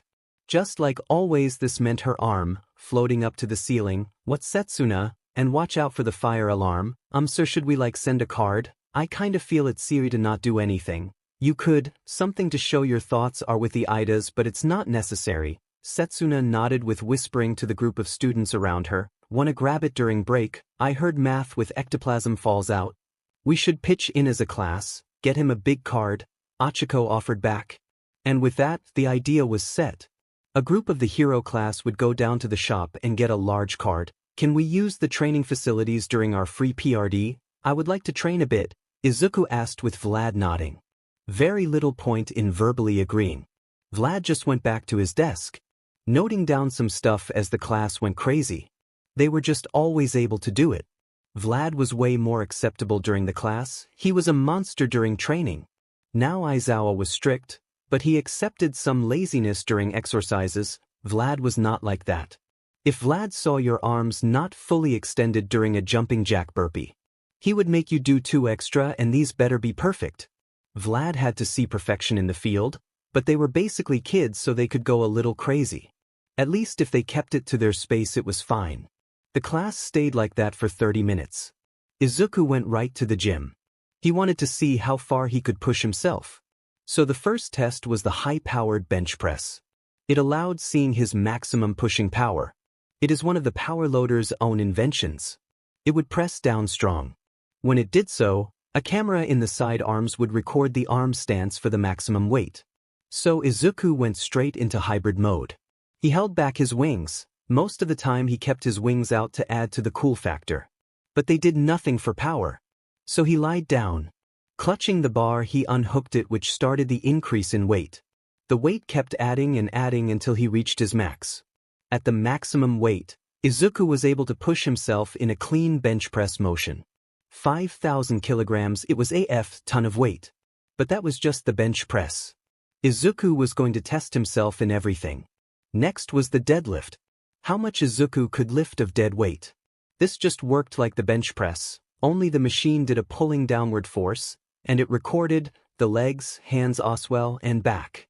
To perfectly record the maximum force he could pull up. Mostly this was already high. And just like Izuku believed, he was able to lift 10.000 kilograms before his grip buckled. He took a quick note that he had to work on his grip strength. But next was the squat. The force that came from his legs.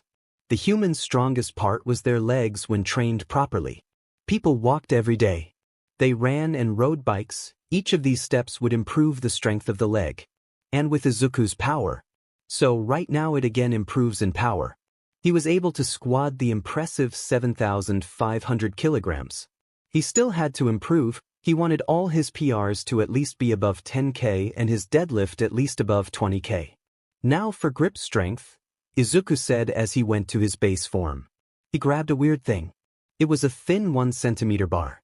A very thin rig at the top was for beginners, but Izuku was not that. He grabbed it right in the middle. He had it loaded with weight. Around 50 kilograms to start. Before then do some arm raises. He then uploaded it to 75 kilograms before doing it again and again with 100 kilograms. Trying to increase his grip strength as much as possible. But by the end of the PRD, Izuku knew he went too far. He was unable to grip the pen to write. "Alright, listen up brats," Aizawa called, attracting the attention of all the students. They were standing in front of the subway, each holding a backpack of some clothing, as well as the briefcase with their hero outfit. They were going to their internship. But they had to listen up. You all will stay about a week at the hero of your choosing. You all know who your hero is and where you have to go. Listen to them and show respect. If I hear about any misbehavior I will punish you all myself, am I understood? He called out with the class giving a clear yes or back. Good, now get going. Izuku was trying to talk with Ida. He had stood outside of the class the entire time and had been walking away the second anyone came close to talk to him. Even now, Izuku had asked Hitoshi and Achiko to push him toward him, but Ida just sped walk right by him with the excuse of catching his train. He had picked the hero manual right in the middle of Hosu City. Keep an eye on him for me, Izuku asked Rin, who gave the thumbs up as he got in himself, having also picked manual. Izuku was lucky his train was one of the last ones to depart. It gave him the chance to wish everyone luck at their own internships. Nem, try learning something apart from what your best camera angle is. Har har har, I already know that, Namuri said as she walked off. She had picked one of the sexiest heroes, a lady. Sadly so did Mineta. Just before the door closed, Namuri screamed again. All my angles are my best. She then blew them an embrace before the door closed. Hagakure, we must depart ourselves. Borsa awaits, Aoyama said as both had picked the light hero Borsa, a very tall man, that was quite tired and slow at times. Only he fire off light beams and controlled light around him to give an insane speed boost or just make him invisible. Wait, you're also going south? Cool, we can ride together, Komori said cheerfully. She had picked the hero Bamblade. He was a bit of a weird hero for her to pick, but he grew bamboo and used it to fight. He however used them as blades. Just hurry up, don't want to be late, Kamakiri said as he had picked Bamblade for that reason. So with that, Aoyama, Toru, Komori, and Kamakiri hopped on the train to ride away. Kaminari had also already left. He kind of went with a cheat pick, but he had picked his aunt. A hero that went by the name Static, he loved chilling with her as she was just like him, even in looks. Thankfully the tide would not be boring as he was together with Ciro and Bondo playing cards. Both of them chose the same hero. The appealing black cage. Well, I will get walking, Tremor is in this city so yeah. Only a 10-minute walk, so catch you later, Kyoka said as she plugged in her earphone jacks in her phone to listen to music as she walked. Yo, why is such a big group coming with me? Mina asked as Ojiro, Pony, Yanagi, Tsuburaba, Shishida, Hananuki, and Setsuna all hopped onto her train. What? Let me see, Aizawa asked as he pulled out the sheet that had the hero each student went with.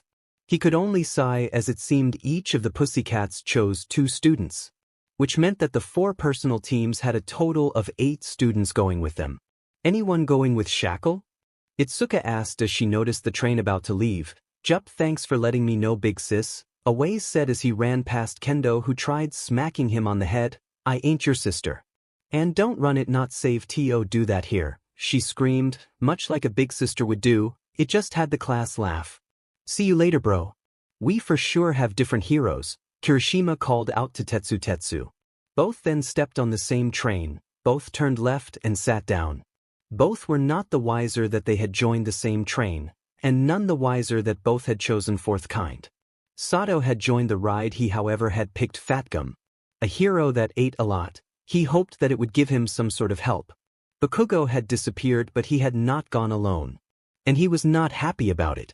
Bakugo wanted to go with a powerhouse, a killer that could help him become the strongest ever. First, he wanted to go with someone like Gang Orca or Shishido, 2 animal quirk powerhouses. But when he heard that Izuku was going with Rush, the hero ranked 5th in the popularity poll, he could not go with anyone lower than that, so the only one remaining was Best Jeanist, rank 4th. It wasn't the worst case scenario, but he was annoyed that there was a person with him. Worst of all, it was Ibra, a captured hero, having his feet up on the chair in front of him, grumbling angrily as the trip was on its way. But even if he wanted, Shishido was full. Both Rumi and Ryuko had picked the lion-quirked hero. Both wanted to learn more about how to fight with their animal-typed quirk much as he did. They sat right next to Yui and Achiko, who had picked Gunhead martial arts. Both wanted to become better hand-to-hand fighters, and Gunhead was one of the best around. Hiruzen, here I come, Himiko said with a big smile as Monoma joined her. The nicknamed Professor was a well-known hero. Perfect for 2 heroes that had to use their brains a lot more than their fist. Momo had rushed away from the group. She hid her face and rushed onto the train, Hitoshi slowly following behind. Momo had started mentally calming herself down and cursing herself at the same time. She was unable to get close to Izuku. Half her mind screamed at her to do so. The other screamed at her to get away before he eats her. Only for the first part of her mind to not mind that one bit. She wanted to get away, but now she had a 2-hour train trip with the brother of the man she might have been falling in love with. And she had no idea how to feel. One part of her wanted to kick him away, send him over to a different part of the train as she was above him. But the other part screamed, get close, befriend him so you can get closer to Izuku, so close that you can make banana bread, yes, banana bread with him. Totally not something else, totally not that word, she said to herself. May had been working on her newest baby. Drawing on her notepad to remember all the calculations that would help create the baby, she wanted to give the designs to the hero that she went to intern with. Both May and Nijire had chosen the hero Kid, a hero that used his magnetic powers to not only create steampunk-like robots and stuff but also to fly. Nijire hoped she could learn how to fly, while May would just want to learn more about some cool inventions she could make and their uses for them. Tokoyami and one of his new best friends Kurwaro had picked the same hero Kaya. A weird hero for sure, but with his quirk, he was a perfect mix of their quirks.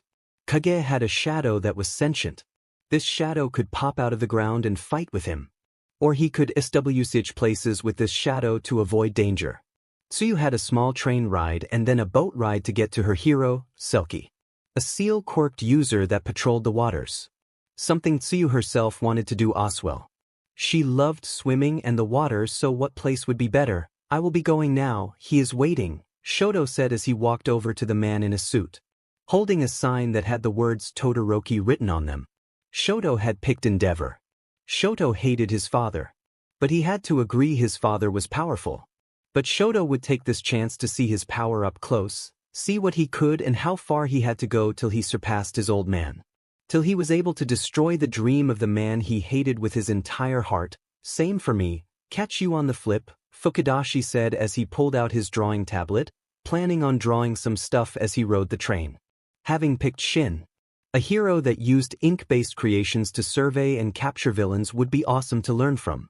Same, Kaibara said as he jumped on the train. Having picked MSTR Driller as his hero internship. I mean, both had nearly similar quirks. If anything, Kaibara had a stronger version. So he was looking forward to getting some handy tips to improve in strength. But with that, 2 people were left. Izuku chose the hero Rush and Nana, who had been silent about what hero she had picked. Let's see, MidoRyuu, your train will be here in 18 minutes, and Shimura. Oh, your 2 picked the same one. Well, I will head back with Aizawa. Good luck, Vlad King said as he walked away with Aizawa, leaving the 2 students alone. Oh, you also picked Rush, cool, Izuku said, trying to be friendly. Nana kept her mouth shut. She, just like Momo, was having a strong time dealing with Izuku. Only while Momo had to deal with Izuku's brother, Nana was thrown into the lion's den. Or better said, the dragon's den. And she kept silent, only giving Humsa's answers to Izuku's question or a short yes or no if it was absolutely necessary. She was really just wanting this over and done with. She so hoped that Rush would split them apart and train them separately. That way Nana could focus on just that. Just training. And now Izuku. The waiting was dead silent. After 5 minutes of dead conversation, Izuku had stopped trying to talk with Nana. He could only accept so many yes or no's before he himself got annoyed. So he just sat there in silence. Both boarded the train. Izuku sat down first, taking the window seat. Nana stood in the middle of the path, just looking at the seat next to him for what to her felt like years. Want the window seat? Izuku asked, confused as to why she was staring. No, Nana said before rushing to the other side to pick a seat there. Pressing her face in her backpack, she gave a scream that was muffled. Why do I feel so weird when I see his face? Those green eyes. That messy hair. Those cute freckles. Wait, and oh, not cute. Ugly, yes, ugly freckles. Totally not cute and kissable. She mentally smacked herself in the face, beating up that part of her mind that even dared say something as vile as that. She has been acting weird. Sure, she is cute, but really weird, Izuku said. Thanks to the near-death experience, he had started seeing the girls as more than girls. He had started seeing them as women, very CC and strong women. His class was filled with them. Sure, all of them were cute, but Mina, Kyoka, Rumi, Nimuri, Ryuko, Himiko, Achiko, Yui, Setsuna, Mei, Nijire, Momo, and Nana, they were just hot, and Izuku liked them. Sure, Momo and Nana were kinds of beach. Both he had also seen the nice and kind part of them. And he saw that a lot more, which was nice. Live right now on Twitch, playing Ark Survival Evolved. The train ride for Izuku and Nana was awkward. Izuku felt the looks of Nana on him the entire trip. From a couple of seats over, Nana kept staring at him, but whenever he looked she would be staring out the window, at the ceiling, at the floor. It was super weird, but Nana had it worst. Without thought, Nana's eyes just went over to Izuku. One moment she is looking out the window and boom, she is staring at Izuku, wondering if she could mend the relationship between the two. She had no idea how to mend the relationship. Perhaps she needed to let Izuku hit her a couple of times. Make them even. Maybe she had to buy him a gift and apologize. She had no idea what the best way to handle this was. But thankfully, she would be able to focus on training. Rush was a powerful hero and he would for sure keep them busy. So as they reached their stop, both got up holding their bags and walking out. Where do you think we will sleep? Nana asked, trying to just talk normally with him. Izuku shrugged. I heard it usually is a hotel or something, but each hero is different. Think last year one of the interns slept at the agency itself, so who really knows? Izuku answered back. It didn't take them long to locate their hero. They expected him to send a sidekick. But no. The number 5 hero showed up himself for them. He was fully surrounded by different fans asking for pictures and autographs, something he was more than happy to do. Hey, I will be right with you too, really just a couple more autographs, Raven said with a wave as he noticed Nana and Izuku. The group of fans looked back. And within a couple of seconds, more than half the group had run away. All because of Izuku, who didn't even look affected by it. Well, that's kinda mean, Raven said with Izuku shrugging. Have been used to it. Bonus though, I really don't have lines in supermarkets anymore, Izuku said, making a joke out of the situation. Unaware, Nana had a scowl on her fist and was tightening her fist, annoyed that they ran away from Izuku. Before she shook herself, confused as to why she would be annoyed by it. Well, seems that is that Hope, Indiana. We will have a quick run by the agency, but seeing the time, I will have you two just get used to the paperwork, and then we head home tomorrow. We start with some training and a patrol. But first, hero names, what are they? Raven asked friendly as he stepped into his car, which was a 1966 Ford Mustang GT. One of you got to get in the back, BTW, or you want to sit on the other's lap? Izuku instantly said shotgun, earning him the right to sit in the front. So they leaned the seat back and Nana got in before Izuku sat down. I am the hero Nova. Cool, and you Dragon Boy? The hero name MidoRyuu, huh? Good play on words.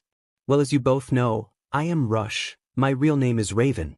I am of course ranked 5th in the latest poll. Sir, where will we sleep? The hotel or? No, you guys will stay at my place. My wife Kai has already readied 2 guest bedrooms so you can have some privacy. Or you wanna bunk up? Private is fine, thank you, Izuku answered as Nana was unable to. A large blush covered her face as she thought about sleeping next to Izuku. It took around 10 minutes, but they arrived at Rushed Agency. He parked his car in the designed parking spot before getting out. Follow me and tell me if I am rushing it, ha? He joked before stepping in. Good afternoon, sir, the secretary greeted him. Before greeting the 2 students, this is the front desk. This lovely lady is Megan. If you ever forget something, she will be able to help. Now then, on the left, there is the waiting room for everyone else, Raven told them. The area was mainly for those outside of heroing to wait in case they wanted to see someone or if they had a request or a job, which happened often with the more well-known heroes. Now here is the main work area. These 2 desks are yours. Johnny here will explain how all the programs work after we get done. Right there is the break room.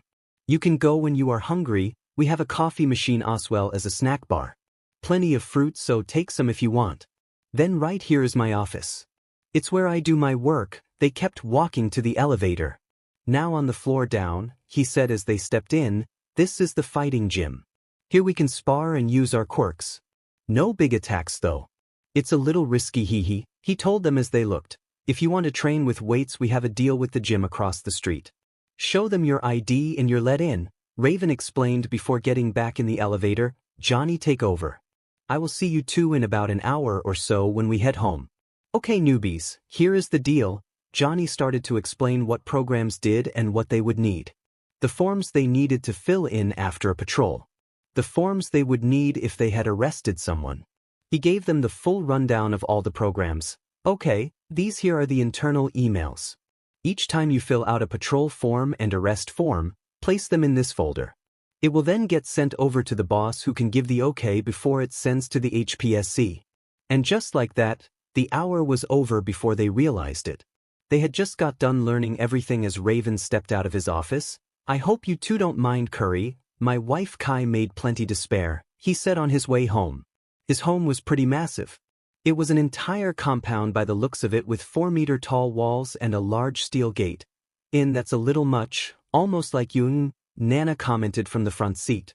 Having won that round of shotgun, yeah, sometimes there are wacko and need to protect my family and myself, Raven explained. As they drove inside, the door opened. Kai stepped out. Still wearing an apron that was just a slight bit dirty and a large kitchen knife. Hey hubby, you got the 2 lovebirds. Kai screamed at them, causing Nana's red to turn bright red as she screamed back. We aren't lovebirds. Kai only laughed at the reactions. Izuku looked confused. Did he and Nana really give off a couple vibe? Sorry about her, she likes to tease, Raven said back as he shook his head. They walked into the house before sitting down in the living room. Raven and Kai sitting next to each other holding hands as Nana and Izuku sat on the same couch, only on different sides of it. So you two, you friends or enemies? This question was kind of weird as neither had really talked about it. Neither I think, maybe both. Not sure, Izuku said shrugging. At the beginning of the year, Izuku would have answered enemies, same for Nana, but Nana had been cooling down and acting more normal. Well, apart from today then, coolio. So you're a dragon, huh? Any cool abilities other than those transformations we saw? Kai asked with interest.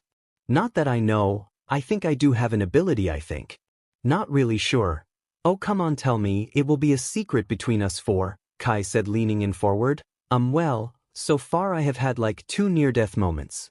Once when I was younger, I was punched by a hero and he kinda stopped my heart.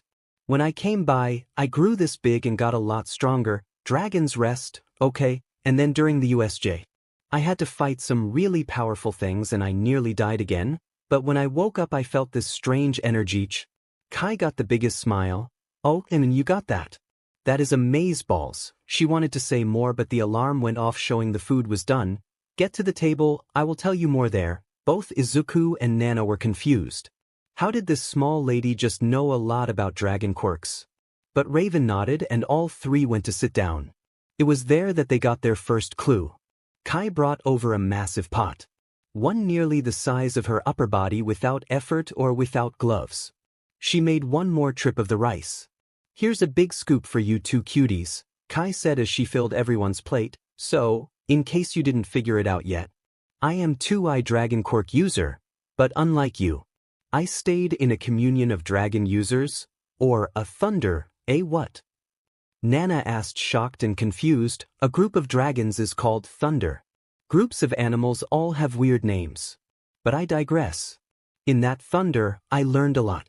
Such as dragons often have subgroups. Such as Emperor, High Lord, Lords, and Common Folk. Kai saw the looks and kept going. Common folk are dragons without abilities. They merely have dragon strength and the ability to transform into a dragon. Sometimes they don't even have the ability for a hybrid. These are pretty common but still very dangerous. Then you have the lords. These are those dragons that are able to use 2 abilities. I am one of them. I have ice powers. We are slightly stronger and have a hybrid. This form of dragon is the most common. Next is the High Lords. Dragons stand above mostly everyone in terms of power and abilities. These are very scary to find. But then you have what I believe you are. Kai was quiet for a second, allowing them to process what she just said. I believe you are a dragon emperor, who have near unlimited potential. The ability to grow from any fight. And the most dangerous. Not only because they are nearly unstoppable, but because they can command others and force their aura on others. Kai had a serious tone before she scooped a spoonful of curry and took a bite. Well, that is what I was told at least. Don't really know if it's true, Hihich. Izuku was shocked. Was he really that special? Was he really this dragon emperor that Kai was speaking about? Perhaps that is why that group was after him at the USJ. Perhaps that was the reason they wanted Izuku to join their ranks. An unstoppable force on the side of evil. Tomorrow I will try and help both of you. You with that weird energy you talked about, and you Missy trying to get you to perfect that style you have, Raven said, trying to bring some conversation back into the meal as it was quite awkward after Kai spoke. Nana just nodded. If Izuku really was this dragon emperor, Nana would have to just grow twice as strong. She was not gonna be left behind. She was gonna be just as powerful if not more powerful than Izuku. I wonder how our class is doing with their internships, Izuku wondered as he took his first bite. Oh wow, this curry is really tasty, he complimented Kai, who smiled proudly, already scooping a second plate as she swallowed her food like a vacuum. All while Raven thought, oh, I love her, but she really has to learn to eat with some manners. The day started early for Katsuki and Ibra. 6. Their hero knocked on their door. Best Jeanist, ranked 4th, a tall but rather a skinny man dressed head to toe in denim. His hair was combed neatly to one side and half his face was covered in a large denim collar. You have 30 minutes to get dressed and come down to eat. You can shower after patrol, he told them straight up before walking away. Bakugo had already been awake. He had already showered and brushed his teeth. He had been doing yoga in his room. Ibra, however, was just awoken and was brought out of her morning prayer by the knock. Both got dressed as quickly as they could in their hero outfit, before then walking to the kitchen. "Oh boy, I told you to fix your hair," Best Jeanist asked Bakugo, who growled. "What the F is wrong with my hair, sir? You're a hero, you must be preventable." "Now sit, Roy. Please, get my bag." Stage 4 foot Best Jeanist called his sidekick to get a bag as he was about to tackle Bakugo's hair as he ate. By the time Bakugo's hair was tamed and the heroes would go on patrol, it was the time when more of the heroes would start their day.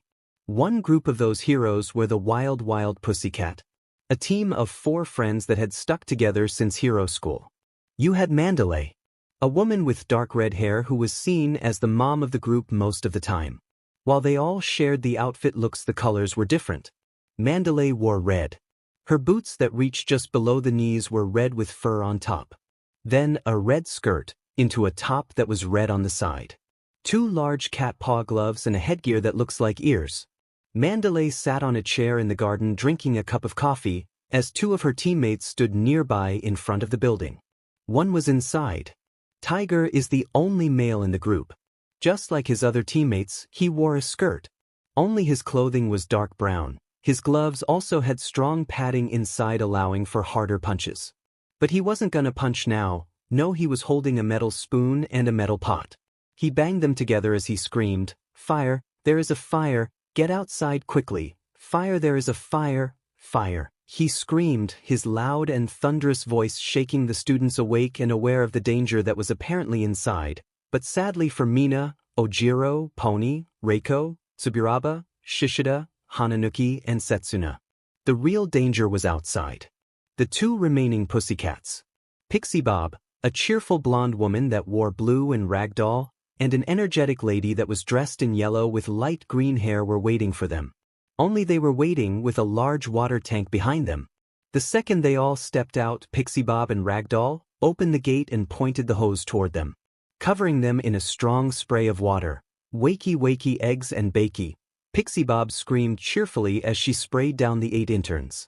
It took about a minute before they stopped, the 2 laughing at the 8 students shocked and soaking wet on the dirty floor. "What the hell was that?" Mina screamed angrily as she was awoken by a maxed out super soaker. "Well, we did say to wake up before 7 or else. And by my clock, it's now." She showed her phone that read 7. Both Kirishima and Tetsu had chosen the same hero. 4th kind. Overall, 4th was a nice man.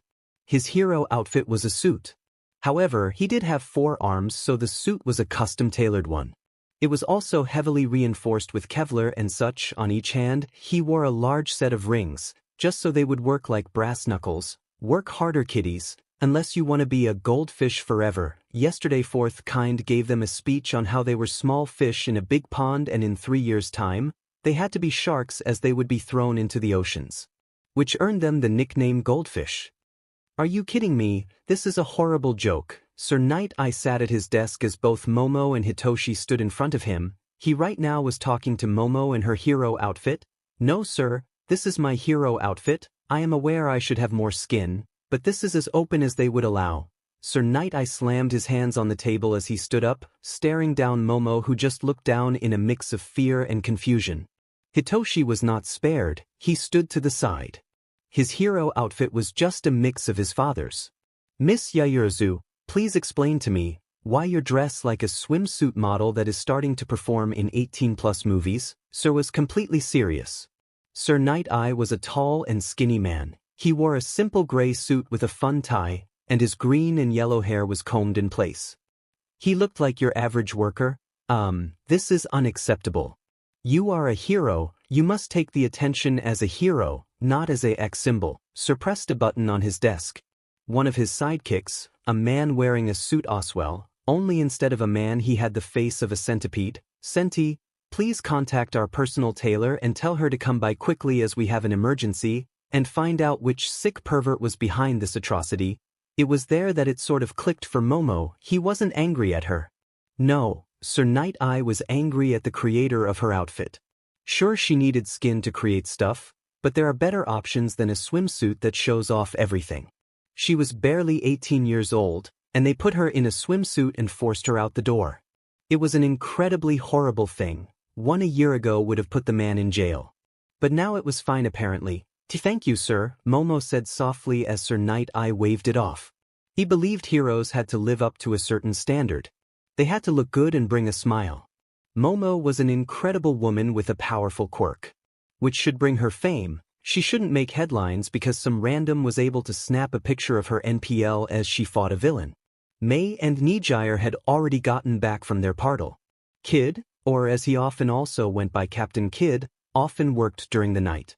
It had more crimes, so he worked from 4 to 10, which was a 6-hour workday. He would then have most of the day off, before doing a quick patrol at 4, before then taking an 8-hour break and working again at a weird schedule but one he grew to love.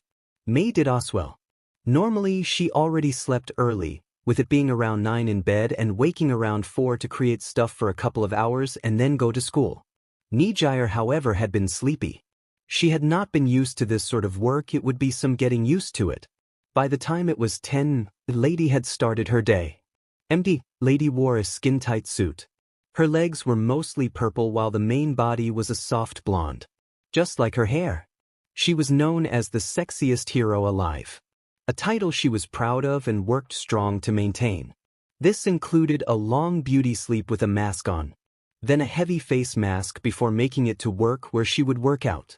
Mineta was having the time of his life at first. Having the baby Lady Do squads near him was like a wish come through, but that quickly shattered. He was kept like a maid and a butler. Grab this for me, do that for me, please vacuum, Mineta grumbled to himself as he dusted the table. Unlike him, MidoRyuu was arguing with a new lady. Both butted heads at everything. I don't need a routine to be this pretty. MidoRyuu screamed as a lady gasped. Listen here, you little sheet. Both Toru and Aoyama expected a fast-paced internship. Their hero Borsa is nicknamed the Man of Light.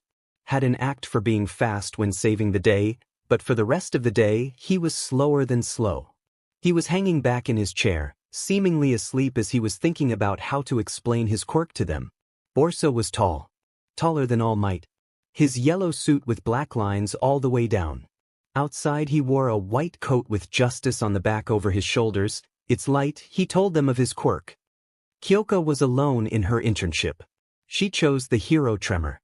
A person that used his vibration quirk to cause tremors and use it to either fight or save the day. He was a rather hip hero. That dressed just like Kyoka. Normal breathes, big boots. A jacket and a shirt, listen. Closely, Tremor slammed his leg down, and a single vibration ran through the area. So how many in here? He asked Kyoka, who pointed. 3. He snapped his fingers as where she pointed 2 walked out, and just to the right of it 2 more walked out. Close little rocker, but not close enough. 2 laps while singing any top 20 songs. He ordered her as punishment. Just like Kyoka, Sato had also been alone. He had picked Fat Gum, and he hated it. Fat Gum was a massive hero, both in height and weight. So right away, Sato asked what sort of sugars Fat Gum used in his foods and what he found smartest. Fat Gum himself had no idea. He ate everything. He had no idea about calories or sugars and all that stuff. He just liked Sato's energy and wanted to help him grow. Sadly for Sato, that growth was not in his quirk. One of the best internships had to be at Kaminari. He had picked his aunt. His hero aunt. A woman that could be mistaken for his sister/mom. They looked like a spitting image of each other, and they were. Both loved to flirt with anything that wasn't nailed down. Both had a rather dumb streak, and both loved to do stuff. But it seemed that Kaminari's aunt was also a great teacher during hero hours. Come on, kiddo. It ain't work like that. I told you, your brain ain't wired that way. Do this instead. Achiko and Yui had been slightly worried about their internship. While both wanted to learn martial arts from the best, they chose Gunhead, a masked hero with spiky light blue hair that used martial arts to best villains, and when that didn't cut it, he had 2 Gatling guns on his wrist that would sure as hell work. So they had expected a mix of Vlad King and Aizawa with Bakugo sprinkled over it. But instead, they met one of the kindest and nicest people to ever walk on Earth. See, as she pokes, her center of gravity gets wonky. Allow me to take her off, he explained as he grabbed Yui's wrist and flipped her on the floor before pinning her arm down, with one knee on her lower spine. Ida did not care about his internship. How mentally he was not there. Everything the hero Manuel asked went in one ear and out the other. Manuel wore a normal spandex with a large helmet. He used his water quirk to fight, which was why he found Ida joining him slightly weird, but he was happy the brother of the hero Ingenium was there with him. This is totally gonna go bad, Rin said as he rubbed the back of his head. Man, here I expected it to be easy. Ciro whined as he finished his 50th burpee. It was his punishment for being late for breakfast. Both Ciro and Bondo had chosen to work with Black Cage, a very appealing, pink-haired woman. While some found her weird for often speaking in the third person, her work as a captured hero was top-ranked.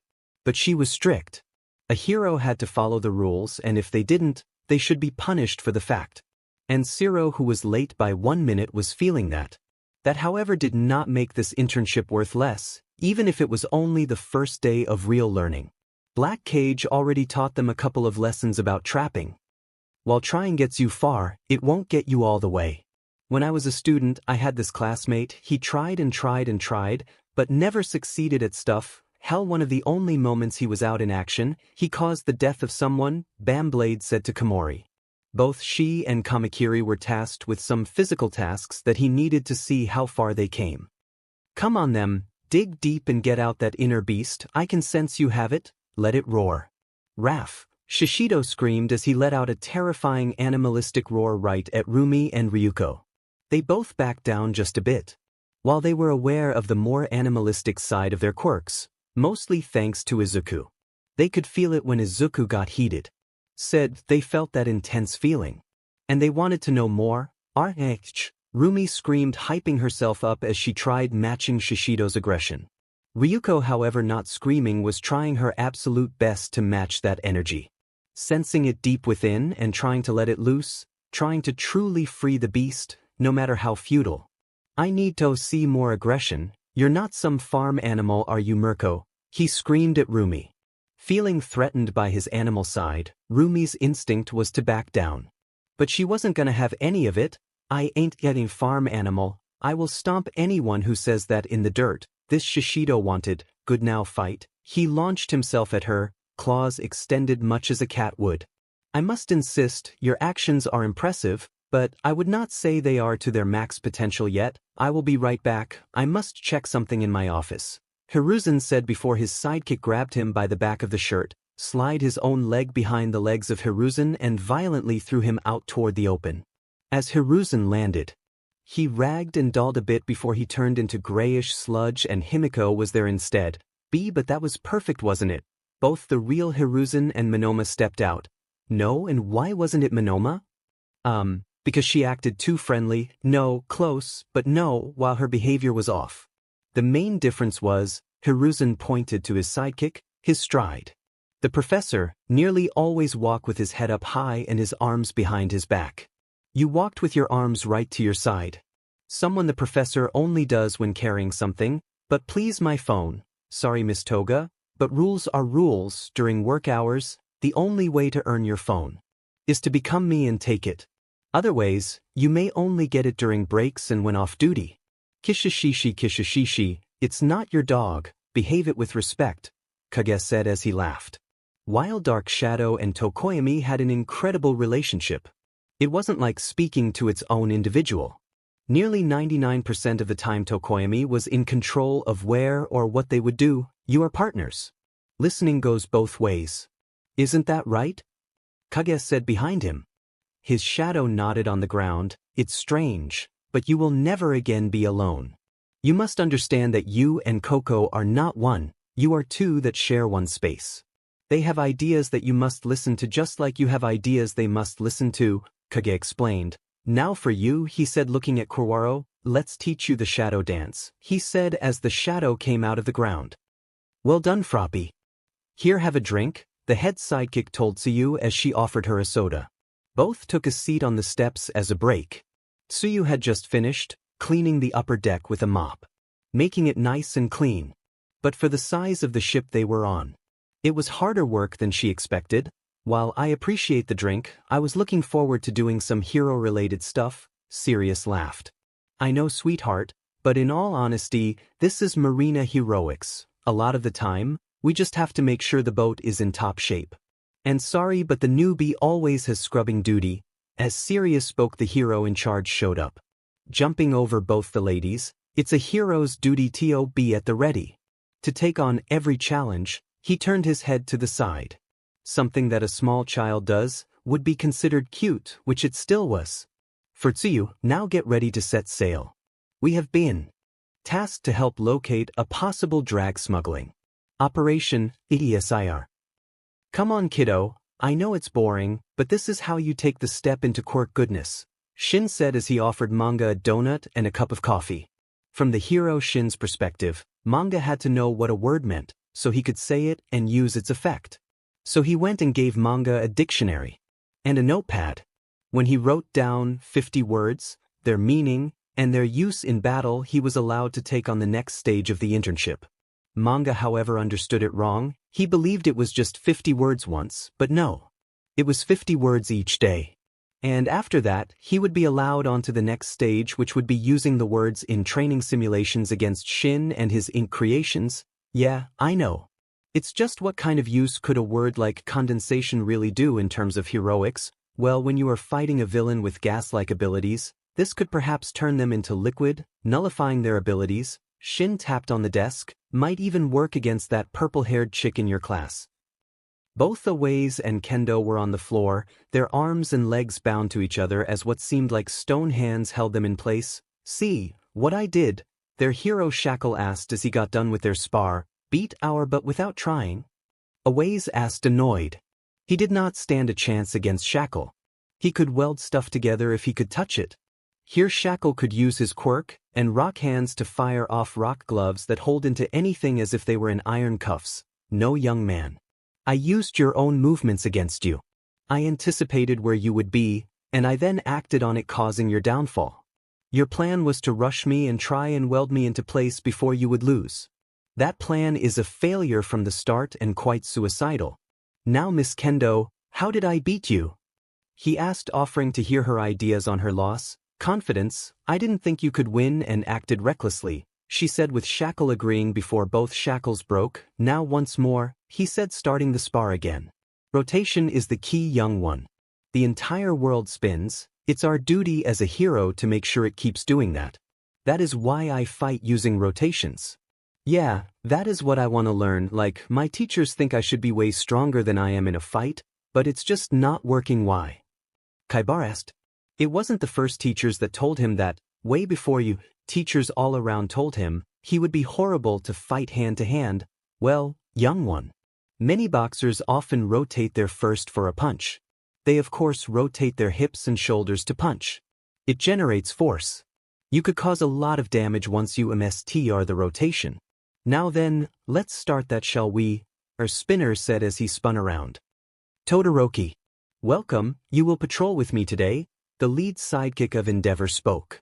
Burnin was a really curvy woman with flaming hair and a fiery personality.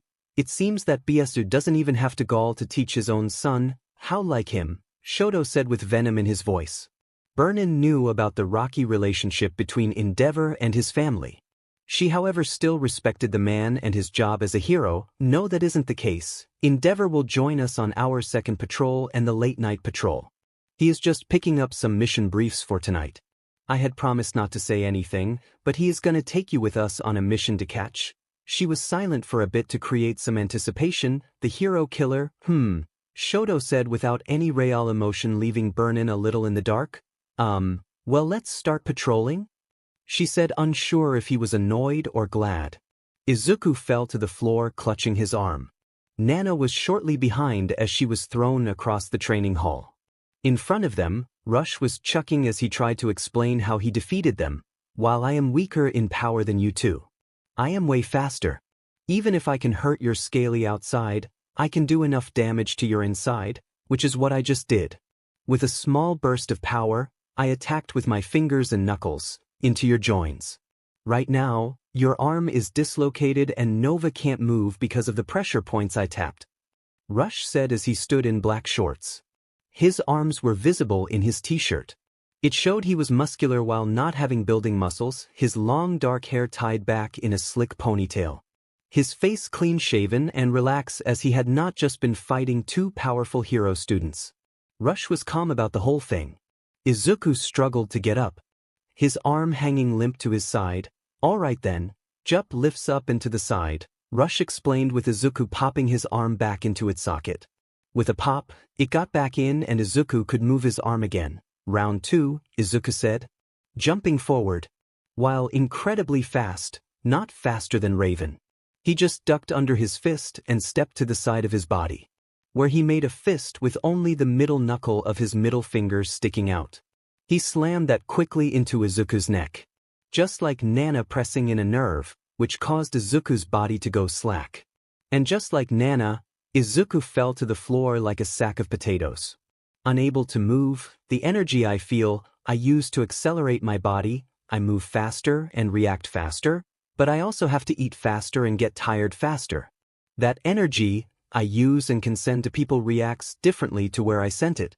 Right now, I shot energy into your nerves, freezing you up. Did you feel it? Yeah, I did. Izuku was unable to really speak as his face was pressed into the floor and he couldn't move his lips. Good, now Nana, did you? Rush said as he walked toward Nana to teach her the lesson of personal energy. Rush was smart and quick to pick up stuff about quirks. He noticed that both Izuku and Nana were able to use energy to some degree. Nana was obvious. Her body stayed the same, but her abilities skyrocketed. Only real explanation was energy. Izuku, well, Raven learned that from Kai. He hoped that at the end of this week, both Nana and Izuku would be able to use that energy a little better.